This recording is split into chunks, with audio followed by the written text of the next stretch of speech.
Big Friday to kick things off here. We're dead flat once again for both the NASDAQ and the S&P 500. Lots to come, though, both in the way of economic data coming up this morning. It's going to be a little bit later on, 9:45 and then 10 o'clock.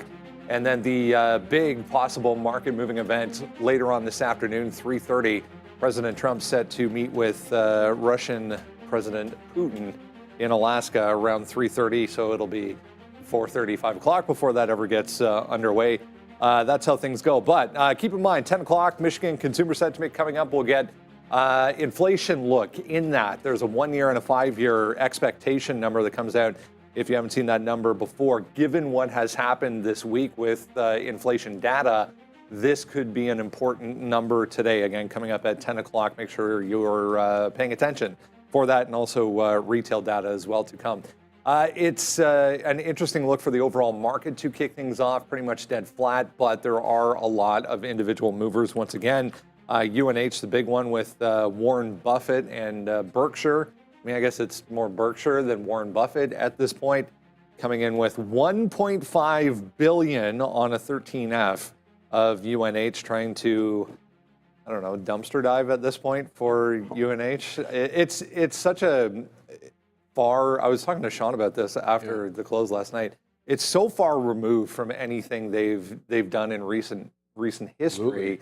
I mean, he left with I think the last thing he said was, "I'll be around to give his opinion and give his take on some of these moves that they want to do." But I don't know. This doesn't feel like Warren to me. No, it doesn't, especially because there's so many regulatory headwinds still. They're under investigation. Public sentiment is not with them at the moment, Brendo. But you feel like, with so many baby boomers, requiring medical care, you're going to definitely be hearing more from this company in the near future.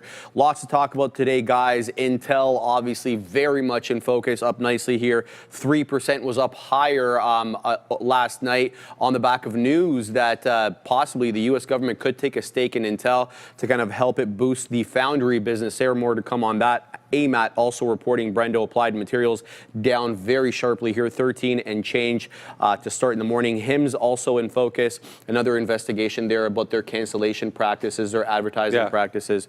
More from that. And then some smaller stories here about Apple and Nvidia, et cetera. I mean, not like we've had enough of those this week. My economic calendar is finally updated here, so I can give you these retail sales data numbers. 0.5% to the upside on the month-over-month retail sales for July versus 0.4 expected.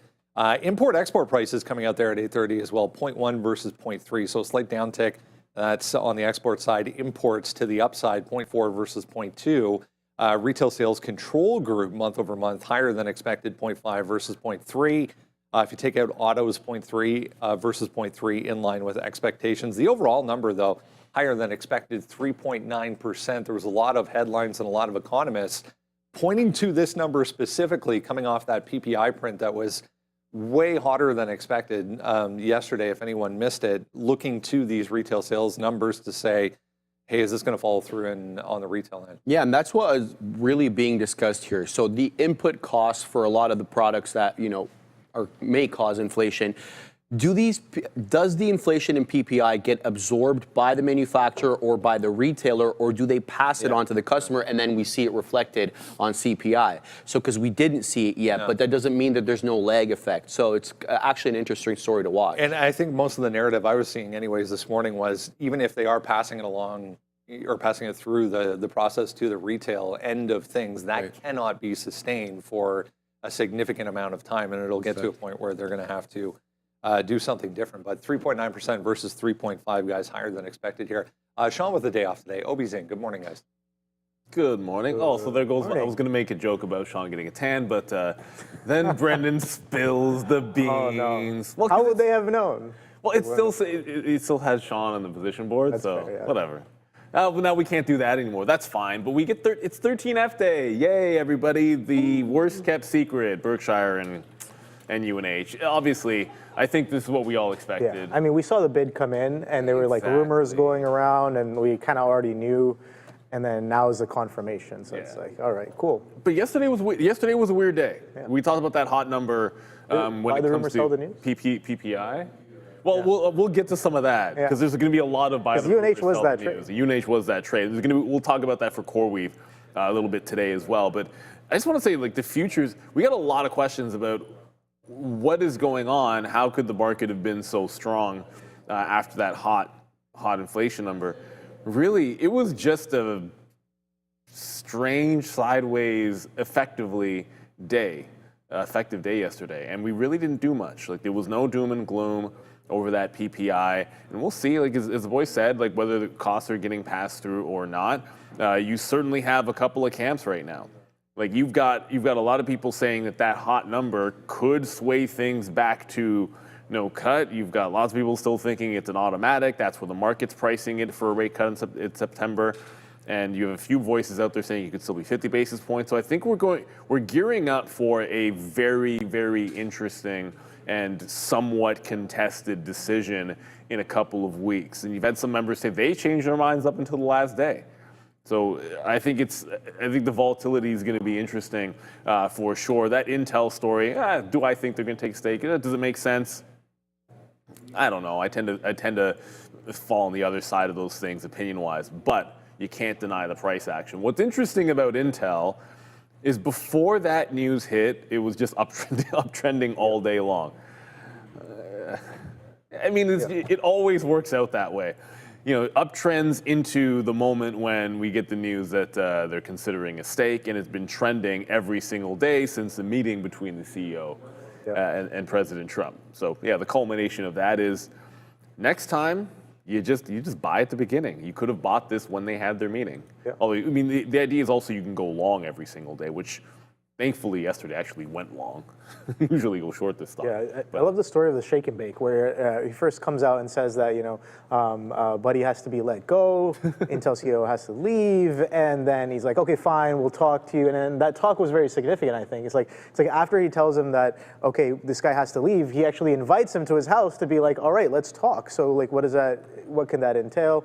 I think again, another taco trade, in a sense, I would say, where the price action was pretty interesting, where it sold off on that news, and then you come in, you trend all the way up, and then on the confirmation, you rip up, and not only do you rip up, you're breaking out technically pretty nicely as well. So yeah, Intel, I think it's not necessarily multi-month highs, but definitely multi-week highs here. If you go to the weekly, you can see we've been in this consolidation for, I guess, multiple months. The multi-month high is sitting at 27.55, but you can see this little consolidation since about April, we're starting to break out finally and push a little bit higher. With a held bid, it seems right at 19, Neil. This 19 held bid has been pretty nice. Pretty gold. Since 2024, August of 2024. So yeah, 19's been the place. It hasn't really gone anywhere off of that, but beautiful scalps, beautiful range it's forming. Let's see if this will finally take it out of its rut. We know that Intel, I guess a few years ago, was trending very, very nicely and broke that trend and has been kind of stalling around for the past, I guess, 4 or 5 years. It seems, yeah, since about 22. So it should be interesting. I'm curious to know whether or not this catches a bid. Here, we know that Intel kind of likes to do its own things when it comes to the chip sector. Yeah. So that's always interesting. I think there's definitely something to be said about that. But speaking of chips. Yeah, let's see if some of these chips move around. Google's moving around right now as well. That was crazy yesterday. I think I asked Adara for the news from yesterday, and that was absolutely wild what it did. I think, no, not yesterday, the day before yesterday. So Wednesday, August 13th. It was a strange story. It had to, yeah. I think it had to do with, basically, it was basically the App Store, and they were going to boot any wallet apps that didn't have whatever proper credentials and blah, blah, blah. It was strange, and it was almost like people were just mad at them for it, because it didn't seem like a really big story at all. It's like who would be affected by it, and it was almost like it was just a panic sell. And look at the reversion that comes in.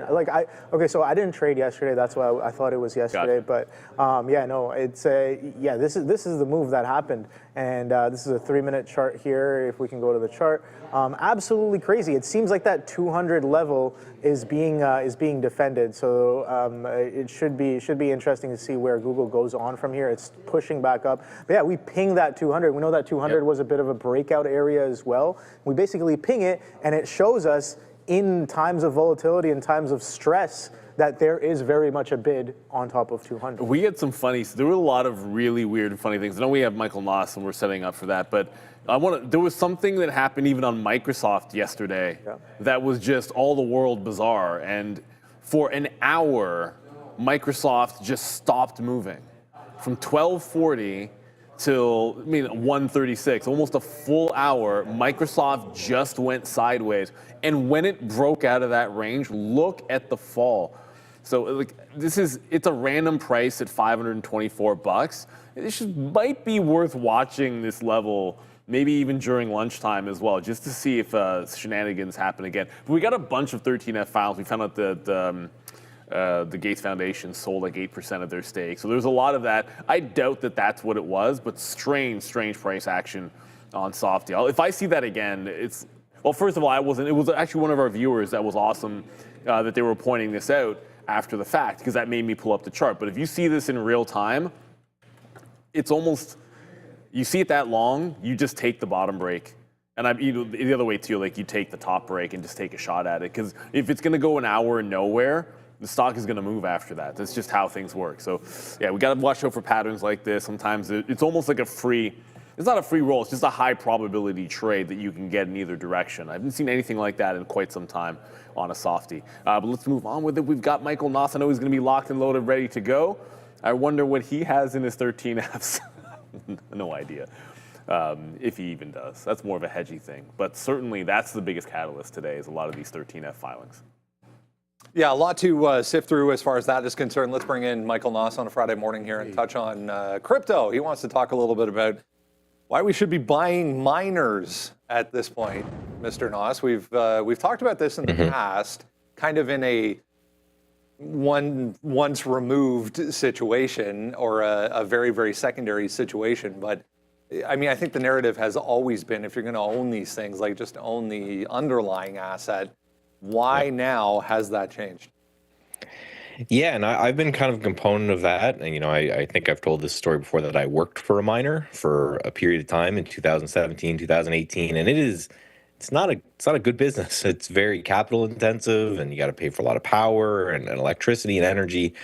So I haven't been a fan of these things for a while, essentially since we've got ETFs and a different way to express those trades for those who don't want to open crypto accounts. But I think I've got a little bit of a compelling case for you here. So first of all, I just wanted to start with the chart of Bitcoin, just to show that this chart of these ETFs, or the ETF of these miners, is very interesting, especially in the context of what could be this failed breakout. If we don't end up recovering this, it probably will happen over the weekend. It seems all crypto moves happen over the weekend, but we tried to break out a couple days ago into this 123, 124 area, and then we fell pretty dramatically. And when I took this last night, we're still hanging out in this zone. But next chart is kind of the ETF I want to talk about, and this is the ETF of crypto miners, WGMI, which actually I had no idea, but this is, I guess, a funny joke in the crypto world. It stands for "We're gonna make it," and I guess it's what they all say to each other as they're hodling their crypto.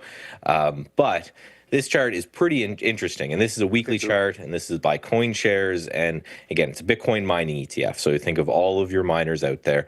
And it's looking pretty strong here. You can see this kind of cup and handle look where we're holding right up near highs.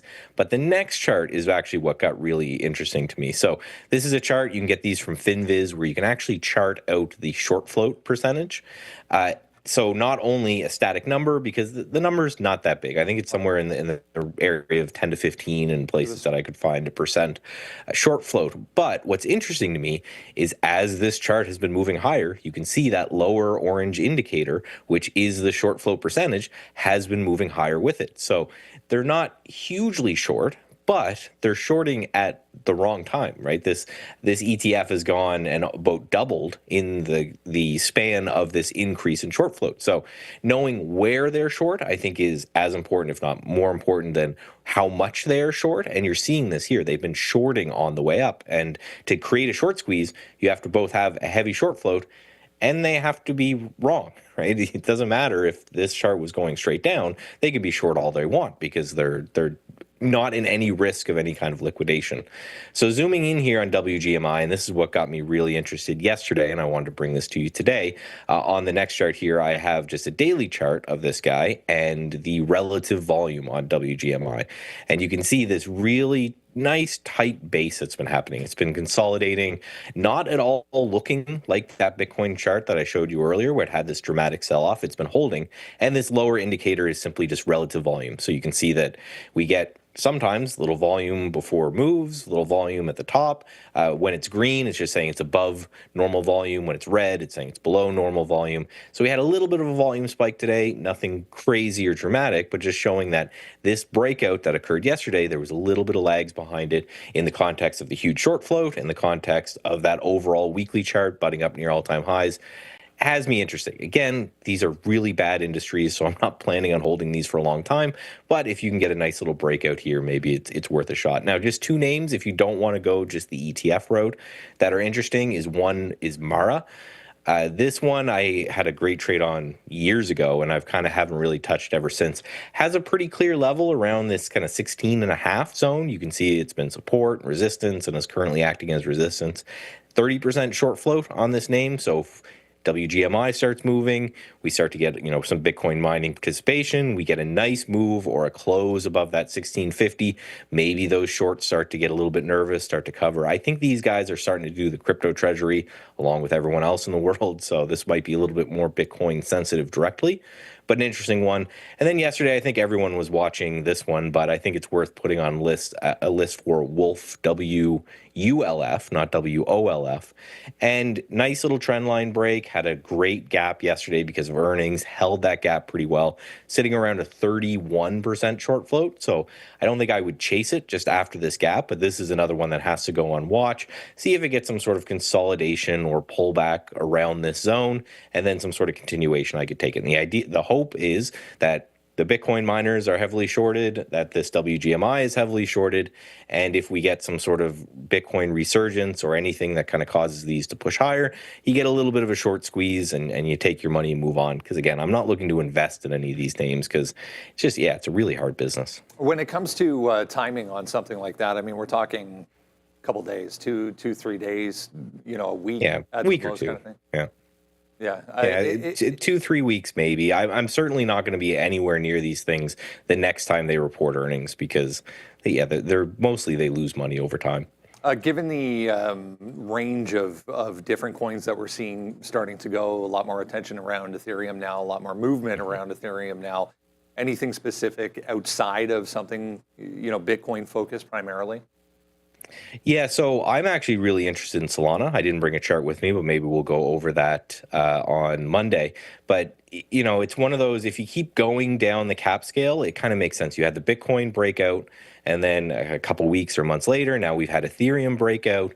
So I'm interested in potentially Solana breaking out, and then I'll have to put together a presentation and try not to laugh as we start talking about all of these weird Solana-powered coins. I think the newest one I keep hearing about is sheep with hat. If you don't want your dog with a hat, you can have a sheep with your hat. But Solana as a whole is interesting to me, and I just learned the other day there is SOLT. What do we if you want to go crazy, because Solana, that's a double ETF on Solana. Again, if you want to trade this crypto using traditional ETFs or traditional equities. Double leverage, double long ETF. What is the ticker on that? SOLT, 2x leverage Solana. If you're feeling a little bit frisky on a Friday.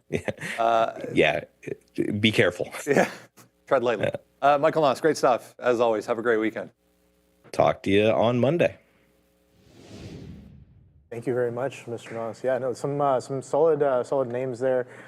Looking at some of these miners, I think that's definitely an interesting look. I haven't really looked at them for a while, but we used to have a trader that would trade Mara every single day. Scotty H. Scotty H. Yeah, let's take a quick look at some of these names here. But I think that's a good look. We might be looking for a bit of a delayed reaction on some of these because these really haven't been moving like some of the other crypto related assets. I would say. Unless you're Wolf. Sure, Wolf. Yeah, exactly. Wolf Wolf is was a definitely different beast yesterday. See, Wolf is actually on my watch list Yes. today because of how it's moving, because of this technical area right here, that prior high at 930. And if we continue with the kind of buying that we saw yesterday, oh boy, from the pre-market all the way into the close, up over 50%. You gotta remember, this thing trades a decent amount of volume here. Well, it did yesterday, 290 million almost, with a market cap of 3.4 billion.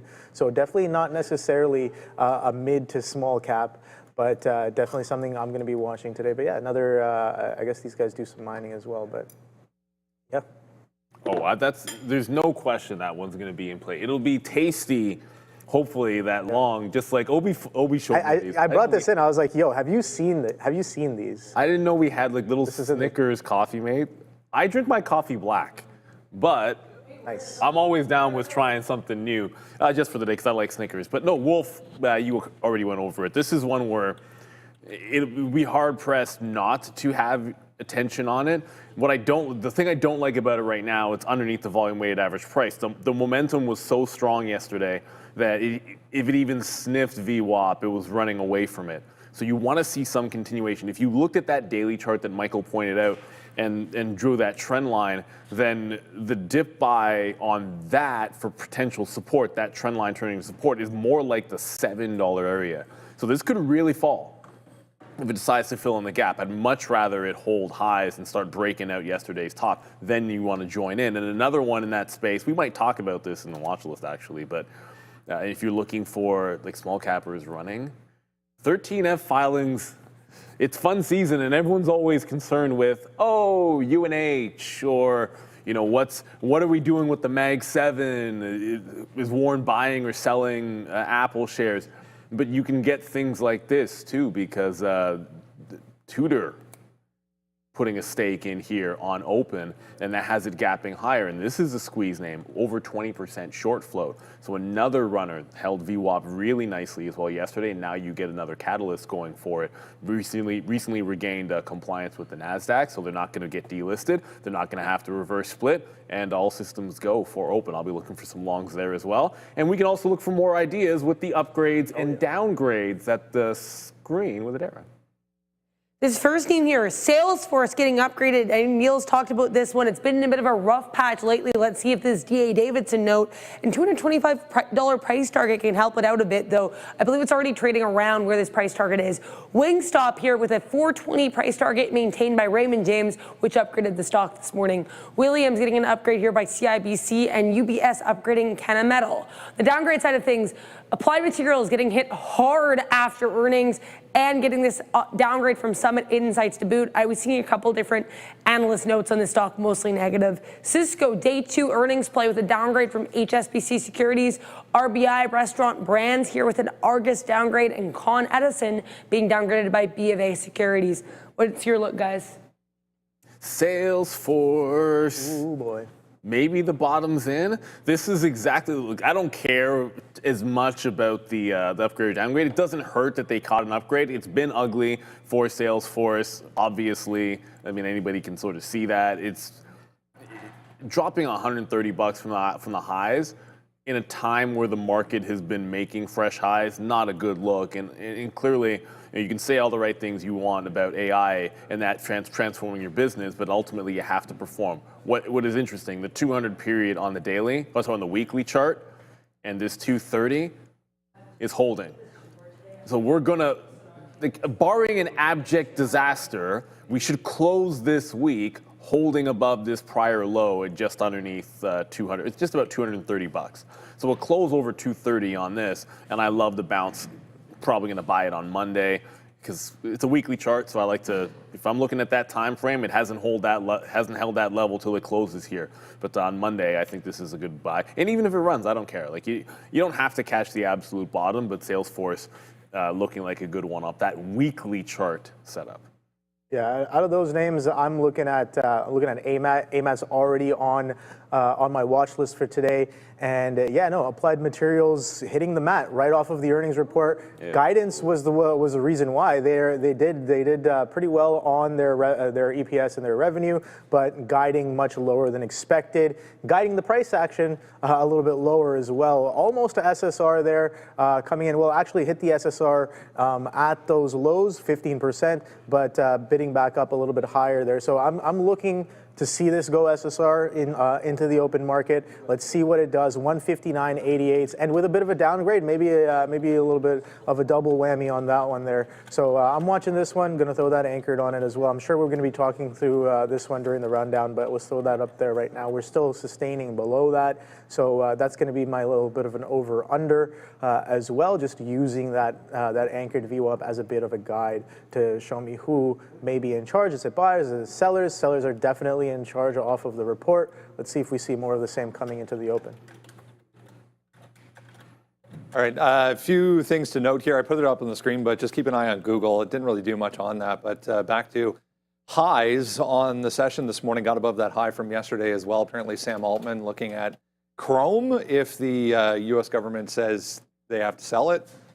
OpenAI making a couple of other announcements as well. He also confirmed that they're going to fund and start a Neuralink competitor, similar to Elon's efforts in that space right now. So talking to The Verge right now, it looks like, for Sam Altman. So again, interested in Chrome, apparently. Yeah, and this, we just saw, who was it, Perplexity? Yeah. Yes, looking to take over, double their valuation. I think they raised in July at $18 billion, looking, they offered an unsolicited offer, that is, for $34.5 billion. So that was interesting there. Some more Altman-related headlines here, Brendo. I guess, I don't know if this is an accurate report, but he wants to raise trillions of dollars to build out data centers, reported by The Verge, which is interesting because we've seen him complain constantly that he doesn't have enough access to GPUs.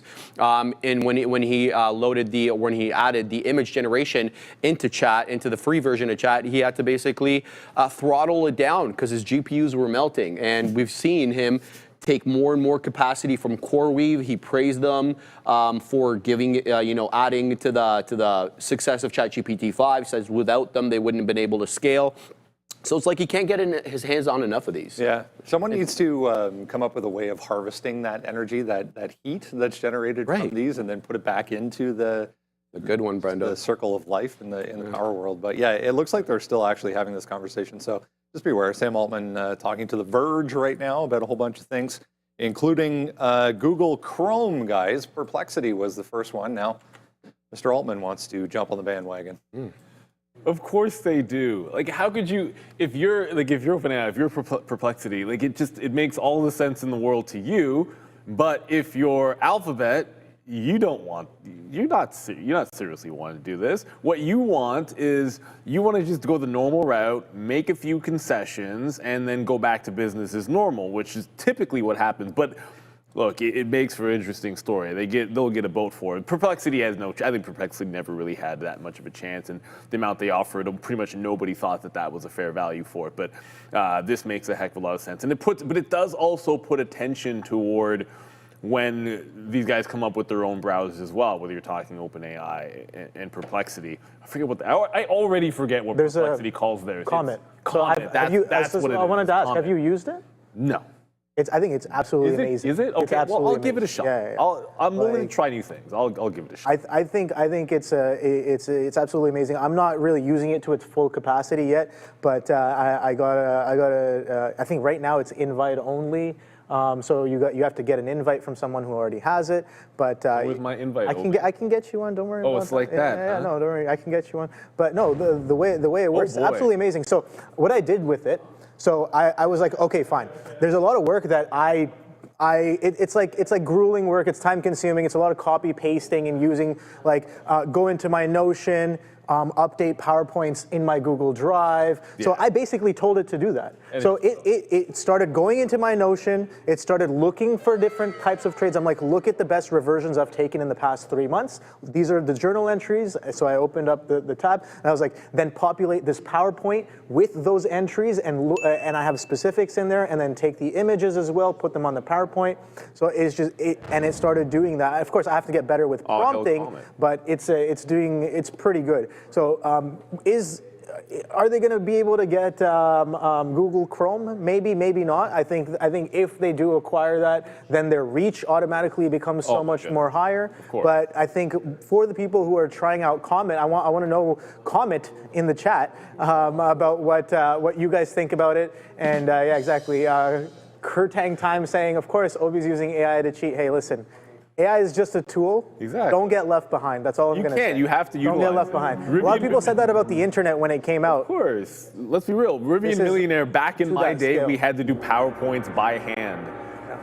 I love that one, PowerPoints. But, you know, it was the, what was that, the projection thing where you had you do a presentation and you have the projector, the projector with the clear paper, and you had to I do that at university. Like, it was ridiculous. It's so silly. Yeah. But like just for Google in particular, Alphabet in particular, if you look at this, is going to be so obvious. Let's look at the 15-minute here. This is not the 184 on Nvidia, but effectively at 204.5 for the last few days here, almost the entire week, you've had big resistance. Now, ideally, we were just talking about this. Ideally, you know, on a Friday, you want to be. I'd rather be buying off support most times on a Friday and not taking breakout trades. But that's all the way down here at the 200 level. I'm not sure we can get an opportunity to trade off that level there today. But if we break out above 05, that's more of a join trade than anything else, because it's failed breaking out above here multiple times this week, and I wouldn't want to get trapped. I don't really think a deal is going to happen, but. It's certainly, it tells you where the space is going that you're getting all of this, because let's be real, like Obi said, you don't want to get, you do not want to get left behind at all. This is certainly the future. I think, you know, there'll be a fine, like with regards to their lawsuit, there'll be fines. There will be a change in the way that they have to do the structure a little bit, but I ultimately don't believe that they give up Chrome. I think they find a way to keep it, but that's just, that's my opinion. Ultimately, I think Perplexity would have no chance. OpenAI is pretty interesting. Sam Altman, he's never shy, but they got their own plans as well. I mean, they don't even need Chrome necessarily. We've gone through so many different browsers. Like I used to use, obviously not a lot of people use Internet Explorer anymore. It's called Edge. Now Edge is significantly better, but if you remember Firefox, there's Opera, there's so many other ones that they just phased out. A lot of people just use Chrome. DuckDuckGo. Yeah, DuckDuckGo. Some people like to use that for, I guess, if you want to stay a little. Yeah, see, Andre's saying he still uses Firefox. I use both. I actually use technically all three. I use Chrome, Firefox, and Edge. But there's.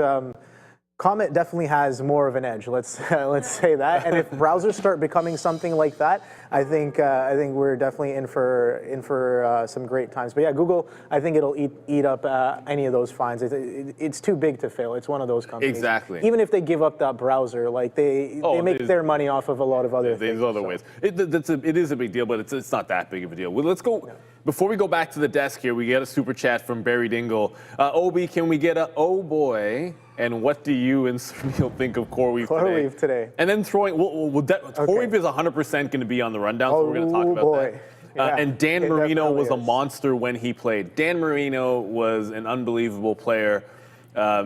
Despite being a Bills fan, I have the utmost respect for Dan Marino. It was like legendary quarterbacks in the 80s, man. You had Marino, Jim Kelly, and obviously John Elway in the AFC, and then Montana in the NFC. I was also a really big Warren Moon fan. I felt like I could talk for a long time about how Warren Moon would have been Dan Marino if they'd let him into the NFL when he first started his career. But he had to play in the CFL for his prime because no one wanted him in the NFL, and he was still a Hall of Famer. But thank you very much. We're going to get up to the desk. I'm pretty sure we'll talk a little futures, get into the rundown, where we will address CoreWeave and that lockup expiration. Get it, Neo. 64.98. That's where we closed out yes, or 89, excuse me, on the ES September contract. So we're just slightly below that 6,500 point area, but we actually breached it overnight, taking the overnight high, Brendo, to 6,508. So we're going to continue to use 6,500 as our resistance level until we decisively take it on a closing basis. If we sell off for whatever reason, we're looking at that 50-point area, 6,450, Brendo, as support. If you haven't done so yet, as always, make sure you take a second, jump down to the description of this video. Top link there will get you to that page where you need your email address to sign up for the watch list. You get everything you need to know every single morning sent right to your inbox. What is moving around and a little bit on why, and then you come hang out at 8:30. We get you set for the open every single day. UNH, top of the list here this morning, trying to bounce off that. I mean, the top end of where we went out at after the close yesterday. If you missed it again, Berkshire's 13F showing 1.5 billion notional of UNH picked up. Yeah, absolutely. Really interesting pickup here. About 5 million shares, $1.5 billion. That's at basically up to the end of June. That's where the data we got ends. It makes it the 18th largest position in the $300 billion equity portfolio that Berkshire has. The purchase is kind of surprising given UNH is nearly down, Brendo, 50% year to date in 2025, with the Department of Justice investigating its Medicare billing practices, as well as the very public negative sentiment that exists around the company, of course, after the assassination of their CEO and then the resignation of the subsequent CEO. The stock, jumped 6% after hours on the news, trading at a PE of just under 12s, which is decades low. The company pulled its 2025 earnings outlook in May as the CEO, the replacement CEO, did resign, Andrew Whitty. The new guidance released last month fell well short of Wall Street's expectations, pressuring shares further, Brendo, and they still face the Department of Justice probe over their Medicare billing practices. Apologies, guys, if you were just talking about this, but open flying around here a little bit. CEO search is on. Carrie Wheeler is out as CEO, it looks like, stepping down from the company. So open, just announcing that big, wide range candle there. I'll try and find more details on that. But yeah, Carrie Wheeler out as CEO for Open Door. And that was kind of cruising. It's still going to the upside, open. So for now, at least, it looks still good. Look, you guys were hitting the nail on the head where you're sort of saying this doesn't feel like a Buffett pick, which is fine, because I think we have to get used to the idea that Berkshire's picks are not going to be Buffett picks anymore. And as we're sort of into this cycle, trying to figure out how, if anything, Berkshire might change, well, at least it's a popular value play or dip buy, because this has been a really, really popular name to try to catch the bottom. It's right back to where it held for a long time. So it was here and bouncing off the 290 area for a while. I mean, effectively 280 was the day after buy, but like the 290 for a while and couldn't get through that 320. So at least until proven otherwise, I think you can establish, I think that's kind of like the established range. If it loses the gap, it's around that 290 area where I'd look to be buying based on that daily chart. And resistance is all the way at 320. So you got plenty of room, but it has been trending down this morning as everyone's sort of selling news. That makes sense to me, and that's why I'm expecting maybe go dip buy hunting into 290, because everybody was speculating that this was the company, right? Like almost everybody's like, Buffett's, Berkshire Hathaway is going to put a stake in UNH. We're going to find out at the 13F filing. So a sell the news event here makes a little bit of sense. So that 290 area is where my eyeballs are on UNH. Yeah, I think something interesting to look out for here that I was watching was this reference low right here. So this was that puke, the highest volume, chunk. This is a 3-hour chart, so we know that it's been selling off the 600, crazy selling, and then continuation through the earnings. Earnings to earnings, we got continued selling, but off of this most recent earnings, we broke this reference low with the most volume in and around, what is that low? 247.13 I have. So we got to a low of 234.60 and then rebid. So technically, I'm like, that's a false break of that significant low if we're going to bid back up like this. And I like that as well to see. So we were ranging pretty sideways. We attempt to break the low of the range. We false break, and then we start ripping aggressively back towards the higher end of the range. So yeah, I'm definitely going to be watching for some of those 320s to see if they come in and see if this price action can reclaim some of these prior structures here. But yeah, aggressive selling. Am I going to be looking for profit takers along the way? I think so. I think it's definitely something to watch out for. Resistance stays resistance until proven otherwise. I think that's important to note here. Those 320s are definitely going to be interesting. But yeah, that 290, this prior references, this earnings day one high is sitting right there at that 290 as well. So I'm watching that. Let's see what UNH does. I'm looking for that continuation, to be honest. But if it's going to be there, I'd like to see a lot more information, maybe holding some of these levels as well. And it did well to hold that in the after hours. We know that everybody's kind of bidding. All the big boys are getting on board for UNH, and it seems like these are good prices to get in, right? It's been sold off. It's been aggressively sold off on back-to-back bad news, and it seems like it didn't really want to sell off into that reference low with high volume as well. So that's a bit of a false break. True. All right, let's continue here with Open Door just taking out the highs, by the way, guys. There's more volume coming in here for OPEN if anyone is watching that. Again, CEO going to be replaced. We're back to almost highs here on Intel after a huge move late in the day yesterday. On the story, if you missed it again, the U.S. government looking to take an equity stake here. Yeah, it's an interesting story, Brendo. Surging in the aftermarket there. Let's talk about what happened. So it was up to 7% in the aftermarket, and reports the Trump administration is in talks to take a stake in the company. A government investment would certainly help fund the ongoing factory and construction in Ohio, which has now been put on pause, partly because they don't have anybody to buy what they're going to build there. Intel remains one of the only U.S. firms capable of producing the fastest chips domestically, though despite the fact that Taiwan Semi and Samsung also operate U.S. plants. Intel CEO, you'll recall, Lip-Bu Tan, met with Trump earlier this week after the president had previously called for his resignation over alleged China ties. We gave you that information about the Cadence Design Systems pleading guilty, which Lip-Bu was leading at the time. Intel stated that Tan is deeply committed to the U.S. national and economic security, but declined to comment on the stake rumor.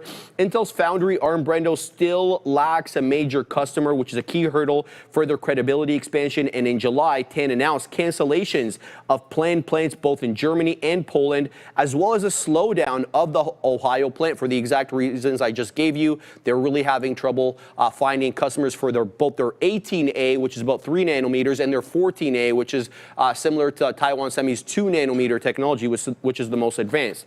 The Trump administration is taking stakes or controlling interests in strategic industries. This is not the first time. There's rumors that they're taking 15% claim on Nvidia and AMD's China chip sales. We know for certain that the Pentagon has a stake in MP Materials and the golden shares in the U.S. Steel to allow Nippon buyout there. So the government really taking an equity stake here, Brendo, in some of these companies, which is kind of novel for the U.S. government. Absolutely brand new. Just a heads up on Roblox, guys. I don't see anything new on this. This was late in the day yesterday. Louisiana AG officially filing a child protection lawsuit against the company. So downside here for RBLX. Oh my goodness. Yeah, to the downside goes Roblox. We'll get right back to Intel in a second, but now 16% upside on Open Door as it just broke out through the highs. Now the thing is, with the CEO Elster, this seems positive because a lot of people disliked the CEO, Eric Jackson, one of them. In addition to Keith Rabaus, I can't pronounce his name, one of the co-founders had been calling for her resignation. So this is definitely being taken as good news. It's regained the volume weighted average price, which I like. It's on my radar. Usually I'm going for the dip into the prior high when it's trending down, but now I got to look for the dip into VWAP. It didn't seem, when that news hit, it felt like before that news hit, it did feel like we're going to get a bit of a dip in Open Door, and now all of a sudden that just came out of nowhere. Intel, whether or not a stake happens, who cares? Ultimately, the thing is bottomed. It's bottomed at $19 again, and it's been making its way usually to the mid to high 20s, regardless of this pattern. Now all of a sudden you get another piece of positive news here. My my first look was, okay, we'll dip into the prior highs, 23.60 to 23.8. That's a reasonable range. Now we're breaking it out. So I'm always looking for VWAP because I'm thinking long. We're long all day, more or less, on Intel. I was short once and then went long the rest of the day on Intel, and I'm looking for the same thing. If we hold on to VWAP, then that's where I want to be a buyer. If we're breaking down, as I said, 23.6 is where I want to look, and then there's this 25 break. It looks like a trap on a Friday, but on Intel, you can take a break and risk a few cents, and if it's going to go, it's going to go 15. You can go 15, 20 right away, and then you're just sort of holding on to it. If it fails, make sure you get out quick, because I think it can drop 2% pretty quickly on this stock. Yeah. Oh boy, I was looking at the anchored VWAP on this one. Now I have a lot of charts, or I guess lines on my Intel, so please excuse that. Not really significant today. The only thing of significance today I'm looking at is going to be this red anchored VWAP from the event yesterday, the news that came out. You see that large volume spike. So from that event, anybody who's sitting long on average, sitting at these prices, anybody who's, I guess the average float is sitting at these prices, long or short, I guess. Yeah, I think something to look out for. It's holding that anchored VWAP. It's holding that intraday VWAP as well. That 25 break might come in aggressively coming into the open. We only have about 15 minutes into the open. So I like the story. We kind of talked about how it's been building up as well, going back to the weekly chart. We're breaking out of multi-week highs, almost at the multi-year consolidation high at 27.5. So let's see if the story unfolds. I think with the U.S. government taking a stake in their own chip builder, I think there's going to be some interesting action there. Basically, a vote of confidence from the U.S. government. That's what it is. This is basically like, okay, we've been consolidating and maybe even accumulating on top of 19 for the past few years. And then now finally this could be the potential move right there. Like I said, it's been a very healthy and strong stock for the most part. We see that 01, we did get a strong flush where we died out for about a few years, for many years, over 10 years, it went sideways, and then we finally caught that bid. But again, if you're looking for another 10 years of sideways action, I don't know if that's going to be there. But this aggressive push through some of these weekly highs, let's see if there's continuation. That's the simple thing I'm looking for on the intraday. Just using that anchored VWAP as a little bit of a guide, using those pre-market prices. It's coming up into that 25 right now. So we might even violate that before the open. So got to watch out for this one. It does seem very liquid and very tight at times, and it can definitely coerce you into getting some size. But then there'll be moments where it'll just snap 30, 40 pennies. Yeah. So be ready for that. Yeah, it's one to watch out for. It's 100% it's a Jekyll and Hyde stock. Yeah. Because when it's doing its range bound thing, it'll sit there within 1%, which is great. Like 1% move is fine. It'll sit there and it'll be really easy to trade technically. And then all of a sudden it'll flip a switch and it turns into like just a regular Momo stock every now and then. So that can definitely happen here today. One that is, I don't know if it's broken, but in the chip space, that guidance, yuck, AMAT. This one looks, it looks a little heavy. We'll talk about the earnings here. It wasn't the earnings, it was a guide. Yeah, looking definitely broken here. If you zoom out onto a higher time frame, you'll see what I mean. But back below 175, we're all the way to 160 this morning, trying to hold on to long-term support. I mean, everything in red you saw there, on all of the red here is a negative analyst note this morning and price target movement typically to the downside. So not much good to say here. No, the current quarter was good, but the guide was ridiculously low, Brando. And there's a lot of sympathy placed to the downside. Lam Research, ASML, keep your eye on those. EPS, guys, came in at 248. The street wanted 236. Bottom line beat, check mark. Revenue, 7.3 billion. The street was looking for 7.22. So an easy beat on the top and bottom line. But that's kind of where it all falls apart because their Q4 guidance here, they're guiding 211 in EPS. The street wanted 239, a big miss. An even bigger miss on revenue, 6.7 billion. The street is looking for 7.34, so almost $1 billion miss there on that top line, with shares falling well over 10% in after-hours trading. CEO Gary Dickerson flagged increased uncertainty and lower visibility, Brendo, from macroeconomic and policy factors as a reason. The China business was also hardest hit. They're saying their capacity, digestion, and non-linear demand is expected to pressure results for several more quarters, and there's a huge backlog for licenses for these exports to China for AI as well as semiconductor exports, and it's a 30-year backlog, 30 months for some of the more pressing things, but a lot of these ones have been waiting over 30 years. I did a story on this on TikTok. Check out our TikTok account. Trump's tariffs could also be about an issue, Brendo. It could double the prices of some imported chips unless buyers build in the U.S. and they see risk as much. They see risk as much of manufacturing still remains in Asia, so a lot of these imports that they bring in to assemble could be subject up to 100% tariffs. This is, if you look at a higher time frame of this chart, definitely lagging as far as the semiconductor. I mean, it's not semiconductor, but as far as that group is concerned, yes, it's had a pretty good run since the lows going back to April, but definitely lagging some of the other big ones. Just real quick, a visual here for Berkshire's movement on that 13F. Just to give a little more perspective as to the significance of this, UNH is way down here. So 0.6% of the overall portfolio, adding, as we said, about 5 million shares. And then if you look at the top end there, Andre, thank you. If you look at the top end here, even with a 6.6% reduction in Apple, still significantly above AXP, guys. So still by far their number one holding. Still staying pat. I think UNH is interesting because it's the new blood in there, and it gives you the sense that it could be something different coming out of Berkshire and maybe a different flavor and not necessarily a Warren Buffett pick. But everything about AMAT looks bearish, right? Relative strength to the rest of the chips. Lose the 50 period, lose the 200, guide poorly, uncertainty about China when some other chip names are getting a little bit more certainty in the last couple of days and weeks. So everything about it doesn't look good. I was just saying to Obi, this could pop to $170 and still structurally look like a short on the daily chart. So there's a lot of ways to be able to play this. Pre-market high, which was also aftermarket levels at 165. If it breaks 165, wait for it to test and get into the high 160s and 170, and then that also becomes a fade level. While we're on the topic of chips, I'd be remiss if I didn't point out what's been going on all week in Nvidia, which is have a look at 184. It's not just this week, the last couple of days of last week too.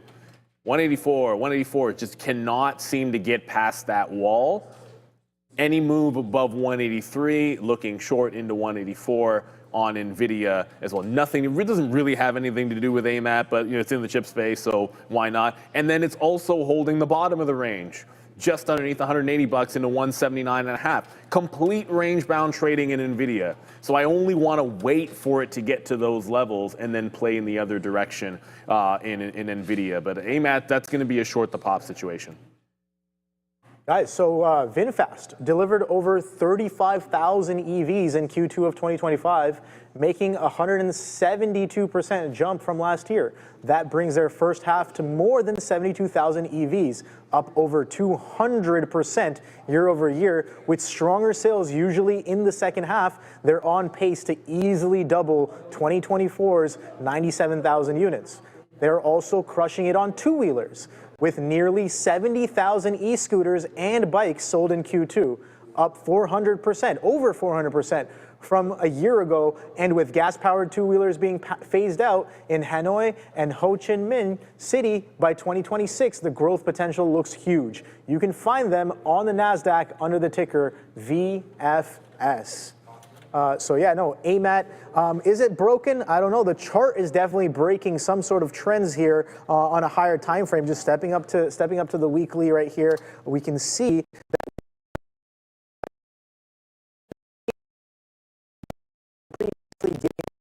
60% move.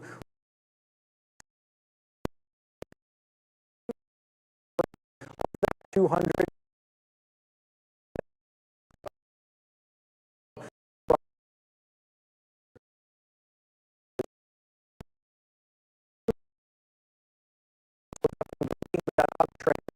But for see what happens to AMAT. Throw on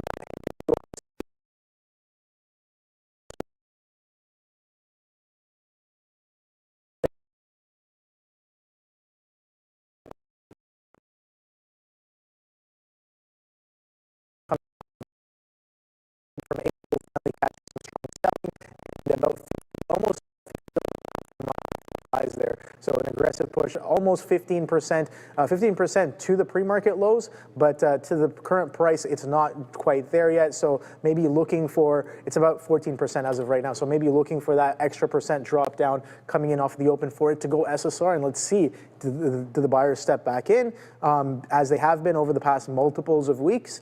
Or is it finally time for us to sell off a little bit and take this guidance a little seriously, and maybe we can get along with some profit takers on the day today? All right, HIM's downside after the close in a big way yesterday. We are trying to regain some significant levels here, though. Not only the low from yesterday, but a higher time frame support area. Also, if you missed it again, FTC going to probe this subscription practices of this company.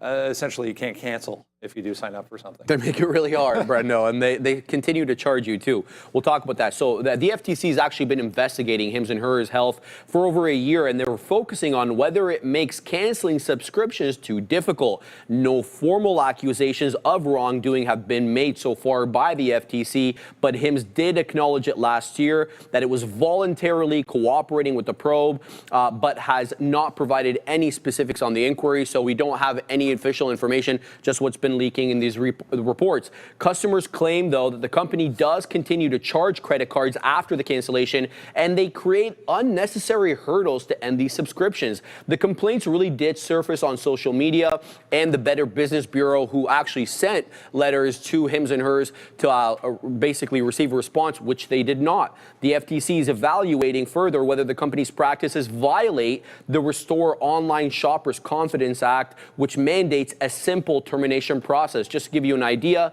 Hims serves 2.4+ million subscribers. They charge them monthly fees for telehealth services and prescriptions for conditions like obesity, hair loss, erectile dysfunction, and advertising tactics and cancellation policies, Brendo, are part of the FTC purview, so well within their scope of powers. Again, that was after the close yesterday, so I mean, it's not terribly active right now. I'm just having a look at this TIVC as well, a little one you might be interested in actually for the midday here. 620,000 share float. Love it. Again, 620,000 share float, just doubled, pulling back a little bit here on a government contract, guys, for TIVC.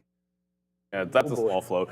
Just quickly, we have some imbalances out. It's a Friday, so obviously options expiration, some bigger imbalances than normal. Rivian, 3 million to sell, as you can see. Nvidia, 1.4 million to the sell side. Apple stands out, but a small sell, 900,000. UA, 1 million to the buy. UNH is a 600,000 buy. That's pretty sizable. Microsoft and Amazon, small sell imbalances. So a little bit, it's not mixed. It's mostly big cap sell. So you might have seen a bit of a tick downside. And shout out to Russ.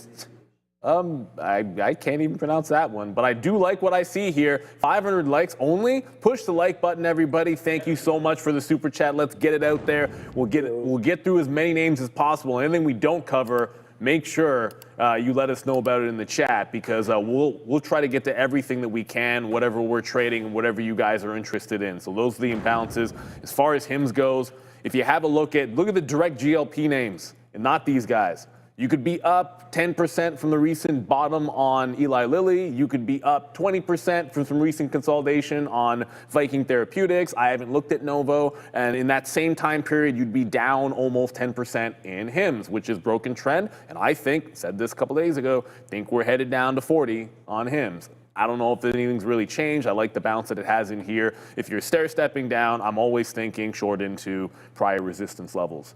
So whether that's 47.5 or 48, I think you're splitting hairs. Both of those look like opportunities to try to fade on Hims for me. Yeah, I think Hims not really doing too much. We did get that aggressive selling in the after hours and a bit of consolidation that was nice and tight, but reclaiming about 50% and just hanging out in and around there. So I don't know if this is Hims or Hers, but a bit of a flat action on Hims on the day. So keep it on watch, but definitely not necessarily the top names here. But bigger trend is to the downside. Maybe we see a little bit more of that. Intel, guys, about to take out the high from after the close. Actually, just taking out the high here from after the close yesterday for INTC. Real quick, Joby downside right now. Huge pop, though. Got all the way up to 1950 almost. On note, they completed their first piloted eVTOL flight. Sharif and I were just discussing the simple fact that you could come to the airport here in Toronto, which is an absolutely disaster to get in and out of, you know, and walk off a plane, walk onto one of these and be home in 10 or 15 minutes. The dream, Brendo. I would pay a lot for that. Yeah, I would in a second. Yeah. Yes, hit that bang button because anybody who's been in Toronto traffic knows the anger. But let's talk about what happened here. Successful completion of a piloted electric vertical takeoff and landing, short for eVTOL, or that eVTOL is short for that. Flight between two public airports, Brendo, in an FAA-controlled airspace for the first time. It was a 12-minute flight. It covered 10 nautical miles between Marina and Monterey, California. It included a 5-minute holding pattern above the Monterey airport and interacted with other air traffic. It really kind of demonstrated the aircraft's operational flexibility and the capability for full ground support. So not a bad look there. I just want to give some people information on how this company's been doing. The U.S. test adds to recent global progress, including a flight in Dubai. They're also partnering with L3Harris to develop military applications, and they acquired Blade Air Mobility to expand their urban air transport. I like the direction of the company. Full disclosure, I'm invested. Sign me up as well. About 40 seconds to go here to the open on a Friday. Remember, 10 a.m. Michigan consumer sentiment, inflation data, 3:30 this afternoon, the big Trump meeting, guys. Sir, and the boys both like Joby, but Joby doesn't like the volume-weighted average price. It just lost it. With only 20 seconds to go, CoreWeave caught a pretty sizable bid going into this opening print. Resistance theoretically at 100 on a Friday, and then the 104 levels. If you're looking to sell, I think you got to sometimes sit out a little bit of an SSR bounce, a little bit of it's a sell the news event as well, which would be buying it back up. But the bell brought to you by VinFast, VFS on the NASDAQ. Scan that QR code. And Adara, let's ring it. All right, there we go. So the CoreWeave, as we said, catching a bit of a bid off of the open. Lockup expiration obviously is right now, so a bunch of holders are able to sell their shares and unload into the market. But it's been dropping every single day going into this. The other thing that just happened is, Nvidia starting to drop out. 179 on Nvidia has been the support all week long. I'm going to park myself. I just realized I didn't have any bids. Going to park myself in front of that bid in case we get a chance. Intel fails 25 quick, and look at it already start to come back in here. So Intel is dumping off. And one name that we forgot to get to, Figma. If Figma breaks 76, that's an all-time, well, I mean, it's only been around for a week, so it's an all-time low. It will be a flat bottom break. It is also catching a bid. CoreWeave, big-time move to the upside. And also another one we're watching here for a dip, UNH. Breaking 300, it's around that 290 area where I'm looking for some support on United Health. But first things first, want to catch a curl in CoreWeave. Oh yeah, a little bit of a curl happening here on a few of these names that gapped down, Neil. So yeah, definitely going to be watching for some of that action here as we come in. AMAT catching a bit of a bid. There goes Wolf. We were talking about Wolf. Wolf is howling to the upside right now, $9.05. False break of that 25 on that initial push on Intel. New holdings as well with earnings coming up to some fresh prices as well. Joby taking a bit of a dive there, back down 1830s. But yeah, this one, again, up on some flights there, but pulling back in pretty aggressively as of right now. So yeah, let's see what happens. Getting stopped out of that circle. I did give it a couple of points there. Circle catching a little bit of an aggressive bid coming into the open here. Testing some of prior day's levels, 143s incoming. We've been selling off since earnings. Is this the day we finally catch a bid? I have no idea, but I'm going to try to be patient and try to get involved as well in some of these moves as of right now. But yeah, let's take a quick look and see if it catches any sort of a sell at all today. But yeah, Circle's been selling off pretty nicely.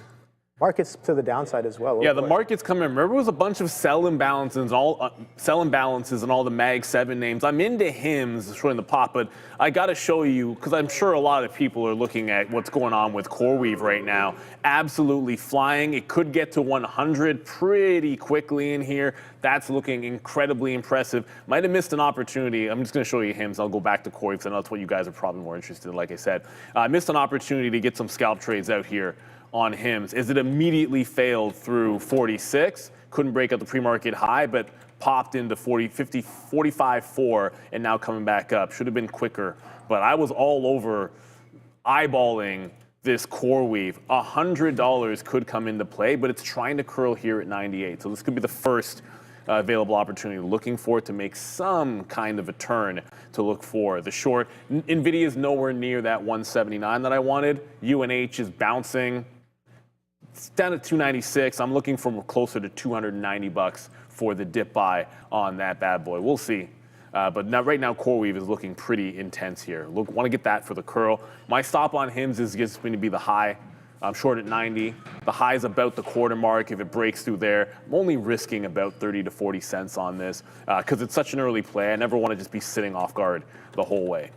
Yeah, no, I'm watching this circle kind of slow down in front of. I'm giving it to let's say in and around 145. I'm willing to try a few times there on the push. Let's see if that potentially comes in. Market coming in pretty aggressively, and so is CoreWeave now. A bit of a size there on that 97s gets taken out instantly. Let me throw up some tape for you guys here to follow along. CRWV on the NASDAQ right here, and let's throw up some of that size filter as well so we can see any sort of lottage that may come up and show up there. So 97s had about 300 lots, nothing too crazy in terms of what this thing kind of does over time, but yeah, let's take a quick look at some of these other names as well, because that's definitely not the only things those are definitely not the only things that are moving around.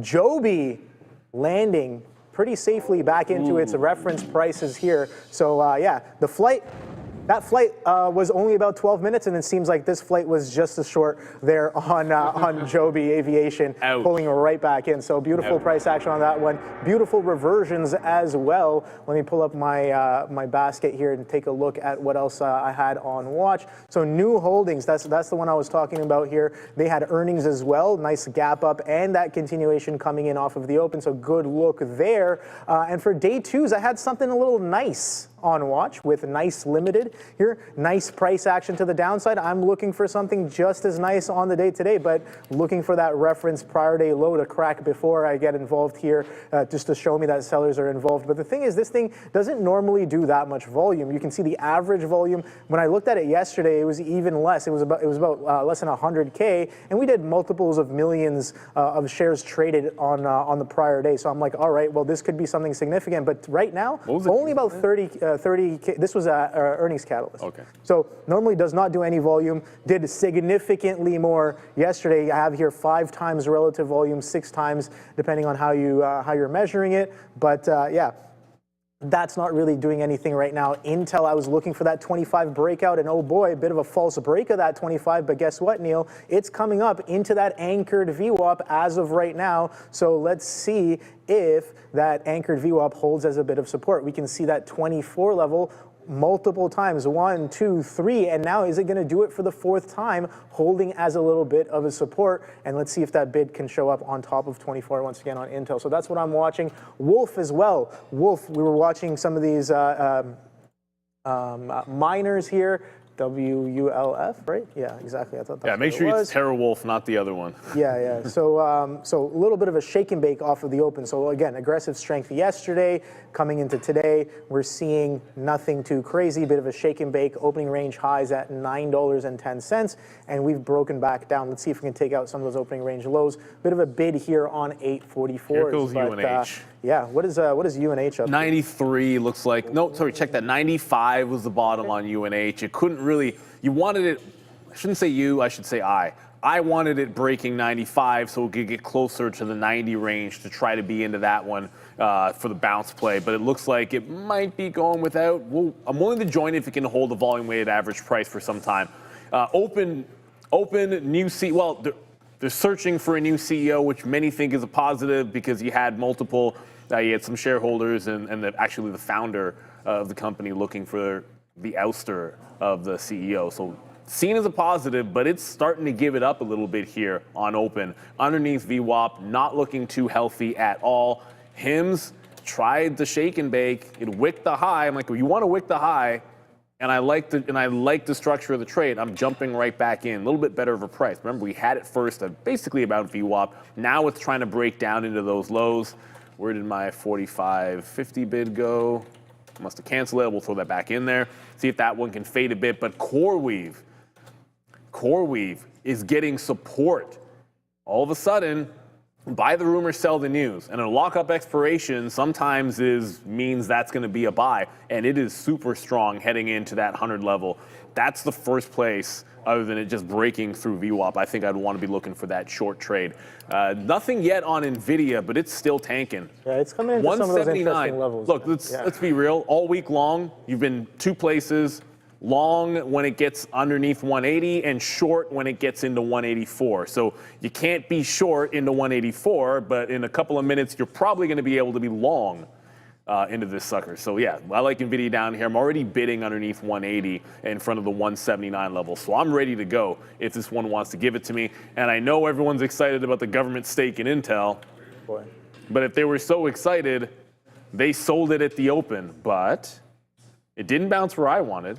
But it is bouncing. I wanted it way down here at 236, but it's back above VWAP. I'm willing to take a secondary break here. That's fine. If 25 fails at the open, I don't mind taking 25 after the open when you've shaken some people out. It's Friday. We expect shakeouts on the initial breaks. I'd rather take it the second time through than that first one, which is oftentimes a bit of a trap. So positive meeting with the president earlier for Lipbu. And now potential government stake. It's up 4% into a tanking market and trying to catch a bid. So relative strength here for Intel.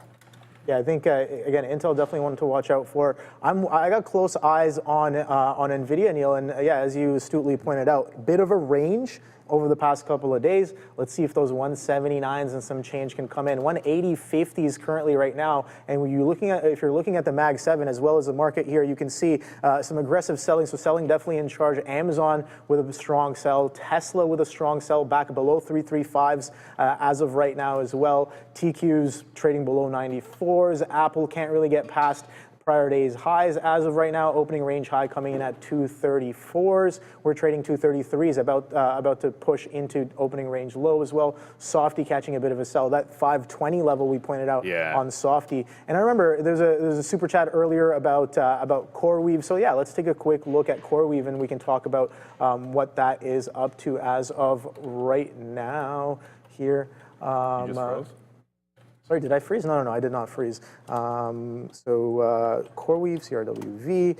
Thank you for the super chat earlier. Sorry we didn't get around to talking about it right away, but we're going to do that right now once this page loads for me here. UNH, eh? Okay, CRWV. Let's see if that can show up now. There it is. Boom, 3-minute chart.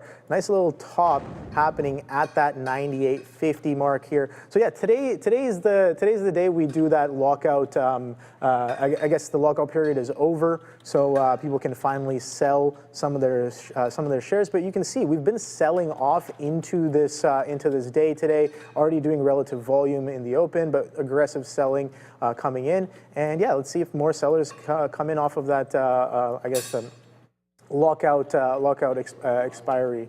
As of right now, 180's coming in on Nvidia, Neil. And I got stopped out once again on Circle, so I guess Circle will probably push that 145 as of right now. Oh boy, this market's tanking. Well, the market might be tanking, but United Health is flying higher. I leave the puns to Obi. If you guys can come up with a good United Health pun, I'm more than willing to say it. Let's see if we can't get picked up at the volume-weighted average price in here. I know you've got something. Would you say that the stock looks healthy?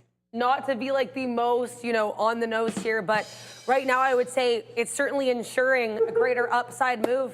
I would say that as well. And I'm not too Sir Andrew witty, but I'm doing what I can here. Also referencing the old CEO. I got some competition there. No, first of all, you lost. You got some all competition. Right, fine. I'm just saying, Obi, I love you, but It's Adair's world, and sometimes we're just happen to be living in it, everybody. No, the market, I don't know, the market's not necessarily tanking, but it is pretty heavy down here on the bid if you're looking at it. Nvidia is tracking down toward 179. UNH is looking pretty impressive here. A lot of people in the chat are looking at the same resistance at $320. Really wish we had gotten 290, but if ifs and buts, candy and nuts, and you can wish all you want, it doesn't matter. Market doesn't care what you want. I want Intel to break through 25. It doesn't want to break through 25. You can't have a breakout trade if it doesn't get through the price. I want HIMS to flush.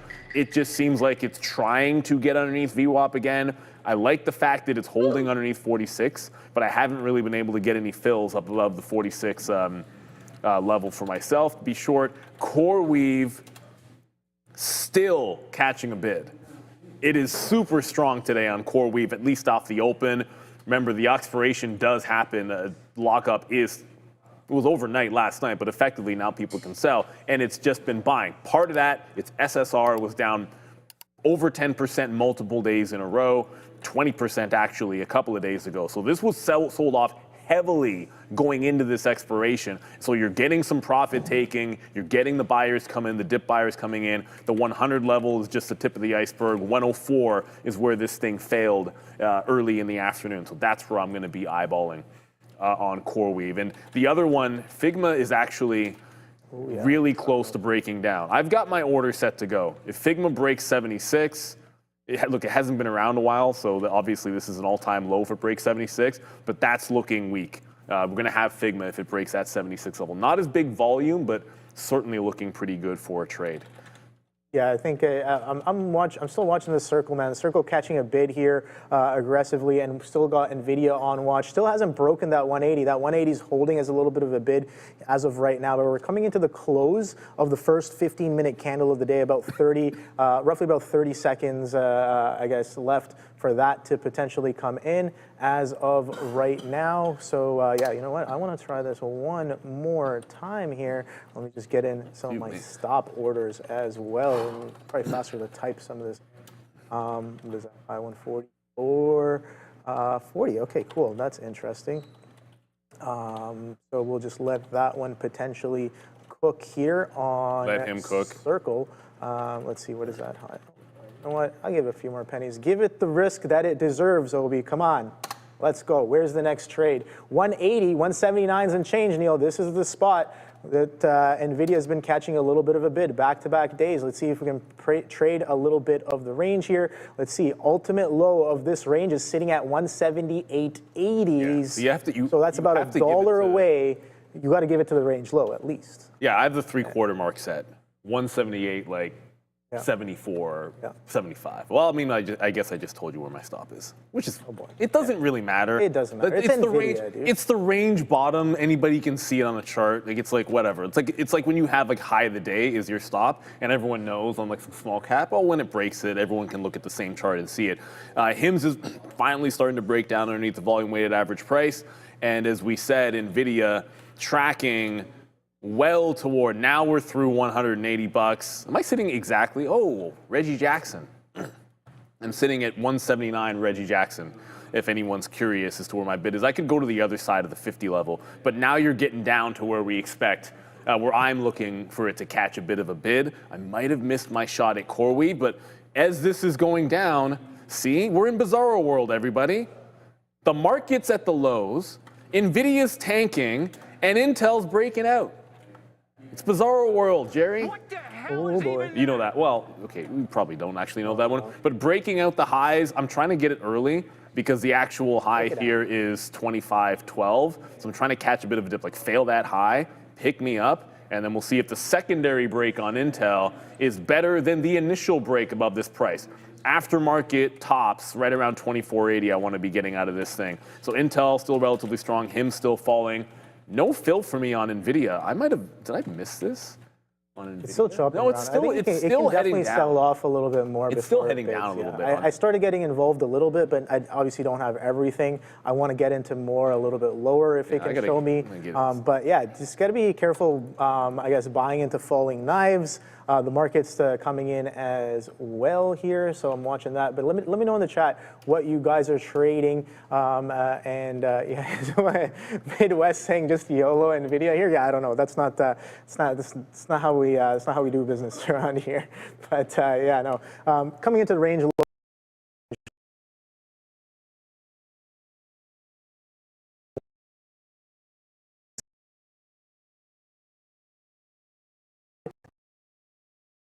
Anywhere maybe today, they'll crack the range lows and break down aggressively. True. Right? You never know that. So this is, again, this is not the first day this has done this. This has done this multiple days in a row. And funny enough, you know the just like you know about the dual slit experiment, right? Dual slit experiment in physics. If you observe something, it'll change in behavior. So we are observing this, and I'm pointing it out aggressively. Yeah, but the market is the range exactly low, like but that for obvious reasons. Yeah, for obvious reasons, because participants will, Well, you know what based off else of is information. maybe not obvious, but it can be now for Canadian traders that are sophisticated, and that's Beta Pro by Globex Canada has just launched 6 new triple leveraged ETFs, offering 3 times bull and 3 times bear exposure to the S&P TSX 60, semiconductors, and U.S. Treasuries. Even better, they're offering a special fee rebate, dropping management fees to just 65 basis points until December 31st this year. Those ETFs also employ currency hedging to seek to neutralize U.S. dollar exposure, providing performance that may more accurately reflect the underlying U.S. equity indices. If you're a tactical, sophisticated trader looking to amplify your performance, check out betapro.ca 3x daily to learn more. Scan the QR code you see out in front of you. So a lot of things happening. Market breaking down through the lows. Nvidia, we've already gone over 178.74 pretty much is my stop. Intel trying to break out through the highs. It broke by 1 cent, the pre-market high. I didn't take that. I'm buying the dip on the fail of the break to see if we can't hold on to the trend line. HIMS is coming in for a reload on the short, but Nvidia is churning toward that 178.70. I have added nothing to this. I need to see it bounce off the level I want it to hold. And if it does do so, then I go into more long. If it doesn't, then I just quickly stop out. While this is happening, CoreWeave is almost at $100.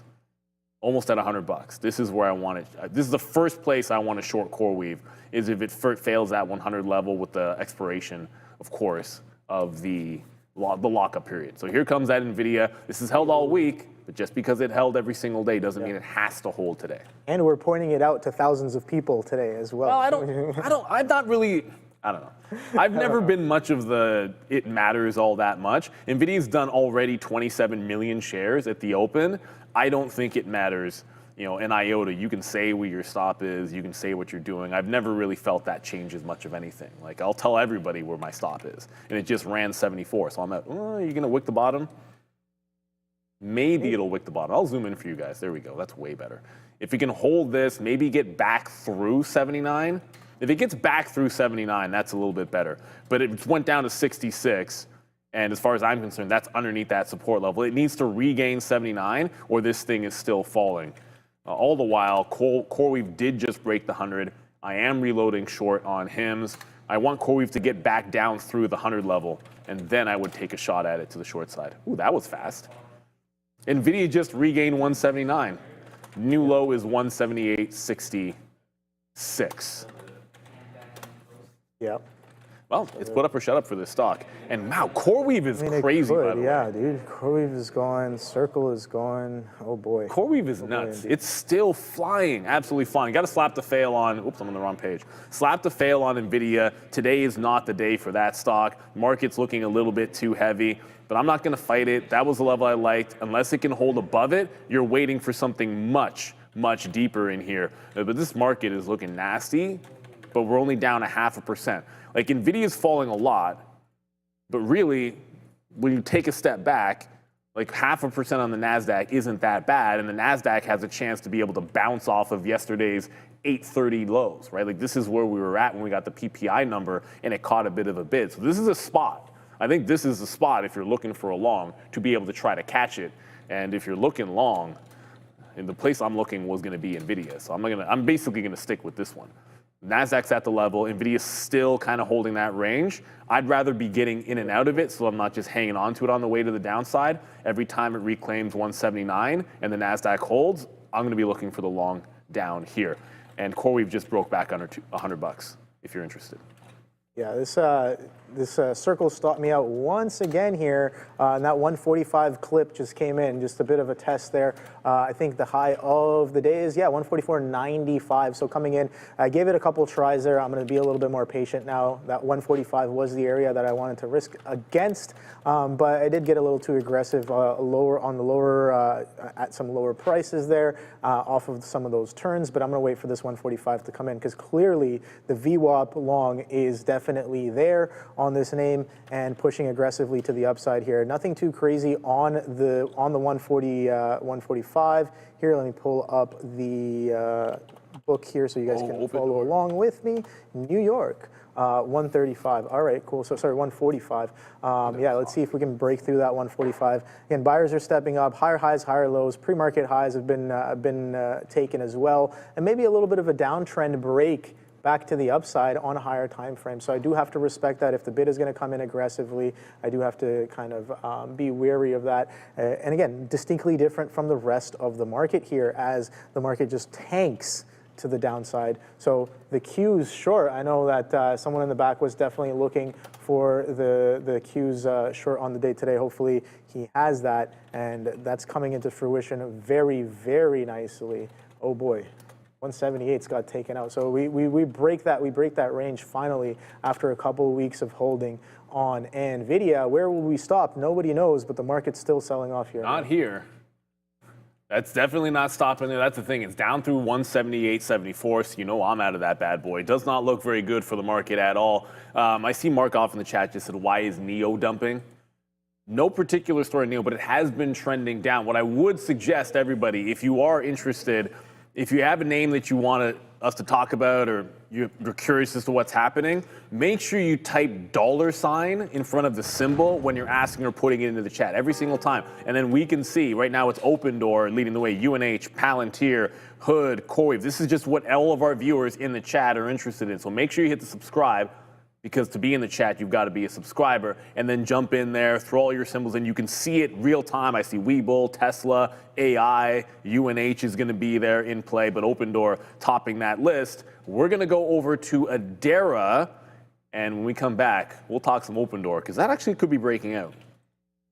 I'm seeing a report here on INTC with regards to, I guess, the source of the funding for the Trump administration's reported play. Again, this was reported by Bloomberg yesterday. The Trump administration considering basically, I guess, the U.S. taking a stake in Intel. Apparently, they're eyeing using the CHIPS Act fund for this Intel stake. So again, seeing reports that the Trump administration is considering using the CHIPS Act fund for their Intel stake. Again, in about 5 minutes, I just want to remind you guys, we will be having these University of Michigan consumer sentiment prints. So we'll get sentiment and then the inflation aspects as well, the 5-year and 1-year inflation expectations. Back to you. Very much for That's that. interesting. The CHIPS Act fund money for a stake in a company. Okay. That seems a little... That's interesting. Because look, all that money didn't get rolled out. We know that didn't find its way to all the firms, but that seems like it's not the intention. Look, it doesn't. You know what? It doesn't really matter. You can analyze it all you want. I can't imagine that's going to be change much of the litmus. It's like I'll believe it when I see that the money's actually coming in. So you're back above. I'm waiting till it gets back above that support level that we like on that 15-minute chart. We've now held 178 on Nvidia, so I'm jumping back in for sure. I know a lot of people were talking about Open Door and Palantir, so I just wanted to show we got back into Nvidia. But Open Door trying to catch VWAP. This is broken trend. Forget about the low. It's broken the trend line on Open Door. CEO is out. They're doing a search. Shareholders seem to like that. The stock is up 10%. Tudor Investments picked it up in their 13F filing, and it's got a 20-something-ish% short float. It's over 20%, 22, 23, whatever. It doesn't really matter. And heck, those numbers are all usually pretty old anyways. All right, so we're into Open. It held VWAP for the first time since, pun intended, the Open. Oh boy. Yeah, maybe a little bit of potential reversion coming in here on Nvidia. 180 is VWAP, Neil. So let's see if we can push into that 180. 129 is holding pretty well. So we not necessarily false broke, but coming back into some of those prior levels here. So that's what I'm watching. If it can have me, then I'll take it here. But if not, that's perfectly fine as well. As we get a little choppy in and around that 179, as we pull into, I guess I'm looking at some of the EMAs. I'm looking at some of the other stuff as well here, but yeah, if that 179 doesn't really hold, I don't necessarily want to be here for too long. Give it some more time to kind of consolidate. But oh boy, that circle definitely came in. That 145 false break there, so I've got to continue watching that one to see if that potentially comes into fruition here. Oh boy, so I got to definitely change my sizing on this as that comes in. I did punch in through that 179 hold. No, on Nvidia here as we chop around this 179 as of right now. Market taking a little bit of a bounce, Neil. We're coming into that number as well just in about 2 minutes. So yeah, going to stay a little wary of that, and maybe we get some market moving action off of, I think, what was it, Michigan sentiment, I think? But yeah, I got to make sure and check what that was. But I think there is a 10 a.m. number, as Brendo pointed out earlier this morning. Oh, you're right. Catching a bit of a bounce here as of right now. Yeah, we're getting a little bit of a bounce for sure, but the market's still looking overall really heavy. UNH came in pretty nicely just there. Came in and almost, when it broke the volume weighted average price, I did start thinking about the 290 again because it started to go trend down, but UNH is now resuming uptrend. This is just, it's like a chop fest in this stock. Under VWAP, over VWAP, reject the low, reject the high. No clear direction on UNH just yet, except for sideways. So until I see something a little bit more defined, I don't necessarily want to jump into it. As far as open goes, open to me broke that little bit of a downward trend that it set at the open. If it loses just underneath 33 and a quarter, that's where I would get out. HIMS was a good scalp trade, but that's pretty much it. Like, it just held the range and was able to get down there. There was one good shot down into 45.6. We were able to get some share, but then I reloaded it. It's too range bound. I'm gonna step away from this. If it starts trending down, I can always jump back in, but this is going sideways while the market is flushing. Kind of a disappointment there for HIMS, no questions asked. But Rusty, to say that UNH, I know you're saying in the chat UNH is so manipulated. This is pretty normal. A lot of stocks do this in the first 30 minutes of the session, where you have some choppiness, is, you know, the big boys are getting position and you'll have lots of shakeouts and trying to shake you out of what you believe in, and that just, it's normal. But if you can catch these, sometimes when you get a later dip into VWAP or a trend join, there's lots of ways to get into the trend a little bit later. Let's go to Adara. It is number time. Yeah, we've got these University of Michigan consumer sentiment numbers. This sentiment print, guys, lower than expected, which is never a good sign of positive sentiment. 58.6 here for the University of Michigan consumer sentiment. 58.6 versus 62 expected. 5-year and 1-year inflation prints, both also higher than expected in terms of what consumers are foreseeing. So a little bit negative. We're seeing 3.9%. 5-year inflation here versus 3.4% expected. The 1-year inflation expectation print, 4.9% versus 4.4% expected. So higher than expected University of Michigan sentiment print, lower than expected sentiment print, higher than expected inflation prints. NASDAQ dropping here, making a little bit of a bottoming tail candle here, just below the previous low, but either way, a bit of a weak look here. Again, worse than expected sentiment and higher than expected inflation expectations. UNH here chopping around. We know that this one was featured in quite a few 13F filings. Berkshire starting a position. We had Michael Burry with a pretty large position. And then we also have Appaloosa Holdings, that's David Tepper's firm, significantly adding to their position. Applied Materials here on earnings watch. They gap down pretty aggressively on much weaker than expected guidance, though trying to bounce a little bit here off the open. Let's see if that bounce can hold. Back to you. Yeah, a weak guide. It was a weak guide with AMAT, but it was also just the I guess the honesty with which they said that Chinese uncertainty was affecting them. You know, and other chip companies have been getting certainty out of China, and especially like AMD, Nvidia. Okay, fine, they got to pay to play, but that's still a level of certainty, which is good for them at the end of the day. So Nvidia is bouncing nicely. Second shot at the 100 on CoreWeave, this time on a trend break. So we liked it. Once it's into 100 to the 104 level, I was going to play every single reversion. I tried it over under at 100 itself. Then it breaks the trend. We like the trend break setups, those are pretty good. But that's back into VWAP. That's 98. So this trade has like a $2 to $2.50 shelf on it, in my opinion. The stock is SSR, and if an SSR name bounces, if I'm going long, I'm long into VWAP. If I'm shorted on a reversion, I'm short into the volume weighted average price. That's pretty much always going to be the play here. Nvidia's bouncing nice. We want to make sure we get this into the volume weighted average price. You got to really try to snipe these if you can. Yeah, that was a nice push. I just had to give it the right risk. I did get very aggressive into that 179 push, but then as you guys saw, most of that aggression came in at 179.01s, and I was like, oh boy, and didn't really hold on to that. We did pull back, but we only pulled back to 178.70s-ish. But here's the thing. If we've been selling off aggressively and you see the turn, the real risk is at the day low.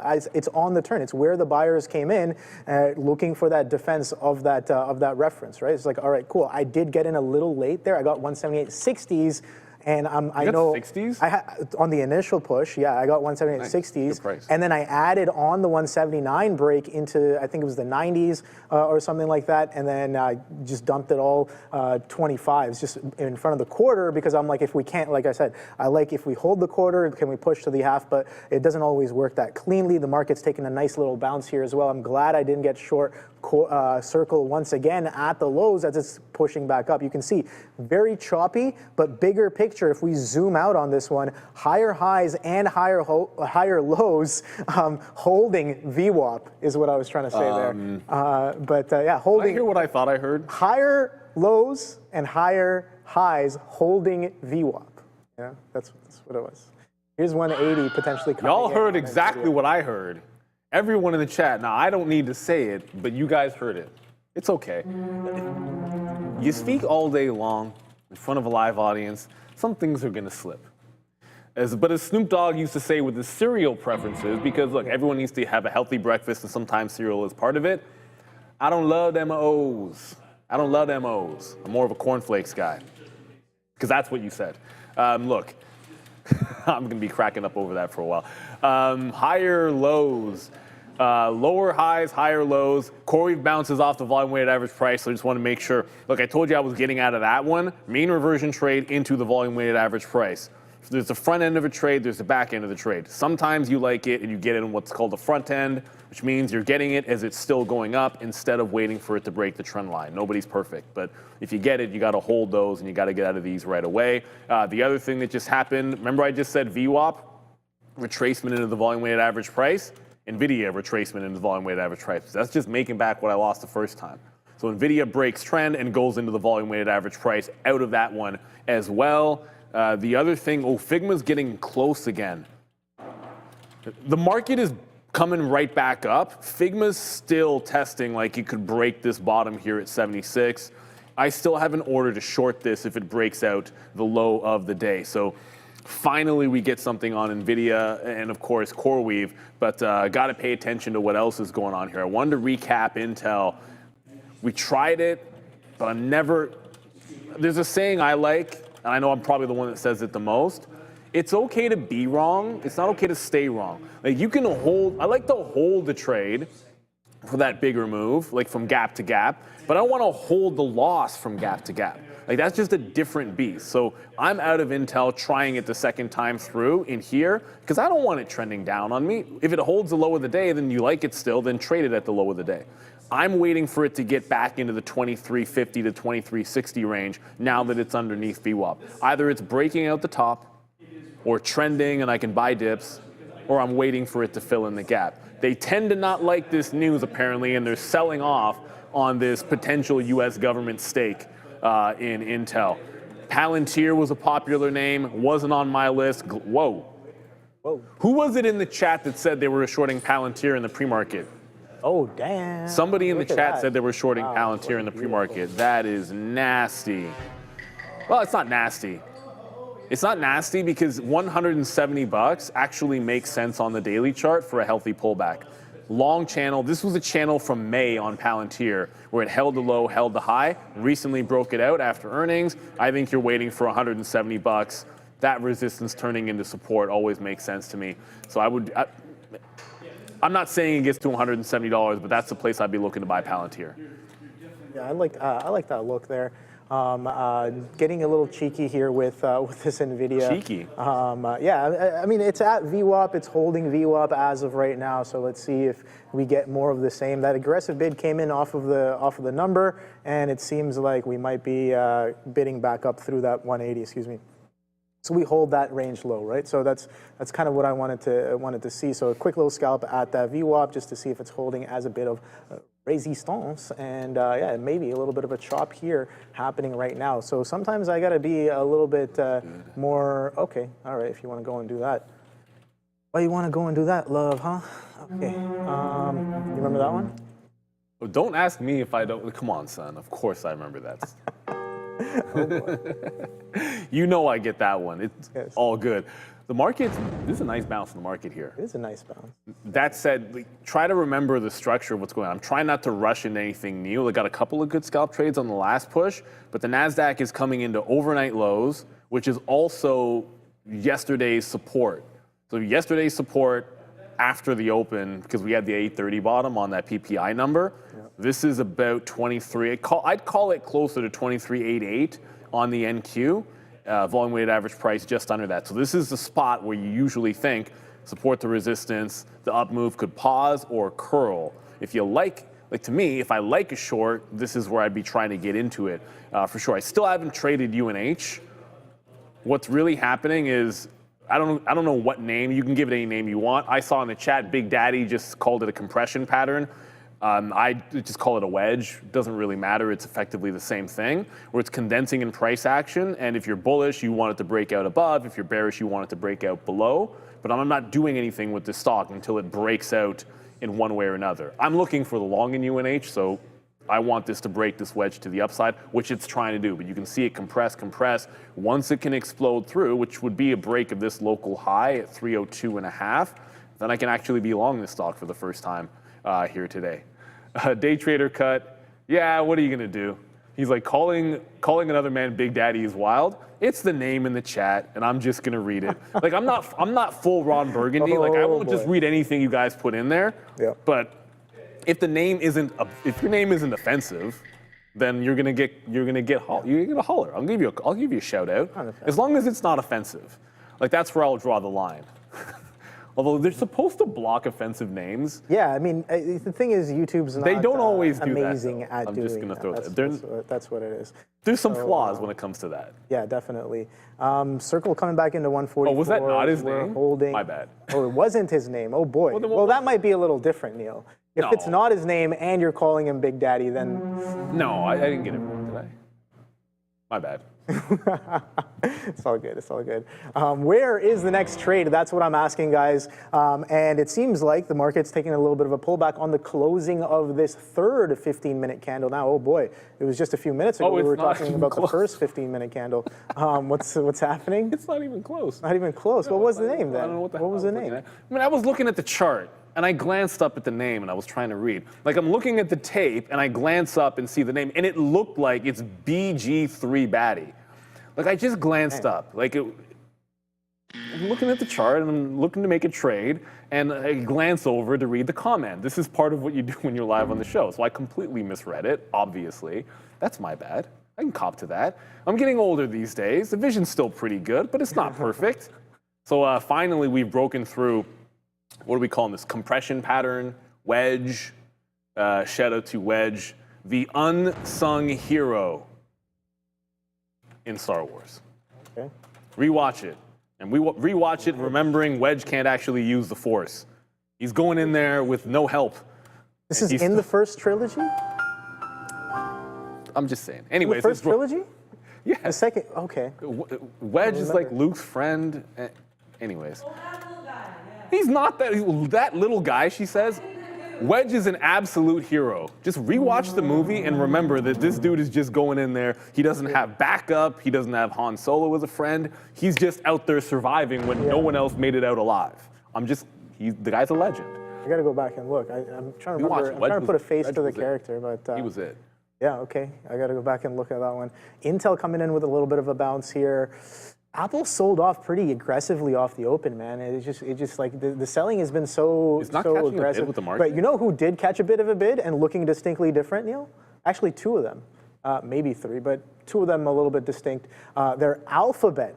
We Whoa. talked about Alphabet, that? Google breaking out of that 200 mark, and that's following through 205.57's current day high, currently trading at 205.47's. And another one is Softy. Softy's defending that 520 level pretty well as of right now. And again, we saw Nvidia as well. Nvidia holding that 179, 178 area pretty well, coming back up into VWAP as of right now. A little bit of turbulence at VWAP, but it seems like we might just blow past this. I have no idea. Circle I still got on watch as well. Intel we just talked about. Open Door did not do very much off of the open there. So disappointing. a little disappointing there. What else did we have? It's not I think done we had yet, though. Roblox. Roblox was dumping on this. Yeah. It's just back to that Louisiana story, suing Roblox. But that was kind of like a yesterday thing. I don't think we had anything new on that one. And if there is anything new on it and I'm wrong about that, then I'll get corrected in about 10 seconds by Adara. But there's somebody flashing size on UNH every now. They're not doing it anymore, but they were doing it at 304. And while that was happening, it's sort of holding it at 303. So the next time it pops up in maybe to the $0.50, like it just did there, I was about to say I'm going to take some out in front of the 304 because of that seller, and then try to catch a dip buy, and if I can get a price underneath 302, I'm giving it to 301. So I'm going to try to give a price under 302 if I can get it to add back in, just as long as that seller continues to be there on UNH. I think this can break out the high. UNH feels like a stock that, look, sell the news because everyone was expecting Warren Buffett to have been a buyer and file that in the 13F, and it tries to shake everybody out. But if it can hold on to this trend break, I think you can see a high break. It's got room to go to 320 on the daily chart. That doesn't necessarily mean it's going to 320 today. That's just not how things work. So took some out because of the seller I saw at 04 and looked to see if I can get in a better price. If it loses 01s, I'm just going to jump out of it. I expect when you break a long consolidation like this, you should just start trending pretty quickly. And if that doesn't happen, I don't have to fight it. Jumping back, I know you're already in Nvidia, so I did want to jump right back into, you're short Nvidia. Maybe not for long. We'll see. Well, it's off the volume weighted average price. I was going to not talk about Nvidia so that I could go over AMD for the first time today. AMD was strong move to the downside, but actually holding the volume weighted average price here. But what's interesting about AMD that I was going to point out was this shelf at 180 that broke. So, I mean, 180 seems like this really obvious place. If the market breaks it out the top, I think you want to be taking this into a breakout on that bad boy. But UNH is the only trade I am in. And you're right, Sadiq, I am still looking at CoreWeave. I'm bouncing from the same names. Like I like UNH, we'll trade that. We'll trade CoreWeave. I don't like HINS as much anymore. Nvidia, we've been in a couple of times to try to catch that bounce into 180. But CoreWeave is holding VWAP. I wanted to short anywhere from 100 to 104, and the first setup was that trend break. Now it's catching another bid in CoreWeave. It looks a little bit strong today, so I have to wait for it to make another top and then try to sniper in on CoreWeave. All the selling seems to have occurred going into the lockup expiration. And then you've had like maybe one or two chances to try to sniper one here today. But this happened with ARM.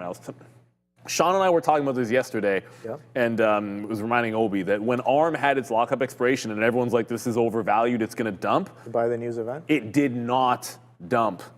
And it caught everybody off guard by not dumping that day. So you don't want to fight it too hard if it's not doing exactly what you expect. You can take your shot at it, but you can have your expectation as to what's supposed to fundamentally happen. The market has zero obligation to give a rat's you-know-what about what your opinion is. It's going to do what it's going to do. Yeah, you just got to respect what it does, and at the same time, kind of listen to what it's saying, right? I think that's a big struggle, I would say, even for myself. Can't speak for every trader out there, but definitely a little bit of a struggle for myself, where it's just like I have an idea, I have a bit of an opinion, and I might try to force it a little bit, just kind of misinterpreting the data and the information that the market is clearly giving me, right? For example, like getting aggressive with shorts on Circle. It's a good thing I didn't continue because it's coming back into that 145 as of right now, right? So a little bit of a push back through, but bigger picture, it's holding VWAP. It's showing you that, okay, pre-market structure, a little bit of a flag breakout through 139s, any aggressive pullback into VWAP, volume weighted average price, holds pretty well for another push up higher. So yeah, nice little action there on Circle. But yeah, kind of reiterating the point that even if there's strong volatility and things are chopping up pretty crazily, I think just zooming out a little bit, looking at the bigger picture definitely helps a lot, I think. Yeah, Nvidia's still catching that bid, man. What if we grind all the way back up to highs? That would be wild. I mean, if you remember what Nvidia's been doing all week, it's been holding the exact same range this entire time. Like all week, same range on Nvidia. The fact that it bounced off the low, it isn't carte blanche that it's going to get to. Like, it's not automatic that I think Nvidia is going to get back into those highs. Let me just pull up the chart. You're always looking at the thing that you're trading. It doesn't mean that it's going to get back all the way to the highs at 184, but certainly, like, at least a retest of 81 to 82 makes some sense to me. I scalped it to VWAP because the market was looking weak. Okay, let me just go back to UNH for a second because that just bounced. I just realized I got caught without an offer to take some out. UNH just got back and bounced off of 301 there and then back into 303. It's not flying around, so it's turning into a bit more of a scalp trade than anything else, where you're just buying the dip into VWAP and there's resistance at 303. I still want to hold on for a break of the high of the day here in UNH. Each time it bounces, I see the bids start to come in, and there's just more sellers. And you have to be reminded of the context. The context being, this got bid up from 240 bucks, and it's gone there in only a week.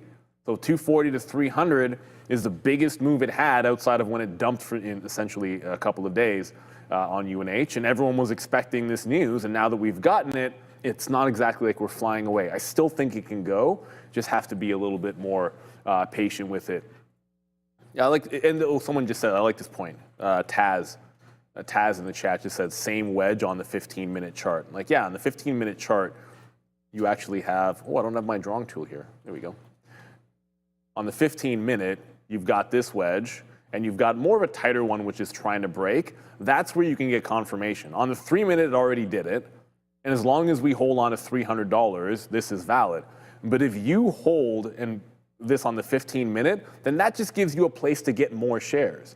Or if you're already out, you can, I should say me, I can then jump back in if I'm out, and I can add if I'm still into it. So I like the multi-time frame look. I favor the long on here, so I'm going to look at all the different time frames under which I can find entry points, trend breaks, consolidations. If I see some random gigantic buyer, I can join in on the level 2 because I'm favoring right now the long over 300. So that's a great call out for sure. Trader Forever, great catch. This is what the community is all about. It was the community yesterday that told us that something fishy was happening on Microsoft at $524. Okay. It was a couple of traders, and I remember seeing it after the fact because it was being talked about on the midday show, and look at the dump.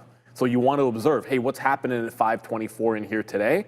Looks like it's catching a bit of a, I don't think we've decided what's happening here yet because it's still going back and forth. It went both ways and then settled in. So give it some time, but you're looking at the right level. If we start trending away from this level, I think you want to be in either direction. But it was a short yesterday through that price.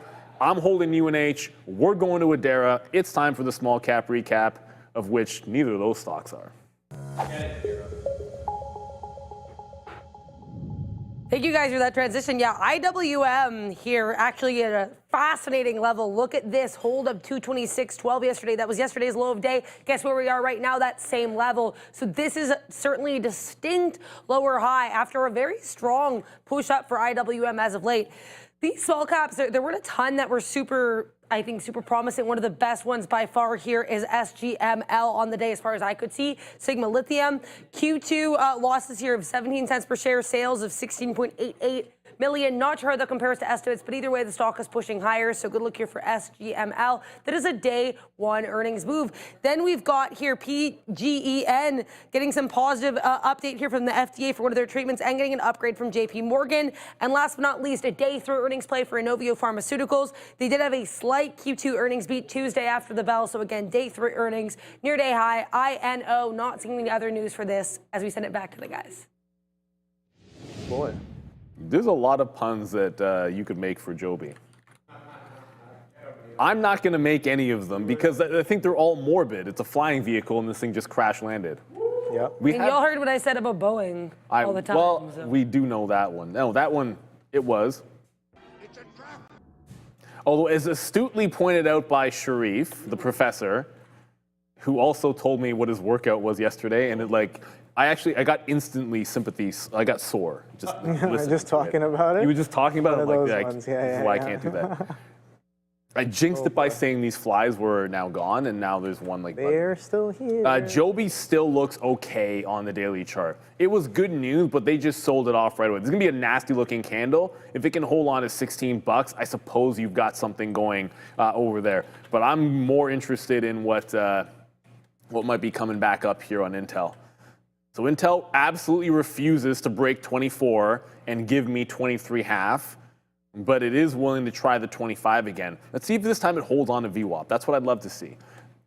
Give me a little bit more structure for this long.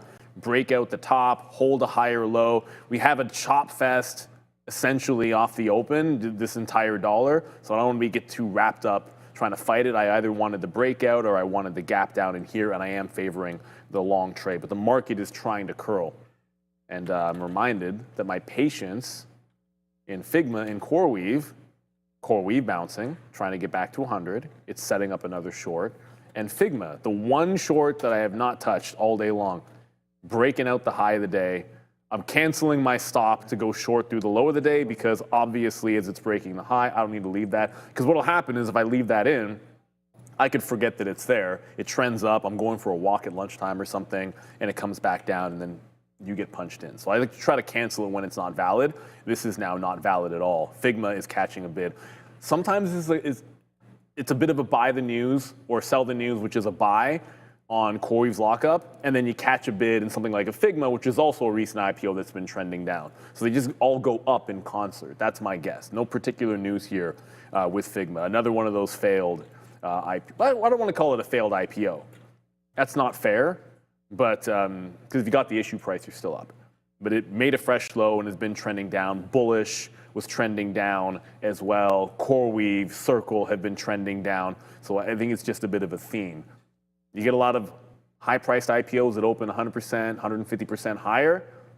Sometimes the profit taking gets very, very heavy and signals a bit of a top, because they were so juiced up for a while. Yeah, I mean, I think that was an amazing IPO. Like this IPO season this year has been absolutely crazy. The trade's fine in the open, but yeah, the trade. I think both the long and the short was there. I remember trading Fig. I didn't have aggressive size on it like I should have. That was a big mistake of mine. But I had the long off of the open, and then on the backside as well, the short on the backside as well. So it's just like it gave you both ways, and it gave it to you so cleanly as well. And bullish was absolutely beautiful. Like Bullish was probably one of the top ones.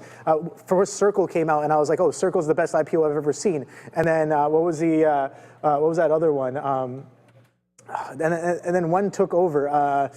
Not Circle, but CoreWeave first. It was CoreWeave, then Circle. CoreWeave, and then Circle. But Circle was by far. I was like, okay, this is and then Bullish. Figma. Right, Figma. Okay, Figma. I'm like, okay, yeah, Figma by far one of the best ones. And then Bullish. Oh boy. That was some bullish action off of the open, and a beautiful retracement as well, coming right back down. And Figma was absolutely beautiful as well. So yeah, IPO season has been absolutely. Fly, there you go. Fly was the other one. Right. Thank you for pointing that out, Sharvan in the chat. So yeah, let's take a look at what Fly is up to and see. Is Nvidia tanking? Because AMD is. Nvidia is testing that 180. So 179.90 is VWAP here. So let's see if VWAP can give it up. This again, today is the first day we violated that range low. So it kind of sellers pushing it in and being like, all right, well, maybe this is the day. This is now we start breaking below that range. If we can't sustain VWAP, then I think sellers have shown who's in charge on the day today. So let's wait and see what happens. That 179.90 I have as VWAP. It can be like 180 as well. I have one just above 180, 180.10s as of right now here on the P8 platform. So just keeping a watch on that. Let's see if it'll give it up. Only about 7 seconds? No, 7 seconds for the 3 minute, but 3 minutes left for the 15 minute to close. So I'm waiting and watching for that one as well, Neil. Absolutely. And you know what, everybody? You've seen Trade the Pool here for a while now. But they got something different, everybody. And it's just created special for you, active traders. A free ebook featuring 4 proven swing trading strategies from Trade the Pool's top funded traders. Inside, you'll see exactly how they approach the markets, how they manage risk, and the setups that they use and rely on so you can learn to grow from what actually works. Download it now by scanning the QR code on the screen or hitting the link in the description. And a thank you to Trade the Pool for that. Make sure you should always have a strategy. And I think one of the good things about journaling or having in a book fashion is, to me, like, if you couldn't write down what your strategy is or articulate what your strategy is and you don't necessarily have a trade, you almost have, like, you have something you like. A trade should be, I'm looking at this here in this direction for a reason. Like, it could be, I'm looking at AMD. I could simply say, I favor the short on AMD because it's got a double top the last 2 days. It broke down the lower high, so the structure is a short. It consolidated the bottom, and maybe you like a breakout at 177. So that's the reason why you want to be short on a stock like AMD. Then you could have something along the lines of, okay, well, if it breaks 177, I'm just sort of saying this out loud. I don't necessarily want to take this trade. If it breaks 177, I'm going to give it to 178 risk. That's another key level risk $1. I'm looking for a push down into this close area here at 174. Right, so maybe I'm going to be getting out every dollar into 174. That's a 1.5 to 1 risk to reward if you were to get all of those fills, and that would be a structure of a trade. Or you could just, I'm punching short at 177, and then, you know, Jesus can take the wheel, and that's it. Like, you don't actually have, you're just like, yeah, I'm just going to do it, but it doesn't really matter. So, like, you want to make sure that you have a bit of a strategy when you're trading. No, I think that's a valid point. Like, you should be able to explain what you do, I guess, on I guess just a scribbles on a napkin. I think if you can simplify that as much as possible. You don't have to use a napkin, but no, but I think just to simplify. You know, they say some of the best ideas have been written on napkins across time. I wonder when they invented napkins. So what I'm trying to say is what I've come to realize, and one of my favorite quotes from I forget which book. I think Turtle Traders. It's one of the Turtle Trader books. Is you just have to simplify the trade. Like, you go through so much material, you have so much knowledge, you have market acumen, but at the end of the day, you have to be able to simplify the trade as simple as possible to take the executions. Yes. Right? This is the idea, this is the reasoning, this is the thesis. I get long when this happens. If this happens, then I get short.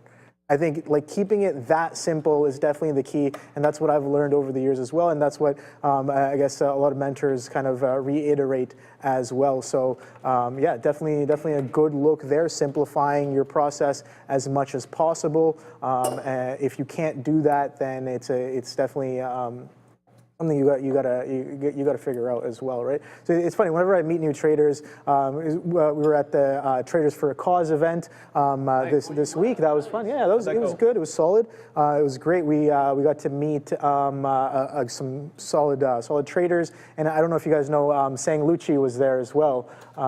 He's kind of an OG.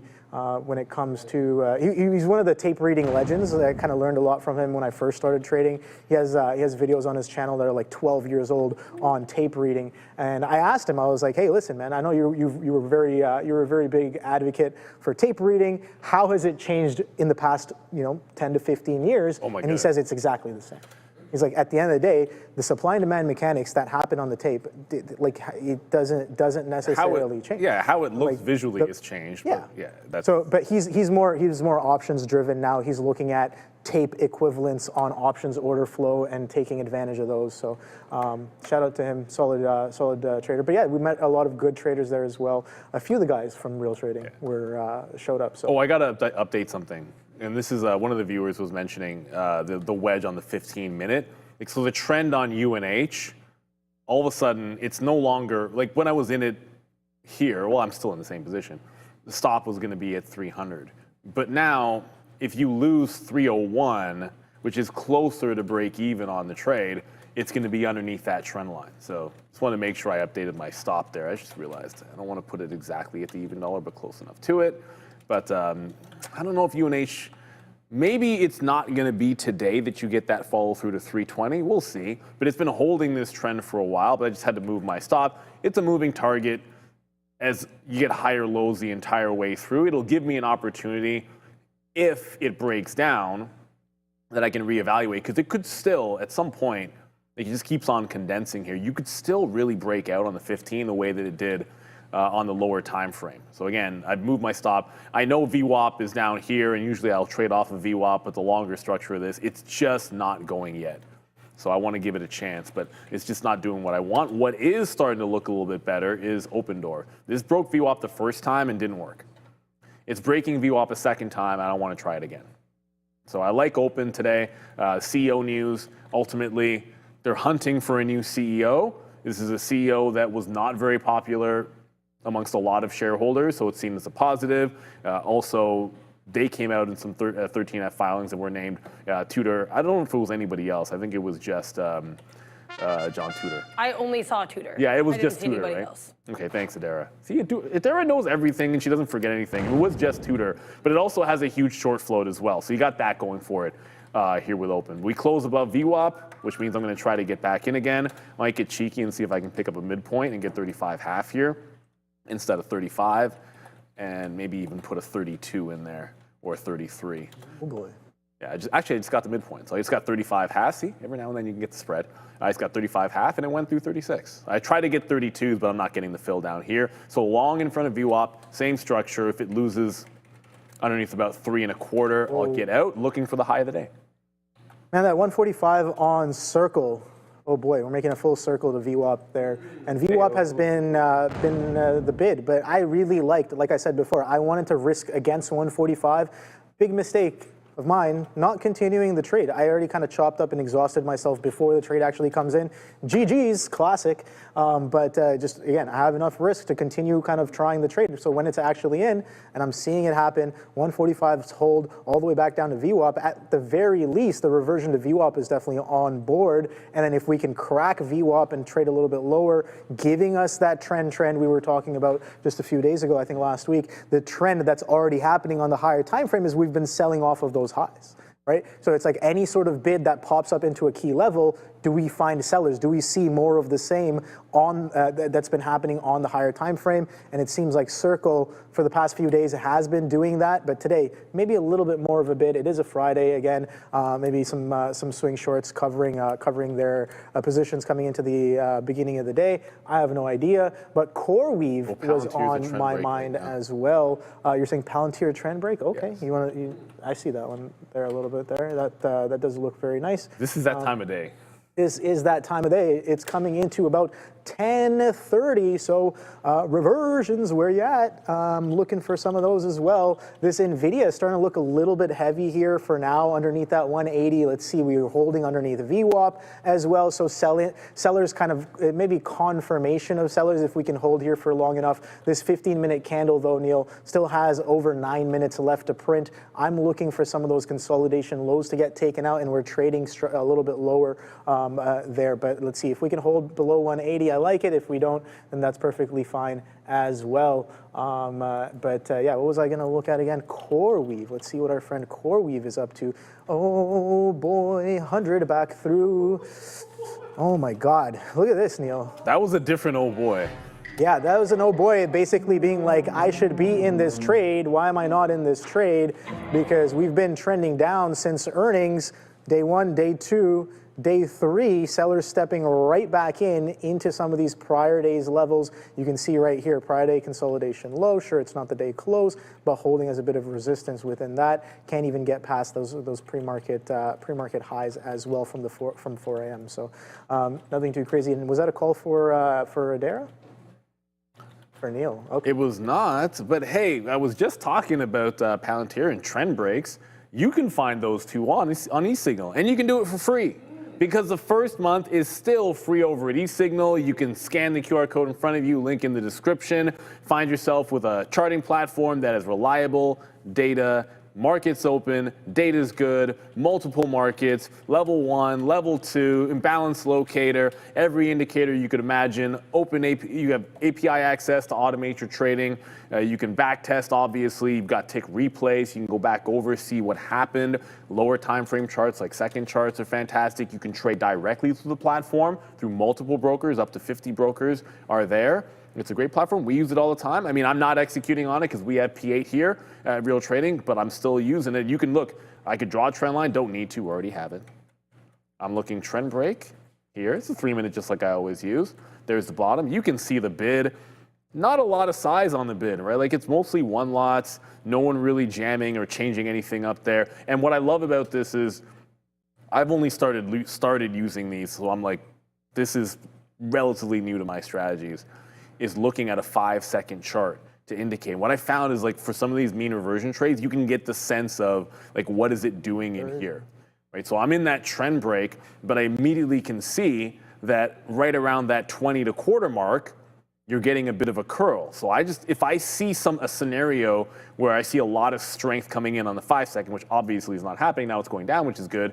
Then I might jump out of this trade and say, I don't even care about where my stop is because I'm seeing that action go against me. Like my stop is at the prior bar here, but that's at 178.45 or so. So if it can hold those 20s, then I think we're going to be good to go. UNH is doing the same thing. It goes a couple bucks in the money, but I've already scalped it for that.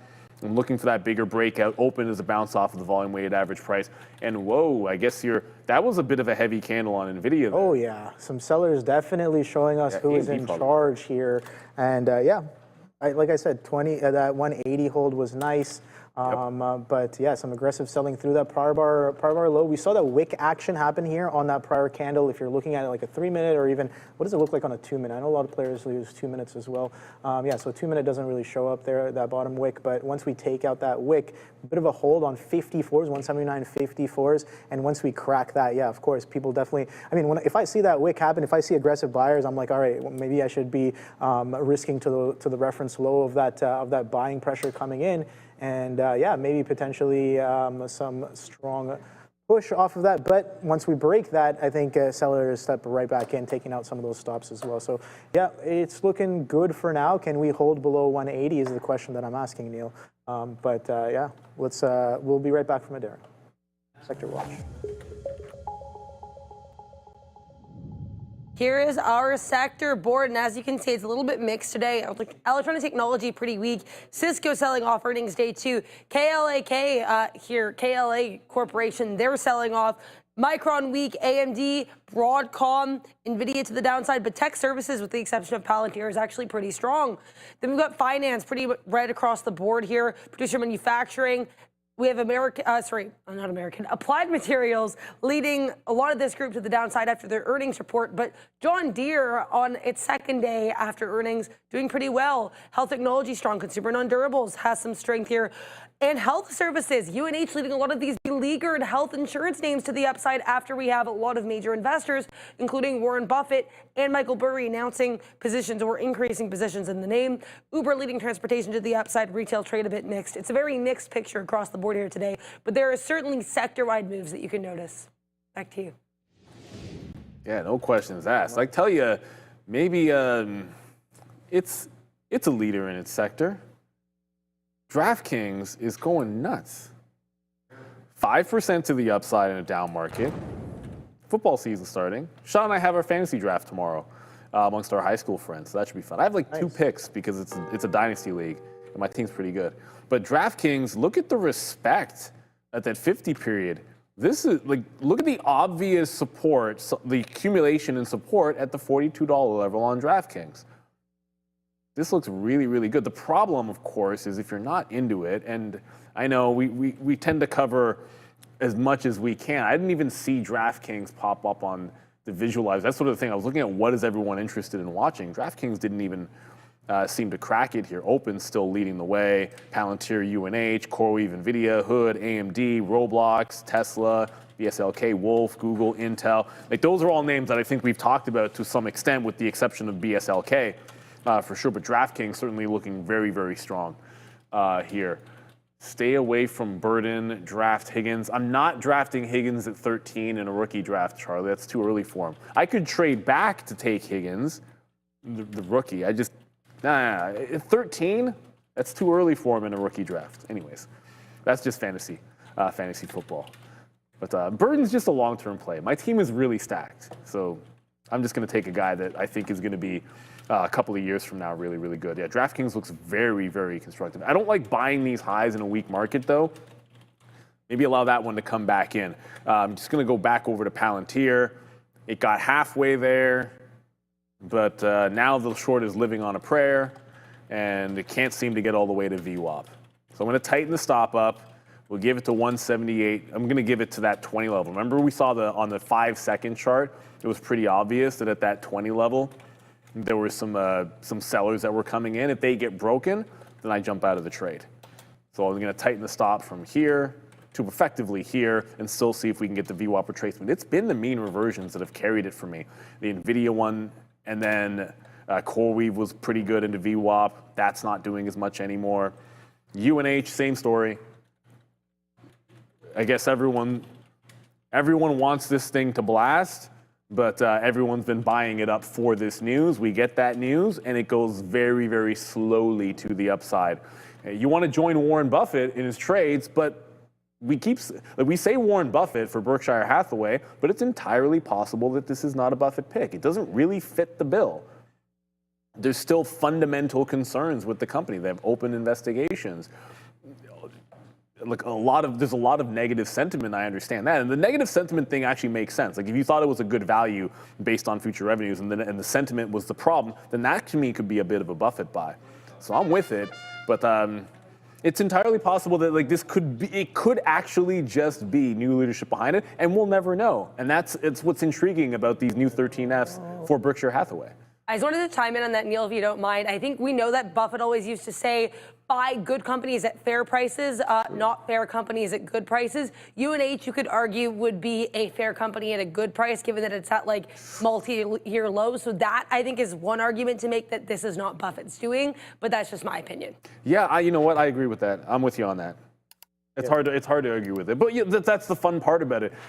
The overreaching thing, I think, that makes this different, and maybe why it's not exploding the way everyone might have expected it to today, is just how far this had already come. Like the speculation that Buffett was buying, or that Berkshire was this was the mystery stock, started a while ago, and we've already had a pretty decent move going into this. The market goes down. That's good, and Open's bouncing still. What I like about these small cappers, I know Sharif likes it too, is the market can be just dripping, and they can hold on and not care. Now, Open hasn't done much since it held VWAP, but it's not falling with the market anymore, so that's at least a good sign. UNH is continuing to bounce. I'm getting out of Palantir at VWAP, and it looks like it's going to hit the volume-weighted average price. If it bounces off VWAP, Palantir, I want out of this thing. Just take it from station to station.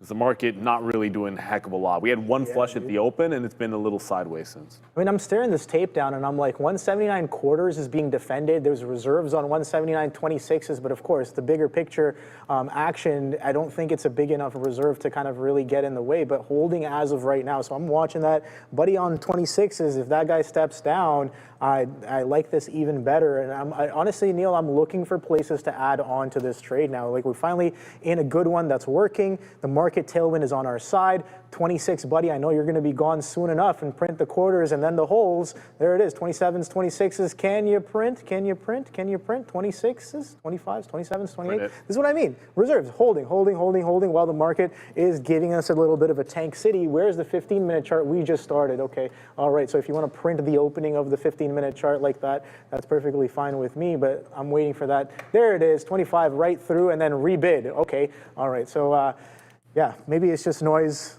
but looking for that continuation. What's up, Adara? I'll let you guys know here about British Petroleum, BP. Obviously, this gap down. Couldn't find any news as for why. Making a bit of a bull flag intraday. Apparently, Seeking Alpha's reporting, or I guess commenting, that there's some takeover speculation for the company, which could be leading to these gains. Now, keep an eye here in PFE as well. I'm just seeing this come through my blotter right now. Pfizer's experimental sickle cell drug has failed its phase 3 trial. Keep an eye on Pfizer. Again, CNBC reporting that its experimental sickle cell drug has failed a phase 3 trial. Back to you. No. Like, I have no dog in the fight, so I don't really care whether Pfizer goes up or down, but sickle cell is a horrible, horrible disease. It's like a heartbreaking disease. You don't want to see, you want them to succeed, because it's one of the, it's a horrible, horrible disease. Palantir just head faked. It got to VWAP. The buyers came in. Well, buyers came in. I shouldn't say the buyers came in, because if the buyers came in, then it would do something crazy. But it bounced to VWAP. Looks like that's what we're going to be able to get. So we got basically the dollar move into the volume weighted average price. UNH is trying to break 305 as we speak. It's not really doing so very successfully. It's been through a couple of times here and kind of dropping right back in. I've already scalped, and I'm trying to hold for a break of the high, which is 306. So if it fails at 306, I'm going to trail to 305 and try to let this one fly. So I wanted to break the 306 level, then I'm going to put a trailing stop in at that 305 level. And I know I just heard you say AMD breaking low of the day. So there's a low of the day break. I gotta pull up my chip basket here. Again, I usually have it open on my charts here, but usually I have Nvidia and then AMD.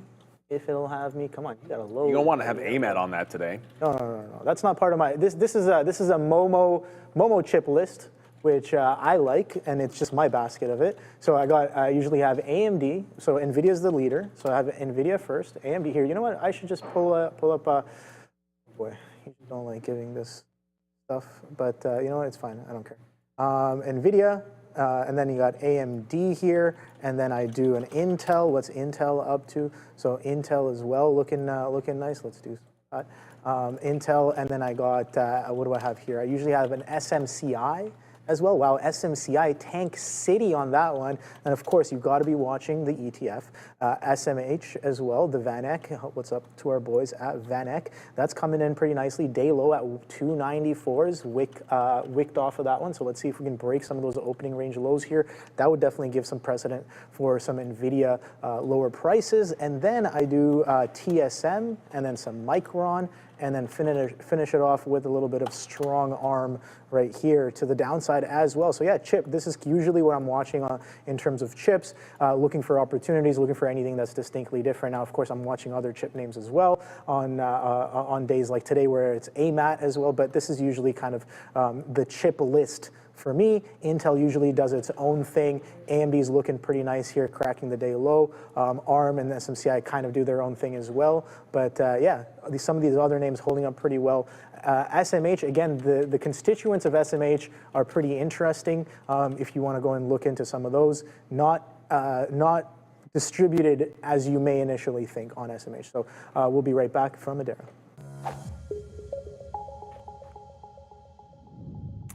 This is the US dollar. The US dollar is definitely struggling a little bit here. I talked a bit about an uptrend from the lows. We've already broken that. Right now, these last 3 days, we've seen lows around 97.63. Right now, we're trading around 97.73. So let's see if we can make a even vaguely higher low in the US dollar.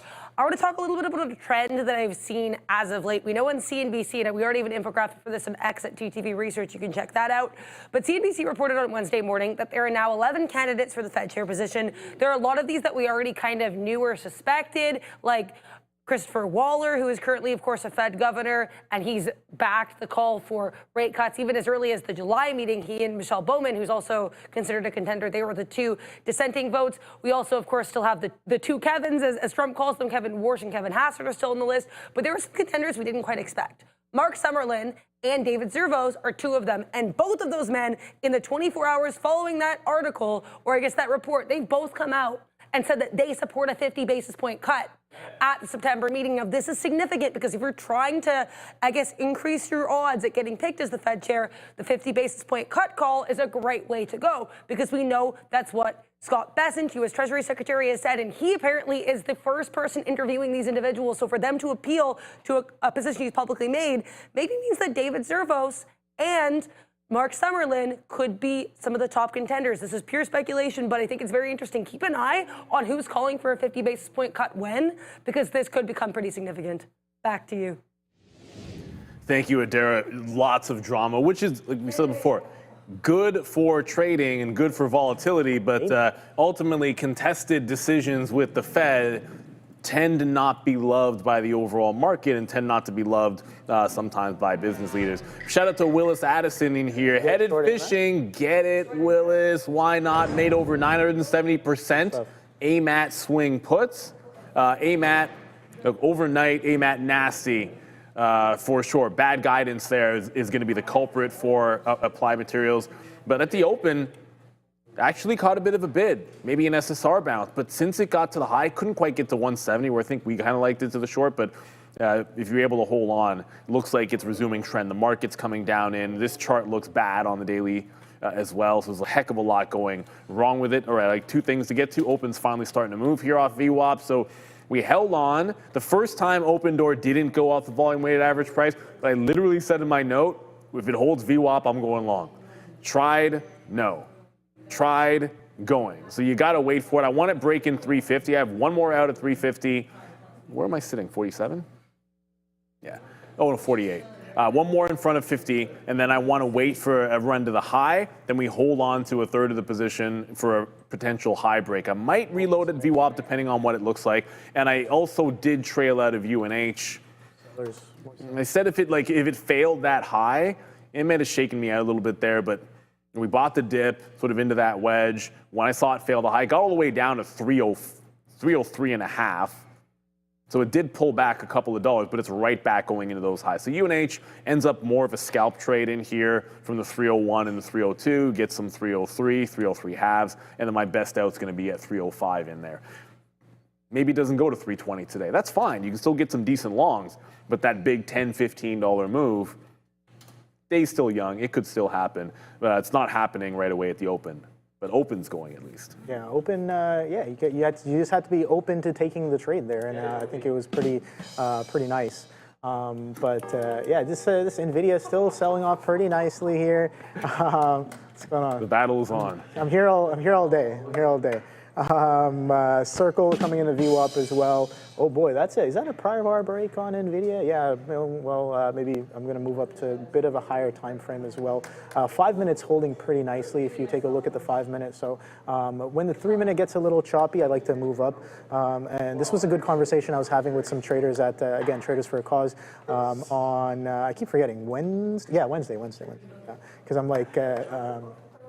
Yeah, normally don't really party in the middle of the week, and there was definitely some I guess loosening happening on Wednesday. So it was good. Hence why I didn't trade yesterday. That's why I was like, which is fair. I know my stats. I know my stats very well. Be self-aware. I'm like, if I don't sleep well, if I'm indulging in the no-no during the middle of the week. In the what? In the no-no. In the middle of the week, then the next day, statistically speaking, the performance is not like I can have the best opportunity. There can be the best trades. But my performance and my execution is not necessarily up to par, so why even put on any risk? That's new. Is that a thing? Is that what the kids say? I'm indulging in the no-no? I don't know. Because they're saying stuff like skibbity. Well, I know all about that. My daughter says skibbity doobop. She's at least past that. Now everything is referencing that. What is it? The Demon Hunter thing. The K-pop. Is it K-pop Demon Hunters? You haven't heard about this? Demon Slayer, like the anime Demon Slayer. Look, it's a movie on Netflix, man. That's as much as I know. We've already watched it 3 times. Is it an animated movie? Well, yeah, it's animated. We've watched it 3 times. It's movie night tonight in my household, which probably means my daughter's going to make us watch it again, which is just fine. The songs are really catchy, so she just keeps quoting it and like dancing to the songs and singing the songs. And then like I'm doing this every now and then because I'm telling you, that thing it's huge. And all kids are obsessed with it right now. Interesting. Absurdly. Like, she's gone from Minecraft to K-pop Demon Hunters. Yeah, no, K-pop is pretty popular, I'd say. Yeah, no. Good stuff there. I thought it was the Demon Hunter. Saja Boys. Not Demon Hunter. Oh boy, there is a little bit of a power bar break on the 5 minutes, so I got to start maybe lightening up the load a little bit as the market potentially. It's almost 11 o'clock. A bit of a bid here. Yeah, close of the hour here, Neil. So yeah, definitely have to lighten up. There is Buddy on the bid getting taken out as well. Okay, filled. Said I got filled on the MIAX. Okay, all right. Get it? MIAX had an IPO yesterday. Yeah, I know. MIAX had an IPO. I was watching that, and apparently, so even though I didn't trade yesterday, they were defending on MIAX, $30 on MIAX. I was like, oh my god. Fun to us. Did you take the breakdown? Okay, I went for a walk. Oh my god. So because that breakdown was so nice. I was like, waiting. I was trying to wait it bid? out, but I'm like, I need to get up, and I was in my desk the whole. I had not gotten up from my desk for any extended time. But MIAX, the Miami Exchange, had an IPO yesterday. What Obi's talking about is here. Best gate, one of the best. At $30, it was getting held, and if you looked at the level 2, the bid at $30 was actually on the Miami Exchange. It's like this gateway, which hey, what are you going to do? You might as well bid it with the main exchange for that stock, and it was just huge size. I don't know, like 1,500 lots or something was there on the MIAX holding 30. And the second it broke, it was pretty clean. I wasn't here when it happened, but I mean, the chart tells me that it was clean, so I know that it was clean. And a good one, but only 3 minutes to go. Have we hinted? No, don't say anything. No? There's no hints? Okay. All right, cool, yeah. Well, I can tell you what's happening for me. What's happening for at lunch? Lunchtime. Oh boy. I've been waiting for them to bring this back. Okay. And some people might not be excited for it, but I am excited for what's for lunch today because we've got finally assorted sandwiches. Oh, no way. Let's go. Dude, that's the best one. It's the best one. That's the best one. There's tuna salad, turkey with cranberry relish, roasted vegetable crudité with buttermilk ranch and hummus, dessert squares and cookies. Dessert squares and cookies. Did I mention there are dessert squares and cookies with the lunch today? Oh boy. That's almost as good as finding out that we have Snickers Coffee Mate. Yes! Do you see that? I saw this in the morning. It's the little things, everybody. They're so good, dude. They're so good. I drink my coffee black, but not today because I discovered that we had these two. I will probably stop using them after today, but I had to have it at least once. I just think you drink it black. I don't like too much sugar. Whenever people say that, that reminds me of, I think it was the joke in the first Naked Gun, where it's the two kids on the airplane, and she's like, I like my coffee black, now, just like my men. I'm impressed that you know this reference. However, as a child of the 80s, yes, that's not the Naked Gun. It was a Leslie Nielsen movie. Okay. Airplane. Airplane. Yes. Sorry. Even funny. Is it actually? So I've seen clips from all of these. Airplane is one of the funniest movies ever made. My favorite scene is when the dude's going through the airport. The guy that you unsaw, Robert Stack, is the actor from Unsolved Mysteries, and he's coming through the airport. And all the Hare Krishnas keep coming at him. And instead of he's like, no thank you. Then he just starts going kung fu on all of them. It's like knocks this guy out and throws the other one. Oh, no. And they just keep approaching him. He goes full Bruce Lee on all of them. That movie is absolutely classic. Airplane 2 had William Shatner in it, which was hilarious. Okay. Oh, but you check those out. I gotta watch those. You gotta check those So I started watching Naked Gun because it's on Netflix now. Both 1, 2. There's 2.5. I didn't even know. But they're making a new one. No, the new one's already out, no? It's out? I'm pretty sure the new one's already out. Liam Neeson? Yeah. It's out already? I'm pretty sure the new one is already out. Correct me in the chat if you guys know, but I'm pretty sure it's already out. And in preparation for watching that, I'm like, that's what I usually do. If there's a new movie coming out and I haven't seen any of the prequels, I make sure I go and spend some time kind of doing that. Got to. Well, it's 11 o'clock. Oh boy. Which means we're gonna mosey and grab those assorted sandwiches. With the salad lunch, we basically just get sandwiches on our lunch. So I don't get to choose which one we get, but all of those sound absolutely delicious. We'll be back at 2, but for now, it's a very special edition. Oh boy. Blast from the past. Go get them. Be right back. Bye-bye. There we go. Boom! Greetings and salutations, beautiful people. Welcome to the Midday Show. That's not Joey Options. That's your girl, Adara. And I'm Sharif. Welcome, everyone. We have a fantastic show for you today. If you are an older viewer, you kind of remember this duo over here. You may. You may. You may recall. You may have some recollection. Boom. Oh, all right. It's clown o'clock hour. Okay, Raven, you're leaving already, brother. You just got here and you're already leaving. Shout out to you, my man. I'm kind of dressed like the Joker. I don't really care. Bit, He doesn't get to do it. No, he doesn't. Mr. Easy Street is in the house, Adara. So is Cool C5150. Shout out to Tariq Mia. We got the OG Darwin. We got Why Not, Why Not. Shout out to May Reyes and Joven, something or another. Robert. We got Haitham. We got Daniel Vargas in the house. Oh, baby. FAVSP. We got Buffalo Soldier. Samuel's in the house as well. Shout out to Lionel Martinez. Not Messi. Martinez. We got Big Joel 360. Shout out to Kevin 5483. Capturilla. ABF Unlimited, and shout out to Shanti the Guitar Man. All right, I like that one. Tell me what instrument you play. Kai Lexi, Dayona Crazy, Trump Power. All right, we got Gabby Frigo. Shout out to Ahmad. Habibi, come to Egypt. I am October. Wait for me. We got MB Gogan. All right, Jaguar Nut, Derek Thompson, Ed Miller, and one more.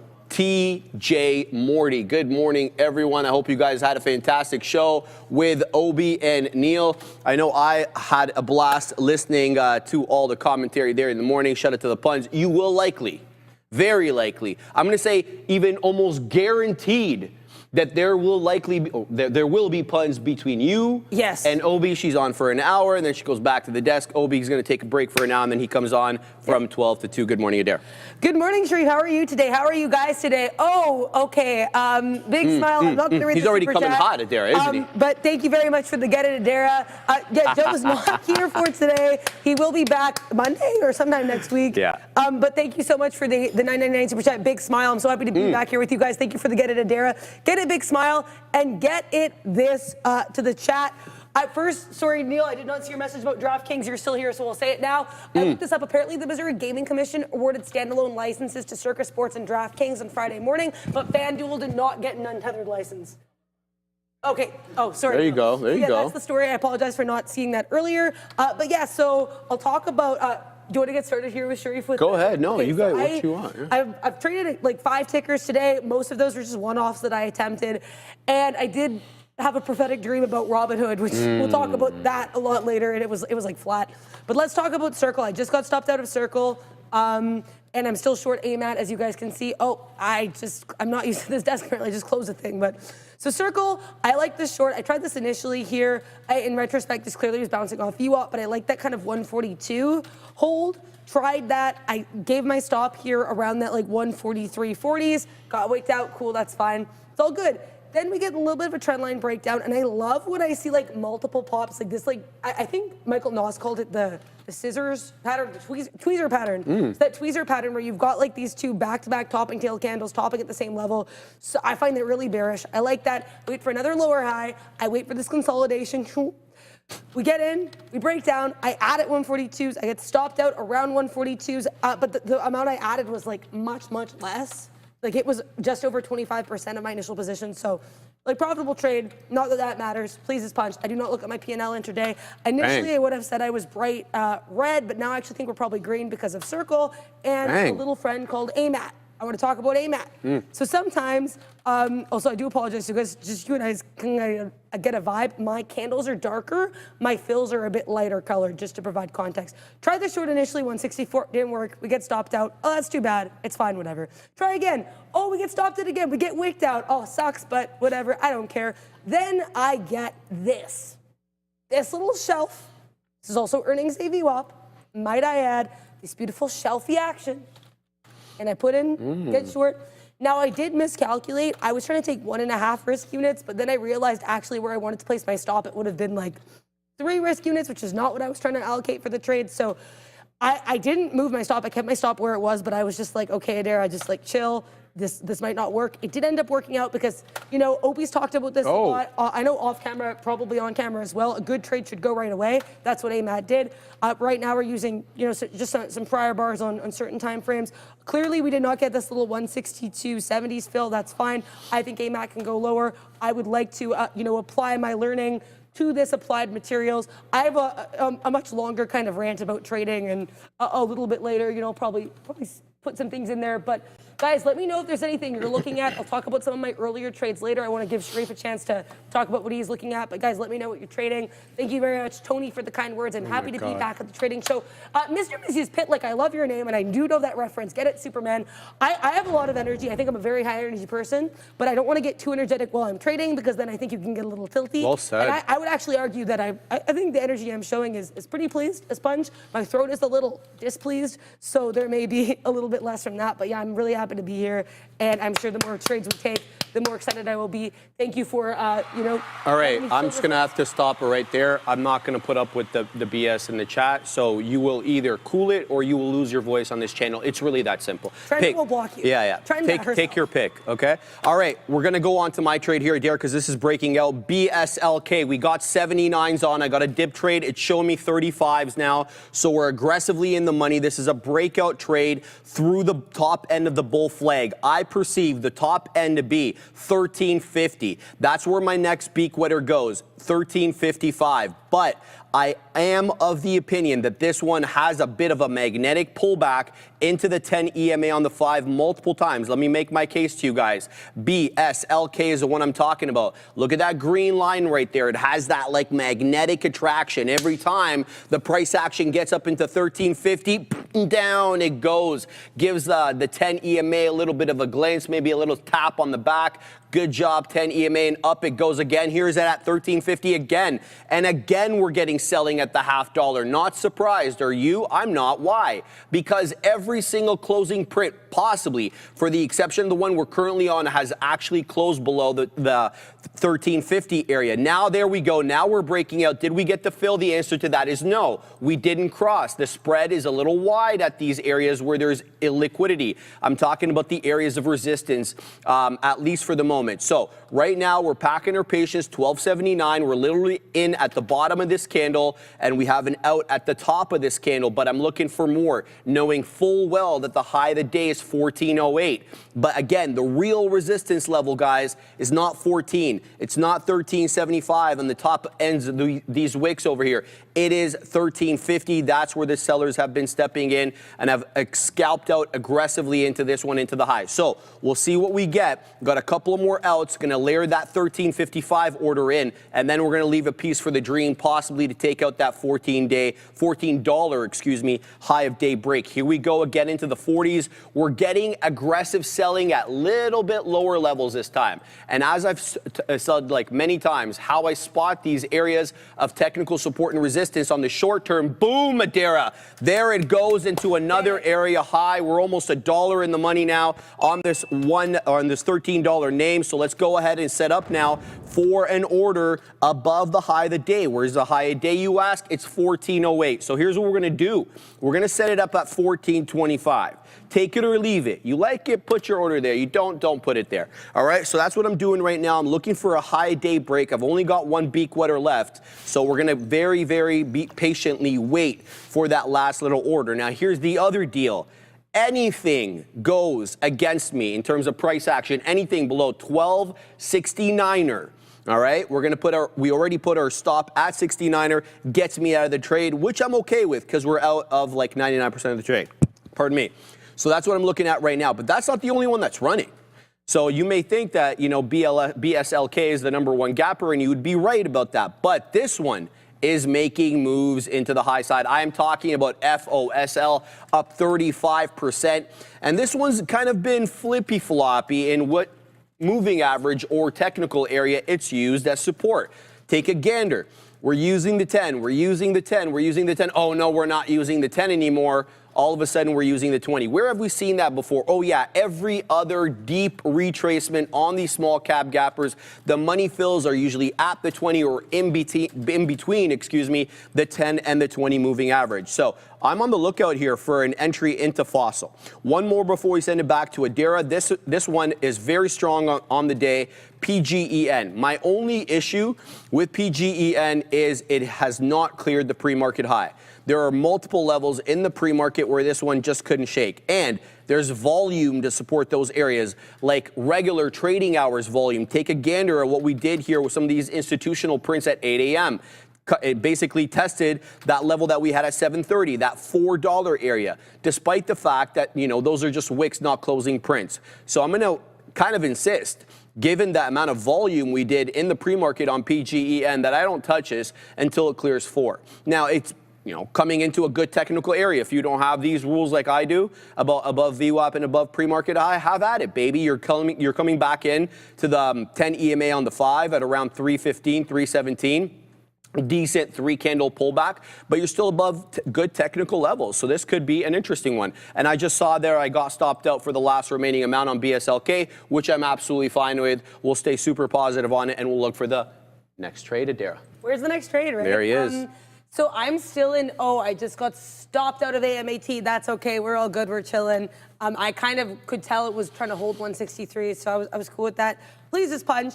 I want to talk about Tesla and Meta. People were asking me about those two. So TSLA, and unfortunately I typed this like right before it bounced, so I apologize if people missed this. I said I thought it might be curling at the lows because we had that clear support here around 332. This is the exact same thing it did yesterday at the exact same level, and I'll zoom out to show you guys. So Tesla, 330, actually slightly higher low. Look at that first pushback of the day. Oh boy. I'm not trading this, but because I think also the pattern I'm talking about is a little bit longer term, but that 331, 330 halves hold, and then today 332s. Good look. Let's see what VWAP brings. Yesterday we chopped around and then we broke out. Meta was another one people asked me about. I'm using the 15 right now, just so you guys know.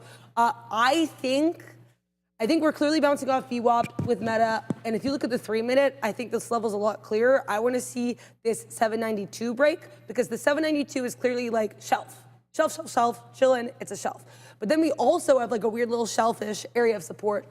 Not shellfish like the seafood, shellfish like, resembling a shelf around that 790 level, right? Support. Now, initially I was like, I think we're holding VWAP, but now I can tell we're kind of pushing into that 790. Now, this is the type of trade where I don't know if I would get short above VWAP. I would be more tempted to get short at the retest of VWAP, but right now I don't really want to touch Meta. I'm not really vibing. Thank you guys so much for the kind words and for supporting me being at the desk again. We actually had a couple super chats I want to go over as well. Thank you so much to Kelvin GTS for the $5 super chat. Yo, it's Adara. Hi guys, both of you are like complete opposites on what y'all trade. That's awesome. That's so true. I think honestly, I think that's so fun about this too, right? Because he's trading a lot of these like, these really quick moving ones, and I'm just watching tape for a specific level, and then I'm like, getting in. AMAT is, I think, just wicked me out, but I mean, I'm chilling. I don't care. It's a stock. What's it gonna do? Like hurt me? We can't do nothing, good there. bro. Then we have Glaze94. We love you, Adara. Thank you very much for the $10 super chat. Rusty Dutch, great to see you in the trading chair, Adara. Thank you for the $10 super chat as well, guys. I really appreciate the support, and I'm so happy to be here. Every day. I do speak a little bit quickly. I apologize. I will try to slow my speed because I know it's pretty aggressive, but I get very excited about this market. And so then I'm just like, I get a little energetic. Okay, now I think Meta's actually breaking out. Do I want this long? Yeah, if I'm feeling like about it, I should not take it. And that was, I think, really like a big moment of clarity I had last night. I had, just full disclosure, my worst trading day ever last night. Just like a little bit overshut down, but like, with the memory, I know that it was my worst day, and that's fine. I followed my rules, but there was just, I guess there weren't really any trades I think that were super worth pursuing, I guess, to the extent that I did, and that's fine. I had this whole realization, and then, I went through my mental Rolodex of my best trades, and I realized all of them. It's like you have this moment where you need to get in, and I was going back through the charts this morning. I went down a little bit of a memory lane for like my, my best trades ever, P&L wise and just mentally, and I'm like, I don't even understand how the Adara from a year ago was doing some of these. She's like, oh, I see it, I'm getting in. I'm like, I need that aggression again. I need that instinct again. I need that raw, just kind of trusting yourself again. So that's what I'm going after today and going forward. AMAT broke down. You know what?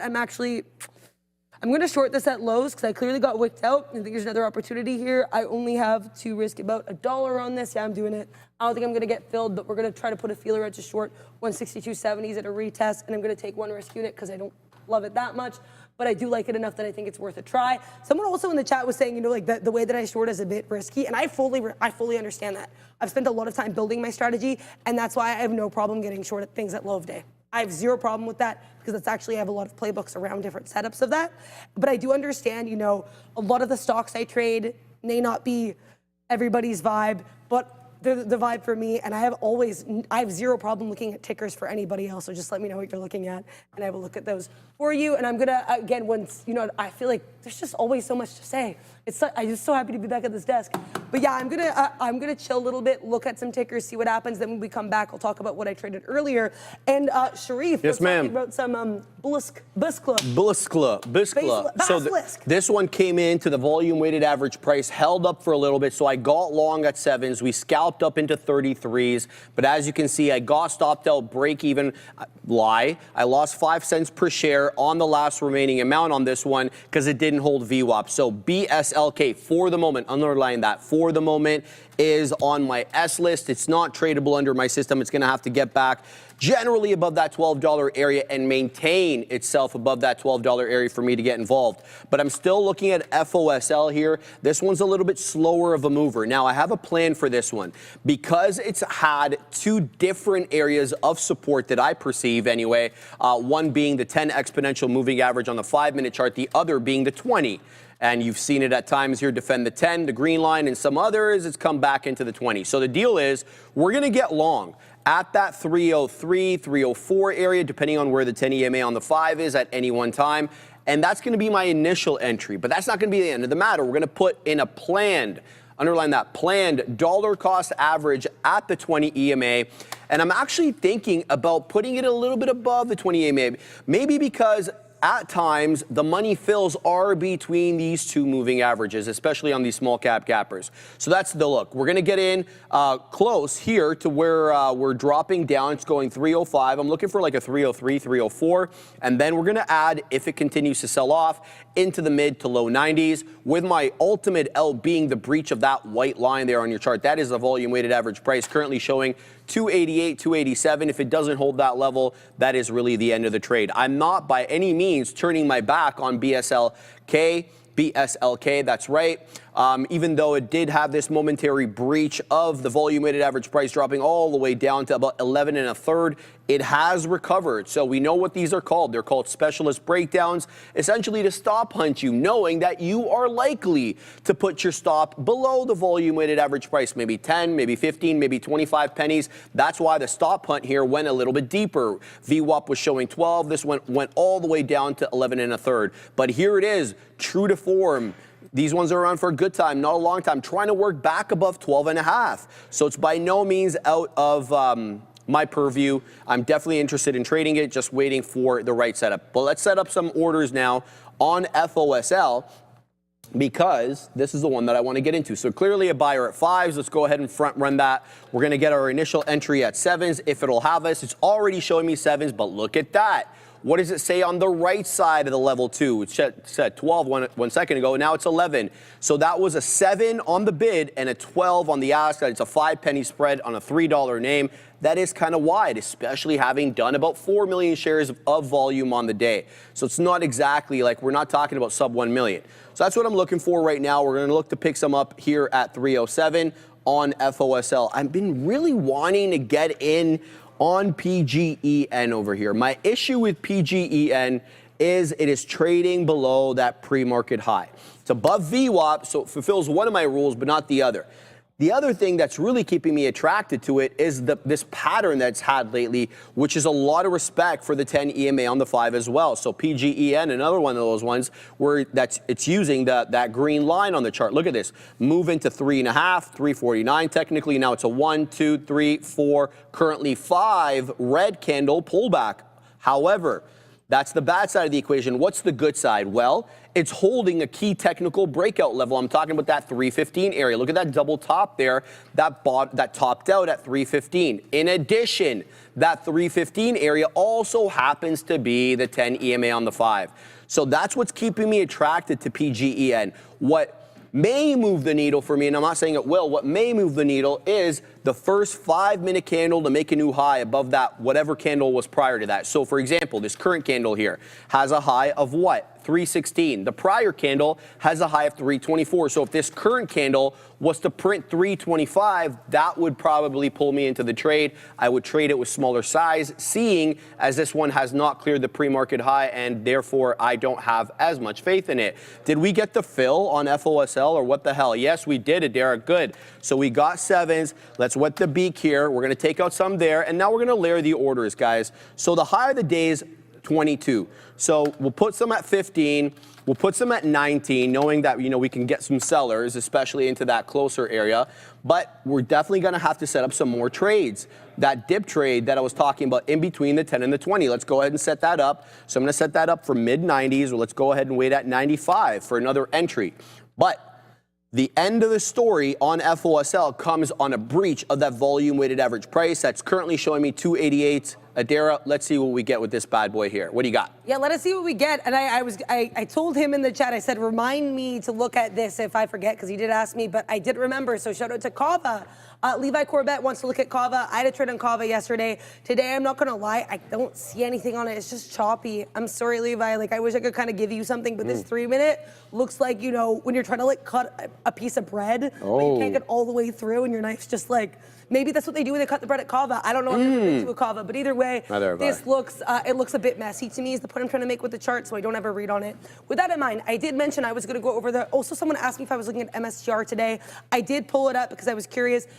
If it breaks this low, that type of low day break short, as I mentioned, is actually something I'd be into, but I'd have to be cautious with it. I like that 360. 30 area, let's see if we get, you'd have to risk $3, so I'd have to really, really like what I see on the book, but MSTR is on watch for me. I'm going to keep the chart up. So yeah, thank you, Levi. Levi did remind me too with the Kava, the CAVA. Yeah, I'm not sure how I feel about it. I think, actually, you know what? When I have it big screen, I think it looks choppy, but when I have a smaller screen, you know what, Levi, I take it back. There is some support at, what is this, 69.20? I think if it holds 69.20, I actually... But that being said, slightly lower highs, right?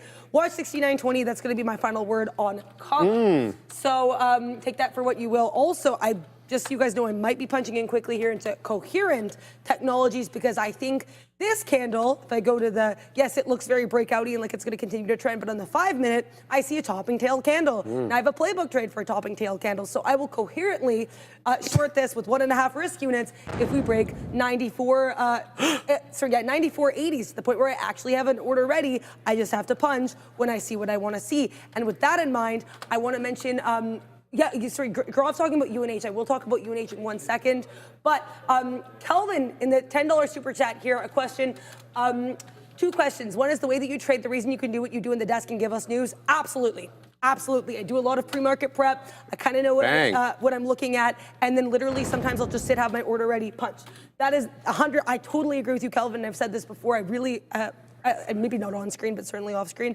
I think that is why I'm able to do what I do, just because, I know what I'm looking for, and I can just read the tape, just wait, and just chill. I think if I was scalping, there's no way I'd be able to do what I do. Second part of your question, so Sataya was on for me vacation, and yeah, shout out to her for covering for me. That's what I will absolutely say to that, because it's very nice. I had to go on vacation, and I want to make sure you guys do have that news coverage. Coherent actually looks really double toppy, so initially I closed not closed, but I decided I wasn't going to send my order. Now I am going to send my order and do more shares with it, so I just need to wait for that to hit, because I actually think that's going to be pretty good if we break 94.80. Let's talk about the 2 trades I am in, and then I'll transition, I guess, to what I was trading earlier.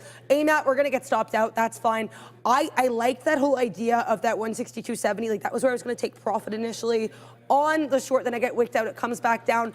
I tried the short because I was like, you know what, maybe it was just trying to fake me out, but I think honestly, in retrospect, this is a bottoming tail candle. I only took 1 risk unit because I figured it might have been a little bit of a fake out, so I'm not going to lose any sleep over this. It is what it is. The other trade I am in that I think we're not going to get stopped out, but it is what it is. Robinhood. So last night, I was in the shower. No, not last night. I had a dream. I had a dream last night. And in that dream, I was trading Robinhood, which is, guys, for context, a name I have traded like in my life under 10 times and only once in the last year. So I was like, I had a dream and I was like killing it with Robinhood. I was doing so well. And I was like, what is this dream? And I was looking at my P&L intraday, which is how I knew it was a dream because I don't do that. I was like, what's happening? What's going on? But anyways, long story short, so I kept an eye on the chart. I liked this long. I added to the long when we broke high of day, got stopped out, roughly break even. It is what it is. I got back in then when we broke above 1260s. Right now, I'm, my risk here is that $112 level. That was the level I liked on the daily. Let's see if 112 is where the players dwell. And hopefully it's not, because then I will get stopped out if it is. Okay. So that was one of my stocks from earlier. Let's talk about the other two trades I tried earlier. I did have a UNH long attempt, but I didn't hold it that long. I just wanted like kind of a trend hold. I had that 302.70s. I added at that 303.80s. Got stopped out around 302.70s. We're roughly flat on this. Clearly it continued, but I don't really like if a VWAP bounce is my only reason for getting into a trade, I have found for my style, generally that's low probability, so I don't do it. That being said, if it continues this uptrend, I will get long, or more likely, if it breaks into a downtrend, I will get short. But let's see what happens. Before I send you back to Sharif, I will talk about the other trade I had earlier today, and that is Figma. I figured that I wanted that, we heard Neil and Opie talking about it at 76 short, but my plan was to start at 76.60s. Because that was a bit of a level pre-market. So I tried this. Obviously, this was immediately a topping tail candle. Arguably, I guess actually, this was where my stop was. My stop was at 76.60s. I got wicked out and slipped a cool, this was like 50 pennies. So that is not good for a stock like Figma, 50 pennies slip. But good thing my risk wasn't too crazy. If this breaks the uptrend, I will short it and we will send you over to Sharif. How are your small cap friends? They're really going well, but I'm now looking at BSLK again because it's back above VWAP, and this is still the best mover of the bunch, and that's why I want to participate in it. I see a bull flag, but I see a bit of a bearish tilt to the bull flag where we're continually putting in lower highs. So it's a 1408 high, and essentially all the candles subsequent to that 1408 high have been a little bit lower than their predecessors. So we'll see how this one ends up doing. There's a decent level of support at $12. Has been breached at times, which is why we got thrown out of this trade over here below 12, but still very positive on it. Looking for more. Now, a couple of new trades to tell you about. INO, VWAP retracement into a key level. We're scalping and got bottom wick over here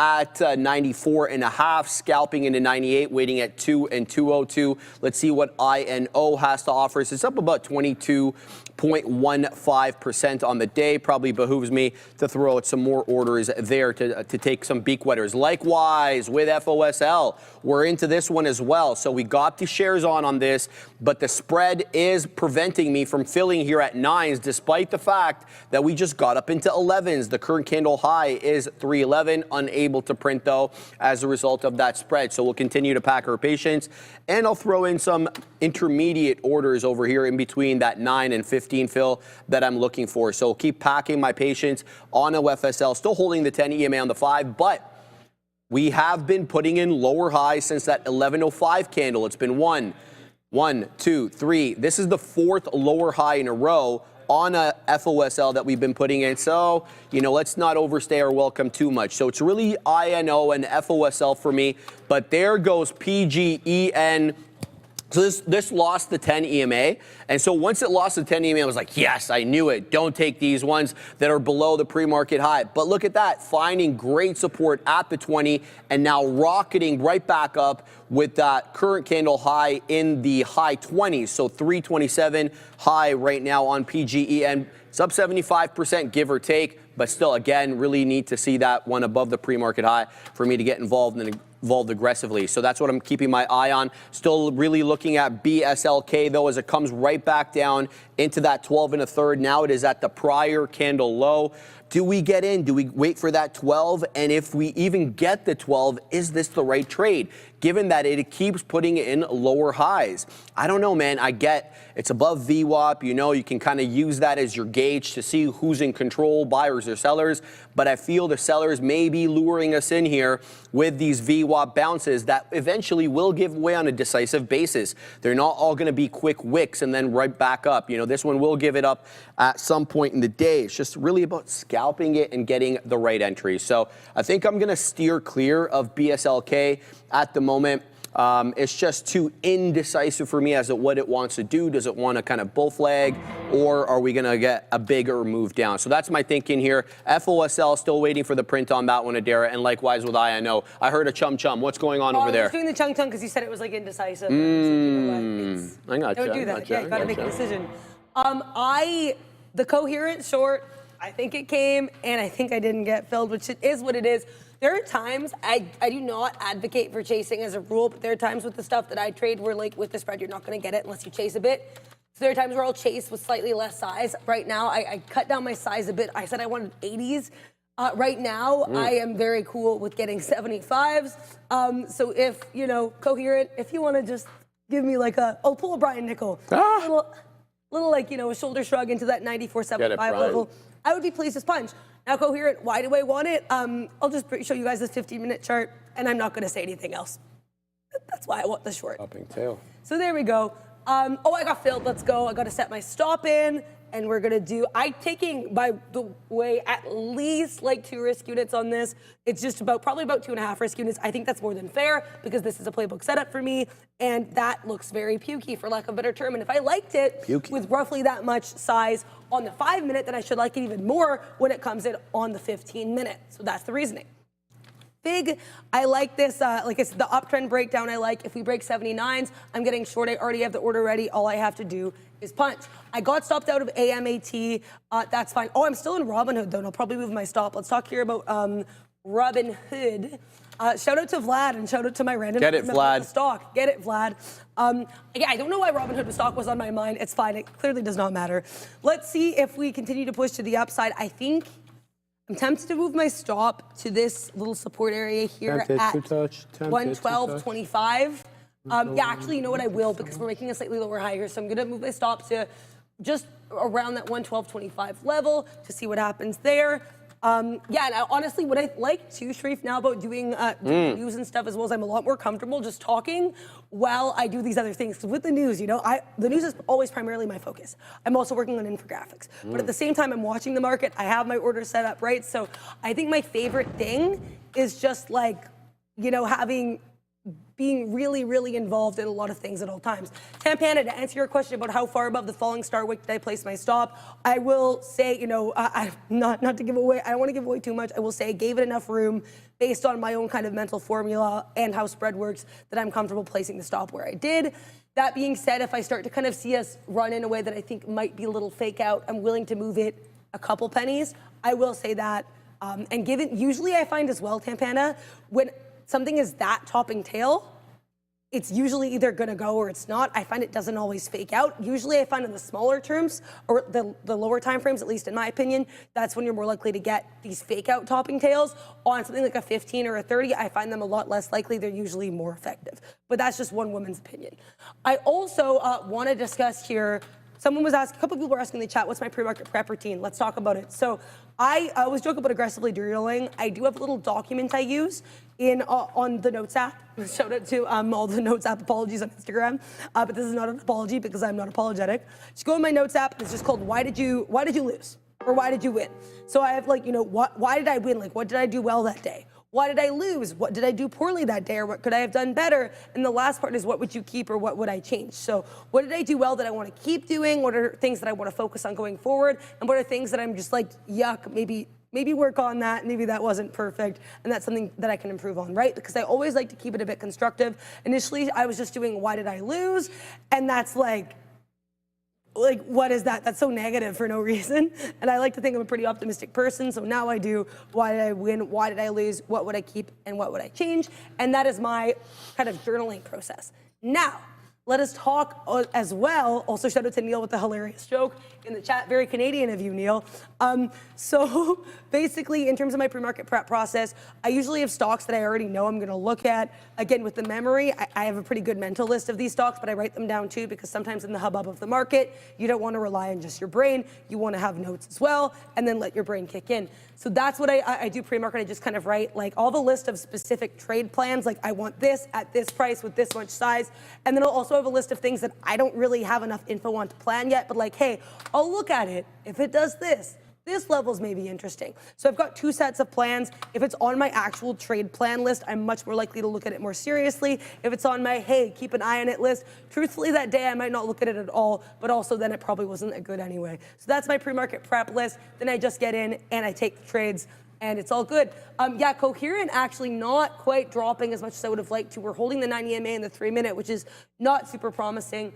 Yeah, maybe I'll see about that stop. I don't know if I did give it enough room. Now I'm kind of like, about it. I will say right now there's nothing else immediately setting up that screaming at me that I want to enter. Robinhood, I think, is going to stop me out. That is completely fine. Figma, though, I think I am going to get my 79 entry. So once I see that come in, I will press that order. There was MSTR, someone had mentioned to me. MSTR, oh, I said I wanted the low of daybreak. Good thing I didn't take it, Sharif. We double bottomed. And now we're making a higher high. So good look here for MSTR. Nothing for me on this stock, though. How are you doing? All right, so we're going to few positions, Adara. So let's start with the first one, FOSL. This one's really holding tight at the 10 EMA on the 5. It's at 305. I don't know what I've got on. The position board's not working, 304.5. Let's see if this one can maintain its price above 3, and by extension of that, the 10 EMA on the 5. So I'm going to pack my patience on that one. I'm also in INO. I've moved up my stop on INO to this bar low. So this one feels like it might be bear flagging, having put in, that top at 208, breaking down below 2. We've scalped up a bit. I'm going to give my stop a really tight range between my entry and my out on this one. So we're in at, I believe, 94.5. So we'll see what this one does. It's at 96 right now. Not a bad look.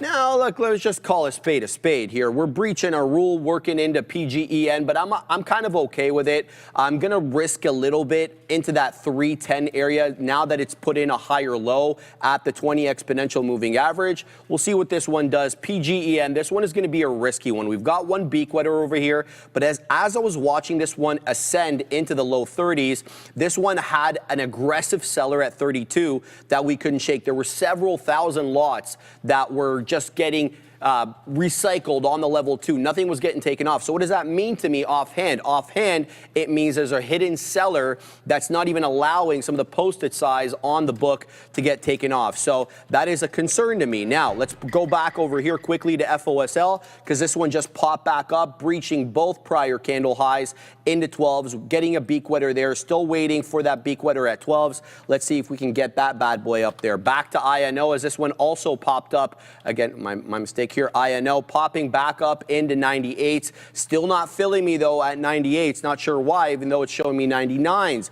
on the level 2. On the ask side of the level 2. So that's it.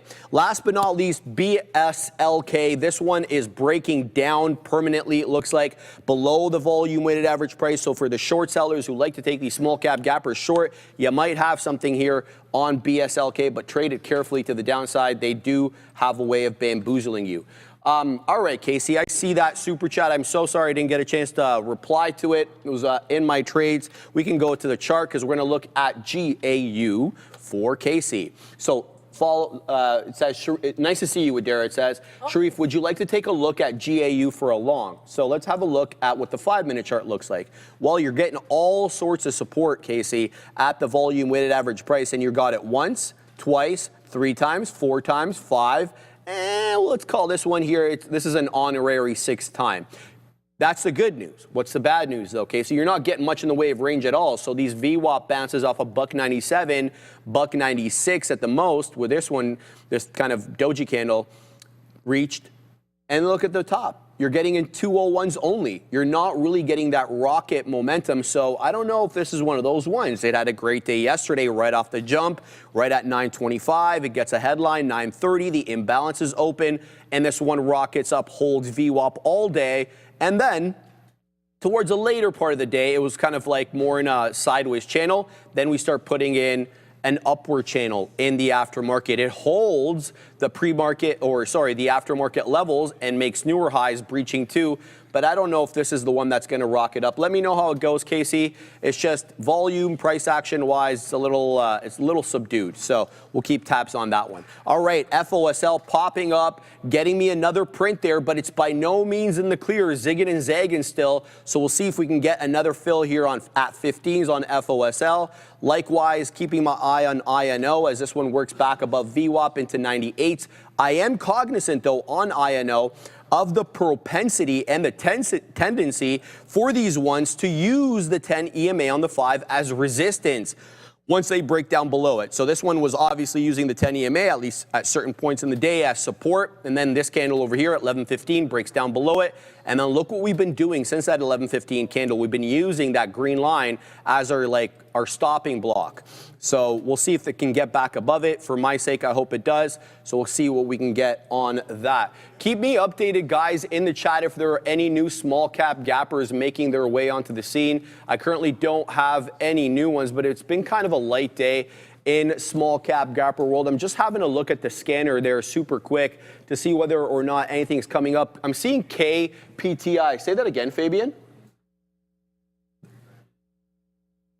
Absolutely, yeah, good idea. Thank you. I'll do that in 1 second, but thank you for reminding me about that, Fabian, because I got to do more of that. KPTI over here, a very interesting one. Not a lot of volume. You got 378,000. I don't even think I'm going to touch this, but it's a midday mover there with the volume just coming in about 5-7 minutes ago at 11:35. It does about 80,000 shares of volume. Rockets right back up, but yeah, the volume is a little bit light on it, so I don't know if I'm going to jump into that one super quick. I got to load up my chat in order to be able to load up that thing, Fabian. So what I'll do is I'll send it to Adara, and then on my next segment, we'll update everybody as to which stocks they voted for and which ones we're going to talk about the afternoon rundown, Adara.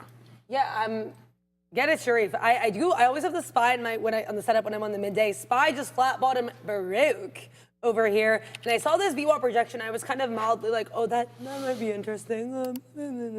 Yeah, probably should have taken it. That was a dope short. That would have given you like a point, which for the SPY is pretty good. I always feel like I sound so jaded because I'm like, oh, it's only like $1. The spready tickers do tend to give you a bit bigger moves, so I feel like I always sound so like whatever with it. But you get used to a certain lifestyle with the spready stock. I'm on Anadelvia. I want that one. I like the MSTRs. You gotta shout out to Anadelvi's weird accent. But yeah, you gotta. I don't know. It is what it is. Speaking of these spready tickers, MSTR, I actually think now is a short. I know I've been so frothy and back and forth about this, but initially I was like, oh, it's gonna flat bottom break. It doesn't. It double bottoms, and it makes a higher high. And then it breaks back lower. Now I actually think it's an even better short because it faked out. You know what it did, Sharif? What did it do? It basically told all the shorts with their stops there, hey, good idea. Got everybody. Gets them all out, and then it comes back down. AMAT, when I got back short, AMAT did not look as good as that. Also, we're like 25, 40 cents in the money here on Coherent, just chilling. I want to see what it does. MSTR, though, Sharif, if you're good to go, if you don't mind, I'm going to get into MSTR with you. Are you ready absolutely. To go with the chat thing? Yeah, for sure. So here's what we'll do. We're going to load this up and let you guys know there is a new way to vote in case you haven't been with us for a minute. It's super easy. You get into that chat and you throw in that $ and the ticker of your choice. Yeah, left side. Oh, why? I know, brother, but like that way I won't have an accurate data for the afternoon rundown, and it drives me nuts when Katina refreshes it. No, I want the full data on the day. I'm gonna just leave it like this, Fabian, because I want the actual data and everybody's vote to matter, right? So, all right. So what we got right now is Open is the #1 with 70 votes on this one. UNH, Adara's been all over that one. That one has got 56, and then Palantir in third place. Well, it's actually tied with Intel, 41 and 41. So get into the chat, guys. You don't have to choose any of these tickers. Dealer's choice, whatever you guys want, as long as the ticker is real. Vote every day. You can start voting right when we get on the show at 8:30. It goes all the way to 2 o'clock. and everybody's vote will count. So keep your eye out on that. All right, so I'm just keeping my eye here on my new entry into, PGEN. We're going to give this one to around 10s or so. So let's see if it rockets back up. We currently have 27s. It's showing me 22, so we're 5 pennies out of the money. Again, this one breaches my rules. I just want to make that very clear, but the pickings are slim today, small cap, gapper world, so we'll see if we can trade this one. Oh my goodness. No, it can't be. It's a lie. Ozan is back in the chat. I don't have the cow animation. We'd have to go to the Katina Man stream deck for that, but shout out to Ozan. Very soon, my friend. Oh, Sean Fidel. Yeah. We're very soon, we will have, I promise you, that ad read that you like so much. You'll see exactly which one it is. How's that MSTR short going? Oh, it's going well. Thank you very much, Sharif. So as I said, I have a lot more confidence, honestly. And like, if I had taken it here, I might have taken like 1 risk unit. I would have been like kind of, it's a good trade. I like it, but it is what it is, which is why I didn't take it there. Now that I see this false break, though, of a new high, I like it even better. I took 2 risk units on it, and I have no problem with that. Because here's my theory has always been, if you make a higher low, but you still have a flat bottom, or sorry, a higher high, but your flat bottom is the same, you're just trying to fake out, you're faking out the shorts, that's all it is. So that's my opinion on that. I stand by my opinion on that. Coherent, bouncing a skosh here, but not enough to freak me out at all. I'm honestly at this point, maybe I can move my stop to the, what's the 15-minute on this here? Let's check this out. Yeah, I could move my stop maybe to that, what is that, 90, probably around 95s. I probably will next time, but it's not an urgent need for me. We're back below the 90 MA. I did say that I thought even with that 15-minute topping tail candle, 90 MA was a sticking point. That's no longer a sticking point. We're actually rejecting it. I'm chilling. Initially, I was like, I'm going to take out some at 94.20s, and I was like, Adara, that's way too early. Happy I didn't. Now we're going to get out some a little bit above VWAP. It'll be around that 93 halves level. I want to talk about Walmart. A couple people, I believe, I think Tyler, someone by the name of Tyler in the chat. Get it, Tyler. Talking about Walmart. Walmart here is a bit interesting for me. So you have that slump to the downside. We talked about this story yesterday with Amazon and the grocery deliveries. So Walmart had a pretty yuck morning this morning as well. We do a little bit of a, I guess, a secondary, like we've got the drop, then we look like we're gonna maybe break lows again. We do that topping tail, our rounded top look, and then we make a higher low and we push into VWAP. Now, if we can break above VWAP, I think that's a great look. I think, you know, you've got a nice little a rational support level of 99.85. I think that's actually pretty solid. Coherent, as I suspected, rejecting the 90 MA. We are chilling, happy I didn't panic punch out of it. MSTR, we're a bit out of the money, but like I said, I want to give it room. And I don't even think I've talked about my Figma trade yet. I think I talked about how I wanted it, but I don't think I talked about how I got it. I did get this about 20 pennies lower than I wanted to. 20 pennies? 20 pennies lower than I wanted to. But like I said, with these spready tickers, I do not recommend chasing, and I want to say chase with discretion. Make sure you know yourself. Shout out to Drake. Before you start running through the 6 with your short, you know, which in this case I was specifically running through the 79s area. But yeah, I like that. I'm risking to this region. I think that's a very rational, as you guys can see, that's clearly a higher low. It's a playbook trade for me. We'll try it. We are above VWAP. I'm actually not that freaked out about it because I think this downtrend is its own little thing that VWAP is not related to. So I shall do my thing, 79.87 or 78.87 on Figma, and chill there. Those are my trades. I'm not really looking to enter anything else right now. I think I thought I'd be a lot more involved in UNH just because of what it's been doing today. For the record, I had one trade on UNH, which was relatively flat. And yeah, we're still in the uptrend. If we break the uptrend, people have called me out in this chat, I think rightfully so, for being a bit short biased. I come by it very honestly, I am. I would say roughly 75 to 80% of my playbook trades are shorts. And there's nothing wrong with that. I'm less comfortable taking longs. I think I read it a little bit less well. Or not as well, that's the proper wording. That being said, Robinhood, actually, I tried that as a long twice, didn't work either time. That right now around 1130s, or 11130s, I don't dislike as a short, but I don't have a national, I keep saying national. I think I'm combining rational and natural. I don't have a natural or rational level of risk, so I'm not doing that right now. Guys, what are you looking at in the chat? SPET, 3 touches to $20. So Angry Wife, oh my gosh, I love that name. You will get this look for me at SPET. I'm gonna call it SPET. Okay. Oh my gosh. Oh my gosh. Oh, Adara, what's going on over there? Tell everybody. This looks like a flat bottom. Great. Is SPET locates. I gotta ask. Oh my gosh. This is so fun. Way too many different tickers already today, and yet, like I said, I don't care. Like I used to have a thing about, I can't trade too many tickers. Why not? I have to take too many screenshots. That's dumb. Okay. That's so dumb. I don't like that. How hard is it to take a screenshot? Not hard. Not hard. Bang. It's a cop out. I love this bet. I love this. Only Get it, 40 Adara. cents. I'm used to having to risk like $4 on a trade. 40 cents. So yeah, that $20 short, thank you so much. I kind of pulled this up on a whim, but I feel like I was meant to see this from Hangry Wife, so thank you. I hope you were hangry no longer. I hope you're living your best life here with SPET. And Sharif, I like your 80s style dance. How are you doing? I don't even know what the hell this is, Adara. I'm just moving. I'm gyrating, baby. So we're in so many trades right now. Yeah, That's killing it. This is a very active midday.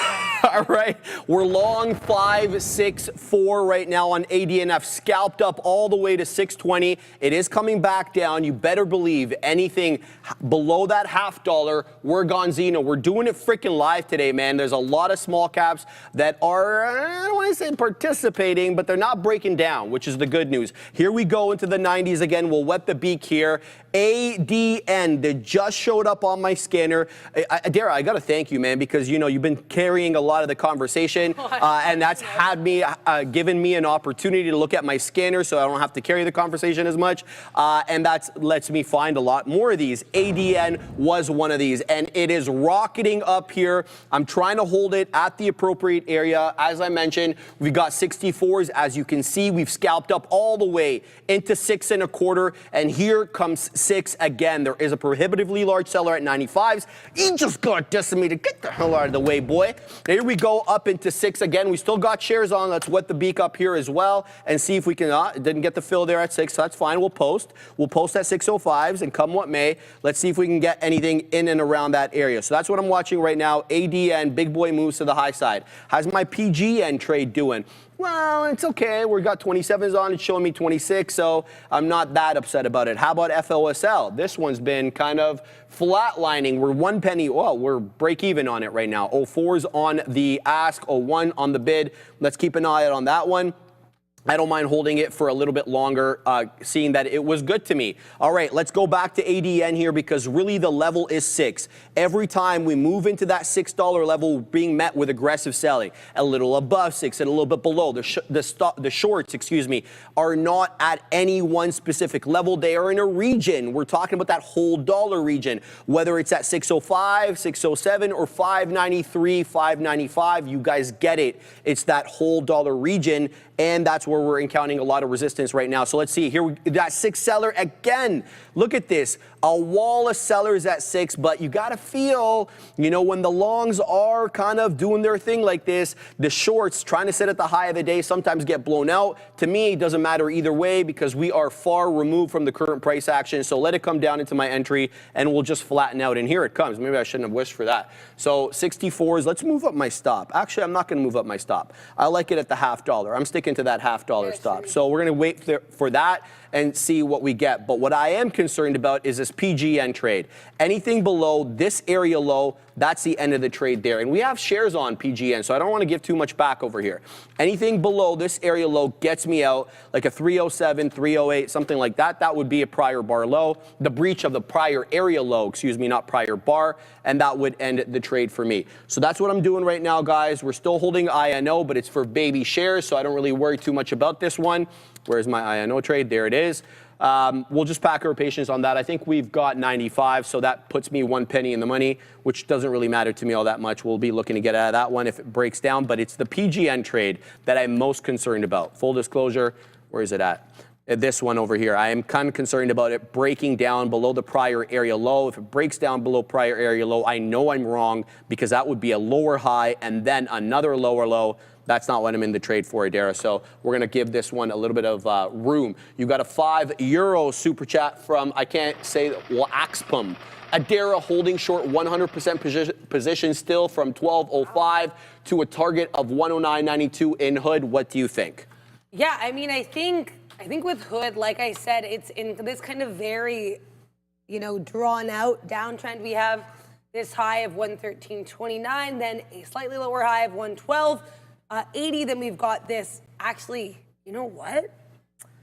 Okay, I really should take that back. I don't want to say this is a flat bottom break, it's a slightly lower low, but I think this 111.11's area is going to be pretty key. I think if we can break that, then I think you're probably fine. I don't know where your stop is. I think probably if it breaks above 113, this 112.90s area maybe, then I think it might be a bit sketchy. But other than that, yeah, I think the 109.80s, I think it's realistic. We haven't gotten there today. This is the opening print. Yeah, I guess that was like right off the open we got there. I think it's realistic. I think also too, something that I personally always like to do, because I never want to give advice, I'll just talk about my experiences.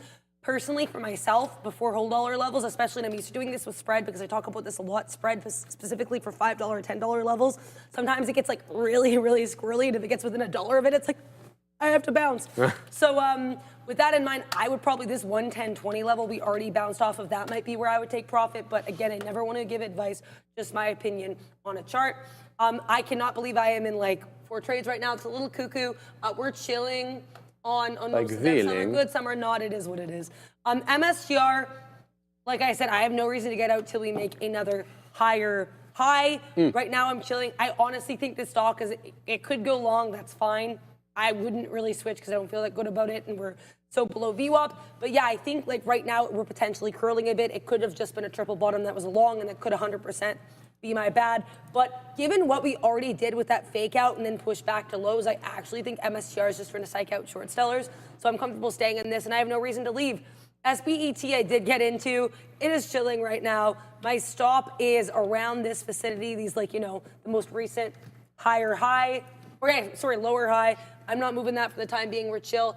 Figma, I have a feeling I'll probably get stopped out of soon. Like I said, we were above VWAP, so it was kind of a risk, but I weighed the risk benefit. I didn't think it would be, I didn't think it cared about VWAP that much. I guess it kind of does care about VWAP right now because we're bouncing a bit, so that is what it is. I did move my stop a bit lower to the part of our high in a wider time frame, so we're all good there. And then Coherent. What is it doing?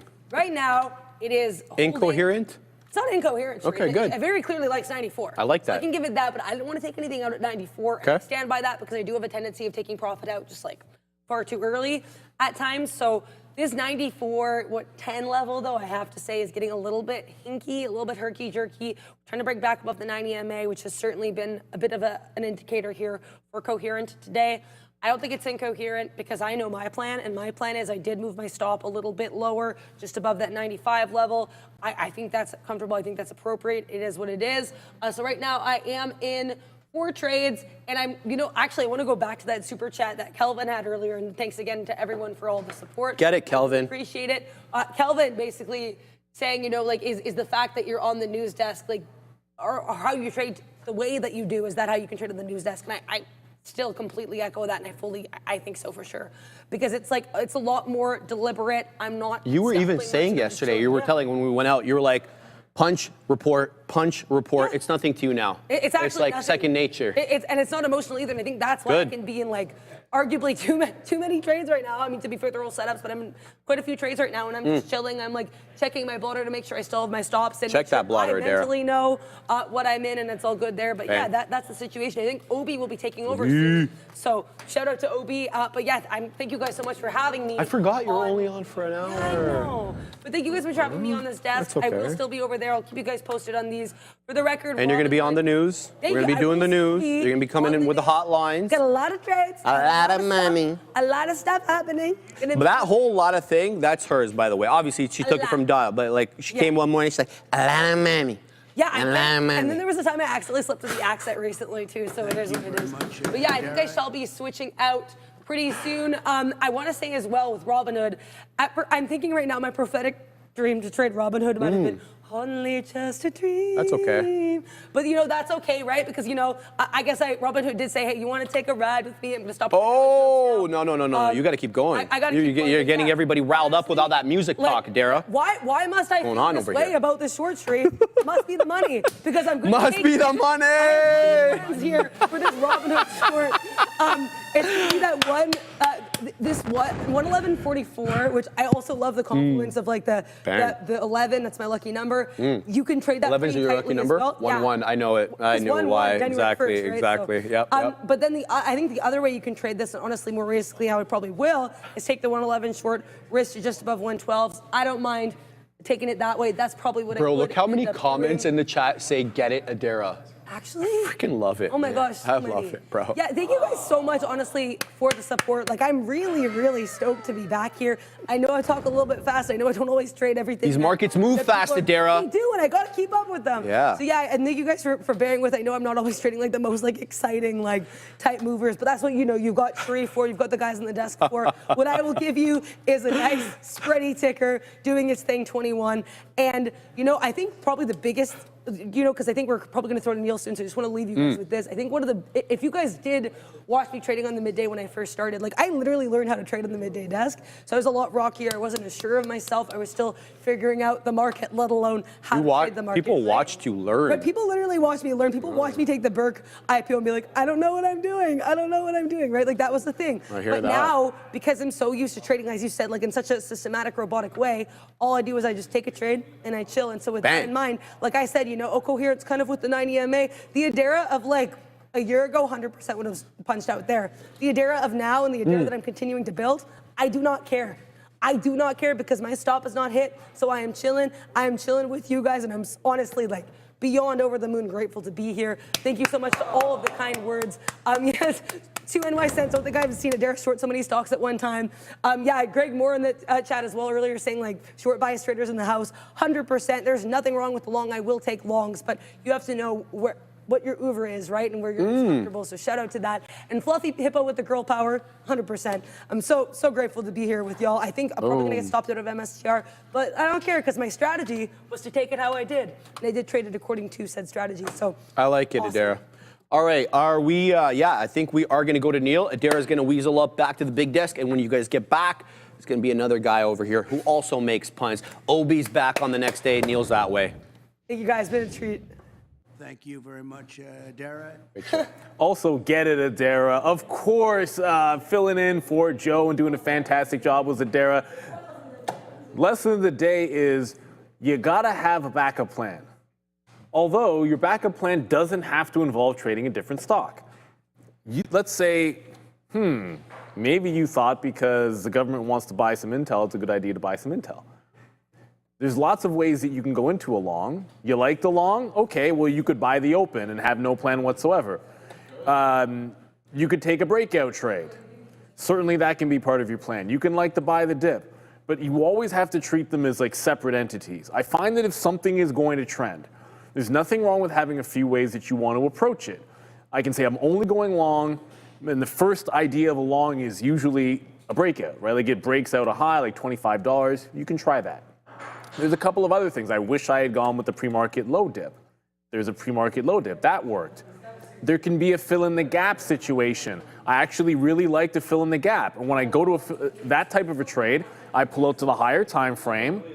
I look at the prior support on the daily, and I look for a pullback into that range. It was about 23.60 or so. So I was hoping that if this breaks down here, I'll go for that long. Then there's another one of my favorites, which is if none of those set up, then I just look to join the trend. What does that mean to join the trend? There's only two ways that I play it to join the trend. If nothing else fails, you don't get into the breakout, you don't get the dip buy you want, you pick the wrong support level because you didn't play support off the pre-market low. That's a million ways, it's 3 ways to go long, not a million, but for effect I said a million. It's a lot of ways you can try to go long. When all else fails, I look at trend, and I look at the volume weighted average price. In this particular case, you could make an argument that it only goes upward trend after it's connected here. I like 3 points, maybe not 2, but it is also establishes VWAP. It puts in a higher low and reestablishes VWAP. You could make an argument I should have been trying this long, and I would agree with you. I probably should have been long here as well. The point is, if you're an active trader who has the ability to take multiple shots and not just buy one and hold it, then it behooves you to stick with it and allow the trend to establish. UNH did the same thing. Like UNH's chart was a bit of a bamboozler too, I'm sure, for a lot of people at the open. But what did it give you? It gave you a failed breakout just like Intel, a dip into the pre-market lows, some higher lows established. It finally holds a volume weighted average price, then it trends higher. And then all of a sudden you can be into a long. Whether you're good enough to hold it, I wasn't, then that's fair enough. But the point really comes down to liking a stock one direction or another is the beginning of the trade. But if it's one of the things that you really like on the day, let's imagine it's your number one and number two idea, like you want this one to be the one that goes. If your only strategy is I'm buying it off the support level, the problem is if it never gets to that level, you've got no trade. If it doesn't hold that particular level, you might have no trade. But it could be a great long anyways, and you've got to find another way to execute.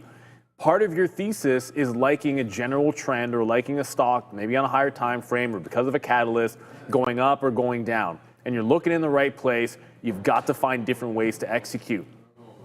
If a stock only sets up because it's at a support level and you have no other reason to trade it, fine. But if it's in play and it is a top idea, then you want to find multiple ways to execute on it so that you can capture the win. UNH, perfect example of that today. Intel, perfect example of that today. It took a while for them to break out the high because they're shaking everybody out. It's a Friday morning. That's what happens in the first half an hour on many days, not just Fridays. So have yourself a flexible plan of action and look for different ways as you're going over your trades, analyzing winners, losers. What are the other ways that I could have played that trend? Where else could I have gotten in? Where could I have added to my position? If I had been stopped out, is there a place that I could have gotten back in? Ask yourself those questions every single time, and don't just leave it at, I made money, so good. I'll do the same thing next time. Or I lost money, I will not do that thing. It's not that simple. If you love the stock, if you love the direction, give yourself multiple ways that you can enter and exit that trade, because the trend is your friend, and if you can only enter at one spot, you're going to miss out on a lot of trades. So there's your lesson of the day. Shout out to Adair for filling in. I'll throw you back over. You're going to have Obi. You're going to have Sharif. Good luck, everybody. He is Obi. He is the one. Kenobi. And I will always repeat your name in exactly that fashion, and I will not change. Because I like to, you know, everybody has kind of like their nickname. Yours is the one. Yes. So if I just say Obi Kenobi and I don't say the one, am I doing you justice? I don't know, man. No. Sometimes you just gotta, yeah, exactly. No, Obi, and I'm like very routine person, to be quite honest with you, and I don't like breaking routine, and I won't have it. Yep. All right, how you doing, brother? How's everything? Not too bad, not too bad. And once again, I don't know what it is with Joey O's windows here. It's all. I thought I saved it last time, and it's all kind of messy. But you know what? I think I did do something last time that could make a difference, and I'll just pull up. You want me to give you time, brother? Maybe, but I can still talk for a little bit here. Yeah, let's hope that some of these other, because there's defaults that you can kind of upload to the cloud. The setup at this desk is different from that desk. There's different from that desk. So I'll try to pull some up and see if it'll have me. But yeah, no, crazy kind of day. Market's selling off pretty aggressively, and oh boy, some of these oh boy, here we go. That's the first Intel, boy. Intel's above 25 with that craziness. So it's like we're still pushing up. I know some of these small caps are going. I know you're covering a lot of those. You see Wolf? WULF? WULF. Because I made that mistake yesterday. Let's have a look. I don't, not necessarily a small cap, but like look at what it did yesterday. Definitely acting like it was on it yesterday. Right now, today, Oblik, you know how I feel about VWAP and trends and stuff like that. So this one does look like maybe the better trades behind it. A little consolidative. WULF we're talking about, guys. This is the action in the aftermarket yesterday. So it had a great day. As you can see, started running at 7 a.m. It held VWAP essentially all day, going into the noon hour, and then when we got to about 4 o'clock, it was consolidative. It held the levels in the pre-market. There was this one outsized area to the downside on WULF, but that was the implied balance low. It was a quick drop into 815, then how do you do right back up into 9, but it is straddling VWAP. It's not a breakout trade as I perceive breakout trades to be, but if you guys are in this obviously for a swing, you don't really care about what it's doing intraday as long as you were in the money and we're putting in those higher lows, I'm sure. So keep your eye on that. If it breaks out, let me know.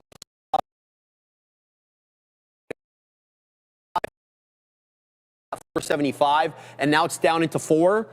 That's a terrifying one, Bovin. Let's talk about it. UFG was the one he was pointing out, and it did have a good looker. That's the 5-minute candle. That's what it did yesterday in the aftermarket. Yes, that is real. It was trading at 350, rocketed up to $20, and as quickly as it rocketed up, it rocketed or repelled right back down, and today it's kind of doing the same thing over here. So I don't know, Bovin. I'm going to stay clear of this one, brother, but thank you for pointing it out. I got some others today we can talk about. Let's go over to the FOSL. I was just talking to Obi about this one. I was concerned about fossil breaking down, but right above VWAP it goes with a good-looking hammer candle over here, and we get the print. The 05's print doesn't print, though, as a result of the spread, so we will have to pack our patience on that one. Let me tell you about this one as well. I and O, we continue to take prints on, as this one now is looking like it's rounding off that volume-weighted average price. Jameson, Huadunken, absolutely, brother. It did Huadunk to the depths of hell from which it came. No, I'm playing. Don't even know the stock, don't care. But for real, though, INO is kind of looking like it's rounding off that volume-weighted average price. Let me make my case to you guys, showing the black charts.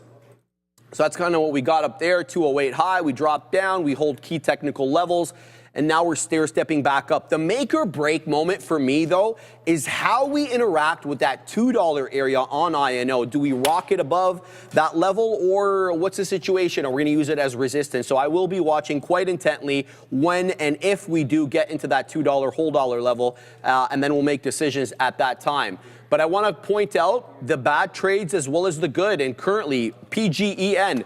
How many times do I need to learn my lesson, Obi? How many times am I going to have to learn my lesson? How much money is it going to cost me to learn my lesson? What is that lesson? You guys probably sick of hearing me bitch. But the fact of the matter is, this one, PGEN, below the pre-market high. Why did I take this? This breaches my rules. Oh, I saw it hold up off the 10. I'm sure it's a good one. Oh, it's putting in higher lows, OB. I know this one will be an exception. No, it's not. It never is. And you end up always giving back a little bit. Now, I'm having a really good day, but we will give some back here on PGEN if this breaks down. So, yeah, that's just the way it goes. That's the way the cookie crumbles. It's a self-made problem on this one. So anyway, just stop complaining. My out is below this area low. If it breaks this area low here into 307, trades all over. So that's my look right now. Keeping my eye on these bad boys. We've got some others as well, but they're super consolidative. Nothing to report to you on. Obi, you good? Yeah, I should be okay for now. But yeah, no, got it relatively set up here, just the main screen, and I have some of my other charting softwares open as well. And I got the chat open, so what's going on, everybody? I can finally see what you guys are saying, what you guys are trading here. And oh boy, we got a little bit of a poll in the chat. Did you see this one? Did you cover this one a little bit? No, I didn't see it. Where'd it go? Let's see. I want to see the poll. Okay, Tesla over the next 12 months, doubles? Plus oh, yes, I did see that. Flat I put doubles. Or halves? Oof, I don't know, man. It's something extreme, Ob, because he's an extreme guy, and the price action pretty much follows his extremeness. Yeah, I would say he's an extreme guy, and so are the participants who trade his stock. I think let's say that. So I'm pretty sure Elon doesn't sit there pressing keys, hitting buy and sell orders, but everybody who likes Elon or is interested to trade the stock, definitely a little erratic, I would say. And I find myself some days kind of being involved with that party as well. But today, not really. But Tesla over the next 12 months, guess what, man? I don't know, and nor do I make any sort of predicciones like that either. But oh boy, Nvidia is coming back into its VWAP here. So I still have a little bit of that position on from earlier, added into the 179 break. But we're looking to hold VWAP. We're looking to hold underneath that 180 level as of right now. Don't know if it's going to do it. But okay, well, this is a different tape. I have AMD up, and I'm watching Nvidia's chart. I'm like, wait. AMD's trading at 177.70s, and why am I seeing 179.50s here? Oh boy. But yeah, no, AMD is right here on the chart on the right, and that is a little consolidative as well. Okay. Earlier, I was looking at that day low break, and we got that aggressive push down, but you can see the market's catching a little bit of a bid here, Sharif. So maybe we're poised for some more upside, but that selling off of the open has been quite aggressive. These are 15-minute candles here on the NASDAQ and the ES as well. So do we get a bit of a curl? I have no idea, but let me know in the chat what you guys are trading. People still calling out Tesla. Oh boy, let's see what that's doing on, oh my God. Is there news on Tesla? Did I miss this? I'm looking. Because I'm looking. Take a look at this. Department of Justice sues California to end truck emission standards. I'm seeing that coming at 11:55. That shouldn't help Tesla. That doesn't make any difference. I'm just looking at this. Yeah, it's 1157. Federal courts against California Air Resource Board. That shouldn't help Tesla. Tesla doesn't have that kind of cars. No, I don't know why that. Friday low break. Advanced presidential commitment to electric vehicle mandate to end the electric vehicle mandate. Okay, so this is bad for Tesla, right? Yeah, that's why it dropped. Yeah. Derek, did you get that headline earlier, or did you just get that too at 11:55? No, okay. It's not on Benzinga yet either. Yeah, okay, so this is probably not good for Tesla, Ob. That came in at 11:55, and the price action there at 11:55, Ob, did drop off quite aggressively. If you look at the 1-minute chart on Tesla, and we can do that over here, so let's bring it in. Ob, this is, let's flip to the one so we can get more of a micro view. 11:55 candle is right here. This one right there, so right there, guys. And that's when that headline came in, and when it dropped there, it dropped from 331.50 to 327, and now it's trying to recover. So here's the headline. I'm gonna load it up for you guys. So you guys, if you want to screenshot it, whatever, do what you want. I don't really care. There it is. I'm just gonna read it out. Department of Justice this week filed 2 complaints in federal courts against the California Air Resource Board regarding the state's enforcement of preempted emission standards through its so-called Clean Truck Partnership with heavy-duty truck and engine manufacturers. A parallel filing in the Court of Appeals addresses CARB's rules for light-duty vehicles, which are also preempted. These actions advance President Donald Trump's commitment to end the electric vehicle mandate, level the regulatory playing field, and promote consumer choice in motor vehicles, the DOJ stated. Publicly traded automobile truck makers included Ford, GM, Honda, Lucid, Mercedes, Sure, Nissan, Rivian, Stellantis, Tesla. I don't agree with their choice of tickers into that, obviously, but it's not good for Tesla because it. Oh, it's okay, Fabian. Boy. Is the market open? I got scared. I thought the market was closed. The market just opened or something there. Yeah. I don't know what just happened there. Yeah, no, that was anyway, so that's looks like that's the reason Tesla's selling off. What's your look on the price action there, Ob? I see that it's definitely something news-driven, looking at the volume, but it's good to know that news is in, or the reason for the selling is coming in. But again, nice little confluence with the break of prior day low as well. That volume coming in through that break. Log in on Unity when you have an opportunity. For sure. Yeah, go ahead. So that volume coming in through that prior day low break, not only prior day low break, Sharif, this is a fresh low on the week. So weekly fresh lows through that volume, through those candles coming in. So yeah, we just asked if Tesla's going to double, triple, or by the end of the year, but 3% intraday drop as of right now, doing more of the same as what we've been seeing, I guess, coming into the middle of the week. We got that 350 push, a bit of a failure to follow through 350 from the range lows. You can see here, nice little hold of this prior anchored I have. Don't know where or when this anchored is off of, but again, we held that structure. We stepped up and failed to follow through 350 and pulling back into it. So I think as long as we stay above some of these structures, I think we're okay here for now, but that's what I have a little bit on watch. The bar is open, saying pause. Yeah, imagine when they ring the bell at the bar, whoever rang that bell rounds on them. So Fabian, we're seeing you at the bar later today, or what? Oh. Sure, okay, nice. You should have. Why didn't you come out with us yesterday, man? Assassino was there. Were you? Okay, all right. You're feeling better today, though? You guys partied yesterday? Good. We didn't party. We just went out with Nemeth. We went to Earl's down the road. You know that bar that you didn't want to go to? How come nobody invites me to these things, know, bro? I barely get invited too. It's okay. If I didn't invite myself, I'm just a private contractor. I Yes, sir. I don't even work here. Wow, we're gonna go down this road. I just provide liquidity. That's what I do. Oh, we gotta pay I'm a trader first and foremost. Sorry, go for it. Oh, good, bro. Killing me.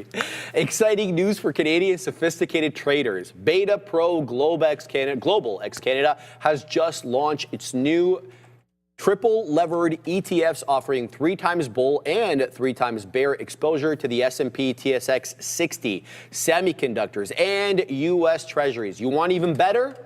They're offering a special fee rebate, dropping management fees just down to 65 basis points. That's all until December 31st, 2025, New Year's Eve, baby. These ETFs also employ currency hedging to seek to neutralize U.S. dollar exposure, providing performance that may more accurately reflect the underlying U.S. equity indices. If you're a tactical, sophisticated trader looking to amplify your performance, check out betapro.ca/3x daily to learn more. Obi, I can tell you right away that I would not be eligible to trade these, since I'm very much an unsophisticated investor. And therefore, they're only seeking sophisticated investors, so I need not apply. I am not sophisticated at all. I said this earlier. My trading is boiled down to like just simple things where it's just like, oh, this breaks, I get long. This breaks, I get short. Hey, that's what it works, baby. Well, obviously the playbook and the idea and everything else is a whole different story. I'm talking about execution set. That's fair. Right? It's just like trying to keep that execution set simple. And the more complicated you make it, the more indicators you have on your chart that you're using at all times. I don't know. Again, I'm not anyone to say that. I've seen successful traders with their chart just looks like someone's threw spaghetti at it. That's how many indicators there are. So not one to say, but keeping it simple, I think it's definitely the way to maintain the momentum. We've got to go to Adira. Up Adira. I mean, yeah, nothing wrong with spaghetti, I'll say that. Just keep an eye on the market, guys. We do have Donald Trump, president of the U.S., set to meet with Vladimir Putin of Russia at 3 p.m. Now, I bring this up now because apparently, I guess we have Fox News reporting that Trump said that if the Putin meeting doesn't go well, he's going to walk. So there could be a lot of volatility with this meeting. Just be aware. It's set to start at 3 p.m. Sometimes Donald Trump is not always on time, especially he's flying in as well. I'm sorry, I'm not trying to be rude. I'm trying to be factual. So we're expecting 3 p.m. We'll see what happens. Regardless, guys, I will be on this desk delivering the news for you the second I get it. Back to you. I just want to bring you Weasel in for a second, if you can. Adira, did you hear yesterday that they're scheduling two different eventualities? So there's going to be a joint press conference, Adira, in case, they're all buddy-buddy. And then they're going to have their own, Adira, in case, as you just mentioned, Donald walks out of the room and takes his ball and goes home. You know what I mean? So I heard about this. I will say as well, he said, Donald Trump himself said he believes there's about a 25% chance it'll fail. So I guess 75% likely we'll see a joint press conference in his eyes. But that's actually pretty wild. I knew they were preparing for both eventualities. I didn't realize that extended to the conference. Though there has been, I will say to Sharif's point, I've heard a lot of talk about people saying, oh, are they going to do a joint? Are they going to do separate? Of course. It's been like, oh, I don't know. We'll see. So that's they're not going to do a joint, Adira, if they hate each other at the moment. We're going to get a big deal. It's going to be a very big one. All right, let's go, Donald. Look, I want a deal, bro. I'm sick of people dying. I don't know how you feel about that. I'm kind of sick of people dying. I'm sick of these wars. So let's get a deal done, Donald. Let's go. Get the deal done, Donald. Let's go. Let's end this long-ass war. All right. INO's coming back down. So we talked about this one. We talked about the interactions that it would have at $2. And my assessment of it would be based upon its interactions at 2. And needless to say, I'm not happy with its interactions with $2. So the deal is I've moved up my stop to break even. We're in at 95s. That's a lie. I gave it to 94s, okay? So if it loses 94s, it's all over. I'm technically in 94.5, but you guys don't see decimal points there on the position board. So anything at 94, it's all over. We've wet the beak. We're positive on it, but I don't want to overstay my welcome because if it flat bottom breaks with this lower high, I don't want to be a part of that flat bottom break because I'm not short. Right? So that's the move. So I'm keeping my eye on that. Now, a bit more of a tougher assessment, Ob. Where is that piece of crap? There it is. PGEN. Yes. This one is a tougher assessment for me because this one is also a flat bottom break candidate. Lower high, and then we're basically making lower highs on every successive candle. All the while, this 310 area has been holding. That's another flat bottom break candidate. That's when you accumulate the same area of support, but the highs are tilted downward like a descending wedge. And that's what I'm seeing right now. Yeah, we're 15 pennies out of the money on this, and this will make me give back some over here. We're going to be positive on the day and good, like a good amount of positive, but this will obviously put a dent in that. And you know this is my fault for doing this, because it breached my rules. So hopefully this lesson will teach me not to do this again in the future. Now, let me take you on to another trade that's breaking out right now. XNet. There it is, XNet, XNET. It did lose VWAP for a second at around 11:15 or so. This is that area right here on your screen. But it's working back above. It's up 30%. It just took out the $0.50. The spread is quite reasonable. 57 on the bid, 56. I just saw 55 on the ask, so it's 1 or 2 penny spread. So this is not a bad looker at all, man. XNet is definitely in my purview now that it's worked its way above VWAP. I'll be looking to get in at a more advantageous area. I want to say the $0.50. I'm going to go ahead and wait with some sharage here, and I'll front run it by a penny, and that's my story, and I'm sticking to it, Ob. But PGN, oh God, you piece of crap. All right, I'm flattening out. I'm just not going to deal with this anymore, Ob. If it comes down to 3, wants to find some support there, we can have a conversation. But this one just gave back some of my day there, which I'm quite annoyed with. But that's the way trading is, man. You win some, you lose some. What's your look? Yeah, man, that fossil seems like the price action's being preserved pretty well on top of VWAP there, and I kind of like that. We were just talking about it kind of like coming in a little bit, and maybe enticing some shorts for the next push up, right? It's like you were talking about holding that 10 EMA. Yeah. We were just talking about on top of that VWAP once it starts getting weaker, and maybe enticing some shorts is what I'm saying. Well said. So because it's already kind of short trapping, you can see it with the action, right? So it's like, all right, like does it continue to show us things that trap shorts? I don't know. I haven't really touched those stocks for a long time, but I've been talking to you more and more about this. I'm trying to get back into the small cap. I know you are, yeah. Small cap game because Tell everybody why though, because you had some good reasoning when you made the case to me. Well, so first of all, we're seeing a lot of people trade these as well, a lot of retail. So retail involvement in the market is at all-time highs. Yes, sir. So that's important to know. A lot of people maybe don't have large bank accounts, so they prefer to trade smaller price. They trade more off of price rather than what the trade is. So I think that's important as well. And the PDT rule being changed. So the volume and the kind of liquidity that's going to be coming in to these smaller priced stocks, people looking for the next banger, for the next 300-400% winner, I think is going to increase for sure. And that could can we talk about more why? opportunity. Think about this. You mentioned, so you already said PDT. You're dropping that from 25 down to 2. We're going to go 24 hours probably sooner rather than later. The casino's open 24 hours. Took them long enough to figure that one out. But, just saying, you know, right? It's Super good. chat. Let's get to it. €5. Thank you very much for dropping that. Lulu Hawk. Love the show. Shout out to Sharif, Obi, and Adara. Would love to see more of Adara trading as I'm also more bearish minded. Couldn't agree more. I always try to get Adara to give us her trades when she weasels up on the big desk, and we will be doing so. So we'll try to involve Adara more in the trading segments, and I'm sure she would absolutely love to do that. I was going to say thank you. Yeah, thank you so much for the super chat as well. And yeah, of course, thank you, Strafe, always for giving me the window. Get it, Adara. Appreciate that. Guys, FOSL is breaking out. Here we go. Where are we long? We're long at 95, Zob.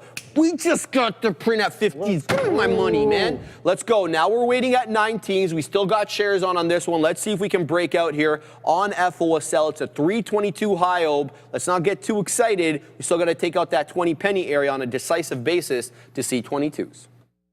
All right. So, guys.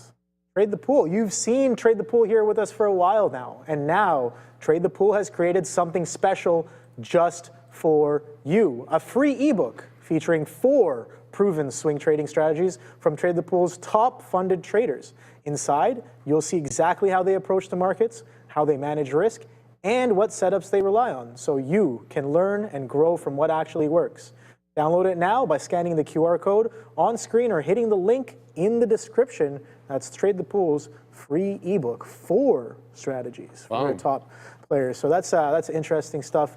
there. So yeah, no, I might even go and download it myself just to see what they have in store. I want to know what their top 4 traders are doing. Yeah, exactly. So I think it's good when people kind of share and share with the community things that work, the perspectives that they have, and I think this is a great I guess way to do it as well. So what am I watching here right now, guys? I'm just continuing to watch a little bit of this Nvidia as it trades pretty much sideways underneath VWAP. What's about PDT rule? Yes. I just looked up to see when it was instituted, February 2001. My memory serves me right. Was George Bush in power February 2001, or was he just taking over from Clinton and he just beat Gore? Why am I bringing this up? Say that again? He was already, okay. Why am I'm surprised by that, because he was one of the most deregulating presidents. Like, I mean, he deregulated, yeah. Okay. Well, he did a lot of dumb stuff, but the point was he had a deregulatory push, and this is very like regulatory, very babysitter state. No, you don't have enough money, so you get to sit over there. Yeah. You know what I mean? Like, that's kind of bizarre. Am I right on this, guys? Like, let me know. Bush was president, yes, at the time. Yeah, so that's really bizarre. It says the pattern day trading rule was implemented in February 2001 by the the SEC, obviously, and FINRA.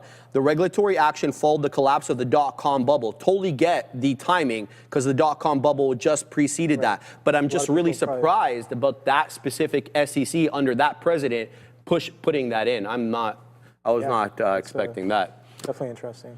Adira. Yep.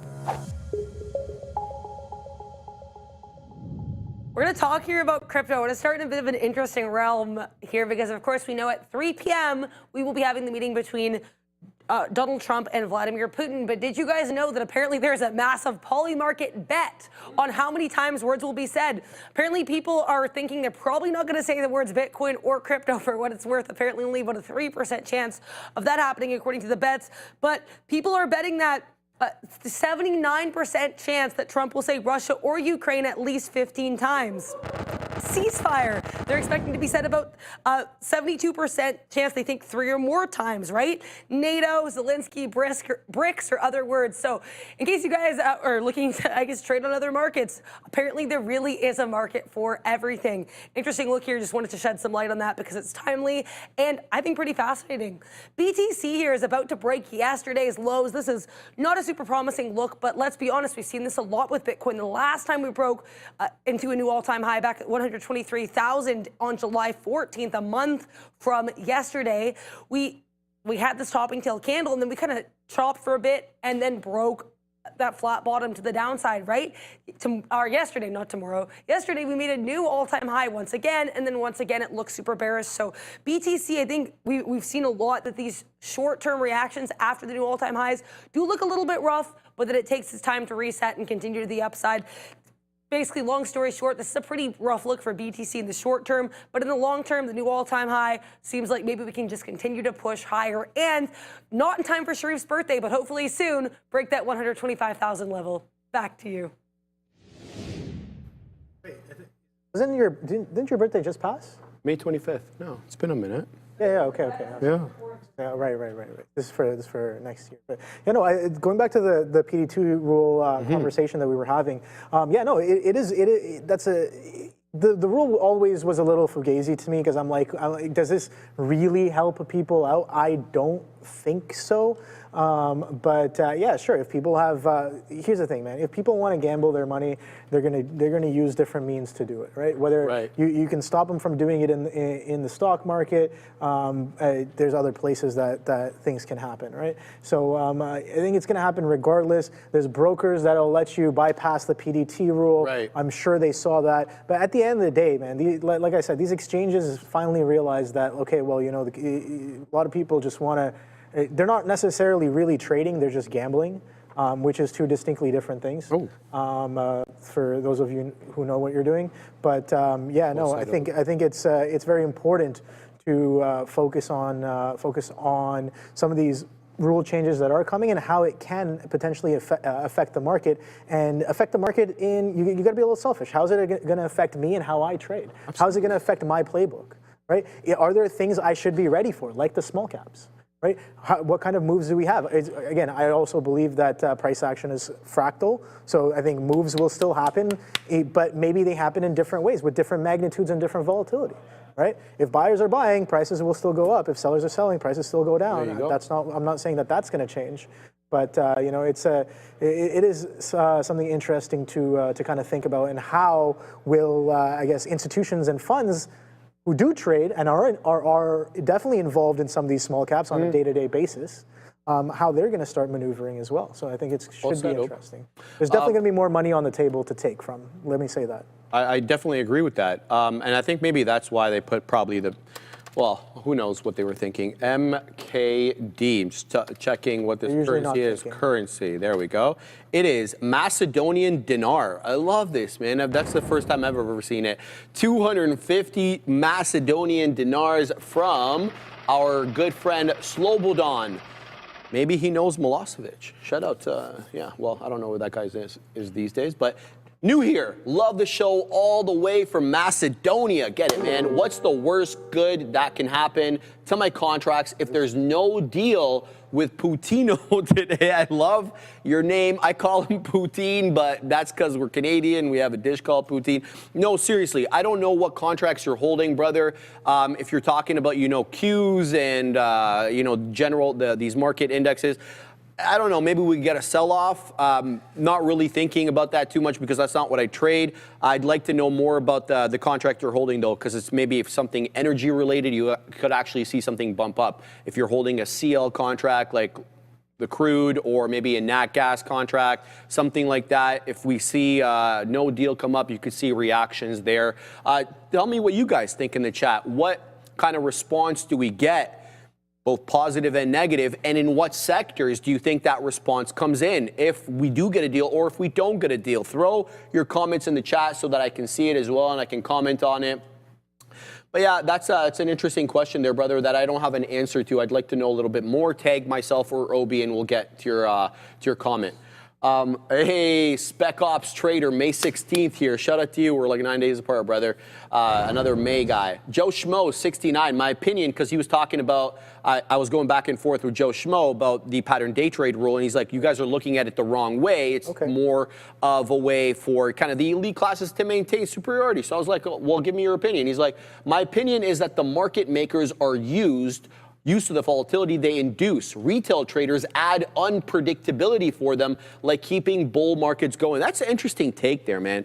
That's an interesting take because I think there are many hidden premises in that. One, that retail traders have enough juice, money that is, to move the markets. And two, the other hidden premise in that is that market makers are not benefiting from retail traders. And that's something I don't agree with that. I respect your opinion fully, but I think that the market makers make a whole bunch of money off retail traders because they get to sit on both sides, right? And they see where your stops are. Dude. They make money in general. They don't care. Market makers, you have to understand, I know there's a lot of like misinformation about market makers because you know what? It gives everyone something to point a finger to. It gives everyone something to blame. You know what I mean? And to that, I just have one thing to say. Get good. All right? There are different participants in the market. There are different participants in the field. And they all have a purpose. Now, you have to find some sort of purpose in between all of those participants and find an edge that lets you extract out of the market. If you're going to blame market makers, if you're going to blame, you know, these participants or those participants, you're already in a losing game. Right? If you're going to blame something, blame yourself. For not understanding what these participants actually do, right? Market makers are a very important part of the market, right? Day traders are a very important part of the market. Retail is a very important part of the market. Institutional participants are a very important part of the market, right? So it's like it's just cogs and wheels in a huge machine that sure there is definitely inefficiency in the machine, and that's where the edge lies. Right? That's where inefficiencies, we want inefficiencies to happen. If the market was efficient, nobody would be here, right? Because there's inefficiencies, that's how you're able to extract profits from the markets. Market makers, sure, you can be like, oh, market makers had to do this and they did that and they did that. They don't care, right? Their purpose is to make a market. Their purpose is to come in and make sure things are balanced in certain ways. By the way. What's that? It ain't me, by the way. That's the production team. Oh yeah. So, no, I know. Sometimes I get heated about this stuff because it's just like, dude, like it doesn't matter. The market, look, I understand. Like sometimes we do some market making stuff. That can be a strategy that's in play. You can probably do that as well if your fees are low enough, right? Or if you have rebate gates. So there's different ways you can kind of trade in different arenas. So I think that's important to realize and important to learn. At the end of the day, find strategies where you're not fighting the algos. Maybe you're not fighting other participants, but you're sidestepping them and you're extracting from like market moves that are maybe unnatural or natural. If you're trend trading or counter trend trading, whatever it is, you're trading exhaustions or capitulations, you're trading breakouts, you're trading news, you're trading arbitrage, you're trading IPOs, you're trading offerings, whatever it is.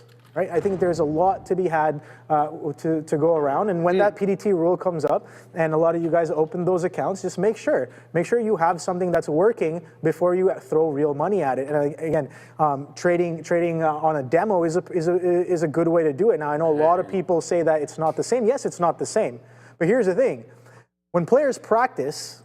Do they practice at their practice games as if like, okay, well, this is not the actual game. These are not the playoffs, so I'm not going to put in my all. Not really. Does that happen? No. No, because you're practicing to play the game. So it's like if you can work around that, and if you can trade the trade and not trade money, then that's already giving you a huge edge. So I think that's something to note. Then again, it's just my opinion. It doesn't really matter. At the end of the day, I think one thing stands, and that's something that I have to do better at as well, is just to get good. I think that's, I'll end it off with that. All right. Where's the next trade? Let's get back to the options question by our friend Slobodan. So it's a great question. Look, I think defense stocks and energy stocks could react. I think energy stocks could pop up. Defense stocks could go down if there's a deal. Not a hard and fast rule, but something to keep your eye on. But also look at critical metals. Thank you, Adam, for that. All-class Adam DeLuce telling me as follows. To your pros and cons question, if we see a deal, then defense stocks could see a decline, and the likes of semi-chips will rally due to a 10% lithium minerals in Ukraine. And that is the question here. These input costs, these inputs, let's just call them inputs that go into the production process. Those ones, a lot of them, I know that the Americans are relying less on Russian commodities, but the fact of the matter is it's a world market, and so you could see definitely some higher costs there. We'll have to wait and see. I don't think Nvidia will be the biggest reactor to a deal or not. I think we're really going to look to sector specific, look for energy, look for defense, as well as commodities. So that would be my answer to that. So let me know how it goes, brother. I hope you print up multiple storms and keep us apprised of what you're doing. Oh, but looks like I may have, gone a little too soon here on PGEN because we ended up getting out right at the bottom and then right back up it goes into 320. So it should have definitely been more alive to that $3 level that ended up holding. This will be my only loser on the day. We'll keep tabs on this one, and if it sets up in a better way, we'll definitely get back involved. This is the one that I'm really focusing on, FOSL, right into that area of 315. This is a lower high though, but we also have a higher low. Area low over here, another area low over here. This is the area high. That's a lower high. So what I'm looking for is a test of that 320 on FOSL. I'm out of the majority of the position. We've scalped up nicely on it. Multiple trades on this one. First entry, scalp, finish my trade, add again at the low, scalp up again. So we'll keep an eye on FOSL and for what comes next there. The other trade that I have on INO, this one's just been putting in lower highs. So what I'm doing is anything really above my price, I'm just getting my shares out. And looking to something else because this one really does not have the juice to let it loose. So we're going to leave that one to kind of just do its thing, 25 there. The other one, UFG. Shout out to Buffett for pointing this one out. This one, as quickly as it went up, it dropped right back down, but it looks like it might be recovering. Here is the 1 minute chart, which we don't want. We want the 5 on UFG. Ignore this price action from yesterday or don't. And the reason I say that is because it gives you an insight into the characteristics of the stock, right? But in today's trading, it has been a bit more tame, generally finding support at the 10. This one, you know, Bovin, it's got good range here, 360 low, 475 high, not bad. So over $1, about $1.15 worth of range, but it's a slow mover. And it also has a very, very aggressively declining volume profile. Looks like really the best part of the trade was this midday here at right at 11:40. We pop up. We've got about 1.5 million shares on that pop up. But look at that. It's become anemic. The subsequent candle, about 600,000 shares. After that, 303,000. This one, 250,000. Excuse me. 260. You guys get it. And now this current candle's got 37,000 shares. So the volume is really drying up on this one. Well, I'll need to see a lot more participation to weasel in. Otherwise, it becomes a bit of a dangerous trade. So right now, I'm not seeing anything on my scanner worth mentioning or breaking out in. Oh, what the hell is this? Adara, were you able to find anything on solar? Because these solar stocks are. Yeah, someone just talking about run. Okay, well, all my solar watch list today is green, including these Chinese ADRs that are also solar. DQ and JKS are the ones I'm talking about. But what you're seeing on your screen right now is Sunrun. Ticker is RUN, and there at this one, I mean, at the risk of dropping a bad pun with these two on the desk over here, this one's running up. I mean, it is really breaking out above that 375. It's well extended away from that 10 EMA on the 5. Go ahead, Adara. And there's no news. There's no news whatsoever? I looked a whole bunch of them up. I literally looked up solar stocks news. There is nothing. A lot of them, though, do tend to have decent short floats, and they've kind of rallied in the past, so it could just be. Any speculation on X?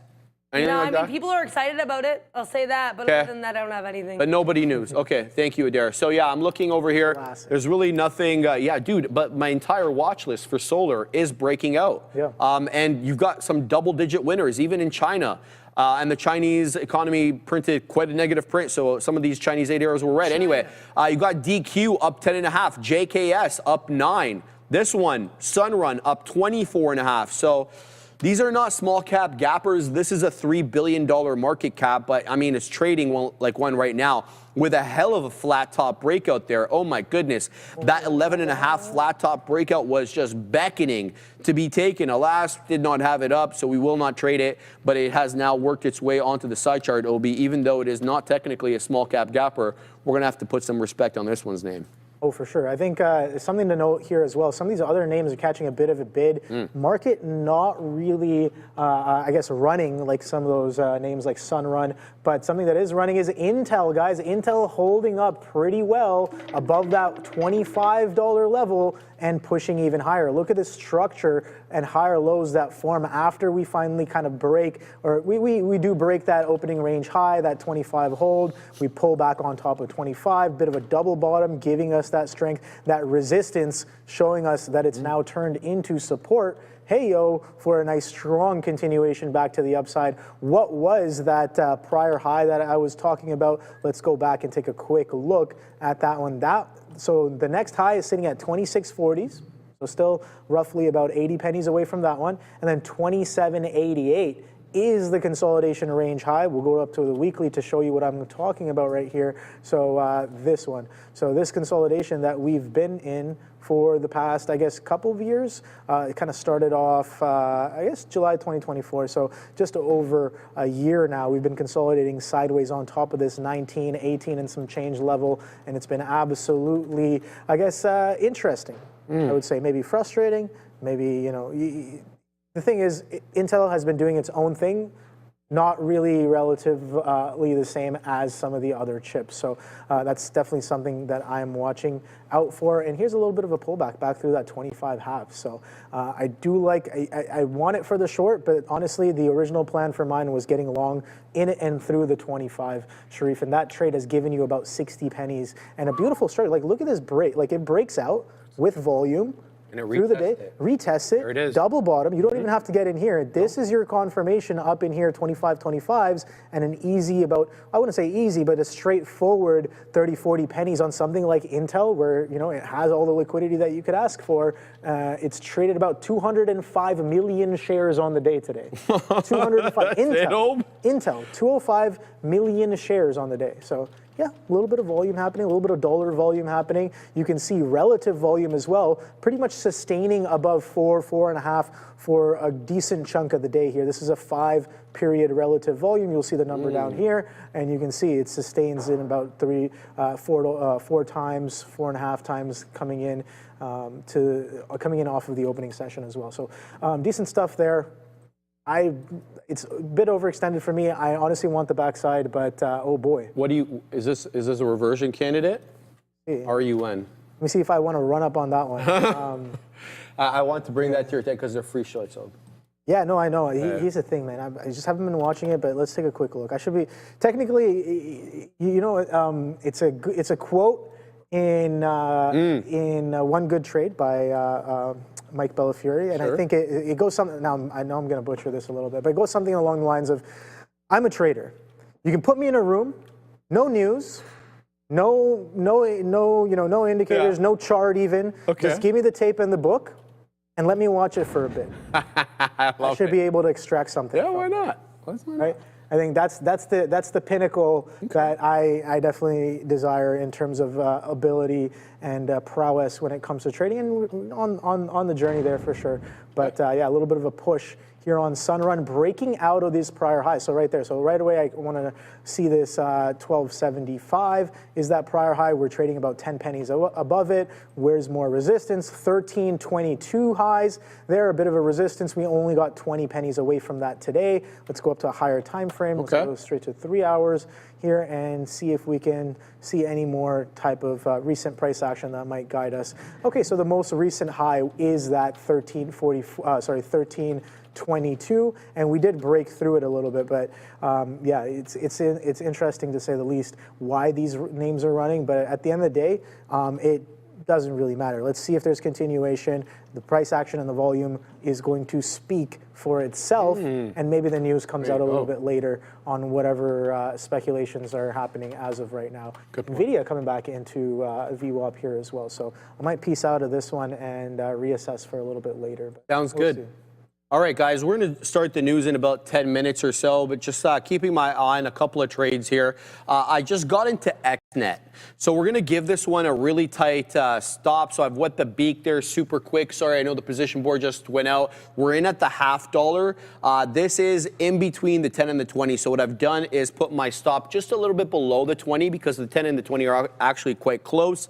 So it's one of those ones where I think I can possibly have a tighter stop here. So we'll see how this one ends up doing. XNET is the one I'm talking about. It was really running up there aggressively, but I'm just worried that this could be one of those double tops, right? That we don't quite reach the second or the height of the first top, which is around 675. So keep your eye out on XNet. It's up 29%, so it's not a bad look on the day. We'll keep an eye out on that one. But it really is Sunrun now that I want to focus on a lot, because if this one doesn't mean revert, it could end up taking out highs. And here it is with a bottoming till hammer candle that just closed a little bit above 13. And here we are above 13 again, OB. So I'm going to keep my eye out on that. I'm looking for a possible entry. Solar super strong. We don't know why. Some people speculating in the chat, and I think accurately so, that if some sort of issue happens with the meeting today between Donald Trump and Vladimir Putin, that solar could get a nice move up there. I don't know how much I would put behind that theory, but it's one that I can't dismiss outright. So we'll definitely keep an eye on solar. Whatever the reason is, it's moving. It is moving, and I'll just show you super quick. You're good, Obe? I'll just show you super quick over here my watch list, Obi, for solar before we send it to you for that. There it is. There is all but one, and it's SOL. That's actually down 1% on the day. Everything else, look at TAN. That's the ETF, 7.25. Sedge, Solar Edge, 13 and change. Enphase, 8 and change. Full FSLR for solar, up 7 1/5. CSIQ, that piece of crap, Canadian Solar, 11 2/3. Sunrun, that's the one I'm looking at, basically 25%. So they're all in Greensville, but when you have a look at the news blotter on top of that, you would have no idea why, Ob. Yeah, guys, so VinFast delivered over 35,800 vehicles, electric vehicles, in Q2 2025, marking a 172% jump from last year. That brings their first half total to no more than 72,000 EVs, up over 220% year over year. With stronger sales, usually in the second half, they're on pace to steadily and easily double 2024's 97,000 units. They're also crushing it on two-wheelers, with nearly 70,000 e-scooters and bikes sold in Q2, up 432% from a year ago. And with gas-powered two-wheelers being phased out in Hanoi and Ho Chi Minh City by 2026, the growth potential looks huge. You can find them on the NASDAQ under the ticker VFS. That's Victor Foxtrot Sierra VFS on the NASDAQ exchange. Okay, Mr. Fighter Pilot Obi, I like that, bro. Oh boy. All right. What's going on? Would you ever fly a plane? No, no. I'm sure you're very capable. Would you be interested in taking eVTOLs to and from a place, electric vehicle takeoff and landing? So like Archer Aviation, Joby. Yeah, why not? You're about that life, Yeah, eh? the drone life. Transportation by drones. Yeah, why not? Absolutely. As long as they, as long as those blades are covered up nicely and they don't fly Well, you're going to be off in the cabin and knock someone out. Yeah. I definitely don't As long want to as get we're hit by good the on blades.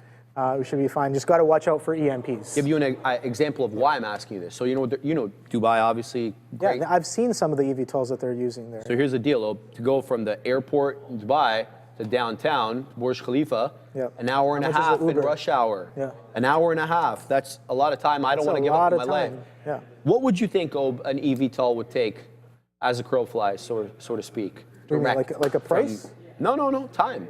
Because we're talking about time now. Yeah. Okay, I would say about less than 10 minutes. It is 10 minutes on the dot. Thank you for choosing that number. So that's kind of insane. Yeah, it is. Right? To me, it's a no-brainer. Anyway, so they Joby Aviation, anyway, full disclosure, I'm invested in the company, has had a successful test today in California, flying between one city and another. So I was kind of very pumped about that. I think the news is absolutely solid. Now, of course, the market participants are going to do whatever they want on it. Of course. But bigger picture, I think it's definitely solid for Joby there. Let me cover one thing, Yeah, for sure. LABU, shout out to John Del Segno. Labubu? Yeah, Labubu, right? LABU. This is, what's it called? An ETF. It is a triple levered ETF for biotechs, okay? So this is a triple levered ETF for biotechs, and it's moving nicely on the day, up 3 1/3. Shout out to John Del Segno. This is breaking out, so this is a great look, but this is not a small cap gapper, so I will have to respectfully say not for me. But here are the levels at which I'd be getting in if I was trading this. This is 70.5. That's a breakout level to me that I see as a flat top. Area low, higher low, flat top. Boom, we take it out. So that's one. So I'd be looking for that 7.5 retracement. That's a deeper retracement. Initially, though, I'd be looking for a pullback into the 10 EMA on the 5, somewhere around 71 and a fifth-ish, around that area. Otherwise, punch in and then place your stop prior bar low, because as you've seen, prior bar low has been holding since this red candle over here. Every successive candle subsequent to this candle at 12:15 has held prior bar low. So ride the trend. Otherwise, I mean, I don't have much of a read on it because it is not a small cap gapper. Anyway, back to XNet over here. We'll continue to take out prints to the high side, a few beak wetters on XNet. I'm looking for this to test that $0.75 area that it printed an area high on earlier. So that is what I'm focusing on right now. So we got 3 trades, XNet, FOSL, and INO. All positive, but not really blowing anything out of the water. Here is Sunrun, and now that is a doji bottoming tail hammer candle that closed red, mind you, but the subsequent candle ended up closing green and made a new 5-minute candle to make a new high, which is being followed by another 5-minute candle to make a new high. And here goes Sunrun again. This is an intraday trade. I don't believe in the solar industry in the intermediate term. I'm not talking long term. I'm talking about intermediate term as a result of the current political climate. So be careful about holding these ones overnight. But intraday, this one is going. We're about to test Sunrun, Neil. We're about to test the high of the day again, 1344 high a day. We're in the mid-30s. It looks like it wants to test that high. Trade this one carefully. Sunrun, OB, a little shy of 30%. Sending it to you, as I said, up for the news. Yeah, for sure. I think those are ones to watch out for because some of the short floats on those are definitely interesting. Absolutely. Here, I might have punched out a little prematurely on Nvidia, but again, it wasn't in that much size. I do want to take a lot more if we're going to continue to hold VWAP, right? And this is what I'm looking at here. We're holding VWAP over and over again. Participants showed us who's in charge off of the open, and once again during the coming into the end of the morning session and a decent chunk of the midday session as well. We cannot get back above VWAP, but if we're going to start to violate some of these levels and chop around, I know if I'm getting short, risk is maybe up to here, real risk is up to here. Don't know if I want to take that, but I'm going to be a little bit more patient to see what it does through this prior high, see if we kind of we can potentially get another entry here, or maybe I'm wrong and maybe buyers come right back in charge as we trade above VWAP, and maybe we sustain a little bit above VWAP, above some of these strong volume candles from the morning session. You can see the highest volume candle, that high, this volume candle, highest volume candle high is right here at 180.10. So let's see what we do with 180.10 if we can get there. We're only about 40 pennies away from there. VWAP's at 179.65s. We're still holding that pretty well as of right now. So let's see. The market's catching a little bit of a bounce. We're breaking out of this consolidation here on the NASDAQ. We're breaking out of this consolidation here on the ES as well. So do I really want to stand in the way of some of this bid? Absolutely not. I know I'm short a little bit of Intel here as well, but that might be a little bit of a different push. But again, I'm willing to take a hit on that one a couple of times before it potentially comes in. But yeah, it's been pretty nice to the upside, stair-stepping up higher and higher, pulling back and holding prior structures pretty well. So let's see. I did see some aggressive selling coming in a little bit earlier, and I did kind of join in with some of that. Let's see if there's any sort of follow through here. If we false break these consolidation highs, maybe that's the kind of tailwind we're looking for. Let me take a quick look at SMH as well, even though, like I just said, Intel just kind of does its own thing, but I'm trading two chip names. I'm trading Nvidia and Intel, right? So one of them market leaders, one of them not necessarily anywhere near a leader, as it does its own kind of thing. It has its own party. So I kind of like the look on both of those there, Sherif. So, all right, yeah. All right, let's set up here for the news. I'm just going to flatten my trade on INO because I don't think this is the valid trade anymore. But let's get back. All right. So very interesting. 13Fs got released after the bell yesterday. I hope you caught that with Adara and the Katina Man on the market recap show. And this is what we saw out of Berkshire's 13F. So they disclosed a new stake of over 5 million shares. And yeah, you guessed it. United Health, UNH, worth about $1.6 billion-ish as of the end of June. We are now mid-August, so obviously it's a little delayed. That makes it, UNH that is, Berkshire Hathaway's 18th largest position in its about $300 billion equity portfolio. Apple still remains number one, despite the fact that he's still trimming from Apple. It's still well above AXP, his second largest holding, American Express that is. The purchase is surprising given United Health is actually down about 50% year to date. Not sure where it's at right now after it had a good day. In 2025, the Department, obviously, of Justice is investigating its Medicare billing practices. And, it's not helping that it also has a lot of negative public sentiment around the company with higher healthcare costs. The stock jumped at least 6% after hours yesterday on the news, trading at a PE just under 12. Again, I don't know where it's at right now, so you have to do your own homework. But as of yesterday, that PE of just under 12 was near decade lows. So maybe that's what the old man is looking at there. Is even if he's calling the shots, who knows if he's calling the shots up there or not. Anyway, the company pulled, the UNH that is, pulled its 2025 earnings outlook in May as CE Andrew Whitty resigned. The new guidance released last month fell well short of what Wall Street was expecting, pressuring the shares even further. And they obviously, as I mentioned, do face a Department of Justice investigation over their Medicare billing practices, obviously, and the backlash that also came with that, Ob. So UNH, you know, one that I know that you've probably kept your eye on multiple times in the past. So what's the look here, Ob? I really like this because it's a good thing you pointed it out. Guess where we're coming up into? Where? Anchored VWAP from the 600 flush. So this flush right here that we had on the week of April 14th, 2025, an anchor to that to that event there. Look at where we're coming. We could not get past this. Look at this beautiful wick on this week here from June 30th, right? Coming right up into the anchored, and now with a bit of the Buffett bid, and you know, Buffett and some of the other Wall Street boys kind of jumping on the bandwagon here of the UNH bid, because it does look pretty juicy and it does look oversold. I'm looking for the reversion on the higher time frame, and this is the first sign of a strong bid coming in. So I'm like, all right, is there going to be follow through? Can we really kind of have a push in this? And all the big boys are getting in, so why am I not?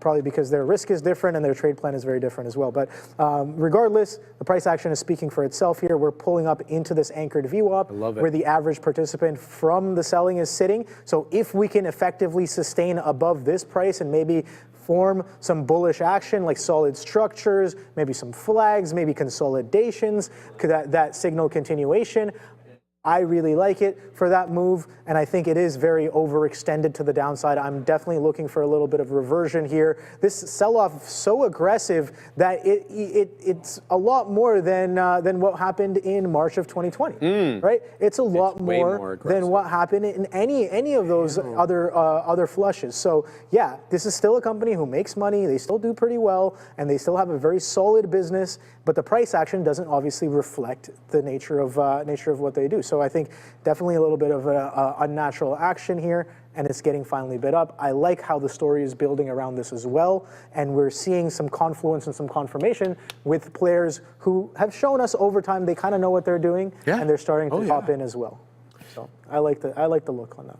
Adara, what's your take on the old man punching in? Well, we don't know if it's the old man. I was just going to say, I said to this on the main show, I do not believe it is him. And there's a key reason for that. We know the whole phrase associated with Buffett is, you know, buying, like not focusing on buying fair companies at good prices, buying good companies at fair prices. Now, UNH, whether or not you want to call this a good company, like as Obi said, it does have a business, but that business is facing lots of headwinds right now. CEO of United Healthcare did unfortunately, he died. He was the target of an assassination. I'm just going to be upfront there. And then, like, to the point where this whole business, you know, that's a huge headwind for the business, the public opinion, right? I think that's massive. Then the CEO of the entire business, United Health Group, Andrew Whitty, he steps down at the end of May. Now, this is a look here at the stock performance under a whole host of stocks. It's worth noting, a lot of these dudes did leave, especially like in the earlier days. So Richard Burke and William McGuire, they both left due to some scandals. Then the company didn't not have any documented CEO that I could find, and I spent time looking for like 3 years. So UNH has always been a little bit shaky as a company, going back to its history. I don't know. I think that the fact that we have all these headwinds with DOJ probes into their Medicare situation, I think it's a little sketchy, and there's a lot of reasons why I really don't think Buffett would touch this with a 9-foot pole. And Adara, let's even bring more onto that. The fact of the matter is, your friend Donald over there wants to get American Medicare costs down. Why? Medicaid, Medicare, as well as other people obviously having to spend with their own money as well as insurers. So let's just be even more real. There's going to be margin pressure on these middle people, on the healthcare companies. They can't expect to make the same kind of margins with this very, very kind of tunnel vision the government has about reducing costs. So in addition to obviously having their own issues within the company, fraud practices, et cetera, there's a general regulatory push to cut costs that may not benefit them. What's your take on that? Yeah, I think you're agreed. Like, and I think honestly that just makes it look even worse. But also, like, and for Buffett, as like this is one of his picks as well, right? Like, just an additional headwind on a wider scale. Like, well said.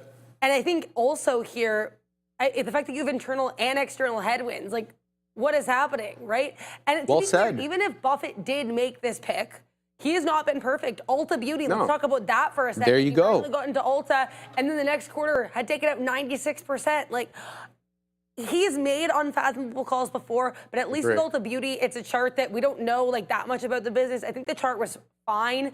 Domino's Pizza is another kind of random oddball that he's in that he actually added to. So he's made some of these random calls, but just specifically with that whole ethos about buying good companies at fair prices. Right. I mean, literally, it just sounds like the stock tanked. Greg was like, hey, we got to buy. And I'm not trying to diss Greg Abel. He's a Canadian. I know very little about him. Get it, Greg. But I just did a deep dive on him. There's not that much to find. So, I mean, but yeah, this just seems like Greg really trying to make kind of an oddball pick to start things off. I don't know if it's correct. And I mean, hey, this could be Buffett. Fair. It does not smell like Buffett to me. Yeah, I would have to echo that sentiment. Thank you, Adair. All right, let's go on to the next story over here. We're talking about Intel. Oh, baby. Lots to talk about here. I'm sure we'll have a lot of opinions on this, but this one did surge 7%. It's part of some of those gains lately. It's down 6.5, 6 2/3, so not really. It surged after reports that the Trump administration is in talks to actually take a stake in the company. A government investment would certainly help fund the ongoing factory construction in Ohio, which is paused, which we'll talk about why in a second. They do, Intel that is, remain the only U.S. firm, entirely U.S., capable of producing the fastest chips domestically. Obviously, Taiwan Semi and Samsung, they have fabs in the United States, but they're obviously not American. So that gives Intel maybe a bit of a different look. Intel CEO Lip-Bu Tan met with Donald Trump earlier this week after the president had previously called to get his out of Intel over alleged China ties. Intel stated that Tan is deeply committed to the U.S. national and economic security, but they declined, Intel that is, to comment on the stake rumor. Obviously, there were some other politicians as well calling for Lip-Bu Tan to get out of the way, aka Tom Cotton. In case you don't know, Intel's foundry arm, they still lack a major customer, a key hurdle for the credibility of the expansion. And in July, Lip-Bu Tan actually announced cancellations of planned plants both in Germany and Poland, and they slowed down the construction at the Ohio plant. Well, Obi, why would they want to do that? Well, I'll tell you. I'll just answer my own question. They got two different technologies right now that they're trying to sell.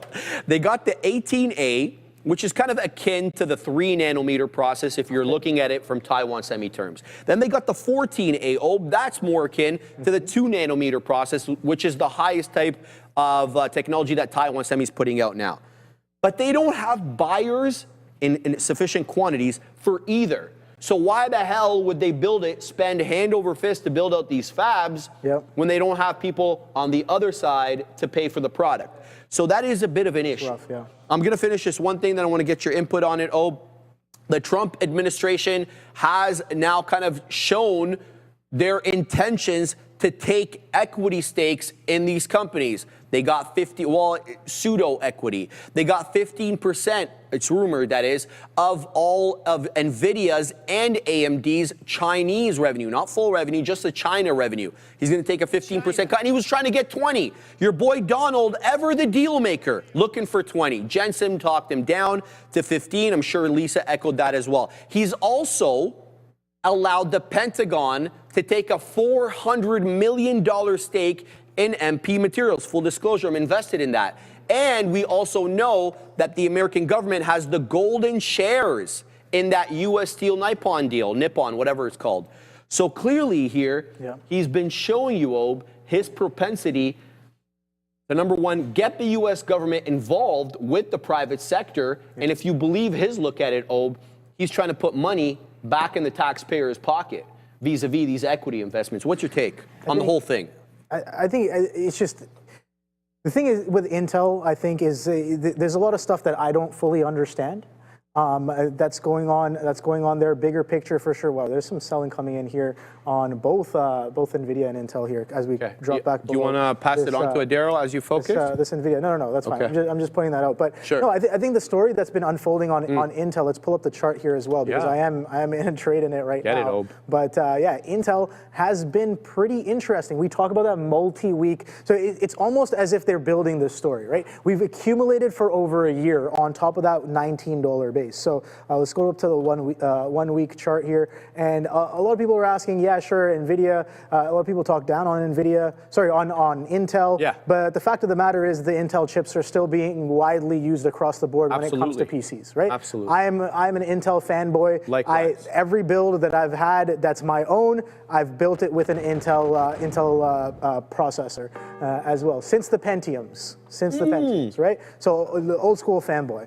But I think this consolidation has been pretty interesting because I was like, okay, well, where is the Intel bid? We see all of these chips pushing. We know that Intel is still involved. Sure, first the excuse was, oh, they're not doing graphics cards. Right. And then it was like, oh, but now we have AI that can run off of processor chips. This, that, and the other. The accumulation on it has been absolutely beautiful. And you can tell the story that's been building up is starting to become more and more bullish. Right. Now, if the US government starts to take a stake in this has been accumulating for the past year. I think it's poised for a little bit of an upside because it's failing to follow through back down. So I think just looking at the price action, if we can get above this 27, 28 level, and if we can effectively sustain above that $30 level, I think we're open to some fresh highs here as well. And I do like the way the story is building up. And it was a little bit fugazi how the whole, oh, you're going to get fired. Now we're going to have a meeting. And then as soon as I heard the meeting, I'm like, I should probably get long some. Because I'm like, there's no reason you're going to invite someone over to your house if you're not going to have a proper conversation. Yeah, exactly. Right? We just told him to get his, what? If you didn't want him there, he would have been like, yo, get out. And it's funny enough, you sell off on the initial news, which creates a little bit of a discount for everybody and friends. So, and then you announce that, okay, we're going to call him over and maybe work on some things together, which is how it should be, how it normally it kind of goes in a what's the right word I'm saying, in a proper society. Right. That's the thing. That's the fugazi I'm calling out. It's like at the end of the day, we're still doing all the proper things, but all the craziness that comes before it shakes up the market, and I think that in itself is something to watch out for. I like it. But yeah. Oh, I just got to get to this. Our very good friend Nimrod Gary is in the chat. Finally, I see this guy dropping 150 shekels and gifting a zillion and 3 memberships, saying as follows: Obi, Sharif, missed you guys. We missed you too, brother. My first Joey options trade, UNH. He was talking about that UNH. Oh, he was. Oh yeah, Joey was getting long the and punch strong. in. Yeah. My first options trade, UNH, when I visited you guys. Boom, boom, boom, boom. Think of all the eggs I can buy now. Shout out Nimrod. Nimrod, were you the one telling me not to eat eggs, man? And he was trying to convince me that there is LDL and HDL in the whites. I'm like, no, man, it's just in the yolks, bro. And take it easy. All not all. I mean, all that muscle, bro. You're breaking everything down. Well, we're gonna have breaking to eat everything the eggs, down. Though. Right now, I'm on timeout on the eggs though, because I'm doing the St. Mary's fast. So I gotta eat pescatarian. I'm pescatarian for a couple of weeks until the St. Mary's fast is over, and then we're gonna weasel back onto regularly scheduled programming. He said I'll bring some for Easter. Nice. I appreciate that. Shout out to Nimrod, man. Miss you, brother. Can't wait to see you again because I know you're coming back in October. We're going to be pumped to have you back. Adera, let's talk a little Intel over here, but I want to ask your opinion on something, Adera, before you start dropping hot lines about the Intel situation. Do you think there is a situation that, the U.S., let's just say the U.S. government, that is, takes a stake into Intel. And then, because they're an American company and the U.S. government has a vested interest now, they start applying political pressure, Adera, on some of these local companies, the AMDs, the Nvidias, the AMATs, all the semiconductor, microprocessing American companies to start using Intel as a client. Do you see something like that possibly? I mean, given that we do have someone who enjoys using Truth Social to say or suggest things, I think that A, it's possible, and B, it could be very quickly disseminated. So I think that is possible. I want to talk. I have like actually a lot I want to say on this. I bet. So I'm going to try to organize my thoughts. For one, because you started here, I would like to go here to the political aspect. So, Sharif, Tom Cotton came out and was like, yeah, this guy's connections are a little bit sketchy, right? That's actually how this whole thing caught Trump's attention in the first place. Now, we know that for certain reasons involving certain files, to put it that way, there has been a little bit of, lately, I guess, a bit of discord between Trump and aspects of the Republican Party. So I think if the government does, join with Intel, as we have people continuing to believe that Lip-Bhutan could be potentially a Chinese asset, I think that could be politically volatile. That is just one way this could go. But I mean, if you've seen the deep abyss of X, you probably know what I'm talking about. There are very much people who believe this, and I think that you're kind of sowing the seeds there in a way that maybe will not help the administration's case. Now, I want to say as well, the golden share thing kind of reminds you of an old friend, country-wise, that Trump and the administration like to clown on a bit. Andre, do you have the button for that country? China. The Trump-China button. So China takes golden shares. You should have told me. I would have been ready. I'm just saying that it's really funny that we've got, as much as they really dislike what's happening in China, they're also starting to do the golden share thing because China's done golden shares with ByteDance. I don't know. I just think this seems like such an odd decision on a lot of levels. And I think, beyond like the aspect for pressure, which I don't know if a government should be pressuring companies into choosing other companies to work with. I find it a little sus. Yeah, that's not really the point, though. But he's doing that. Yeah, right? He's doing it in other areas. But I guess that's a fair point. I think I'm just so like, I agree with you. I don't want the government involved in business either. I agree, right? So I think it's ethically sketchy. I think Lip-Bhutan already the stocks. This would have been as of the close on August 6th. The stock's already down another 20% under Lip-Bu. Literally, the interim co-CEOs did better. I don't know. It is what it is. I think that the timing of everything is sketchy. I would have liked to see the meeting on camera because I have lots of questions. But again, none of this has been confirmed. It's all speculation until that point.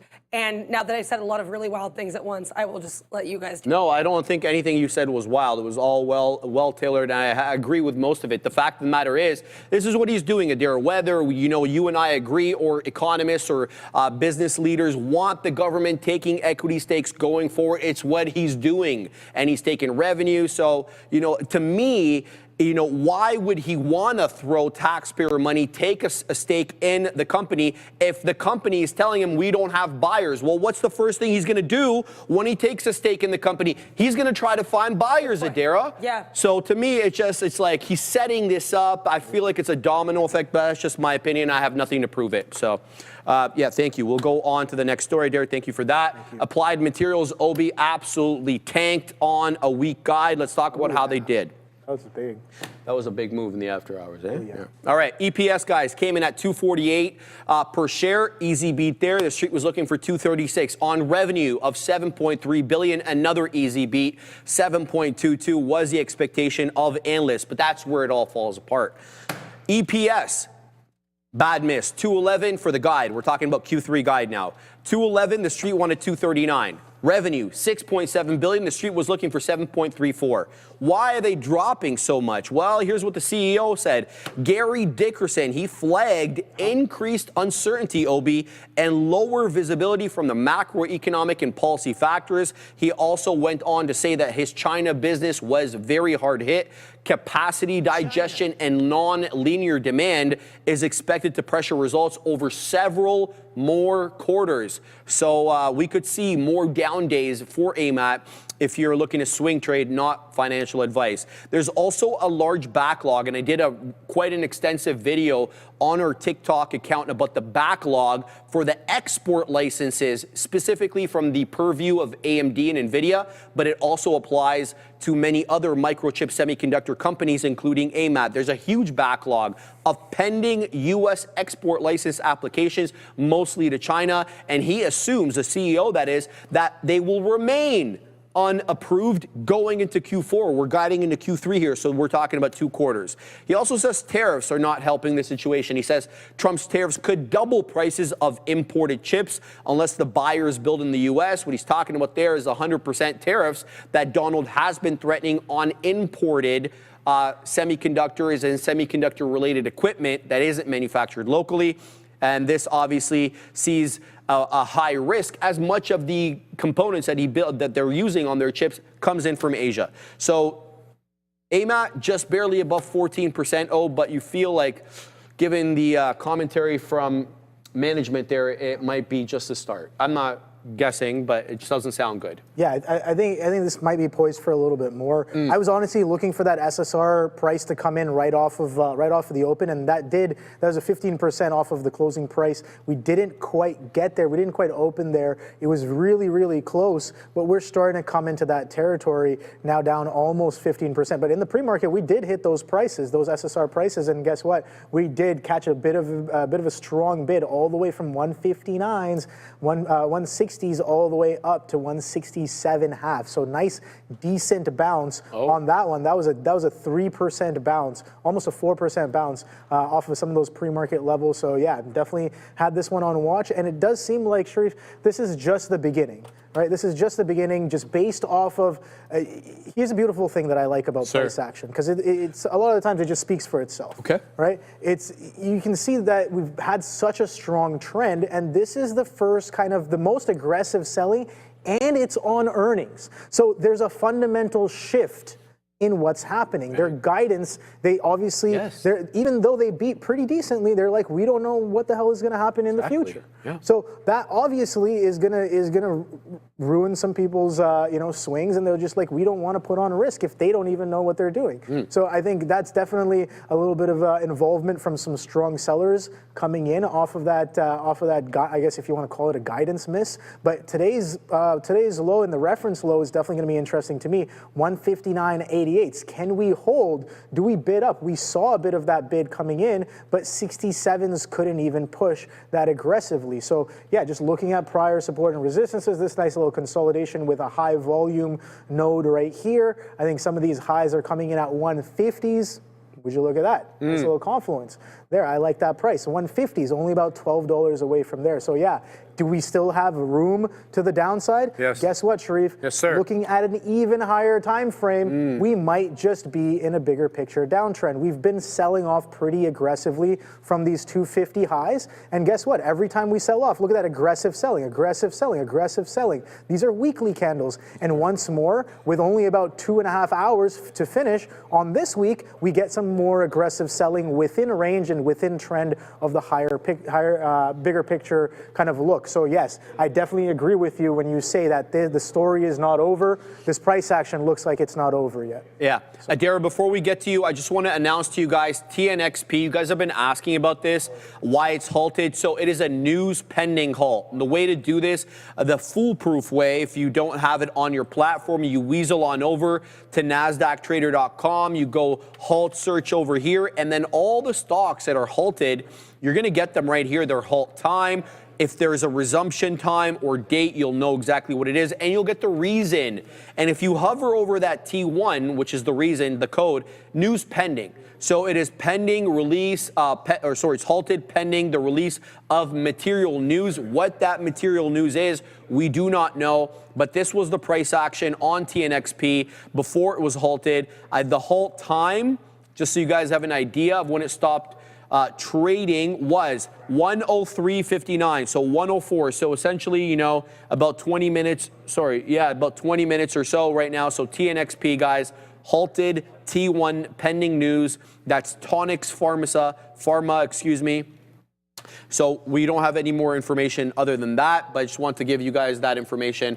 So keep your eye on that if you're involved in it. Adara, let's weasel in here and talk a little applied materials. It was a blowout quarter, Adara, but the guide looks ominous. Yeah, I don't have too much to say here with applied materials. I think you guys all both said it really well. For one, I'm seeing on X that this TNXP thing has to do with they're waiting to find out whether a drug got approved or not. Okay. I'm looking into this to see if I can get confirmation, but that's, as far as I can see, that's what it might be. Now, also, I found something on solar, but I couldn't find any details on it, and it's all speculation. Let's hear it. So Citigroup thinks it has something to do with Treasury retroactivity. I looked into that term, and I don't know what it means, and neither did the internet. So based on that thing, Treasury retroactivity, which might have something to do with whether or not I guess, solar projects are or not, how they're going to basically, I guess, go forward. Something to do with that. That's as far as I could tell from Google, but I could not find a definition for the term. Citigroup says that's maybe why solar is running. So it's not that helpful, but that's what I have.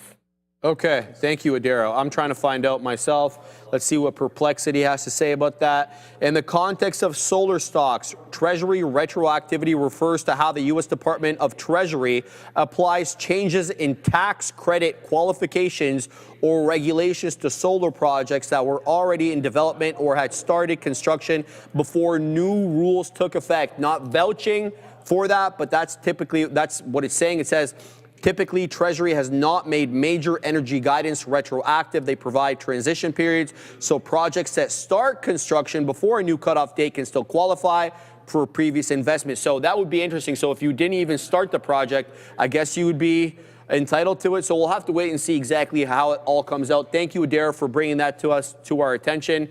We can definitely keep an eye out on that. Let's go on now. Hims and hers. More FTC investigations, baby. It's not just the DOJ and UNH. The FTC is also investigating how Hims and Hers cancels subscriptions and charges your credit card after you've canceled. So that's what they're investigating, whether canceling subscriptions is too difficult. Apparently, there's no formal accusation by the FTC of wrongdoing, at least so far, but Hims did acknowledge last year, that it was voluntarily cooperating with the investigation, with the probe, but has not provided specifics on the inquiry. Here's what the customers online are saying, what's happening. Let me center that. So customers are claiming that the company continues charging your credit card even after you've canceled, and they're also creating unnecessary hurdles to end these subscriptions. The complaints surfaced online, on social media mainly, but they also did send complaints to the Better Business Bureau, which were obviously forwarded then to the FTC. The FTC, for their part, is evaluating whether the company practices actually violate the Restore Online Shoppers Confidence Act, ROSCA for short, which mandates, as part of the legislation, a simple termination process. I don't know if it actually details what simple was. So, just to give you an idea of how many people are affected here and the subscription base for Hims and Hers, they have about 2.4 million subs, charging the monthly fees, and you should probably look into how much you're charging, because some of them are like $700 a month. You basically get telehealth services, prescriptions for conditions like obesity, hair loss, erectile dysfunction, the works. Everything you don't want to talk to your doctor about eye to eye because it's embarrassing, they'll do it for you on there. Advertising tactics and cancellation policies, OB, are part of the FTC's review process, so this is part of their mandate there.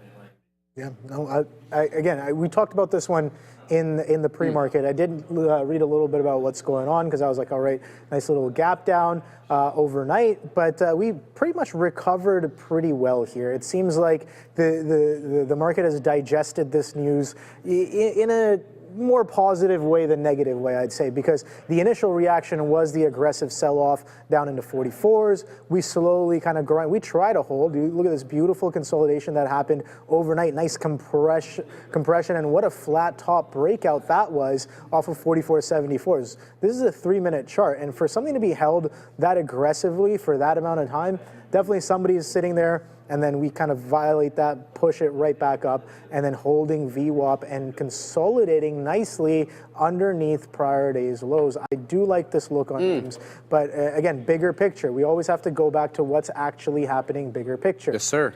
Bigger picture, this thing has been selling off since earnings. Right? This is just what if that news is just, okay, buy the news, because we've been selling off into it, right? So it's just like, that's something that I'm watching as well. I do have this this earnings report in I guess in mind, and just throwing up an anchored from that event, we can probably see that we're sitting way below, extended way below that selling. So the selling has extended pretty aggressively from some of those levels. Now, just using I guess a trend line, you can see that we've been holding this trend pretty well. This is a pretty clean trend to the downside. Even with aggressive bids or sells, we can see that we've been kind of slowly making lower lows and lower highs, right? So even though we get that flush off the news, this is still well within range, in my opinion, to continue doing what it's doing all the way up to 48. So even though we're $2 away from that, I think this story, regardless of how it unfolds,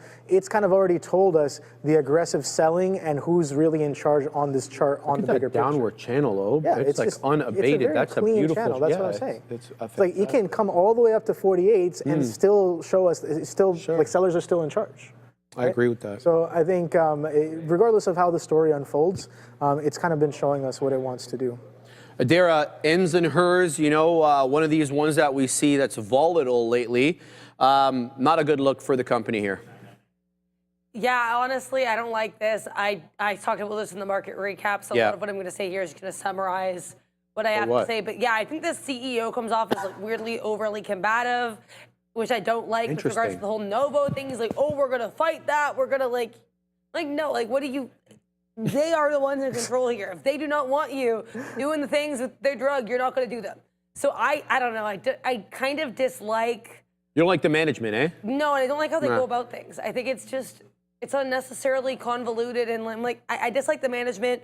I think the fact that, and I said this again on the recap, but I'll say it again here too. Yeah. Like, one of the things that really propelled this company, one of its selling points, and you mentioned it, is the obesity market, right? Eli Lilly, Sure. Novo Nordisk. Well, Lilly has said they're not directly affiliated with Novo, or with him, sorry. Novo canceled their program. If neither of them want you, like, I'm sorry, you're in a love triangle where, like, the people you were into are just not into you back. That's not even, like, a rom-com. That's just sad. Like, Hims and hers needs to, I don't like it.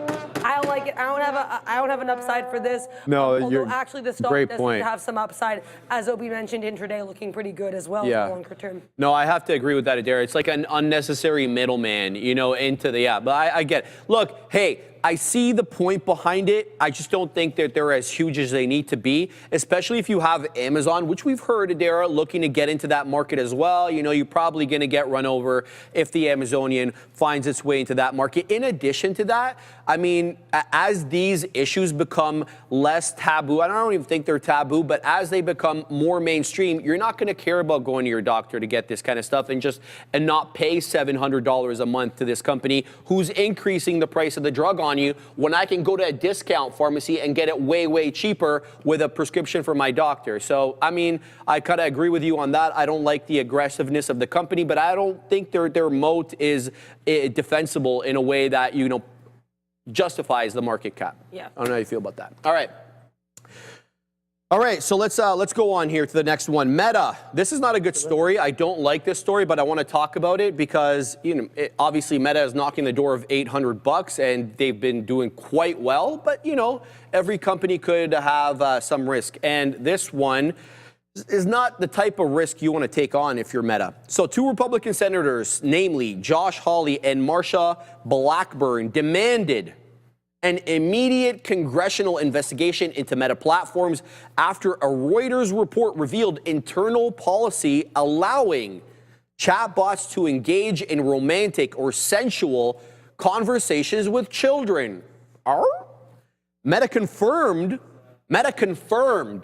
the policy document was authentic, but stated it removed the controversial sections only after Reuters' inquiry earlier this month. So obviously, this breaches the Kids Online Safety Act, CASA. So CASA was co-sponsored by Marsha Blackburn and would impose a duty of care, a legal term, on social media companies to protect minors and regulate platform design. The Senate passed CASA last year, but it stalled in the House, so it's not technically law. So here's what Reuters found. Reuters found Meta's internal standards provocative chatbot behavior towards minors. Here's an example. I hate to use it, but here's what it was. A bot telling a shirtless, maybe I shouldn't read this, but anyway, you can see it on your screen there, and that's not the kind of stuff you want to see from Meta. Now, is it possible the company made a boo-boo internally and because they're so big, things got lost? Absolutely, it's possible. Did they take the right actions when they were presented with it? They did take the right actions, but you have to have some sort of speculation here. Why was there not more rigorous internal controls to prevent this thing from happening? Obi, I don't know if you have anything to add here to this. dumbass story, but the fact it's not something that I want to read every day. I think the fact of the matter is that it happened and they took care of it. I think that's what we want to try to get out of it. It's, you know, people making mistakes and they admitted to making the mistake. They didn't kind of walk back on it. So I think that's respectable in a sense. And yeah, I think you're definitely right. When you have so many moving pieces, exactly, you can definitely miss out on some things. Should they have been more rigorous in the bringing in of that? Sure, yes, for sure. But I think again, at the end of the day, it doesn't. What I realized, and I realized this a while back, and it's just like honestly, things can be the worst. But it really doesn't matter what I think. It doesn't affect the stock too. It doesn't matter what I think. From a real trader perspective, it really doesn't matter what I think. What matters is what the market is telling me. How did we digest that news? Is Meta budging? Is it just going to continue doing what it's doing, which is pushing up and trending up? I think so. That's what it's doing today. And I think it even fortifies the long even more, or the bullishness even more, when a company can be honest and be like, okay, yes, we messed up, and we are going to correct it. I like that. Is that not going to bring in more of a bid? Good take. It's just more confluence for the long, in my opinion. And you cut off the head of the story, right? You kind of put the kibosh on the story, but like, hey, we screwed up. Yeah, sure. We're rectifying it. Here's what we're doing. So you kind of get control a little bit on the narrative, right? Where in this case, you got to say they don't have control on the narrative right now. Okay. Adira, I know you and I spoke off camera about this. It makes you a little squeamish. Anything to add? And thank you to Andre and Fabian for making me a random little ghost. I feel like I'm in the Sixth Sense, except I'm not all grotesque looking, so that's cool. I will say, with regards to this story, and I hate to have that fun little intro and now this story, which is depressing, I think the timing of, I think this timing is interesting for a couple of reasons, but I'll start with the fact that it is really unfortunate, to put it extremely mildly, that we have both Meta with this inappropriate behavior with children and chatbots, and then Roblox being investigated as well for same day. For allegations that Hindenburg made last year. That's crazy. Last year, like, these are not new. So platforms and people, be nice to kids. This is not I don't even know if this is the platform for me to say that, but I will fully say that, because that should not be happening. And I hope tech CEOs, Mark Zuckerberg, if you're watching this, I am talking to you and your weird gold chain. Get him, Adira. More, just do better. You need to do better. I watched a whole John Oliver piece on this, and they've gotten rid of a lot of their oversight. We know that. He did his weird, creepy video with his gold chain, actually, where he was like, we're going to leave it up to you to moderate. Maybe that shouldn't be a thing. Maybe you guys should have content moderators. And so I want to say that in respect to anybody who does content moderating. Now, Sharif, I want to get off my high horse for a bit. I want to say one more thing. Go. I noticed when you said, so the second you said Marsha Blackburn, my little ears pointed up, because I watch a lot of congressional testimony. I watch it in spare time, and I watch it here. And Marsha Blackburn is a little bit of an activist. And so the second you mentioned that she has that act she's trying to pass, and she's trying to route this Meta thing through that, I do think it's a bit unfortunate. It seems like maybe this very serious issue with Meta is being funneled politically a bit. Okay, so what's her motivation to pass this CASA Act? Is there something obviously, other than being, a person who protects kids and get all the benefits for that? We know they all just want to pass their acts. I hear that all the time. People will talk to Powell and then be like, well, in my act, blah, blah, blah. And I'm like, Powell doesn't know or care. So it does, unfortunately, smell a little bit of that. That's fair, Adira. So, the motivation there is under suspicion by Marsha Blackburn of Tennessee, I believe. She is a senator there. She is of Tennessee, yeah. Yeah, Tennessee, their senator. So we'll keep definitely tabs on that. But, I wanted to read this story because obviously it made me squeamish reading it as well. But it's something that we need to be cognizant of, especially as AI develops and all the quirks, let's just call them that, with the development of AI rear their ugly head. Let's go on to the next story. Apple, negative on the day, down 0.9, but they are, according to this report, restoring the oxygen feature after U.S. approval. You'll recall, well, I'll just read the story and you guys know what I mean in a second. So they will reintroduce their blood oxygen measurement via software update for Apple Watches Series 9, 10, and the Apple Watch Ultra 2 in the United States. This was only an issue in the US. The update allows reading through the blood oxygen app on the watch with sensors collecting data, and the paired iPhone calculating all that data and displaying the results.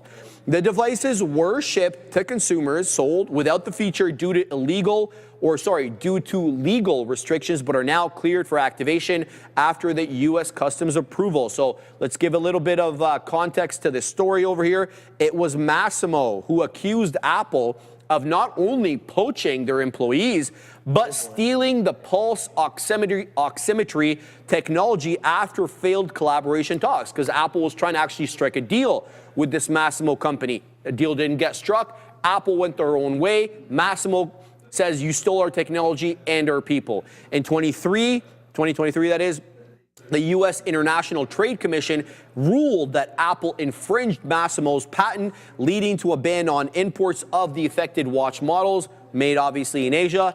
Apple briefly resumed sales after securing a temporary pause from the Federal Circuit Court of Appeal, but then the ban was later reinstated, forcing removal of the feature.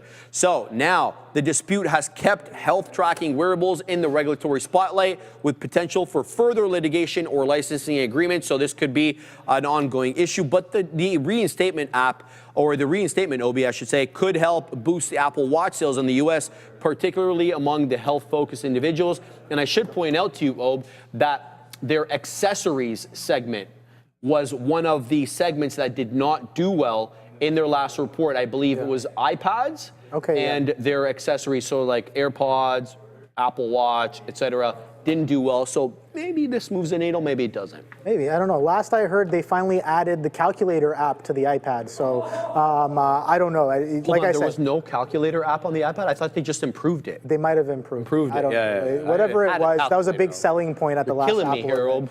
That was a big selling point at the last Apple event. So I was like, all right, cool. You know how I feel about Apple. I have a very strong bias. But in terms of the chart, I love that stock. Show them the phone. It's a little dirty, but it doesn't matter. It's the phone. Too bad we can't trade Samsung, but Samsung is doing extremely well on the markets that it trades on. So it kind of, like I said, the chart will speak for itself. Okay. But Apple is very strong, right? Apple's been pretty decent here. It's been trying to break out, right? And I think that's something that I want to note here. Wait, hold on a second. I just got to get that order in on Intel. Thank you very much. That's trying to break down now. Let's see if it can finally come into fruition. But Apple, we got that final breakout into that 230s area here. We can take a look on the weekly, and oh boy, that's a lot of indicators. Oh my God, that one held pretty nicely. I wonder why that was in there. So the hold of 170 was quite nice. Funny enough, I am long in the personal on Apple. I was starting to sweat a little bit because it started getting close to my average here on this strong pullback. That's where you should have added. I should have added way more. But the 200 was a nice place to add as well. Yes, it was. And this 216. And Fabian saying we can't beat his average because Fabian bought. You don't want to know why we can't beat his average? Because Fabian doesn't own Apple. There's no way, Fabian, there's no way I'm believing you own Apple. You do? He said he bought it at the tip. I'm very surprised because Fabian doesn't like tip? Apple. You believe in the cult. He believes in the cult. Oh, right. Yeah, of course. So I think that's a great way to put it. Like, cults bid up. Cults bid up. Over time, if you have a significant following, if you have a significant bid, then things will trend. You see that action, you see that concept happening all the time on small caps because it happens on a much shorter time frame. Yes. Right? There's a cult following for a very short time frame. Now, Apple has a cult following for many, many years. They make money. They have it's a different kind of a structure for the company. Yeah. But that same idea of a cult following still exists when it comes to Apple, and that's why I like the long. Do I like their products? Questionable. Do I think they're good products? Sure, they're good products, but just not for me. I like a little bit more accessibility, and I like control over the products that I use. So, Adara, tell us how much you believe in Apple and trust Apple's product launch schedule. I don't. I don't trust it at all. I'll put it this way, and this is going to be a bit of a read. So to the other individuals, so I apologize already for the stance of this person in the chat.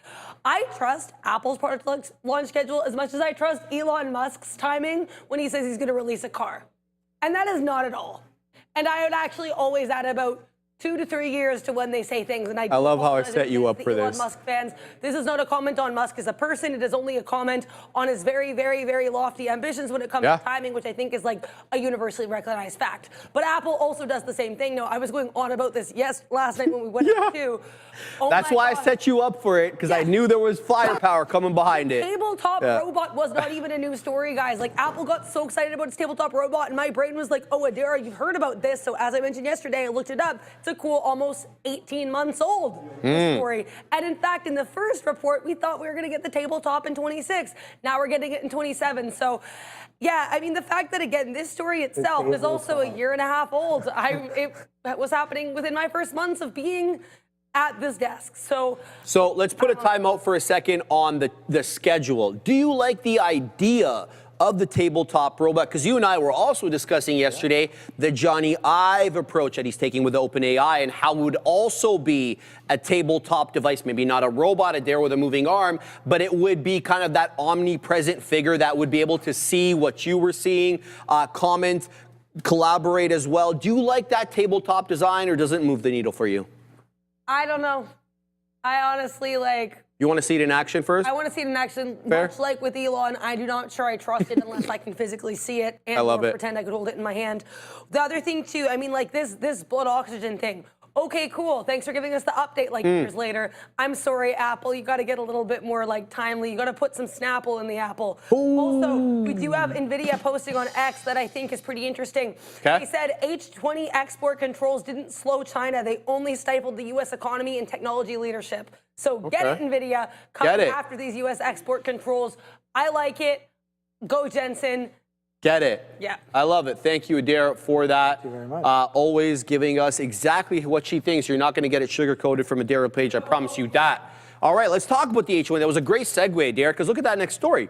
H20 chip rollout. Yeah. You thought the Chinese were ready to buy this hand over fist. Looks like it may not be as well received as Jensen had thought. Let's talk about it. Despite U.S. approval to resume the H20 chips to China, Beijing, for their part, is discouraging the use for government and national security purposes. So they're not discouraging use outright, just for sensitive and national security issues. Bloomberg reports officials have urged major tech firms like your ByteDance, your Alibaba, your Tencent, your Baidu's, all to pause the new H20 orders pending what they're calling a national security review. It comes after Nvidia was summoned by Chinese regulators over the potential tracking tech or backdoors, to use another term, allegations the company outright denies. Now, what we're talking about here is allegations that the chips themselves have cutoff switches or tracking devices. What we learned yesterday is U.S. intelligence as well as law enforcement is actually placing tracking devices in the packaging and the servers, but not actually on the chip. So you can't really attribute that tracking to Nvidia itself, but a more an ex post facto add-in, so an after-the-fact add-in. So analysts see the move as Beijing kind of signaling support for their own brand, the Huawei Ascend chips, which are competitors, not really, to Nvidia's chips, but they are the Chinese response. Even if Nvidia's chips are superior, the Trump administration's July export approval was pitched as a trade concessions that the Americans made with the Chinese, but he later, Donald that is, reframed it as a strategy to keep China addicted to American technology. It's really about who's listening and who the audience is. Donald will pitch it, whatever. Get it, Donald. Where are you? Very good. Good job, Donald. Huawei and other Chinese GPU developers are boosting production, but they can't yet really meet all the domestic AI inference demand. State funding and NVIDIA's restricted shipments have given local firms room to grow, though they are still trailing in the technology. Trump is considering, as I mentioned earlier, a 15% revenue cut from NVIDIA's Chinese revenue, only Chinese revenue, with also Joby, he's interestingly pitching now, not Jensen, not the CEO of the company, but Donald, He wants Jensen to possibly sell a scaled-down version of Blackwell, the B200, their most advanced AI chip, to China to keep them addicted, so to speak. I think the ban makes sense, where they're just like, okay, well, when it comes to sensitive things, we don't want those chips to be entering those buildings, and that's similar to what the states did. Of course. Right? No China chips in government buildings, and you saw how they got with the phones and technologies. So it's the same thing. Absolutely. So is it bullish or bearish? I don't know. I just think it's standard operating procedure. Feels like it. It might shake and bake the stock. Nvidia's not really moving on that right now. 180 has some size on it, some decent look there on Nvidia as it tries to push back above VWAP. But no, I think we're going to be perfectly fine. It's just the same back and forth that we've been seeing, right? Oh, we're going to ban the chips. Said. Oh, now we're going to reintroduce the chips. Oh, now China says maybe don't do this. The dips keep getting bought. They do, bro. The dips keep getting bought. They do. There's panic selling. There's a lot of fugazi that happens that is probably meant to create some discounts. I don't know, whatever. Tinfoil hat, tinfoil suit. Absolutely. Trust me, I walk around with a tinfoil suit. So I know you guys can't really see it. It's not as shiny, but trust me when I tell you, there's a lot of things that I don't trust. What's happening? And especially reported things that are reported, things that are reported fundamentally, like a lot of stuff. I just don't trust it. Like, where is the real information? The real information is just on the charts. Every kind of panic continues to get bought up. Money supply keeps going up. It's going to cost more dollars to buy the same things, regardless of how things pan out. So it's like, once you understand that, you just have to position yourself in the right places, right? This news is like, I'm sure China's going to come out with some chips. I'm sure that the AI war, or whatever you want to call it, is going to unfold in interesting ways. But regardless, the top chip makers are probably going to continue doing the things that they're doing really well. They're not going to stop. They're not going to stop. They don't see a reason to stop. And sure, China might not catch. They might not grab all the chips, but that race, that battle is always going to be there. For a little bit, they might have better chips, then we might have better chips, then they might have better chips. It's just an ongoing give and take. And as long as that's there, I think it's still healthy. Because there has to be that give and take, I think. So yeah, I think some of this news can be deterring to some people, but I think long-term investors are still sitting very pretty. I agree with that. Adira, I want to ask you a question here. Do you think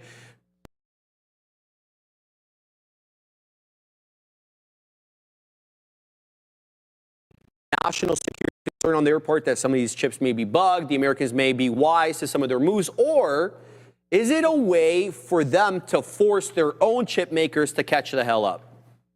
Honestly, it's hard to tell. I feel like it's odd that they're not allowing them in, because in that case, I don't know, I'm conflicted, right? Because I think they are catching up either way. But it's also, they're slowing themselves down in the meantime. Like, why would they not just allow, because they know these chips are not as strong as the other chips. No. Right? So just let them have these H20s, these not as good chips. Give them the chips. And sorry, Neil, I'm just going to finish my sentence first. I'm so sorry. And then give them the chips. And then at the same time, you can work on improving your chips to make them better than the H20. Like, you can have your own Blackwell level chip in China, but in the meantime, you use the resources you're having. I have a lot more thoughts on the whole U.S.-China thing, but get it, Neil. Yes.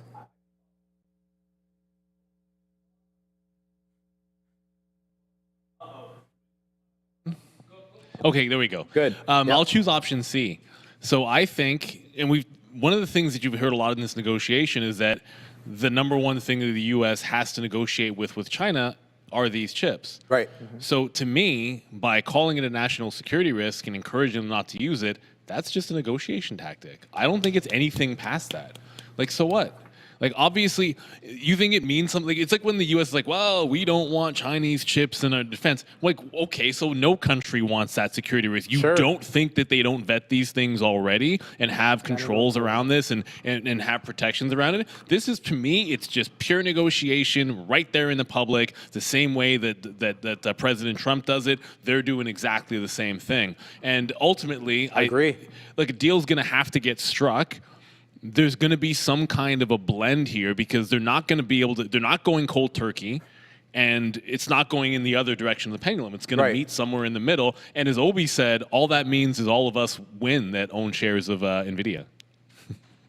Absolutely. And Neil, and to build on your point, I just want to, and Adara as well, and to Ob, obviously, the story that I reported on yesterday, DeepSeek was trying to use the Huawei Ascend chip, and they had to like scale back because I don't want to call it bad, but it didn't work for their purposes. So they're not there yet. We know they're not there, right? So, I mean, it's political posturing. If the Chinese want to catch up, there's only one alternative, and it's an Nvidia or AMD GPU, and they don't have the scale right now. So I got to agree with that entirely. Adara, did you want to add anything on top of that comment? Yeah, quickly, I just want to say one more thing. So I think with the U.S. and China, it's a situation where, as I kind of alluded to earlier with the golden shares, as much as they hate each other, they're very similar to one another. It's like almost like a rom-com type thing, right? Well Where they're said. scrapping because they are so similar. So I think, like, you know what?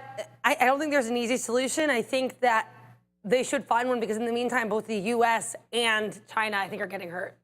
Thank you for that, Adara. All right, let's go on. Should we talk about China data? No, not really. I don't think it's really the best one. Let's go on to new holdings over here. So they had an interesting report. Where are they at right now? Let's go NU to find out what the situation is in their world. New holdings, that was another one. I think that the Buffett man, was it Buffett man that added, or is it somebody else who put this under 13F? Not sure. Daryl will give us that information once we get to it. Anyway, customer base for new holdings. They reported earnings, obviously, Q2 2025 earnings. Their customer base surged to 123 million with 4.1 million new additions and activity rates right now that exceed 83%. Apparently, that's good for them. New now serves about 13%. Do you know this, Assassino? 13% of Brazil's population is now being served by new holdings, and 10% of Colombian residents are also being served by new holdings. Q2 revenue hit $3.7 billion, up sharply from where it was last year on the quarter, with gross profit now of $1.5 billion and net income tripling in 2 years, up to $637 million, so just shy of that Billy profit on the quarter. Management, they expect lower deposit yields in Mexico and Colombia to materialize gradually over the upcoming quarters, and they plan, management that is, to optimize the balance sheet and shift from cash into credit and reduce funding costs. They're also continuing their investment into Mexico to grow an engaged, I should say, customer user base. They're also, Obi, looking to improve credit models, I should say, and expand into local currency lending franchise. And here's how the actual quarter came in. EPS printed 80 pennies. Return on equity surged 28%, and their loan portfolio up to $36.6 billion, with deposits not trailing far behind at $27.3 billion in deposits. So new holdings up 9.3% on the day, and holding that move that we got in the aftermarket from yesterday. Yeah, I think this one deserves a look on a much higher time frame here. So let's just step into the monthly chart, because I know there's some traders that I definitely look up to who are very involved in this long, and I think it's good to study some of the fundamentals and why that's happening. And the beautiful thing here, Sharif, is look at that. This is the monthly chart. Look at that expanding volume while this consolidation is happening right here. These are all-time highs, probably IPO highs on that first month in 2022. What was this, December of 2021? So nice little consolidation and strong volume coming in. 14 days left for this monthly candle to finish, but you can see that if we're going to continue doing more of the same, a lot more volume to come in on this monthly candle to kind of, I guess, do what we've been kind of doing. But yeah, I think the fundamentals are very strong with this one. I think they do really well. And it's good to take a look at companies who are not fully, just in the States. They're divested around the globe. There's definitely a lot of money to be made in global markets. So I think, New Holdings is definitely one of those candidates. All right, we'll let you go, Ob, because you got to weasel onto the other show. Oh boy, it's 2 o'clock. Yeah, it's 2 o'clock on the dot. Adara, weasel in for a second. Let's talk a little new holdings here. It was a good report, Adara, and they've got a lot of good stuff to say. Can you add any more color? I can. So, with regards to 13F, I only saw one. Saudi Arabia's public investment fund dissolved its stake. Now, there was, I think, because of Nucor being added to Buffett, I know for Benzinga, they misreported the ticker as NU, New Holdings instead of NUE, and I think that's why there was some confusion. My mistake. I also believe he either is or, to some extent, or was involved in New Holdings as well, which I think added to the confusion. But to my knowledge, he did not change his position in New Holdings. So I wanted to clear that up. Thank you. Yeah, I mean, I think clearly nice direction to the market. I mean, even like you guys said, even with the sell-off today, it's still holding on to these levels. I mean, even sell-off today, I just mean like from the highs, right? So not a bad look. I don't have too much to say here. Yeah. I think maybe some new longs might have entered the position after those earnings, and I don't think it's a bad idea because it's actually a name that, yes, I mean, it sold off from highs, but it's holding up really, really well compared to what it was doing after the bell. Thank you, Adira. All right, I'm going to go on with one more story here, and I'll give you an opportunity to set up Joby. Aviation, I don't know, I think it sold off aggressively after that news item, but let's have a look at where that Joby is. Oh, it's dropping bigly. Down 16.75 right now, so it's down about 3.25% on the day. But here's what the headline was. They successfully completed a piloted electric vehicle vertical takeoff and landing eVTOL flight between two public airports in an FAA-controlled airspace for the first time ever. So the 12-minute flight covered 10 nautical miles between Marina, California and Monterey, California. It included a 5-minute holding pattern where it kind of hovered above the Monterey airport, interacting with the other air traffic at the same time. Really what this test flight demonstrates is the aircraft's operational flexibility and capability for full ground support to be conducted remotely. So just to give you an idea here about the state of achievements, the U.S. test adds to what they've been doing internationally, including a successful demonstration out in Dubai. Obi and I were talking about, how long it takes to get from downtown Dubai to the airport and vice versa. It's about an hour and a half in traffic. This flight cuts it down in 10 minutes, and that's what they were testing, and it was successful. So check internationally, check domestically. It's also not just looking at the civilian application of eVTOLs. They're obviously wise and cognizant of the military applications, which is why they're teaming up with L3 Harris to develop military applications for the VTOL aircraft. The acquisition also of Blade Air Mobility by Joby expands their urban air transport reach. Not too much is known by myself about Blade Air Mobility, but I'm sure you guys have the internet if you're watching and you can do your own search. There's also a significant expansion of their California manufacturing facility, which is already underway, aiming, Adira, to double production capacity. So, clearly here, they're anticipating some orders coming in. Otherwise, why the hell would you want to double production capacity? Yeah, so before I have this reaction, I need to clarify, of course, everyone, the Joby is completely fine. Every people are fine. The flight went well, but Joby's chart was... No. Yeah. Yeah, that's really sad. I'm looking for something. I do apologize for making that joke, but it's not like we're talking about an actual crash or anything. I think in regards to JOBY, yeah, I mean, it sounds really good. This reaction is odd, but we know sometimes the market doesn't care about the fundamentals because, Sharif, the fundamentals actually seem really cool. I like this. I don't know if I myself would hop into an eVTOL. I would like to know a little bit more, but I mean, hey, this went well. I think it's pretty dope. Adira, we have to interrupt. We have to interrupt. Google, just something happened with Google. Come to my chart. So 205.75, they dropped all the way down to 201.28.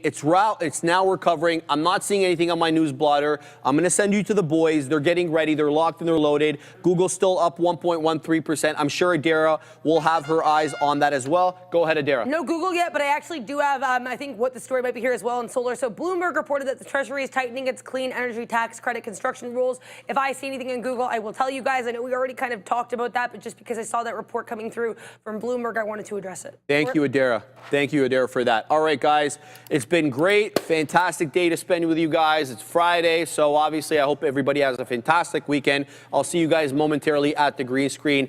Get it, boys. Absolutely. Wow, by the time you even pulled up the Alphabet chart there, You timed it was just as I got up already right back. It was so fast. Everyone was saying Apple, Apple, Apple, and you go over to Apple, and Apple made a small move made a move to the downside. It was distinct. But it was Alphabet dropping $4 clean. I'm hearing an echo in my ear. The $4 clean here, and then right back into VWAP. That is nuts. Still haven't seen any news. I mean, we know Putin has landed, and Trump has said the meeting will work out well, but this has nothing to do with that. This is the second time this week that Alphabet has had a big drop in the afternoon, only to come all the way back. This time it came back even faster here, Obi. So I wish I could tell you what the story was here, but what it can tell me is on almost anything that is perceived to be negative, the market makers, who are all algorithmic now, are dropping the heck out of the bid. And they're so quick to drop the bid here on what seems like nothing. Apple did a similar move. It was about $1, like $1.20, $1.30, and then right back in here. Now, the difference, I mean, Apple was trending down, so at least I could see what was going on there. Like sometimes you'll have an event like that, a trending down stock breaks a low, and it can be like a technical thing, but you can't make that argument with Alphabet. I mean, Alphabet was chilling out, upward trending, and then just broke the volume weighted average price for no apparent reason that we're at least able to find. So yeah, crazy. I wish I could tell you that if I was on that level too, maybe you have a chance to try to find some kind of a long on the way back, but by the time I flipped to it, it was already right back here. So yeah, no shortage of shenanigans. This is something that, just to slow down for a second, this is something that ever since the flash crash, they call them like mini flash crashes. And you see them far more frequently now. Sometimes there might be like an underlying news story that maybe it's an old story that gets repeated again, so it's not really fresh, but it moves the stock. And most of the reason is, like I said, it's algos making the bid ask. And that causes, I mean, the idea is you don't want to have that kind of volatility in general sense. The traders like it, but in a general sense, you don't want it. But when you have the market making done the way that it is now, as opposed to how it was 15, 20 years ago, you're more prone to have these types of flash crashes. Like the old, you got the plunge protection team kind of bringing it right back up as well, right? Yeah. Just like, well, the old way where you had more human market making done, they were delays, less. If there was no news, they're not just dropping the bid. Yep. They're going to be making the market on the way down. And then look at this. Now it's back green here on Google. If I knew what the story was, I would be taking some action. But obviously, it looks like we're in for some. Maybe we get more volatility than we would expect in the afternoon here today. I'm just in HIMS from earlier. And no, Sean has not got a tan. He's getting a deserved time off. He's got baseball things he's got to be concerned about. The team is in the playoffs right now, so good luck to Gia. Good luck to Sean. We were talking about when we were out to dinner. They are. We're out to dinner with Nimit, and after as we're leaving, Sean's like, "Yeah, I got to make the lineup." I wasn't invited. What? We covered this. I was like, come on, dude. Where's my invite? I wanted to see Nimit again. I know Nimit from last time I saw him was a long time ago. But that's okay. It's okay. I see how it is. Nobody tells me anything. The same thing with my household. Nobody tells me anything. They're like, oh, we have a wedding this weekend. I'm like, you should have told me. Should have told me like a week ago. Okay, now I know you're trolling. Now I just know you're trolling. No one's telling you. There's a family wedding in the family. No one tells you till the actual weekend. No, it's not necessarily in the family, but it's like if it's a close relative, maybe. But yeah, no. It is what it is. This move is absolutely crazy. That dip not only happened in Google, Neil. That dip happened in Apple as well. Pretty crazy. No real follow through, but a nice reversion. So it kind of reinforces for me that the bid on Google is still there. That 200 level, that 198 level was a very, very important structure that broke out. And we finally sustained above that 200. And this action, this crazy action, the wipes into 200, this is not the first day that this has happened. This has happened, 2 days ago? Oh, yeah. On Wednesday? Literally 2 days ago. Literally 2 days ago. The same action that gets bought right back up, kind of showing me and telling me, we spoke about this earlier, kind of showing me and telling me that the bid on Google is definitely there. When prices get pinged like that, it shows you that market sentiment almost right away. Now, if that wick gets violated, if these two wicks get violated, let me pull up the chart here. I'll pull up the 15-minute chart here on the goggles so we can see what I'm talking about here as well. So, oh boy, look at that wick. That is a real real wick. I will take off all of the indicators so you can see that very clearly. And look, a very, very similar wick coming in on, I guess, 236 on Wednesday, 13th, August 2025. That was just 2 days ago. So absolutely crazy, a little bit of a ping into the lows. And look at that, higher low as well. And the breakout that I'm talking about here, just going into onto the 30-minute chart, was this 198. We consolidated here post earnings. That gives us even more confluence. Earnings day one high, earnings reaction high, multiple tests, can't push, can't break out. And this day, I think I was here last Friday, I was involved in that 198 break because I saw that flat top push starting to build in and starting to break. And oh boy, this is some strong confluence for continuation as well. We know that Google is one of the names that has not gone to its all-time highs just yet. But we're nearing that pretty closely. 206.56 is what I have from the week of February, the first week of February of this year. And this week's high, Neil, has been, what is that? 206.44. So just about 12 pennies away from all-time highs. And just to answer, starting to get a little shaky. There's a question in the chat. It's like, who's making those trades? There's very few human traders fast enough to buy that dip. So you really just have algos battling algos. Like you have like the sell. The sell is maybe like people getting stopped out, but then a good portion of, like I said, is the bid dropping is half the equation as opposed to just pure selling. That is part of it too. But the quick buying, those are A, smart algos that are fast, and B, potentially anybody. Like you could, it suggests to me something. There's always, like especially on big stocks, there's always like buy programs and sell programs in a general sense on names like this. So like you can just have a buy program on Alphabet that has a few technical things that it's doing in a general day where it's buying dips and it's supporting VWAP and it's just accumulating shares over a week period, let's just say. When something like that happens, any smart algo that is supposed to be buying the stock is going to destroy a move like that.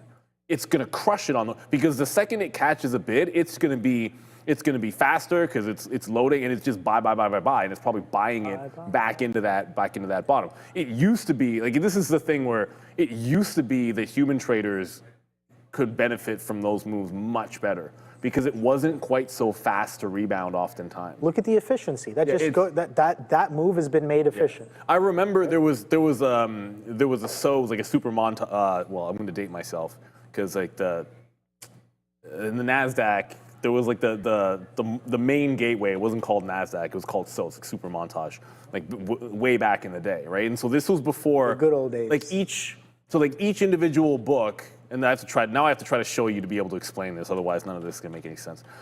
Each individual book that you see didn't trade against each other. So like Nasdaq's here and ARK is there. Like if you sold 10,000 shares on Nasdaq, you would eat all the Nasdaq liquidity. But like ARCO, like everything else would still be on the book, and someone else would have to buy and sell to different gates. That's the ARB, right? Exactly. But what would happen? What used to happen sometimes is if a rogue sell program came in on a specific gateway, it would drive the stock down, but it would do it in a structured point where you would see it happening on a specific gateway, and then when you'd see that gateway stop, you knew it was over because it wasn't just selling, and that's the old way. So traders used to be able to crush mini flash crashes. But let's go. We've got the rundown to do, and Google's right back here with absolutely no news. It's insane. I cannot believe. Reversion. Next time you just maybe we should always just have bids in front of 201 on this stock. Let's go to Sharif. Different game.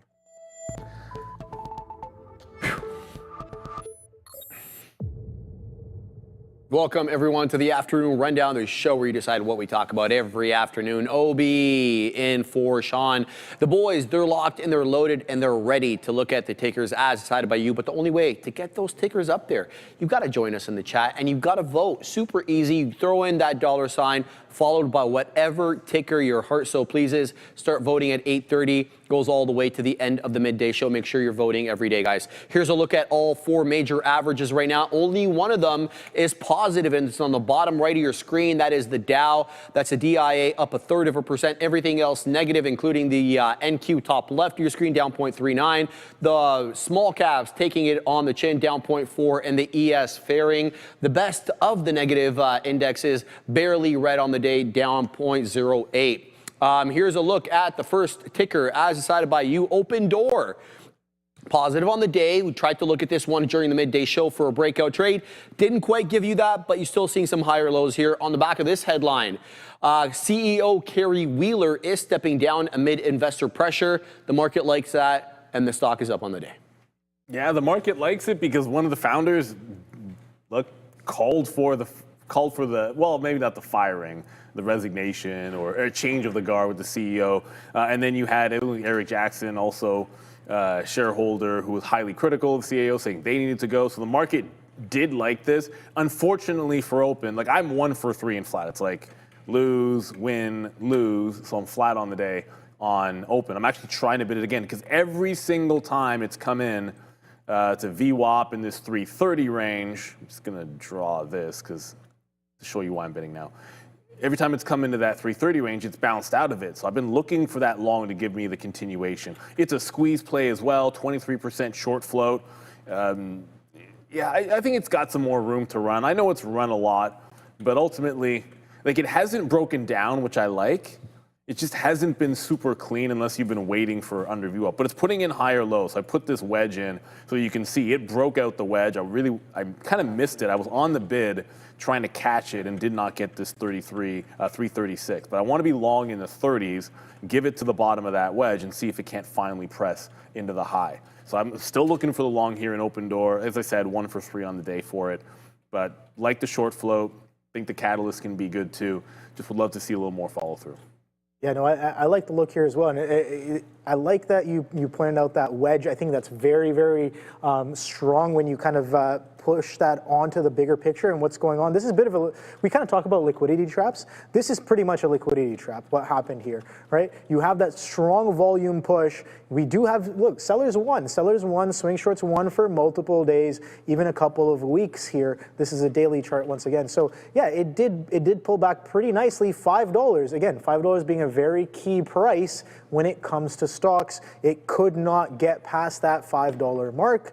And then we see that selling back-to-back days, even a couple of weeks of just consolidation, but we can't really break back below this, what was that, $1.50, $1.70 price low, and then you can see that volume starts to get really, really low here, even through earnings, nothing too crazy, just doing more of the same. You can take a look on a 3-hour chart that encapsulates all of this price action pretty nicely. You can see right here, Neil, even if you want to call it simply just a trend break, look at that, beautiful. I already have an anchored VWAP on here. So that kind of signifies to us who's in charge. Sellers are definitely in charge below here. And once we break, look at the explosion of price and volume that we're getting when we reclaim this double top, triple top, anchored VWAP, so much different confluence. Everybody's going to be like, oh, but did you look at this indicator? Did you look at that indicator? The thing about the best kinds of trades is a lot of indicators are probably very positive because it's aligning on different frames. Now, you can just simplify that by using support and resistance. That's what I like to do.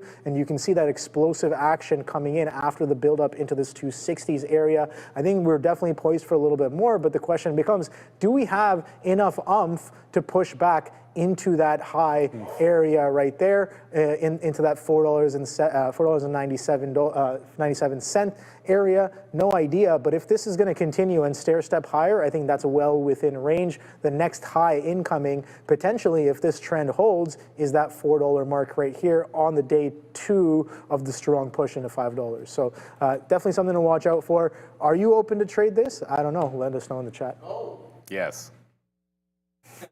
No, just killing it with those puns. All right, UNH next. Great day for UNH, but it really started running after the bell yesterday. On the back of this, yes, Berkshire Hathaway is taking a position in UNH. It's their 18th largest holding. Obviously, Berkshire Hathaway is Warren Buffett's company, but he no longer runs that, guys, at least by the end of the year. If there's one thing we know about Berkshire, now obviously there's some discussion about whether or not this is a Buffett pick or whether, you know, it's something that maybe he advised on, but certainly was not his pick. And I tend to agree with Dara when she said it doesn't feel like a Buffett pick. All that being said, when was the last time Berkshire Hathaway initiated a position in something as a value play and didn't buy more in the future? I don't remember. Usually, If they start, and like I said, it's the 18th biggest holding, they have a lot of cash on hand, they can buy lots of companies that sit in the Dow if they wanted to. It's just how it is. So I would be inclined to think that you could have a benefit that they're not done. That said, nobody knew this was coming. This was speculated about a while ago. When I say a while, in day trading terms, it's like for at least the last few days. It's something that was talked about and speculated that there was a mystery stock, and then very early, a lot of people were saying it was UNH. So that somewhat accounts for the run-up going into it. Maybe that's why it's been a little frustrating today. In the chat, I saw that I wasn't the only person that probably should have gotten a little bit more out of the long. Didn't catch the lows, played it off of VWAP, kind of missed some reloads there, and then when it failed the opening range high, really anticipated we were going to get filled down into the volume-weighted average price and never got back in. I'm not chasing it up here. I do think this move has room to 320 at least, but whether we can get there today, I'm a little bit skeptical. I'd like to look for another re-entry point into this. If you're looking swing, thinking Mr. Buffett and Berkshire might not be done with this, in the 50 period in the 280 area give you a little bit of cover to work off of. So that's probably where I would look, certainly. And I'm just speculating that they're not always done. I remember how great it was when they were just consistently buying more and more Oxy. Like they said, we're buying some Occidental. And then from that point on, they were just always buying it in the same price range, buying it in the mid 50s every time. And all you had to do was go long in front of that level for like a year, and you'd get an easy swing trade while also collecting a dividend. It was great. And then eventually it broke because they stopped buying. So maybe they do something like that with UNH. So you got to watch out and look for levels to emerge and maybe trust them a little bit more than you would. Yeah, I think the story's been building up pretty interestingly on this one. And again, I just want to reiterate what we were talking about in the pre-market session here. This reference low, if you look at the volume bars here, some of the strongest volume bars, I would say, of the year on this Quadunk, the follow through. Again, we had that strong earnings. UNH has been in a little bit of trouble, and then we get that aggressive selling, and then maybe more selling, continuing to take us lower. We have sideways consolidation where maybe longs are positioning in, but you can see anchored VWAP, which is a great indicator for kind of showing where the average participant might be sitting. Shout out to Mr. Brian Shannon for bringing this indicator into the light for a lot of us here. So yeah, 328.80 was that high, and you can see a failure to follow through brings us into more selling, and we got even more selling through the earnings, the prior earnings report as well, which took us through that reference low. Now, we could not trade or sell off much further than some of that high volume price action. And then we kind of pulled back in. So for me, that's a little bit of a false break. And we saw over the past few weeks some strong sentiment with some big players stepping into the name and definitely catching a little bit of a bid on that. And we're finally back above that anchored VWAP. So what I'm watching now is just simply support and resistance. If we can get past some of these levels and create a solid base on this, I think the chart will develop just as good as part of the story is developing. I think it's definitely very, very oversold on this one. It definitely is taking a lot of oversold indicators throughout this downward movement. But again, it's oversold until it isn't, and I think that this anchored VWAP will definitely be telling, and that 328 what was that high? 328.80 high will also be very telling. Can we build structure on top of this? Can we nurse UNH back to health? That's the real question. All right, guys.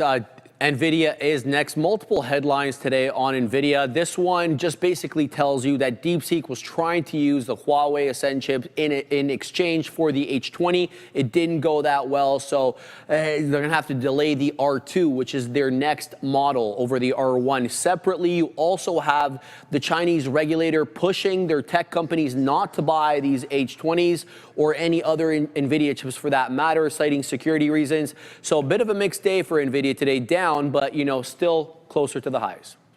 Yeah, and it was excellent discussion that you guys had. Well, I mean, all of the discussion of the news is excellent, but particularly about Nvidia and what's going on with this chip battle, to be sure. And look, my point of view was sort of along the lines that when they say it's secure, when China says it's a security concern and we're going to dissuade our companies from using Nvidia chips, that's a negotiating tactic because the strongest negotiation point for the U.S. is the need for AI chips. This is the new frontier. This is the battle that needs to be waged. This is the battle that needs to be won. Information is king, and processing information and using it is what AI is going to be able to do. And it's just, like I said, this is a battle they have to win, and the U.S. wants to have, A, they want their companies to make money from it, and B, they want to make sure they control the rate at which China's able to catch up. And you do that by having them rely on Nvidia chips. And China doesn't want to go cold turkey. So there's something's going to happen, and push comes to shove. I think we all like Nvidia. We never got a chance to trade 184. My first thought was I did want to short at 184, but it didn't get anywhere close, just kind of like yesterday. So dip bought it. First one failed, second one made it back.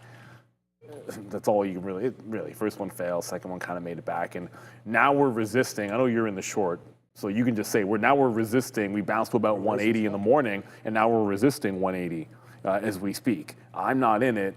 I am eyeballing AMD instead for a short because I preferred AMD down here. I just felt the chart was a little bit weaker, like a clean breakdown through 180, then some lower highs. So this is the one that I'm trying to short, and I'll just quickly throw in this. It's breaking trend right now, so I'm kind of about to get into this bad boy. Where is he? There he is. Hey, how's the team going, Sean? Let us know in the chat. Throw it in the chat. How are you guys doing right now?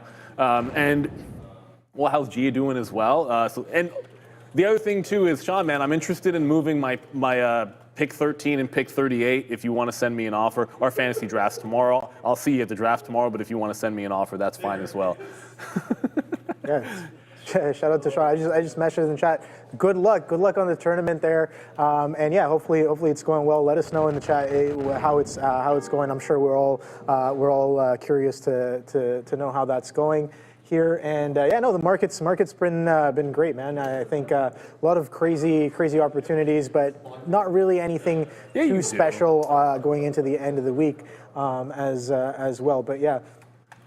Let's see, solar stocks moving on Treasury retroactivity news. Yeah, I guess we kind of looked at that before. TAN run, First Solar as well. Okay, interesting stuff. But yeah, no, Nvidia holding that 180, Neil. So I like that look. We're still well within trend, right? These are those April lows we keep talking about, and we've only been catching a strong bid. Don't forget, this is the market leader. So when we're holding trend like this, I definitely want to respect that. That 180 on the intraday has definitely been a little interesting here. We're attempting to push some fresh highs, Neil, but this 184, a bit of a level hold, almost reminding me a little bit of that level hold on 198 on Google, but this is closer to all-time highs. So 184 as well. Maybe that's coming in this week or next week, no idea. But this 180, Neil, has kind of shown us a little bit of oomph today. This consolidation that we had, I think we kind of talked about that. There was size on that 180. There was confluence with VWAP as well, holding above VWAP. And we were having that discussion a little earlier, and that's when this break kind of came in and gave you almost instantly 20, 30 pennies for a push all the way up to 80, 30. So nice little scalp on that one. And we're holding higher highs and higher lows as well. So yeah, I did piece off a little bit of this short. I did try the short here when we're going back through 180, but I've pieced off, I guess, about 70% of that as of right now, just waiting and watching to see if it'll actually come in and break this high. And it's starting to look like it definitely will. The market's holding up pretty well here as well. So yeah, definitely one to watch out for on Nvidia, but well within trend on the higher time frame. All right, guys. Oh, yep. All right, guys. So VinFast delivered over 35,000 EVs in Q2 of 2025, marking a 172% jump from last year. That brings their first half total to more than 72,000 EVs, and that's up over 200% year over year, with stronger sales usually in the second half. So they're not done yet. They're on pace to easily double 2024's 97,000 units, guys. They're also crushing it on two-wheelers, with nearly 70,000 e-scooters and bikes sold in Q2, up over 400% from a year ago, and with gas-powered two-wheelers being phased out in Hanoi and Ho Chi Minh City by 2026, the growth potential looks huge. You can find them on the NASDAQ under ticker VFS. So check them out right there. Move on to Intel. Shout out to the Ho Chi Minh Trail. Who knows about that one? All right, guys, Intel next up here. Donald Trump, the administration, the United States government, apparently, according to reports, exploring investment opportunities in the beleaguered U.S. chip maker. We'll have to keep an eye out on that. It reported yesterday, and you can see the price action there rocketing up, but we made newer highs, guys, during regular trading hours. Yeah, Intel, wherefore art thou, Intel? Whoa, everything just shook there. What's happening? Oh, you guys don't see it, but anyways, it doesn't really matter. Intel, it was a long before this. Come on. Lip-Bhutan, it's like Lip-Bhutan leave, you need to go immediately. Mm-hmm.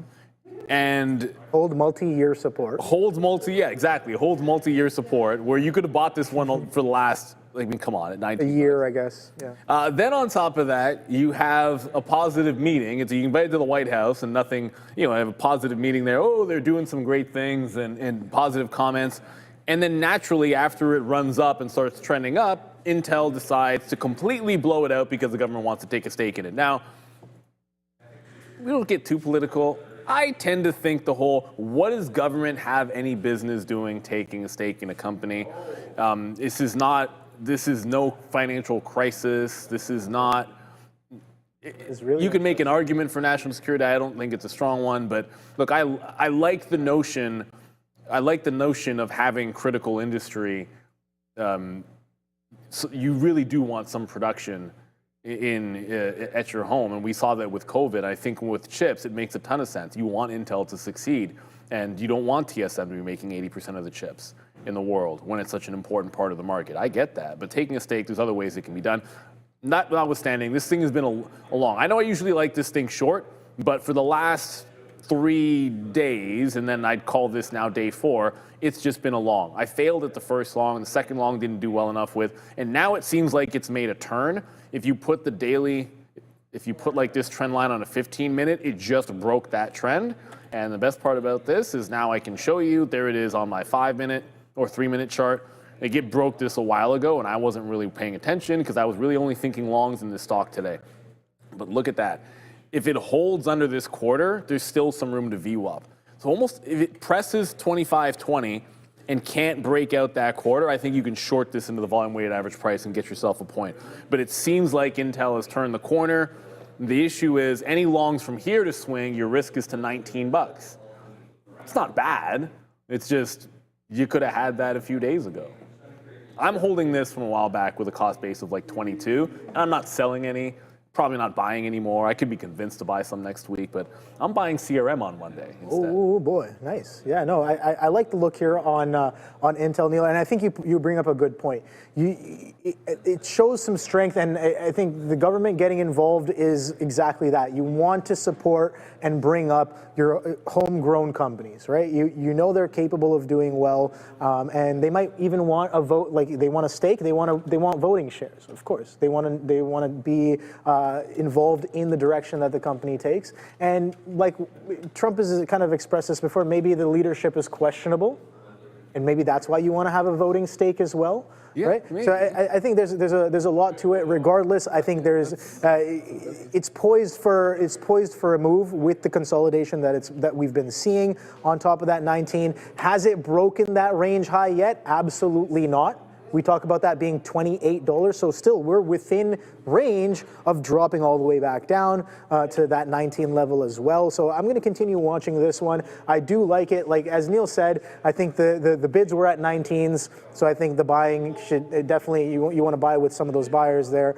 as well. But it's had quite a nice move. I was involved in it a little bit on the midday show as well. So this is what I did. I kind of got short here at those wick highs. I liked what I was seeing on the tape here at that 25 halves.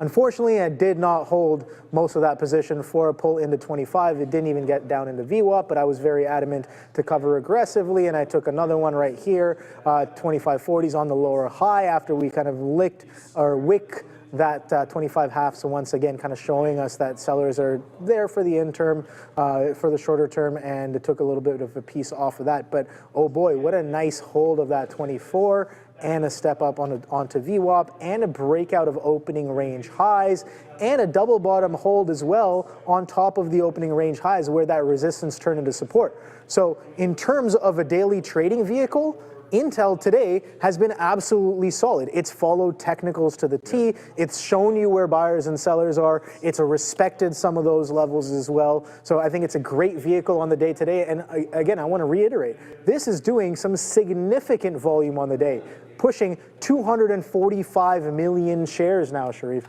So absolutely crazy kind of volume happening on this one. But that's all I got on Intel. Let's see what's going on with CoreWeave. Yeah, CoreWeave, guys, the lockout period expired yesterday, and that's kind of what happened there. We sold off a little bit. Could have been a lot worse. CoreWeave was that IPO that we had earlier in the year. They're owned partially by Nvidia, and they rent out their GPUs or advanced AI processors to those who want to use them but don't want to necessarily buy them, boys. So CoreWeave, as you can see there, been kind of a sell situation on this chart as of late. Yeah, and someone in the chat just asked, and I guess I sort of said I'm buying CRM.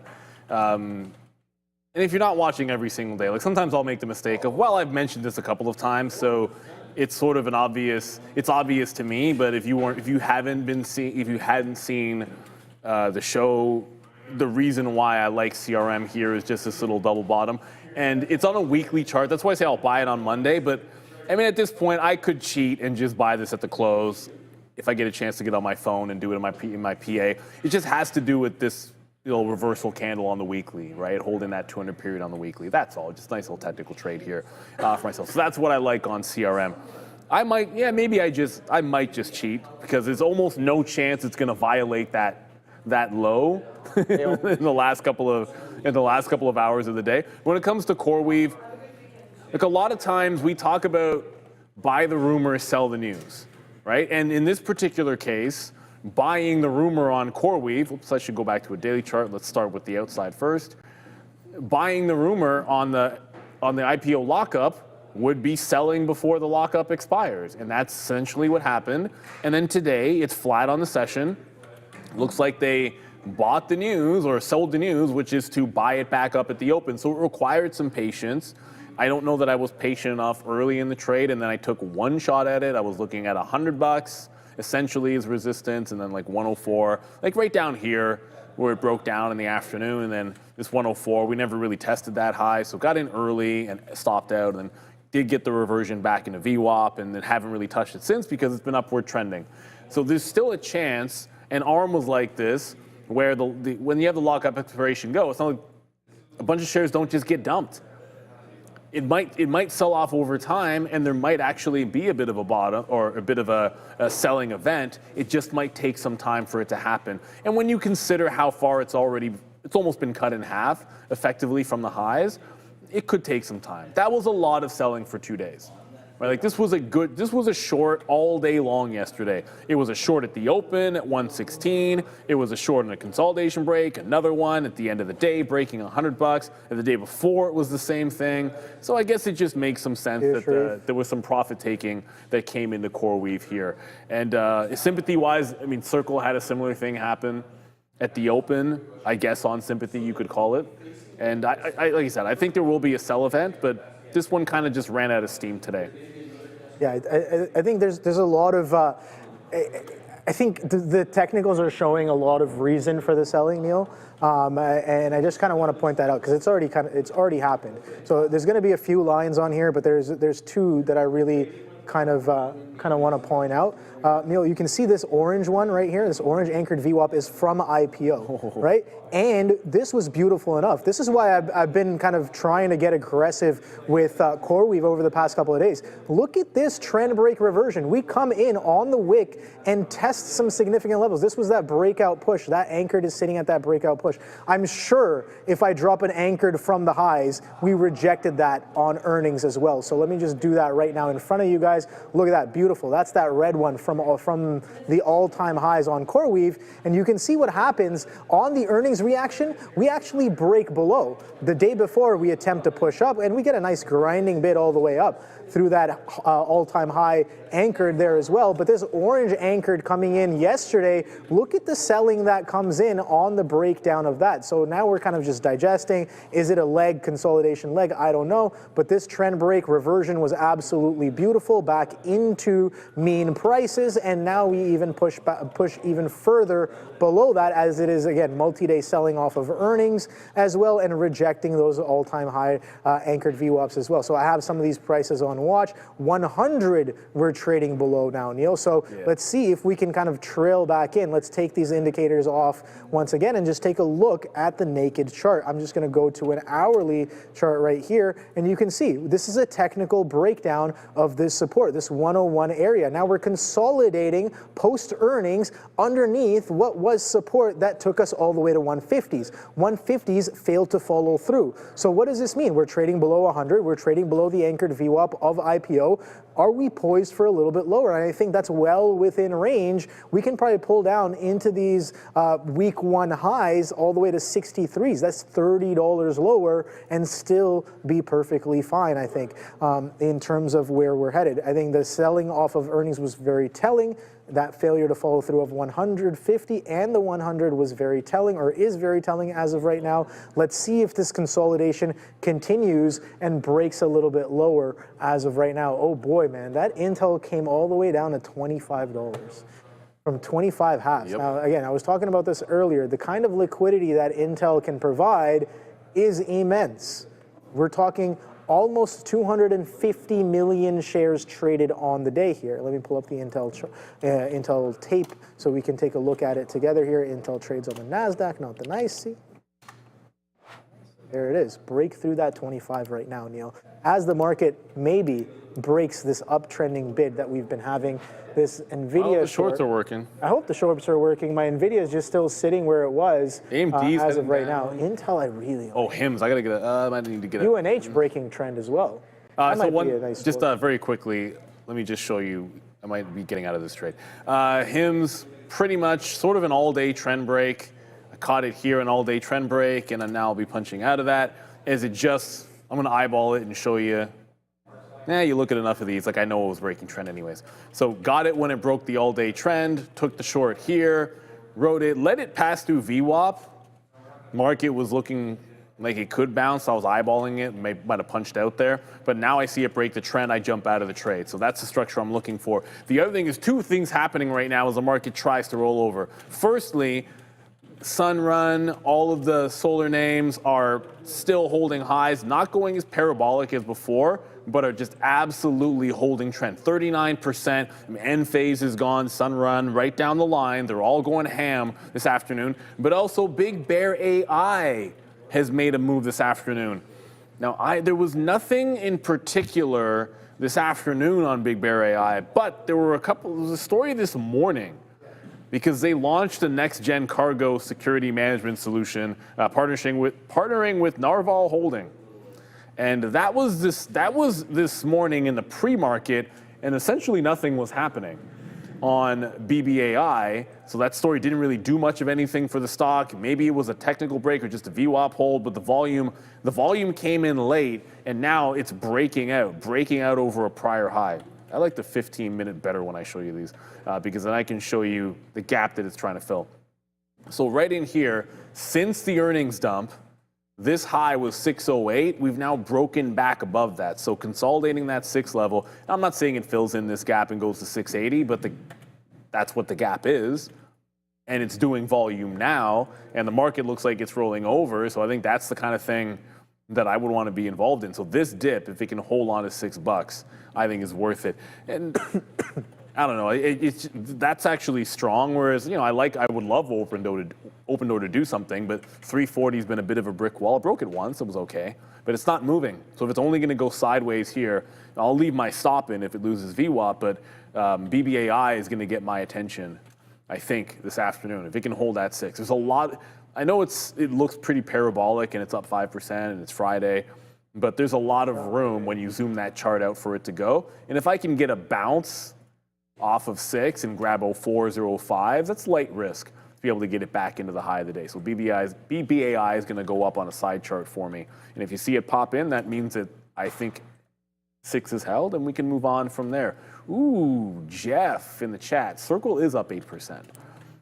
Now, whether it's just because the other recent IPOs have caught a bit of a bid today, CoreWeave, of course, not really selling off like gangbusters on the expiration of its lockup. So Circle catches a bid. Figma, I believe, was still catching a bid the last time I had looked at it. It's still catching a bid right now. Yeah, and Circle is very strong. I did short this, but again, sometimes you have to have a lot of patience. And then, as I was saying with HIMS earlier, it's okay to be wrong. It's not okay to stay wrong. And if the trade only wants to give you a little bit, then that's what you take. It came into the only level I was interested in shorting, and then made a bit of a trend break. I missed a trend break, left the order in, was able to get it short. It failed to follow through. So I actually got out of it before it broke away. It just didn't feel right, so stepped out of it, and it's still trending higher. Now you could do something like this or draw trend lines on it. I think if it does fall over, there's a lot of room to VWAP. But this feels to me like a little bit of it feels like a trap long. Like, look at the daily chart on Circle. It's bounced, come right back into that prior support at 151. If it fails to break this, I just feel like you can revert this trade this afternoon. If it cannot hold 150, like, why wouldn't there be sellers? It's such an obvious support, and one of the more simple strategies that anybody looks at when they chart is prior support turning into resistance and vice versa. And that's exactly where Circle is sitting, unable to break. That's what I thought this morning, and it's the same thing now. That said, if it's trending up, I don't like taking those without a trend break. You know, that's the entry. It's the entry that I prefer. It's an all-day trend. If it doesn't break the all-day trend, then I shouldn't be in the short. You like the long, though? Because we're breaking that trend to the downside. That downward multi-day selling, we broke that trend today. But then if you look at where the breakout actually occurs, it's a little higher. Well, that's a horizontal break. I'm talking about. Oh, you're talking about the. I'm talking about the trend break. You're talking about that trend. I'm talking about that trend break. Obviously, you don't want to include that high because that's overextended. But that would have been just those 2 days with the top wick. Yeah, exactly. So it's like, look how cleanly that's working out now. And look at it. Look where it accelerated to. Like, that's exactly right where there. It accelerated. But the thing about that trade is, and this is like any trade, it's all well and good to go and look back at it. It's more a matter of, hey, are you taking that trade in real time? Like, I would make an argument that, I mean, Intel had a trade off VWAP that was similar to this, like trend back down into VWAP and gave you an explosive trade. Well, I took that trade because I was looking for a long in Intel. Well, I was never looking for a long in Circle, so you're not going to find one that seems obvious. I was looking for a short, to be honest. That's exact same thing. So if that's the case, unfortunately, sometimes your bias will get the best of you. If you don't have a bias on the stock, probably you want to be long there. But I still believe it's a little bit of a trap. Lexter, I did see Mullen, and it makes me sick to my stomach that I have not traded BINI once. This might have been the easiest trade that anybody could have ever done. The daily chart? So anyways, so for anyone that doesn't know, Mullen changed their name to, what do they call themselves now? Ball, thank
what you want to watch, maybe a little bit of oil. That's what's going to matter the most.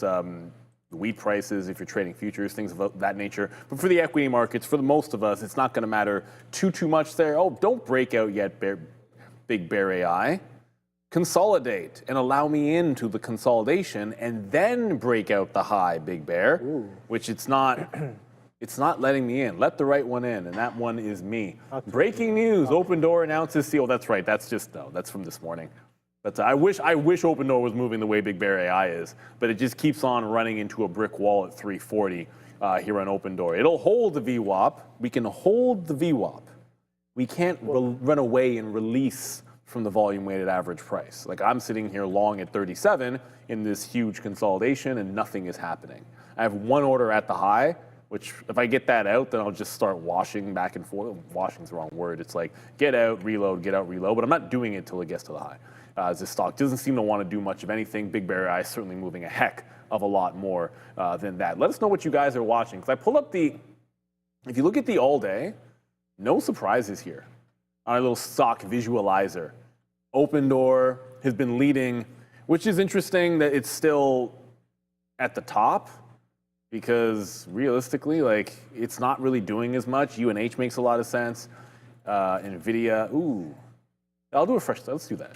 Yeah, let's get a fresh start. Thank you, Andre. We should do a fresh start. What are you guys interested in this afternoon? Make sure you type in the chat $sign and then the symbol. If you don't type the $sign, your symbol doesn't get counted. I know it sounds simple, but every single time I look up in the chat and there's people putting in symbols and they don't put the $sign and it doesn't drop down. See Broadcom and Enphase and Tesla and Marvell and Bull. Go Webull. Hopefully it's going up. Pinduoduo. Someone literally typed in symbol. Well, oh, come on. You think I'm not going to see? I see you. Real symbols, please. AMD in here. Webull in there. Eli Lilly. We haven't talked about Eli Lilly at all. So right now it's a 3-horse race. Lilly, AMD, Open. How is Open still winning? I just told you it's not moving right now. And it's back up to the top. See, now you just told me. Oh, there you go. There's AMD. Here we go. This is oddly, all right, so, yeah, oddly fun. Like, literally. That Lilly's now in second place? But the irony being, like, Open just broke VWAP to the downside. Like, that's the irony. As AMD now takes the lead here, I got to show you Open Door, because Open Door just lost the volume weighted average price, and I just got out. So I'm now 1 for 4 on Open Door. Like, once it actually ran, and you guys still want to talk about it. Advanced Micro Devices, maybe it beats Lilly. For now, let's just say AMD is winning. It's not doing a lot, but it is trend down all day long. And regardless of what you think about the run on AMD, it's been spectacular. You can't take anything away from Nvidia, but AMD has been just on an absolute tear. Often days it's moving, better percentage moves than Nvidia. Again today, like on a day where they're both down, this is down almost 2 points, Nvidia is just over 1. This 185, it's a wall on the daily chart. It's been a wall for the last couple of weeks. And so when we rejected it, I have a good reason for not being more bearish on it yesterday, but certainly today was bearish on it. Didn't catch the breakdown at the open, had other stocks as priority, but then shorted the lower consolidation. The only problem is it's been making higher lows into the short. All right, I have to cop to it. I took a little cheeky long in this as well, though. Like so, while I was still short, it did this wedge break, so I reversed long and then started shorting at VWAP again, lost, waited till it got down to VWAP and shorted again.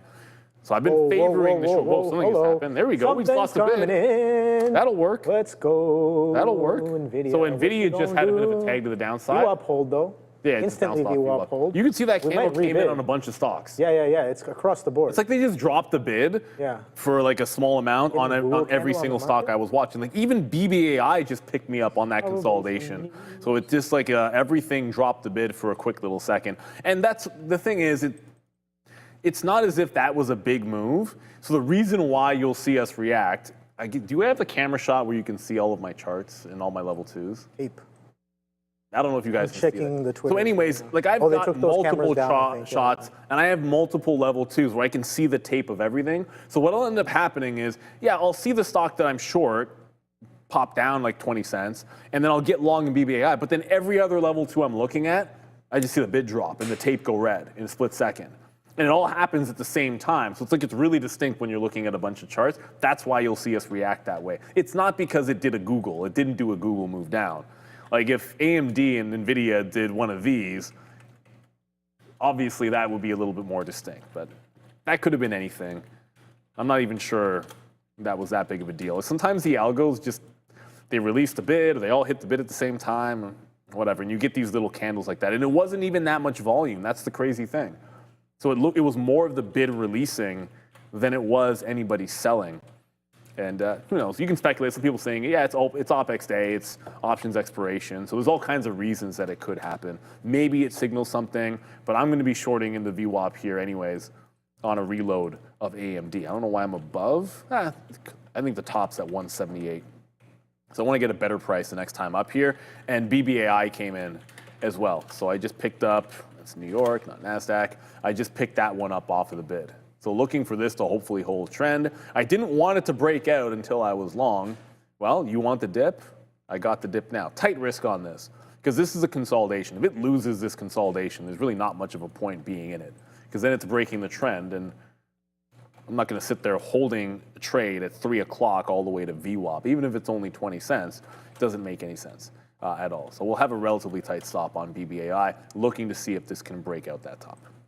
Yeah, I'm just kind of staring down the tape here, looking for that continuation, and it seems like it's not really there. That flush pinged. That flush pinged VWAP, and we're catching a little bit of a bid, and I'm just sitting here being like, yeah, don't do that. Because I like the short, but again, that 180 was a little interesting on Nvidia, and with a market-wide flush like that coming in and just VWAP absorbing, I gotta pay closer attention, especially when my I guess when my average is near VWAP, even though my average doesn't matter. I do want to see if we can sustainably hold below this 180 going into the close, or do we just chop that 180 around? I know Joe is not here, but I'm curious what the 180 chain looks like, and depending on what it looks like, we'll make a decision on whether or not some of those chains maybe close at zero today as well, or not. Today is some sort of expiry. Yeah, third Friday of the month technically today. Neil. Did you say technically? I mean, that's kind of like an is or isn't. Yeah. Well, the first was the first Friday, right? So it's yeah. like, So it's the fifth. Yeah. So it's on the 15th. It happens every now and then, and it catches you off guard. But it's not like quarterly or anything. So it is a big expiration, but it's not the big quarterly one. Yeah. Yet. That'll be big. So what's cool about next month? Yes. September, you get the quarterly rebalances, and you also get the Fed rate decision. And in the middle of the isn't MSCI soon? Well, yeah. Oh, that's true. You also So you have multiple index rebalancings in September, and then you will also have witching quarterly witching, which is bigger, and you'll also have a Fed rate decision. So mid-September is going to be pretty volatile. Let's go over to Adair. Looks like we have some news. Drop that bid. Yeah, keep an eye here on oil ahead of this meeting between Putin of Russia and, of course, Donald Trump, president of the U.S. We're hearing a lot of talks about, I guess, what's going to happen here if the meetings fail. We're hearing that apparently the U.S. is considering more tariffs on buyers of Russian oil if the talks fail, or just further penalization of these buyers, including potentially China. So not only could this meeting have, of course, already international repercussions with regards to what's happening in Russia and Ukraine, guys, but it could also impact these China tariff talks, because China will likely not like it if the U.S. decides to penalize buyers of Russian oil, including China, should these talks go through. So there's continuously a lot here hanging on these talks. Back to you. Yeah, they can't. Yeah, I see in the chat everyone's like, these talks are going to fail. Ugh. Yeah, like you said, you want it to work, but I'm skeptical. I'm skeptical as well. I can hope that it happens, but I'm a little skeptical. I was looking across the board to see what isn't falling and what isn't looking weak, that isn't a small cap name. Alphabet's okay, but the problem with Alphabet is, well, how good would you feel on the bit of this stock after this happened? Maybe that's not the one. That makes me not want to trade it. Because if they're going to pull things like that, these are the things that the SEC should be looking into. There goes the bid on Intel. Well, the thing that I would want to trade would be if that's so unnatural. Right? course it's Like not. who's punch? Like okay, fair. I get it. It's an open market. It's a free market. Somebody can choose to push into 1 million shares into the bid if they would like crossing $5. That's perfectly fine. And it seems like that's kind of what's happening there. It's just you have a lot of liquidity to sell, and you're just pushing into the bid, and that gets corrected right away because once your order is done, the market balances itself. But that's absolutely crazy. Think about it from multiples of participants, right? How many people are in thousands of shares of Google right now, maybe trading it on the intraday, and you drop down a few dollars like that? And Dude, just I'm run long everybody- if I'm long 10,000 shares, that's not a great day for me. My stop is definitely getting hit. You know what I mean? Unless you're using ATR stops, then maybe even then, And if maybe you've you're ever getting been hit, in one of right? those, if you've ever been in a flash crash, Yeah. all you can hope is that somehow you were out at the beginning of it. That's Too bad we can't the call mini the flash. brokers and be like, hey, can I get that price from when I actually hit the order? Yeah, there's nothing We like can't do that anymore. Yeah, there's nothing like being in a trade. Whatever. Actually, when we were at the dinner with Nimit, he said he appreciated because I told the story of the there was one time that I was in a pre-market trade last year. Yeah, last year. That was so it was so boy, yeah, ridiculous yeah. that even I was like, there's an actual chance I could get this broken. I really did think there was like a non-zero chance that I wouldn't have to take the hit because it was so absurd. Yeah. It didn't get broken. I had to take the hit, but it's like. That doesn't happen for even a prop trader or regular traders, but when the big boys it happens to, you got to be careful because they will break the trade. That happened to me as a penny stock trader, where I was on the right end trading penny stocks on something like a long time ago, and I remember being like, yeah, I'm not just on the off chance I'm not going to cover this win right away because I don't want them to break the trade on me, and then lo and behold, the trade ended up getting broken like a couple of hours later. I'm like, yeah, of course you're going to break that trade. There's a lot of edge in breaking trades. That's just no, but it's like if the right person makes a mistake, yeah, exactly. then the trades can get broken. And the function of trade breaks actually makes sense to me. If it wasn't for that on the flash crash day, a lot of trades needed to get broken, and they did, rightfully so. I think it's good for market structure. All right, AMD is catching a bid here at 177.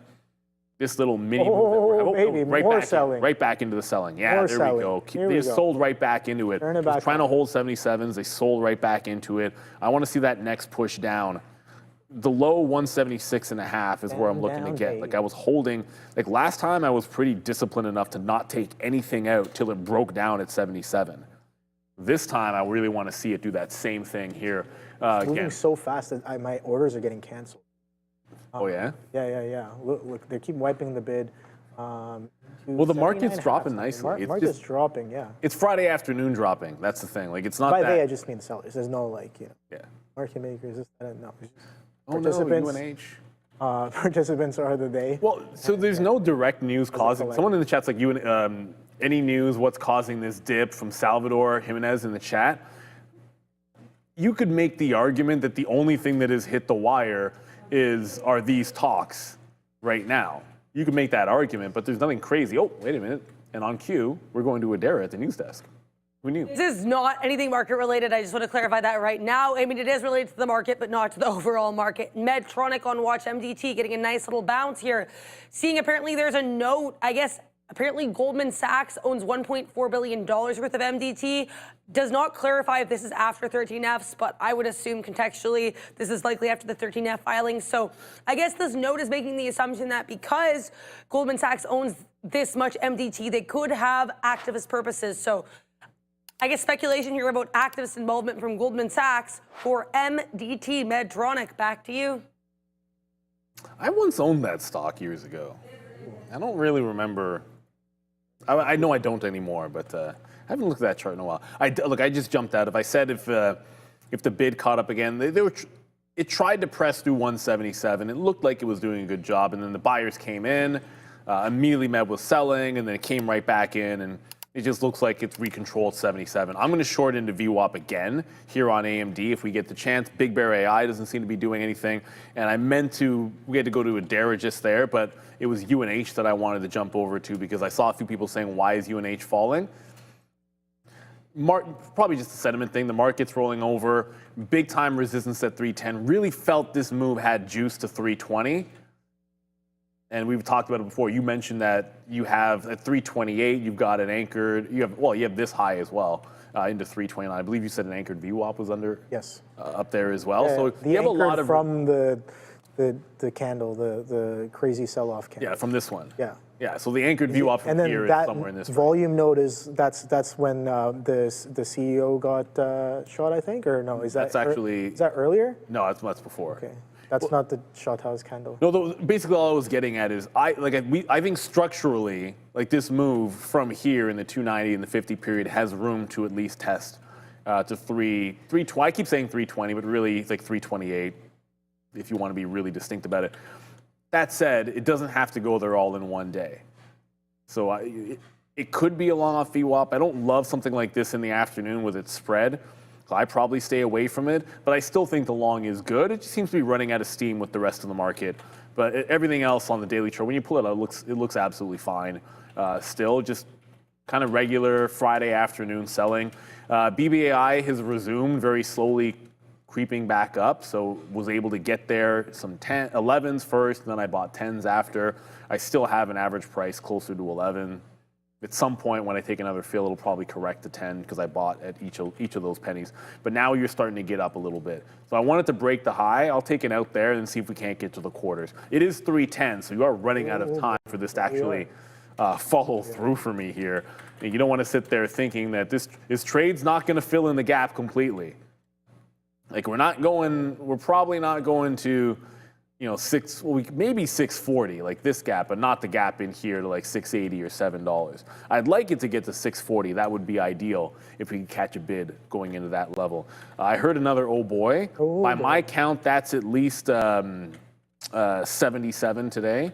Okay. So you got 23 more and you get to 100. That's very unscientific. I probably just made that number up. I mean, you need at least 100 per day to keep the. Do you want to keep the market makers? No, absolutely not. I want all of them. I want all the smoke. I'm joking. Like I was saying before, a very integral part of markets and how they work there as well. If I wasn't short biased, I probably should have gone long on AMD there. Dude, on that flush, the market starts selling off pretty aggressively, and VWAP just absorbs on Nvidia so well. Just all of that selling, just boom, boom, boom, boom. Sure, my VWAP on this chart is in the 70s, but my other VWAP is sitting, where is that sitting? At, I think 60, 69, 70. 179.70 is where that's sitting at. So we did get to a low of 48s. Right?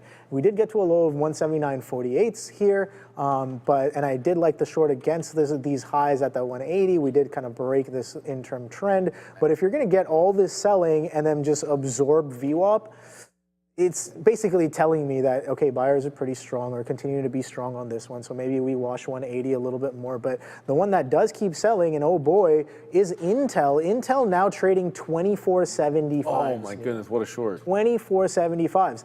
I did not hold anything. I did not re-engage, nor did I participate in the strong selling. Like, look at the like. It's kind of hard to see here, but the volume expanding a little higher as we push into VWAP, giving us some more confluence there for maybe sellers staying in charge. What's up, Adara? Donald Trump and Vladimir Putin have shook hands. They have met outside in Anchorage, Alaska. This meeting should hopefully be happening soon. I'm just watching the Associated Press coverage. If I have any more details, I'll let you know. They're walking off of a platform together. They have not really responded to press yet, but like I said, handshake on camera. They're getting into a vehicle, likely to a second location. If I have any more details, I'll let you know. But this meeting, I guess, could potentially start soon, guys. Back to you. Yeah, so they probably got the good in that limousine that they go in. You just yeah. Have you seen? You've seen, like, there's not a lot of information out on the new presidential limos, but some of the old ones, there's like a breakdown of all like the armor and the different things, and yeah, they definitely have some of that in there for sure. There's the compartments in there, but yeah, no, I think interesting stuff. No bar rail Yeah, up in that for sure. I bet you that. But yeah, it should be interesting how this meeting kind of unfolds. It should be interesting the kind of volatility we may come into on in the coming weeks, or in the coming week specifically, next week on this kind of news. And I guess, yeah, people are talking about oil moving around. That makes a lot of sense. I'd be watching a little bit of natural gas as well coming into this. And speaking of that, let's just see how some of these commodities are doing. Oil and gas. I think that's specifically what I want to take a look at here as well. So let's take a quick look at crude oil futures. These are 15 minutes delayed for me, but that's fine. I'm just looking at the bigger picture trend, how we're coming into the end of this week. Let's just go straight to a weekly, take off the VWAP here. I always like to look at bigger frames when I'm kind of looking at commodity charts to capture, again, bigger picture kind of stuff. Here, nice little pullback in 2020. We've only been trading higher then. Nice little consolidation, right? So this consolidation break is kind of what I'm looking for here on crude oil. The highs being just shy of 80s, I think 76s, and then some flat lows, double bottom, triple bottom, maybe on top of that $50 area here on crude oil, and then natural gas as well. Let's take a quick look at our Henry Hub on the weekly, and oh boy, yeah, a little bit of downtrend there. So we had that strong push coming into 2025, and there was a lot of talk about how, you know, natural gas could be used more for heating, whatnot, but we're kind of coming back all the way down. So beautiful reversion off of that, I guess, $5, $5.50 level here on natural gas. And I think you can trade, if you don't have access to the futures, you can always trade cold and boil on those. So cold is the short ETF here, or the ProShares natural gas. And I think this is this is leveraged 2 times, or I think it might be the boil. KOLD. KOLD. That's the short ETF, and then boil. I don't know how it is ultra short. I don't know how many times. I don't know how many times. It might be 2 or 3 times, but I don't remember specifically off the top. But yeah, so that's the look there. Yeah, careful with those levered. Both of those. Yeah, you got to be careful with the Widowmaker for sure. Well, just day trade. They're fine for. We've said this a million times, but I feel. Actually, and this is important because we had this conversation with Nimit, one of our viewers. We went to dinner with him, and one of the things that he was saying to us is oftentimes, like, you guys will think that something you're saying is simplistic, and maybe you won't repeat yourself because you've said it before, or you won't spend time on like a simple concept. But for a lot of people that are watching, if you're new, maybe you've never heard it before, or it does matter and it is important, because the whole notion of decay on these leveraged ETFs is something that not everybody is familiar with. So if you are ever trading an ETF, first, know whether it is a leveraged ETF, and if it is one, understand the decay. Well, the easiest way to look at it is just chart it on a higher time frame, like a daily chart, versus the underlying asset, the actual equity or whatever it might be. If it's GQs, it would just put the Qs up, and you will see that they don't perform over time in the longer term the same way. That's because of decay. So you should only be day trading and maybe very short-term swing trading on those leveraged ETFs. It's really important. And again, I know for a lot of you probably already know that, but not everybody in our community knows this. And there've been traders that are like, oh shoot, I didn't know that. That now makes some sense. I'm like, why am I not making money on this when I'm holding it? Well, that's oftentimes the reason. So I don't know why Robinhood is running right now. It's up a couple points today. Well, I mean, Robinhood could just be going up because it's Robinhood. Like, let's be real. Like, the stock, this is the daily chart of Robinhood. So why wouldn't Robinhood be going up? I mean, it's just stair-stepping up after making that low. Wow. I'm just looking at the chart and looking at this setup here. Like, there's your low, there's your false break at the bottom in the morning, there's your hold of the higher low. Yesterday was a good day, but it could have been a whole lot better if you take trades like that. I wasn't looking at Robinhood yesterday, that's the problem. But stair step to the upside on Hood. This is a name that has been, I suppose, everyone wants it to go into the S&P. I still think it's going to happen. But I was wrong, and it ended up being like Block. Hey, how's Block looking right now, S&P 500? You won't put Robinhood in. Actually, hold on a second. Let me look first before I just criticize how Block has been doing since it got added to the index. Make sure it's still, oh, yeah, look at that. Hey, we're adding Block to the S&P 500, and oh no, now we're down. We're not going to add Robinhood to the S&P 500. Oh, it makes all-time highs. Yeah, so what does the market think? Which company's better? Which one do you guys like better? Is anybody, here, I want you guys to throw up in the chat, throw up ones for Robinhood and a 2 for Block or XYZ. And I know this is a stacked game, but I'm doing it for fun. So put the 1s and 2s in there. If any of you are going to put any 2s, I suspect there aren't going to be any. Oh, well, there's one. Yeah, oh, there's 2.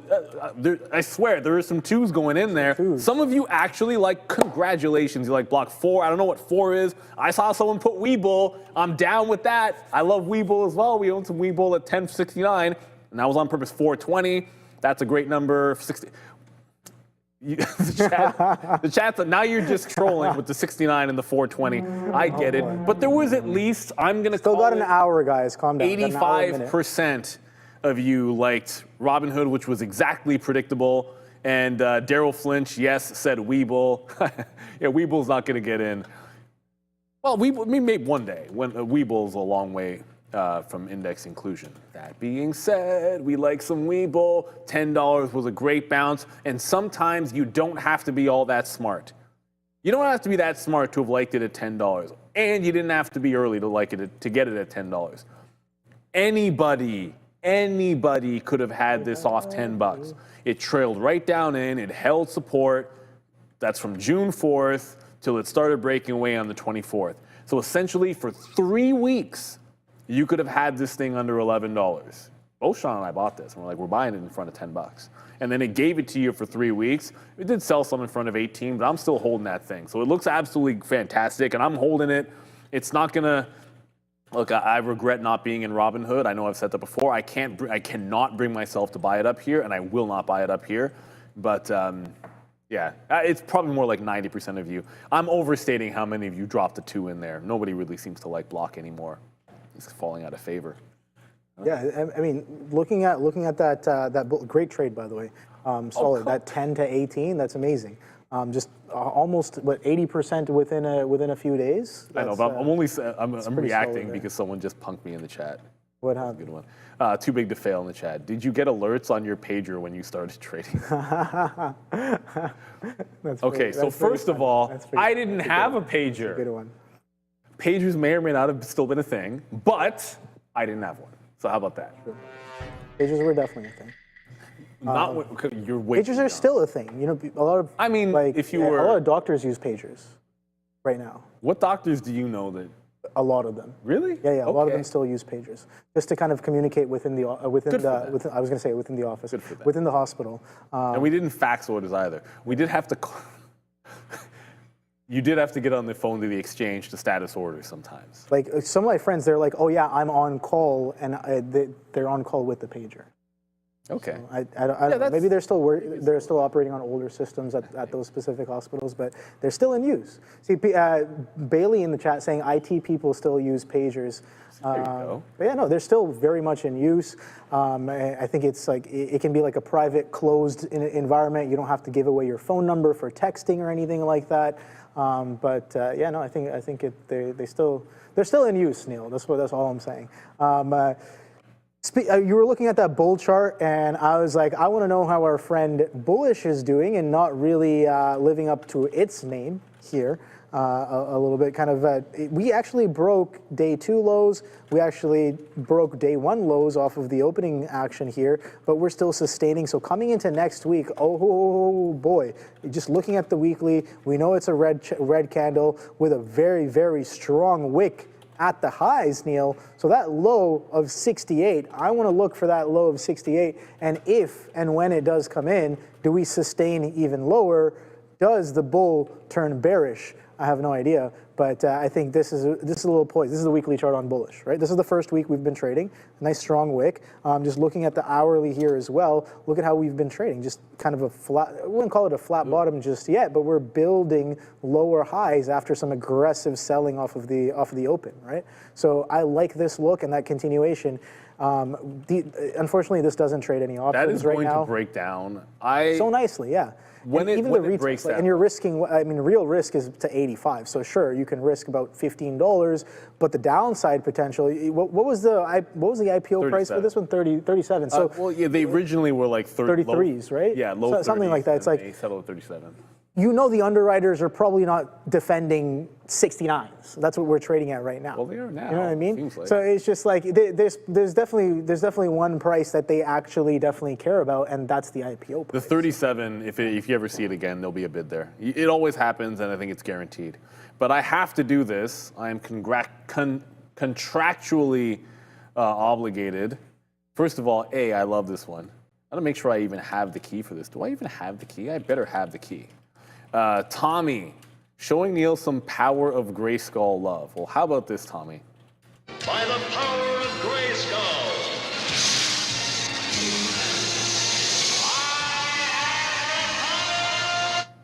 And if you know, you know. Grew up on that stuff. I didn't watch it too much. I think I watched like snippets here and there. You're not. Who's this? There's memes about it too, right? There's that skull guy. What's the skull guy's name? The skull guy? Yeah. What's this? Don't help Yeah. him. Okay. Don't Yeah. help No. him. Let Thank him you. Thank you. There's a Skeletor. So there's that Skeletor meme where he says some truth and he runs away. Right. I really like that one there. I'll see if I can pull it up. But The thing is, I've watched it. It's such a great memory because I can hear Skeletor's voice in my head. Yeah. Like, what kind of a villain has that? Like the high pitched. That's what made it so good. Is his voice was like the worst villain voice ever. Like he sounded like Starscream. Like he was. Anyways, I won't say. Yeah, I can't really say that. We can get. I want to say, come on, man. Like, how is he supposed to be the villain that actually scares anybody? Like, as a kid, you just laughed your ass off at how ridiculous of a villain Skeletor was. He wasn't, well, I guess maybe to some people he was scary. Starscream was the best, though. What I loved about Starscream in Transformers was he encapsulated that mentality you need as a trader, right? You've just got to keep pressing through. Like, trading is not easy. Like, you're going to have failures, you're going to lose, but you got to make the next trade. Like, Starscream literally tried to coup every single episode, and he failed every single time. But you know what? Starscream still tried to take down Megatron the next day. And he would fail again, and he would beg for his life, and he wouldn't die, and he always came back. And you know what? And at the end in the movie, he still lived, and Megatron got offed. And so that's the thing. You've got to stick to it. He showed so much perseverance that I don't care who you were rooting for that dude. I was always rooting for Starscream. I loved it. It's like, come back, keep trying again, man. You'll get him one of these days. It's gonna happen. And of course, it never did. So this is I just made this. So you know what I mean. This is the meme format. So he comes in, he says some truth, and then he runs away, right? So I think this is very valid for those of you talking all that market maker, took my fills or whatever you want to tell yourself to go to bed at night, sound and safe. This is Skeletor telling you guys the truth. But no, you just go back to that. Oh no, okay, yeah. Oh, you closed it? I can. No, I was just gonna say, you guys all just saw that. Yeah. Like that's the villain. That's your scary villain. Oh goodness. Did I close it? Did I also cheer for the Roadrunner? I love Wile E. Coyote. Wile E. Coyote was. Oh yeah, I love that show. It was Wile E. Coyote, incredibly like the Acme. Is it Acme? He was really creative. Oh, so good. I mean, he was an idiot, but he was very creative. And so, like, you have to think about what made that so cool and why I actually, like, I don't mind. My daughter's getting into Looney Tunes. I'm like, you can watch that all you want. I don't care what anybody says. Because it's easy to determine that stuff is nonsense and not real. Like, no one's going out there and creating, like, some kind of a crazy bungee to throw themselves anywhere. Like, kids can realize that's not real, so it's fine. But what I loved about it is the concept was always the same.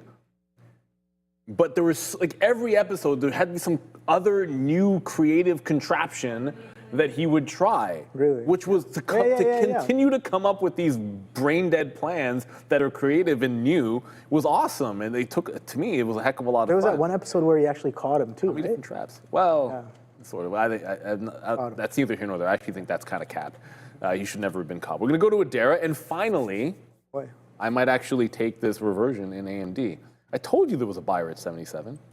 I just got out of the short. Adara. The press was in the room with Trump and Putin for half a second, then all of these people were yelling, "Thank you, press, thank you, press, thank you, press, get out of the room." They left the room. We don't know what's happening in there, and I'm actually wondering if we're going to get any on-camera elements. Right now, it's just been the Associated Press talking to people in the streets of Alaska. So if we do get any update in terms of Putin and Trump in the room together talking, I'll let you guys know. Wondering if we are going to have an on-camera portion to that meeting. We do have press coverage, it looks like, but seems like they're not right now letting the press in the building itself. Maybe we'll get some coverage after they talk for a bit, but who knows? Back to you. Thanks, Adara, for sure. And you never really know. We don't expect there to be anything too crazy that'll happen. We'll see what comes out of it. Next week, I think, is going to be important, maybe for oil as well. Well, look at the buy program that just came in. It was Zebro Flip? Here. I waited a lot for the wedge. Let's see if it goes strong to the top. I'm assuming do you mean AMD? I'm assuming you mean AMD here. Because what I was looking for, it already did, that wedge broke. Tried that long. It didn't really break a wedge down here. If anything, maybe it was channeling down. Is that what you're long here? Let me know in the chat. You're long here, I guess. But I'm still thinking that we can roll over, and I have too many lines on this chart. Let me know if I'm right about what you're long in AMD. But when we got out at 77, it just started program buying right back into resistance. So instead of VWAP worked, but it's not the right entry. I think into 78 makes more sense. So it looks a little bit better. Oh, you mean the whole day after the main breakdown? Okay, so that's what I love our viewers. It's because we can interact and we can all think about this together. Oh, that's what you mean. What is that? So when in doubt, zoom out. Because you see me on the 3-minute chart, and really, yeah, it's breaking this. That's a good long. So I'm assuming you've got this at probably 65, low 60s in here. The great feature of real trading too is that you can actually see the entire day. If I put them on the 15-minute, it comes down to my 3-minute. What was more interesting about it here is really you broke that wedge to the downside. Remember when I wanted it to break down that short a little bit further? It did, and the buying came in. That's actually stronger that the buying would come in after it broke the wedge down and now program. This is a good long. I don't mind joining you. Ever since I got into BBAI. See how awesome it's been? Ever since we got in at $6.10, here. I got in here. It's doing literally nothing. Wait, it's going 4 or 5 cents at a time. No, this is a 3-minute chart. Okay. But it's barely even moving anymore on BBAI. It was actually good trend for most of the day, but now it's doing absolutely nothing. It is really the story, I think, this afternoon, outside of the market not moving. Robinhood seems to have made a nice little breakout, so it could just be these types of names. I saw in the chat someone mentioning SoFi is looking pretty strong here. Also like SoFi. So when we speak nicely about SoFi and Webull, I have to also mention that I own a bunch of SoFi as well. I think it's hilarious that I own all these other things except for the best one, which apparently is Robinhood. But all jokes aside, it's true. It was rightfully pointed out to me, you can always just day trade it, which we do from time to time. It's just Robinhood's performed so well to have never gotten into it. And I like these fintech names for sure this year. Yeah, SoFi 2%, right at resistance. This would have been a good breakout.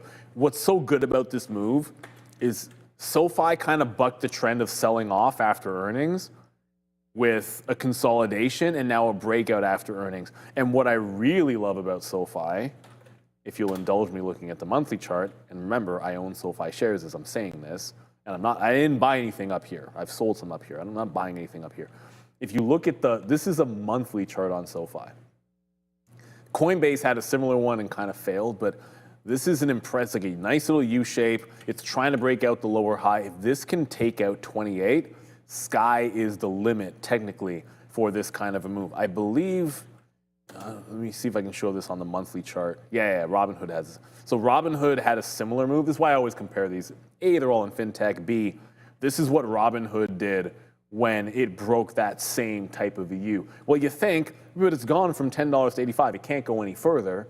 That setup can be very, very explosive for any IPO top on a growing space, on a momentum type space. I believe you can look at this on Coinbase as well, though Coinbase, unfortunately, this is what happens if it rejects. Coinbase rejected that high, and you see the deep pullback Coinbase is on because it rejected that kind of U-shaped breakout. But SoFi has a chance to do that this year, the back half of the year, to break out that 28, and maybe it pulls a Robinhood. So I did trim some going into it, but if it starts breaking out above, sometimes you can't be afraid to add as it's breaking out through that big high. It's not always about buying dips. I think it comes, I forget, I always misquote things, but it's always a lot of these long-term investors, they're basically like, the best way to kind of invest is to be able to buy high and sell higher. And that's the breakout trade, right? That's the breakout trade. You have to be willing, you can't be sitting there and being like, oh, I'm gonna wait for it to dip, I'm gonna wait for it to dip. Think about if you're doing that on Palantir, when has that really dipped? Look at the weekly chart. If you're waiting for dips on Palantir, like strong dips on Palantir, Palantir on the weekly has done nothing but grind up. Take a look at this weekly. Sure, you have maybe this one dip underneath the 100, which maybe looks like a lot like the backside, but then that reclaims and pushes. So if you're buying this break, you're definitely buying overextension, but look at the continuation that's happening on this. There's bigger picture and more, I guess, I wouldn't say fundamental, but bigger picture, cult-like following and buying that's happening here on Palantir. And oh boy, the backside, trust me, I'm waiting for the backside. And there will probably be a backside, but as of right now, there's no sign of this. And like weekly, monthly, let's go up to an even higher time frame. On the monthly, look at this, Neil. Where's the pullback on the monthly? It's not there, it's non-existent. Right? So it's like if you were willing to buy 100, you're sitting pretty. If you're willing to buy 120, this 125 break, you're sitting pretty. If you're willing to buy this 150 push, you're sitting pretty. Are you willing to buy this 190? That's the next question, right? So it's like, okay, well, I think that's a great example of that, Neil. We'll be right back from Madeira. So you guys know, briefly here on the Associated Press saw, they're cutting between a lot of things right now, but we are seeing it looks like they're setting up two podiums for a potential bilateral press conference here for President Vladimir Putin and President Donald Trump. Right now they're taking a photo in the room. Like the feed is really scattershot, cutting between a lot of different events. I'm not hearing anything right now with regards to this. My audio is on. I'll keep you guys posted, but just so you know, there's a lot going on as we await to hear talks between Vladimir Putin and Donald Trump. They're switching the feeds a bit here. Back to you. Thanks, Adar. I saw in the chat someone saying Palantir could dump if there's peace talks. Yeah, of course. I think somebody also saying no war, no money for Palantir. Yeah, sure, maybe. But well, maybe short-term effects, but exactly. Just look at the price action. The price action. We can speculate all different kinds of things. That's way above my pay grade. Yeah. The chart will tell us when sellers are there. Well, I'll also put this to you. I have no idea. I know what a chart of. You just put up U.S. dollar money supply or just world money supply. A money supply. If you look at a money supply chart, I'm willing to M2?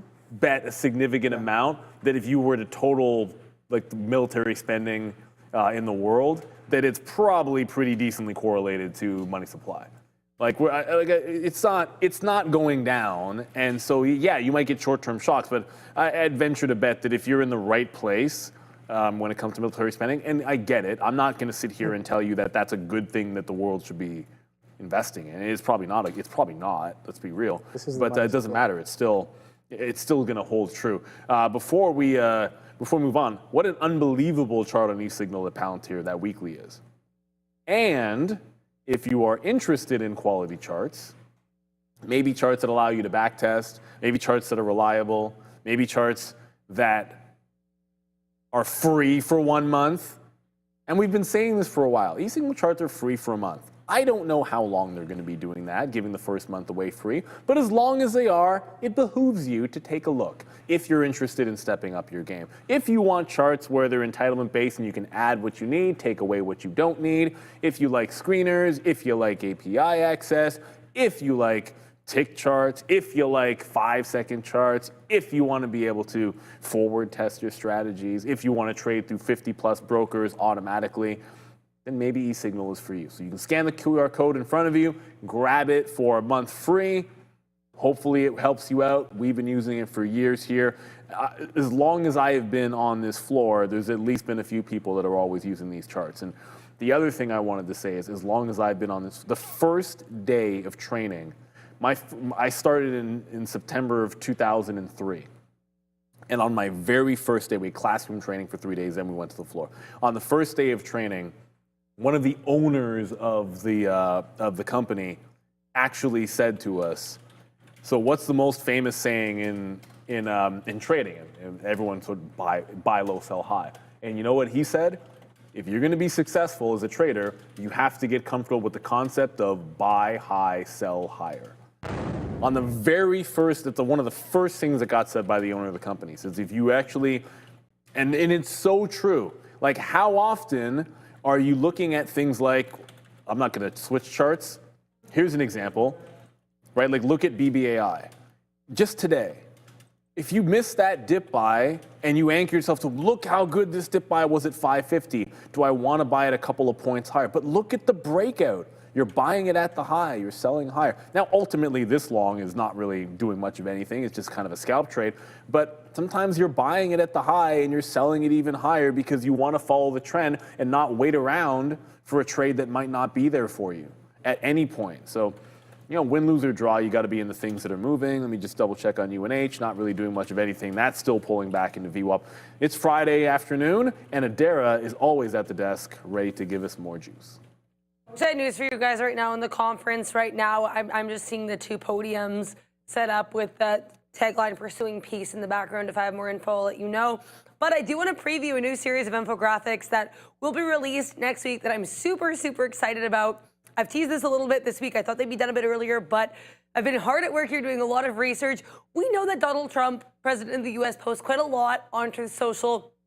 And I've noticed a trend recently where he's mentioning publicly traded companies quite a bit. This week alone, we got mentions of Leaveraged of Intel. We got an interesting call out for David Solomon of Goldman Sachs being a DJ. And we're seeing this over the last few weeks especially. So this infographic goes back to October of 2024. It's a whole series. I've not posted the series yet, but this teaser title page is already available on X at TTV Research. We're going to get into the Tesla and Elon Musk saga, though there's a whole separate infographic on that anyway. We're going to get into Jamie Dimon and Trump's posting of an endorsement from Dimon that actually Dimon never gave.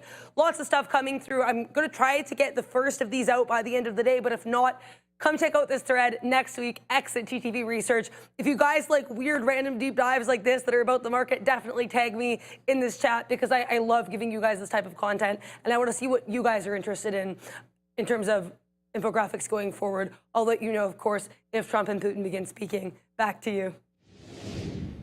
Well, you know it's only going to get spicier next month when all of a sudden we have the Fed having to make a decision. I wonder, like, there's going to be, the rate of truth is going to go up if there is no cut. Let's just say that.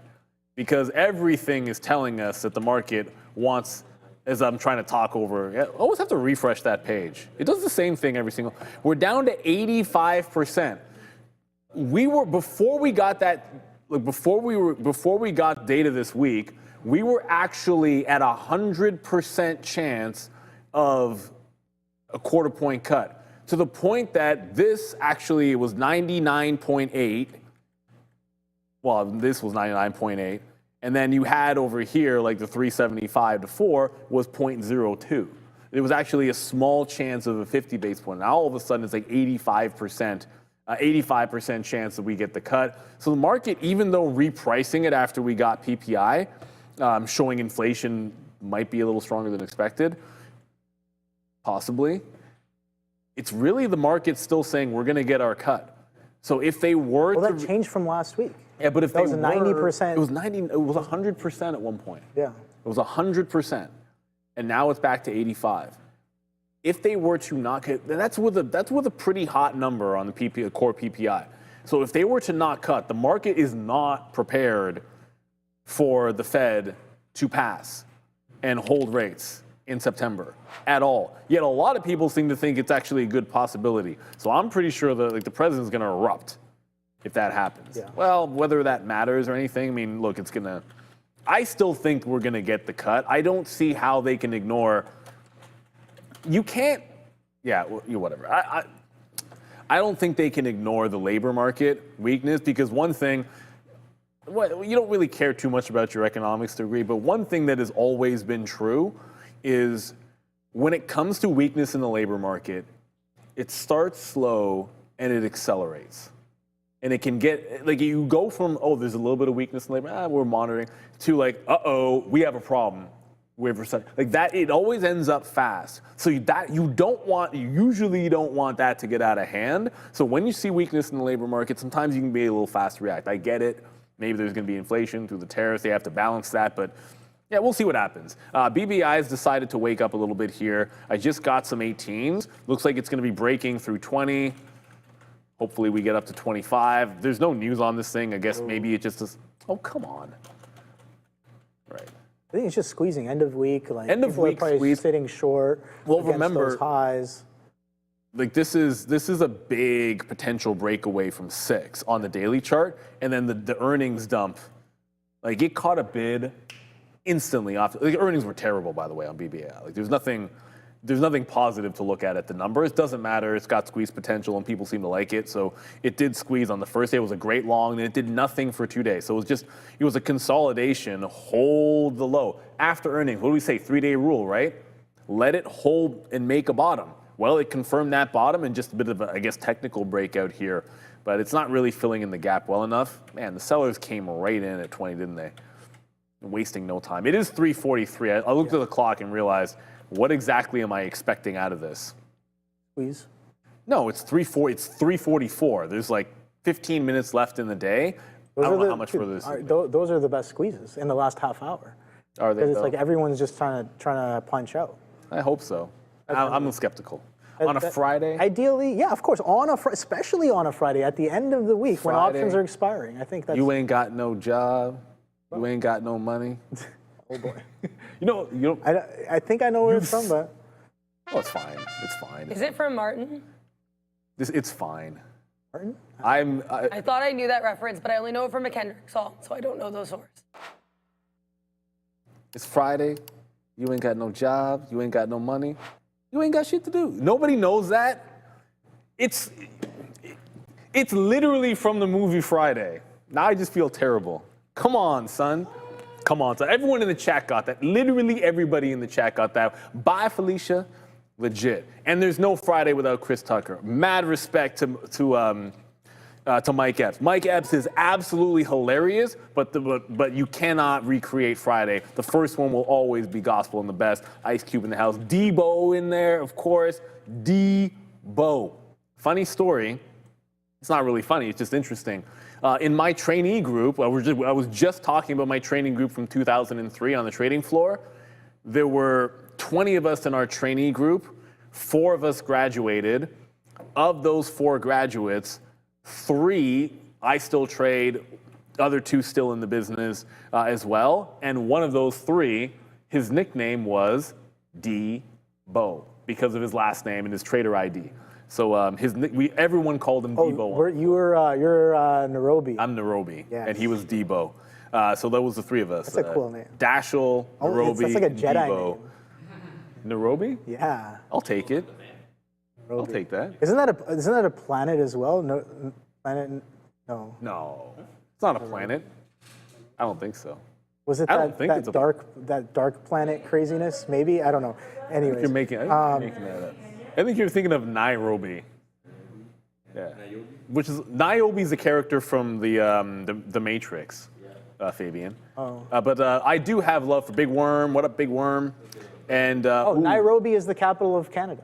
Nibiru. Oh, Nibiru. That's what Nibiru you're was thinking. the You're planet. thinking of Yeah, Nibiru. I was thinking of The Nibiru. chat's undefeated, man. Yeah, you guys you are guys- literally undefeated. Yeah, for sure. I love Nice. it. Good stuff. Thank And you. I'm just whatever. I'm not actually upset that no one gets my references. It's actually I just find it fun, and I play it up a little bit. But you guys are on. The chat is literally undefeated. The best thing about it, you guys are the best chat. I was saying Naboo. Out there. No, you guys, Naboo is different. Naboo is different. I love Star Wars. I still haven't finished Andor, and I'm upset about that. I don't think I finished Nope. no, actually, I did finish Mando. Mandalorian.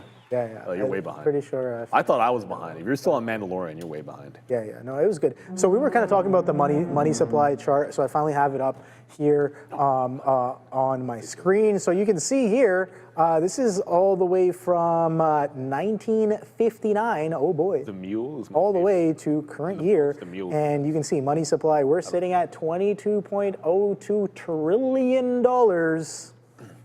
Yeah, nothing could ever go wrong. Well, yeah, of course. I mean, chart only go up. We keep printing the monies, and yeah. So I think like if you were to post, you know, when people post, like if you post that to like X or like Instagram or whatever, Yeah. what I would say is that's a Bitcoin post. yeah. That's a Bitcoin post. Like right I think this is why like inflation happens. This is why people talk about, oh, I used to go to the store and buy bread for 10 cents, and then now you go buy bread, it's like $5-6. But this is also why austerity never actually happens. What do you mean by that? Well, governments can't actually truly balance. If every government in the world balanced their budgets in the next year, the entire world economy would fall apart. Yeah. Why? Because the entire world economy is built on debt. Yes. If there People don't aren't new understand this. if there aren't new debts being created, then there is no new money. Yeah. And if there is no new money, no then that development, curve there's goes the other nothing. way, and we're all screwed. Yeah. This is the house of cards we've built. And you know what? For all those out there, I'm not a conspiracy theorist that says, oh, this just means we're all going to go to doomsday. That's not how it find works. other things. It's just there's always some next part. There's always something else which gives us growth, which gives us more efficiency, and then we're able to move on. What does happen though is we tend to have bigger shocks because of this. So like over time you get bigger shocks, and then you get, unfortunately, one of the effects of this, like people always talk about like the wealth gap. That's a bigger cause of the wealth gap than most of the things people will say. Yeah, because more money makes more money. Like you know what I mean, and it gives you access to more money as well. The more money that you have, so I think that's it's interesting because I grew up playing like a lot of MMORPGs, which is massively multiplayer online role-playing games. And it's funny how like those economies are obviously based off of just supply and demand and trading and stuff. And it's funny how naturally the best and the richest players kind of stay there, and it's very difficult to kind of build into that the longer the game has been running. So if the game has been running for like say 15 years, for example, if I don't know if people still play RuneScape or anything has been, I know definitely people still play RuneScape. Mr. Tenny's just put that in the chat as you were saying. Like RuneScape. Oh, sorry, imbalances just hit, so very quickly. Yeah, Nvidia, $3 million to the buy on the imbalance locator. AMCR, $4.5 million to buy, it's a cheap stock. Apple's a sell, $1.5 million to sell on Apple. Intel, buy, $1.1 million. PPL, $1.4 million to the sell side. Microsoft, sell, $1 million. Snapchat is a buy of 1 million shares. Under Armour is a 1 million buy, but it's only a $5 stock. Overall, market is a 650 million sell. That's not huge. Mag 7, 350 to sell, so not huge. And probably not big sells because Nvidia is a 3 million buy. I feel like that's going to be the reason. But what's crazy about this is, wow, they took no time at all dumping that buy imbalance. Oh, yeah. So dollar candle up on Nvidia. Forget about 355. That reverted the move instantly. It went $1 on that 3 million buy imbalance and just instantly reversed it. So yeah, we're probably headed down. I'm even going to punch out a BBAI. That seems a little bearish to me. BBAI, whoops. I do this every single time. I don't know why I think BBAI is a NASDAQ stock every time I enter it, and I know it's in New York after the fact, but I always do this, and it's kind of silly. I punched out a BBI because it's breaking down. Eventually, it held 610, couldn't break through the 620, so I guess maybe the afternoon wasn't the best for the squeeze. It tried to go. There was a nice push. So it held the level we liked. There was a nice push. It just couldn't follow through. But it's Nvidia, really. The fact that they would sell that imbalance so quickly, you don't see that very often. It just shows you maybe we are getting a bit top heavy. Like instantly, there is no sustaining. Like just instantly, they're not sustaining that move. It goes right into maybe some resistance and sell there on Nvidia. Someone putting Microsoft in there. If it moved, Microsoft was it's a little bigger. 1.6 million to the buy side. I feel like it was. Okay. That's not bad on Softy. 1.6. Remember, Microsoft is a $500 stock. So 1.6 million on Microsoft is actually, like, that's bigger than 3 million on Nvidia. Not by a lot, but it's still bigger. What did I? Whoa. Wow. Okay. Well, coming into that 520. Why did I look at Nvidia first? It's coming into that 520. Yeah. Unfortunately, I looked at Nvidia first to see if there was a trade there on the imbalance. Should have jumped to Microsoft. You know what can help? If you, we used to actually, someone built this on the floor. I don't have it anymore. Now, someone built a thing which sorted it, automatically sorted it for us through like an API thing, where notional value instead of size. So you were viewing it by the notional value instead of the size of the imbalance. And in that case, Microsoft would have been at the top. And that would have been the first thing you look at. It's pretty helpful. See, where's that? So I would just right away look at reference price. So we sold off of that 523. So if I'm looking for that 520 is pretty important in my opinion. Coming into some of these levels here. Let's actually, I'm going to pull it up on my main screen here so we can all take a look at this together here. Trading at 521s currently.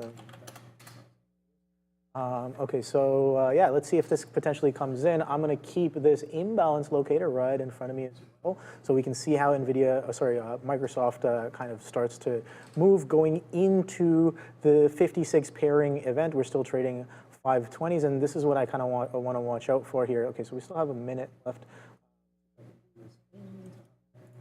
here. So Microsoft on a higher time. Quickly go to a 3-hour chart here on Microsoft. So this is that consolidation low, that 520 that we're building into on this sell imbalance of, I guess, 1.6 million shares. So let's see if this finally cracks. I'm looking for this crack. I was like, oh, maybe it'll come in potentially next week, but off this imbalance can definitely give us a little bit of oomph here as well. So I'm going to continue watching this one, see if there's any follow through. Momo to the downside through 520s. Ooh, definitely momentum there. And everyone likes momentum.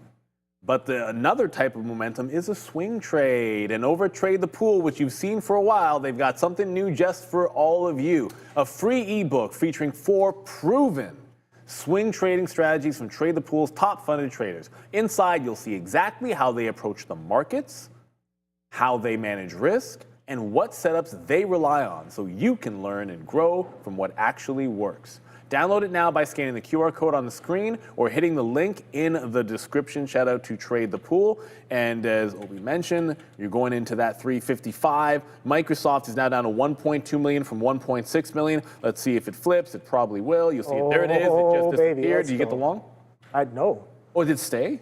I don't know what it did, but it broke that I don't see 520. it. I don't see it. It broke 520. I don't see it anymore as a sell imbalance, just to give you a heads up. Yeah, no. But it looks like, yeah, it broke the 520, but there's no sell imbalance anymore. So we'll see if that one falls to big level at that 520. I thought maybe you were going to take the reversal trade off of 355 when it flipped. But let's go over. We're going to go to Adara at the desk one more time. Just keep an eye here on, I guess, PDD and these types of tickers. This came out a couple of minutes ago. It's not really moving the stocks, but I'm just seeing apparently the U.S. is announcing a planned halt of duty-free shipping here under the de minimis rules. Again, this is not really moving the stocks. We already knew about the de minimis rules, but either way, just be aware of this potential headwind. Mostly, I think PDD would be the stock to watch here. Back to you. Yeah, PDD, Pin Duo for sure. Oh, this is a good one. As Obi is in a short of Microsoft, it's working. Short selling should be protected, limited in crises, banned, case by case. What? I'm a trader, so what else am I going to say? Well, what else was a trader supposed to say? That makes no sense. You mean you're going to have a market without any sellers? That makes absolutely no sense. Yeah. Case you have to have buyers and you have to have limited sellers. in crises. I could... Otherwise, all the charts will probably look like that money supply chart. Yeah, anyways, it's a good discussion. There's 3 minutes left here in the day. I remember during the financial crisis when like short selling was banned on a lot of things, and I distinctly it didn't seem to make a difference, to be honest with you. If anything, it was weird. Like as a day trader, a lot of times like we were on some of the best bids. Oftentimes, and you were joining a lot of the best bids, but restricting short selling didn't seem to prevent things from going down all that much. But I can see in certain circumstances why there is impetus to want to do it, because ultimately you want to stave off panic. There must be balance in the force. Well, see, this is Havana Woody, you've got it dead on, and this is what I should have said. Thank you for posting this. The poll misses the crux. Short selling should be transparent and regulations enforced. Exactly. That's exactly. I definitely agree with that. People would feel so much differently about it if there wasn't so much. Fugazi. Look, naked short selling happens. Everybody short knows. Is 4 weeks delayed. Yeah. The numbers for short interest is why? Like, why is it 4 weeks delayed? Why do you have to do? Why is it that everyone promptly the 13Fs? Man, the deadline for the 13Fs happens on the 14th, and Monday, like last night, you got a flood. Everybody filing, exactly what Berkshire's got, all that stuff promptly. Why is it not like that for short selling? It should be exactly the same thing. And I don't mean to get preachy, but I have a tendency to do that, so I apologize. And I don't mean to always be apologizing, but I have a tendency to do that because I'm Canadian. But yeah, it's nonsense. Thank you, Havana Woody. You're dead on about that. Sometimes we're sitting there and processing in real time, and you got it dead on. That's exactly what it needs to be. It needs to be, you just need to enforce the rules, and you always have to enforce them properly. And it makes a lot more sense that way. So thank you, Havana Woody. We have 90 seconds to go. So the first thing I'm going to do is cancel a bunch of stop orders that I didn't need to use, because why do I still have a stop on Intel when I've been out for a while?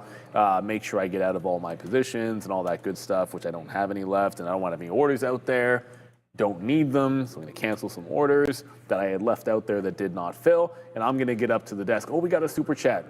I'll let you handle this super chat here from Ryan. Thoughts on Texas Instruments? A lot of volume at day's end. I'm going to go up to the desk so I can join Adara for the market recap show, and I'm going to let Obi handle that question. All right, so yeah, let's take a look at that question once again. Wow, that 520 breakdown came in quite nicely, but as that imbalance started to pair off, we're starting to catch maybe some chop in and around that 520. I don't know why it's not showing you guys the chart here. There it is. That's the push into softy that I just took on the sell imbalance, but that was aggressively sold off as well. So only about 30 seconds left. Let's take a quick look. Oh boy, let's take a quick look at this fan funding here. Thoughts on TXN, Texas Instruments? A lot of volume at day's end. Oh boy, yeah, let's take a quick look at TXN as we only have about 20 seconds for the bell. So I'll set up for that one right here, and we can talk about TXN right after the close, guys. So only about 10 seconds left. There's the timer. Don't forget, the bell is brought to you by VinFast. That's ticker VFS on the NASDAQ. 3, 2, and 1. Thank you very much, Adara, for that. Okay, so yeah, 520s holds, and what is the print there? The print is 520.17. So okay, that came out pretty nicely. Let's take a quick look at TXN for you and see what that one is up to here. So TXN, and this is going to show up on a monthly chart to begin with. Where did I close the? Oh boy. Okay, so we'll take a look at TXN just now. On the weekly, you can see that it's holding up pretty well. 200 chop as of right now, but bigger picture is still within trend, even though some of these ranges are expanding like crazy. And this is a monthly chart, right? So monthly looking pretty solid. Weekly looking nice as well. Back-to-back earnings sustaining some of that price action. It seems like we're in an uptrend. I think everything that it's showing is showing that it is in a bit of an uptrend. 2010 highs. Yeah, maybe a false break of that prior high, but I think unless and until we give up some of the support that we've been holding for multiple years. Look at these lows coming in at 133s in 2022, in 2022 once again, in 2023, and then once again in 2025. So multi-year support on Texas Instruments on top of that 140 mark. So I think that's the look I have on TXN. That's basically what the chart is saying, and I think that's once again, defined by some of that price action that we're seeing. But solid day with you guys. So hopefully you guys had a great time here with us. But guess what? Not done. We got the market recap with Neil and Adara. So I'll see you guys around. Take it. Right, your market recap brought to you by Beta Pro by GlobeX starts right about now. And wow, what a week it has been. It's been an absolute roller coaster from CPI, which wasn't so bad, to PPI, which was like, what the heck? Inflation is rearing its head again with producer prices. That's not a good thing. We went from an all but certain 100% chance at a cut in September to 85%. So that's a bit weird. And on top of it, you had the dead one. I know Sharif calls Apple the dead one, but come on. Anybody out here really think Apple is a dead one? There's a whole lot of other stocks. Everything in the biotech sector, probably, or most of everything that isn't Eli Lilly, those are dead ones. Pfizer's a dead one. Merck's a dead one. Intel is a dead one, but it's not dead now. Why? Because after saying that the CEO should be out, President Trump met with them. I guess they had a good meeting, and now all of a sudden the U.S. government would like to have a stake in Intel. Intel up another 3% today. I know it fell at the end of the day, but it got up to $25. It's on the charge. What is dead may not die, apparently. As it holds 19, it's going to close, breaking out. That was one of the stronger stories. Late in the session today, we saw a lot of strength in some fintech names. Robinhood breaking it out. Why am I looking at a chart on this time frame? Who was on this last? Why doesn't it not just say a 3-minute? Robinhood closing at the high, super strong day for them. SoFi had a pretty good session as well. But really, we started this morning with the number one catalyst being the 13Fs. Who is buying what? Oh, sorry. Who has bought what? And could it mean that they're doing some more buying? And the most interesting one for a lot of people, of course, was finding out what we all already thought, which was that Berkshire Hathaway, the mystery stock, was UNH. It was. We all thought it. That's probably why it was already up 30 or 40 bucks in the last week. And now another update here, UNH closing up 12% because maybe not Warren Buffett, but certainly Berkshire thinks it's value. Yeah, I continue to not think this is a Warren I'm with Buffett you. pick. I'm with I went you. over my reasoning on the morning show. Then I went over my reasoning again on the midday. I don't think Buffett bought this.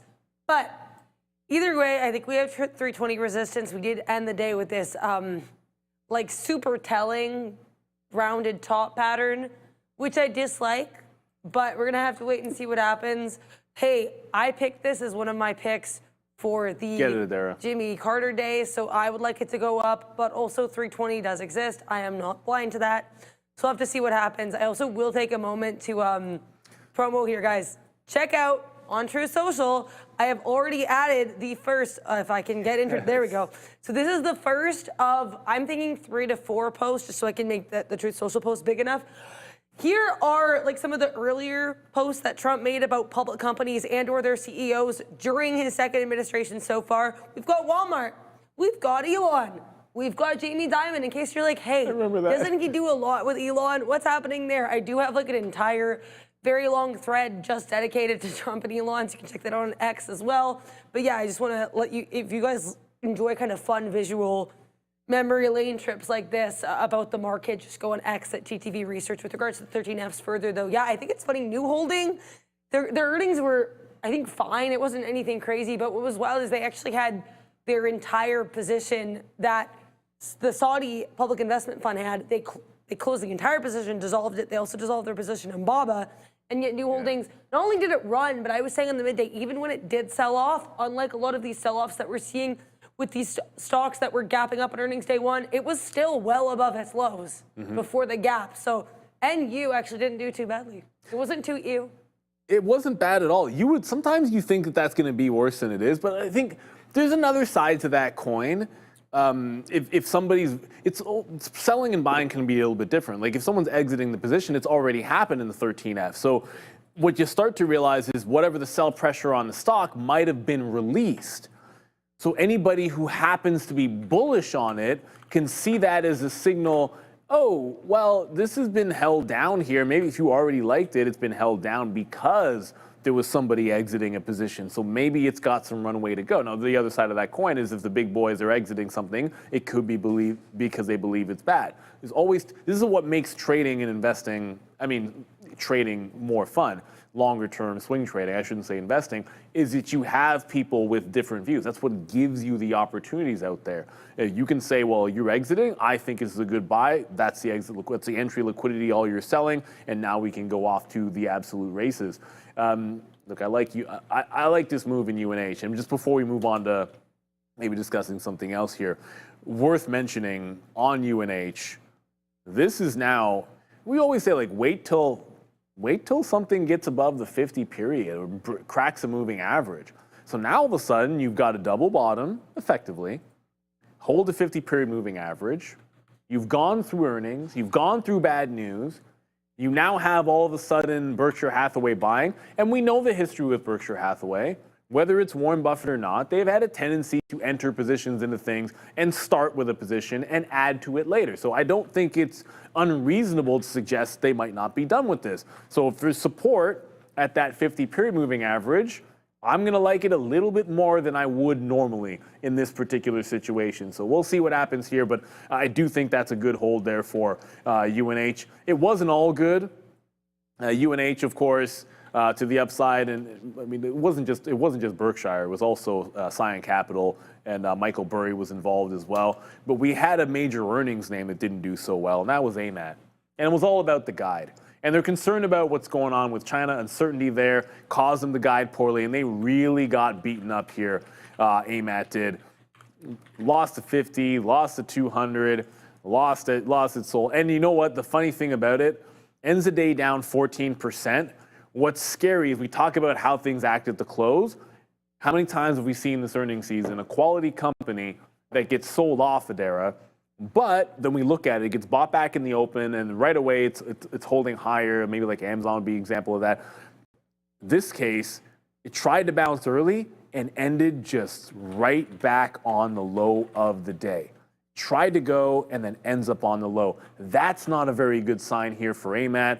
I like Lamb better, and that hasn't changed anymore. So not a very good sign for them. I would come into Monday thinking not bounce play, but maybe some continuation there on AMAT. So it wasn't all roses across the space. I mean, you did see selling on some of the chips. They did a decent job of recovering, but AMAT 14% and no movement off those lows. It spent the entire afternoon from almost noon on holding the low of the day. That's brutal, absolutely brutal.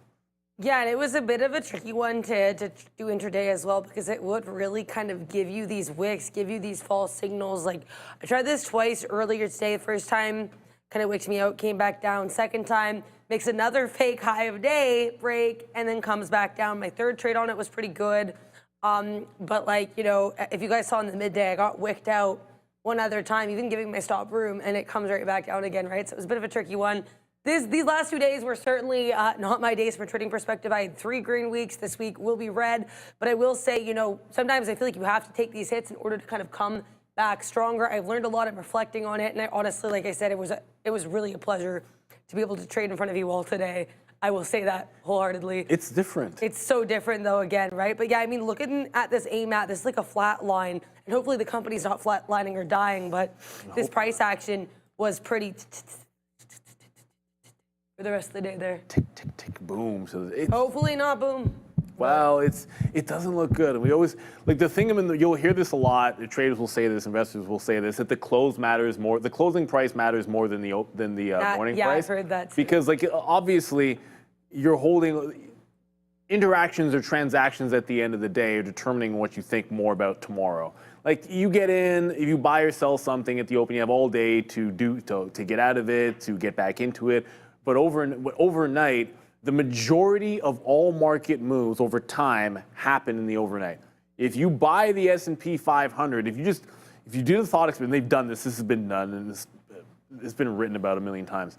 If you were to simply have 2 strategies, one, which is simply buy the open every single day and accumulate that way, or buy the close every single day, you actually would make more money buying closes than if you were to be averaging in by buying the open price. And that's because overnight you just get better moves. It's just how it is in the market.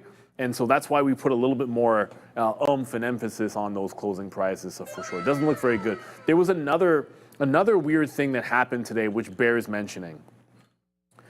We know what the story was a couple of days ago when Alphabet did this random, let me just put up you need to see a 15-minute chart so we can see both the moves, let's just say. We knew what it was a couple of days ago when an Alphabet just randomly dropped $5 in the middle of the session. Yeah. Right? It was this story about, okay, well, we're gonna boot from the store. any of these wallets that don't have proper compliance in the right in certain jurisdictions. And it was a bizarre story that didn't feel like it should have dropped Google $4 or $5 at the time, but it happened. So we're like, okay, well, there was at least a story. Today, when Alphabet was dropped from 205 to 201, there was no reason for it. I mean, just out of absolutely nowhere, you had a mini flash crash in one of the biggest companies in the world with no news story. It just happened, and then it went right back to doing what it was doing within seconds. That's not a healthy symptom in the market. There's a few things wrong with that. I like the fact, first of all, that it got bought back up. That means someone likes to buy the stock in front of $200. Okay, so that's good. But why are the market makers so quick to jump out of this thing and such heavy selling on nothing? That's not the way that it used to work. If there was nothing going on in the stock and the bid dropped like that, it wouldn't get that far, because it used to be market makers saying, the market's not dropping, there's no news on the stock, make a market, get on the bid. This is nonsense. Buy that up. It shouldn't be happening. That's not what happens anymore. So I think a lot of times, and this is why when you're tuning in, it's so important that we have Adara, so that you're actually getting live news, because you really need to know that there was nothing happening on Alphabet there. It's not to say that you shouldn't be panicking or that you have to automatically jump in and buy, but let's say you're holding Apple or trading Microsoft. There's nothing going on. There's no need to panic in that situation. It looks like all you know what is breaking loose, but it's just a mini flash crash, and you see it. I feel like they happen a little bit more frequently here, and it's weird. It came right back like absolutely nothing happened, but it's worth keeping our eye on for next week, just to see if things like that happen again. Like if I have Alphabet up on a side chart, if I start to see it happen on no news, next time it gets $3 or $4 down, I'm trying to go long for sure. And I'm going to be curious to see, because I'm going to ask our guest here what his thoughts are on it. It's Friday. That means we got our good friend Steve Talman locked and loaded and ready to go. So let's get a little trader talk action.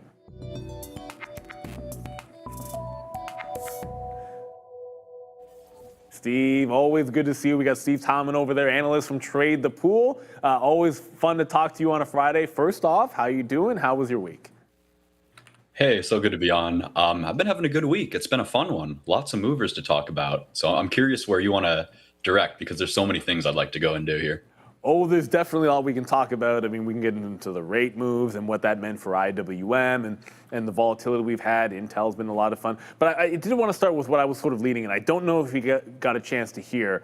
And I've been bringing up mini flash crashes because we had one on Wednesday in Alphabet, but at least there was a news story. And then we had one here on Alphabet this afternoon. I mean, Alphabet literally dropped from 205 to right through 201.5 in a matter of seconds, was instantly bought back up. And it's not even like there was a rumor or anything that you could see that could attribute to it.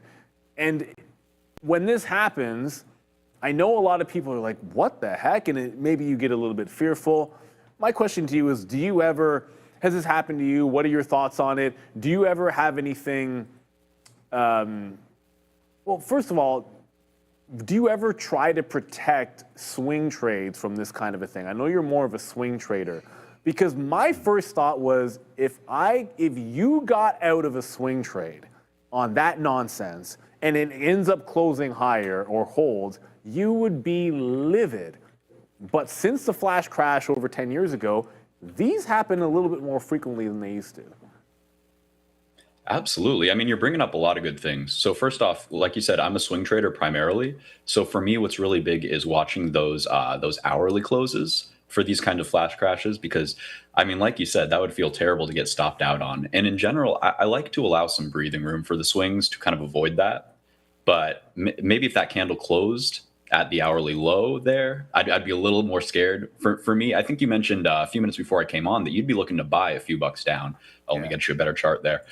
You'd be looking to buy a few bucks down, and I'm with you. So here's what I'm seeing on Google. We're just tapping into this really key, very top of the range here. And there's going to be sellers. If you have a big sell order, you might get that kind of jagged move down. But if the chart's good, there should be buyers waiting, and that is what we saw. So if we get another one down to this 9-day moving average, which has been a really nice guide this whole way up, I'd be a buyer, and that's right about $4 down.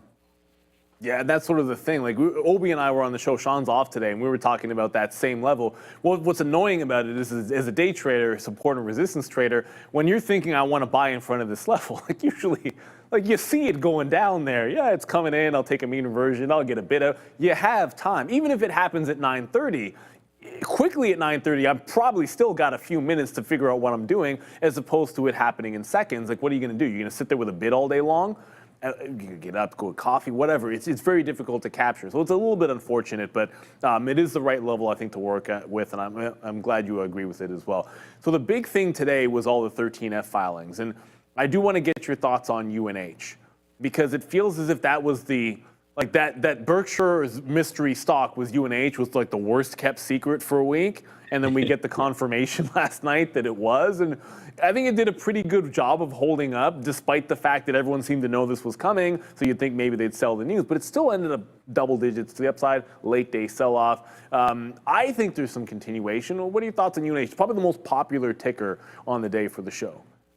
Absolutely. So you mentioned Buffett's buys over the past quarter. How about Michael Burry, just buried in options there too? So, with these 13Fs, I always watch what Burry's doing, just because there seems to be so much kind of hype around that still. So, I mean, we got the move. I think you're right. This is a massive high volume move here, right into the point of control, and I'm not seeing it fail at all yet. So I'd love to see it retest these highs of the range at 325, and I think it's probably good for some price discovery up into this just empty range here. So maybe we get a gap fill to 375. That'd be a pretty juicy move.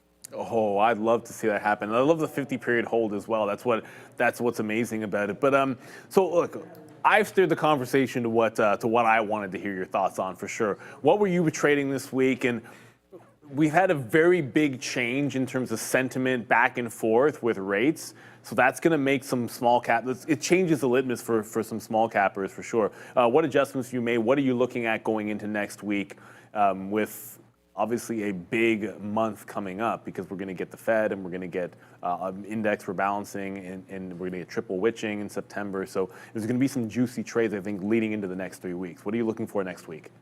Absolutely. So I think the biggest theme that I'm looking for to see continue is this shift into small caps and probably out of the big tech. So we're seeing some kind of rotation going on here, and I'd love to see this continue to get some really nice moves in some of these smaller cap stuff, some of the names that move really big with the rates, like you're talking about. So I'm watching RILY, which is a regional bank. I think the regional banks in general are very, very, very primed for a big move up.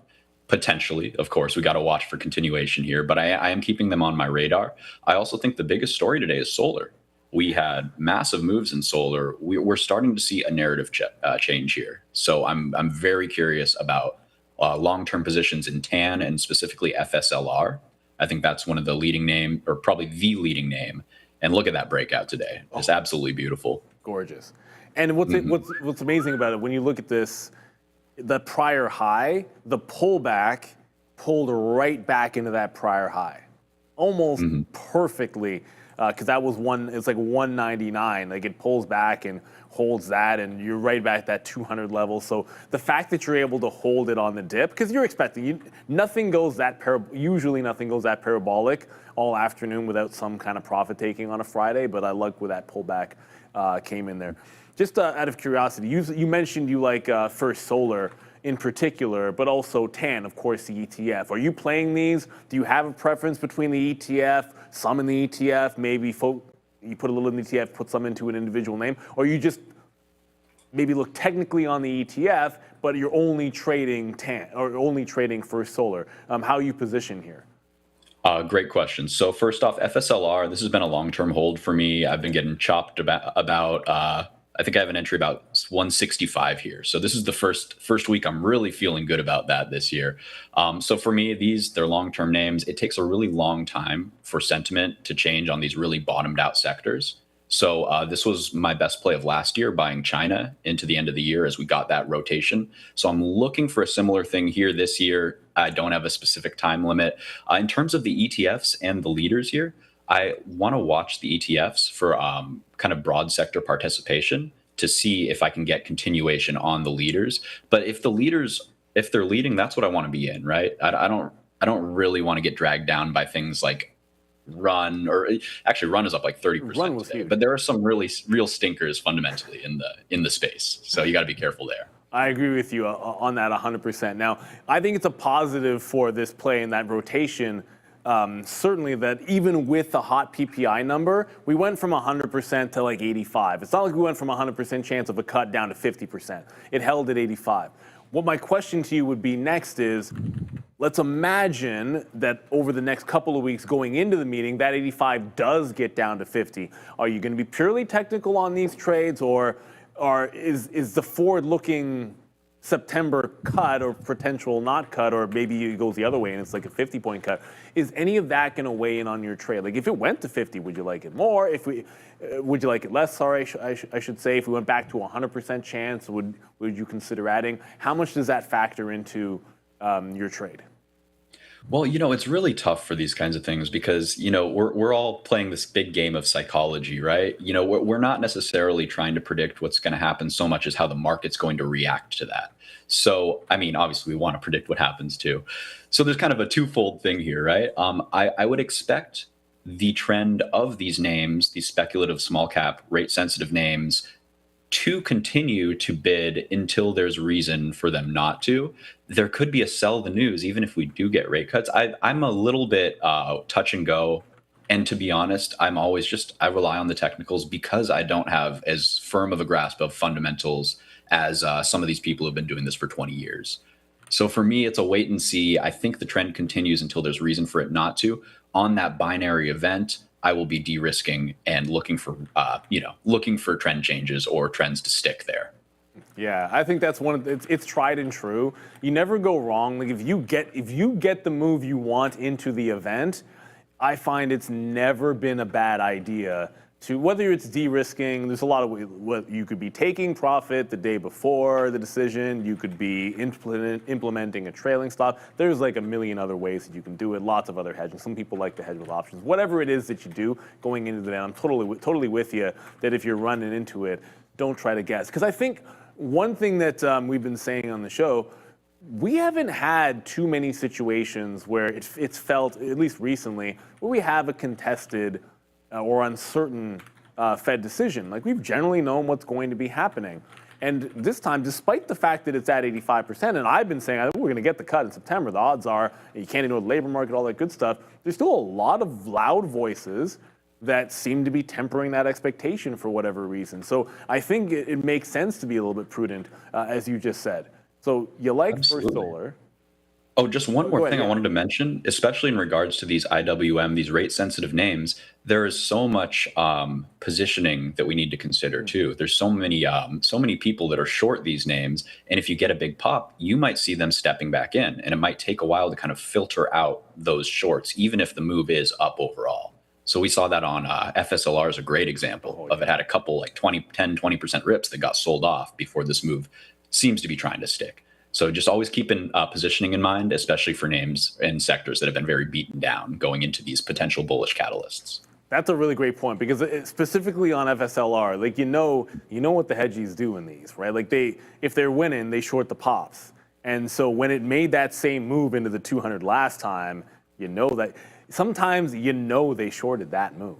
Right? Like it's not getting back. That they shorted that one. And now that that's out of the money, like there is some alpha there, and there are some levels where they're probably going to start to feel comfortable jumping back in again if they still believe it. So if you're running into that 240, 250 resistance on FSLR at the perfect time, hey, you could have a little bit of a pause, but that doesn't necessarily mean that things are over.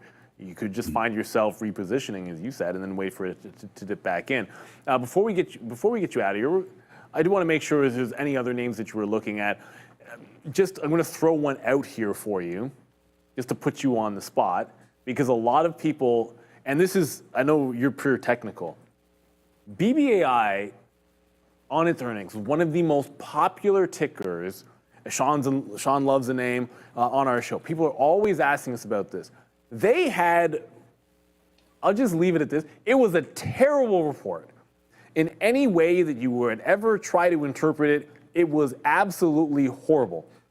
And since that day it gapped down, it's just been buying right back up.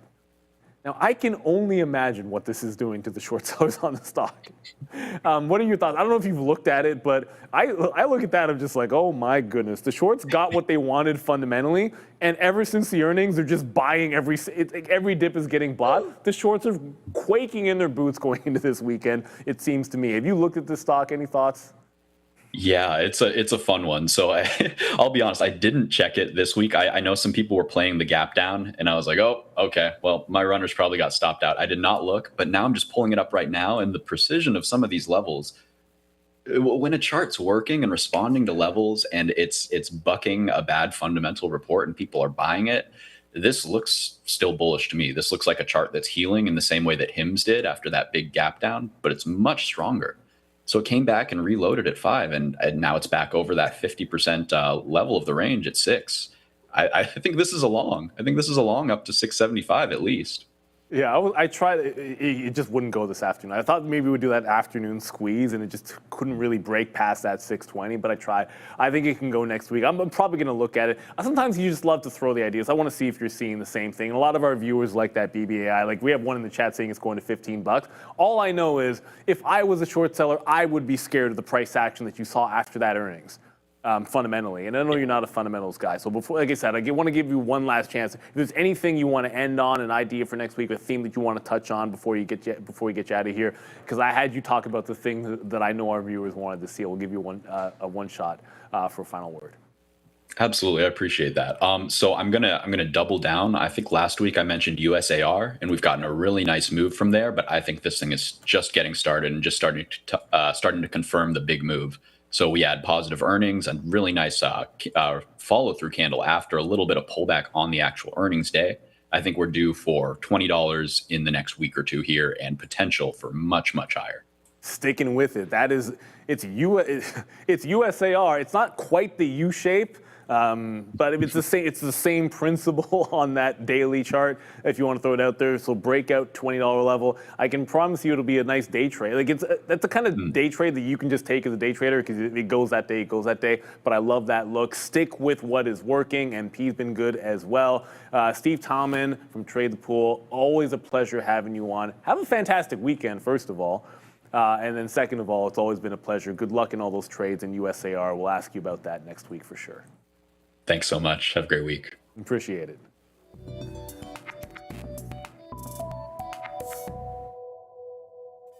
And the purple crew are back. I just realized that we're both wearing purple. It's been in the entirety of the day, Adara, and I'm only now making this realization. Why? Because I don't have a perfect memory, and I am old. I can't believe I'm just realizing this today, like at the end of the day. That we're wearing purple? Yes. I don't know if that's like a memory thing. Well, it's just that I'm not observant. So my wife tells me all the time. My wife is always like, you don't notice anything, you're completely oblivious. It's probably true. I notice patterns on charts pretty well. Same. But yeah. But then it's like, she'll get a haircut, and then I'm in trouble. Yeah, I'm that's really bad. Great, I'm really bad with that. I'm like, you look beautiful every day, honey. Like, what do you want me to...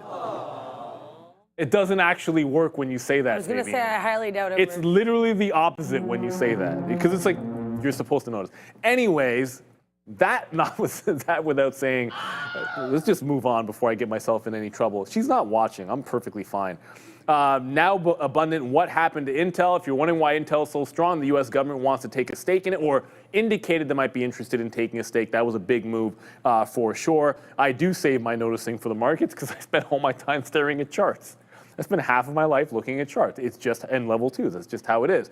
But we spend a lot of time with our community, which is the best in the world. And at the end of the day, you get a chance for everyone in this community to have your name read rapid fire fashion for a little roll call with Adara. So get in the chat, hit the sub so you can get in the chat, then jump in here and say thank you to anybody. Hey, thank you to Nimit for stopping by yesterday, one of our longtime viewers. Yeah, thank you, Nimit. Thank you to Fabian, Ramin, Andre, the entire team, Obi for filling in today, for Joe, for Obi for filling in for Sean. Thank you to Sean, thank you to Brendan, thank you to Adara for kicking butt, and thank you for those infographics. They're absolutely amazing. I look forward to all these Trump ones. I already posted another one while we were talking. Another one? Yeah, Oh my we have. goodness. So I thought I was going to be able to get away with only 3 of these, but Trump is very verbose. So the Truth Social infographic, like the posts, they look too small. So I had to. I'm posting a few more than I thought I would, but because I'm posting more, you guys get them more frequently. Because I was kind of worried I wouldn't get to post any before the end of the day. We already have 2. So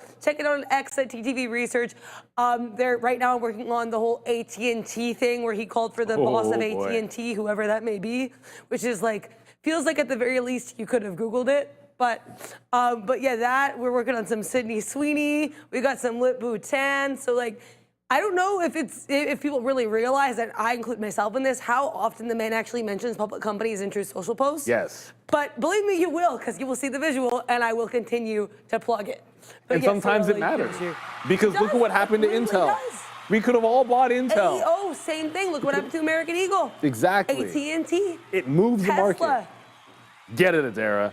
And right now, get the roll call, Adara, because it's roll call time. Let's do it. Yeah, let's do it. Thank you so much to Ron Miller saying it's not his real name in the chat. Well, either way, I'll say the name I see in the chat. Thank you to Neil. Thank you to Sean. Shout out to Sean on his vacation playoff thing.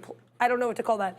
Thank you to Obi. Thank you to Fabian, Ramin, Andre. Thank you to Sharif. Joe, vacation. Hope that's having a good time here. And I'm clearly tired. Oh, thank you to Brendan. Thank you to everyone working construction. Randy, Ron, Rob. Who's Ron? I made up a man. Rob, Russell. While my brain's dead, let's finish this. Chris, Caleb, Kalula, NYC Urbanista, and Big Joel, Ebb Portfolio, Drops Trades, LLC, Kalula again here. We've got French Ports Trader. We have Big Joel, Ryan O'Day, Notorious Dinkelberg, Mustafa, Slobodan, Neil saying go Bills. So go Bills, go Bulls. Atao making a funny comment about CNBC here. T-Man 3666, Elcon Radical, and Jose. Thank you guys all for being here. And guess what? Not tomorrow. Monday, we will see you again. There will be more infographics. There will be more Trump Truth Social posts. I promise you that. There will be the reaction to whatever happens in Alaska. But for now, you will have vacations and you can chill. It is true. Chill for the weekend, but make sure you rest up. We got a big week next week like we always do. So bright and early Monday morning at 8:30, we're Trader TV Live. This has been the Aftermarket Recap Show brought to you by Beta Pro by Globex. And we'll see you on Monday. Bye, guys. Even I'm tired. It was not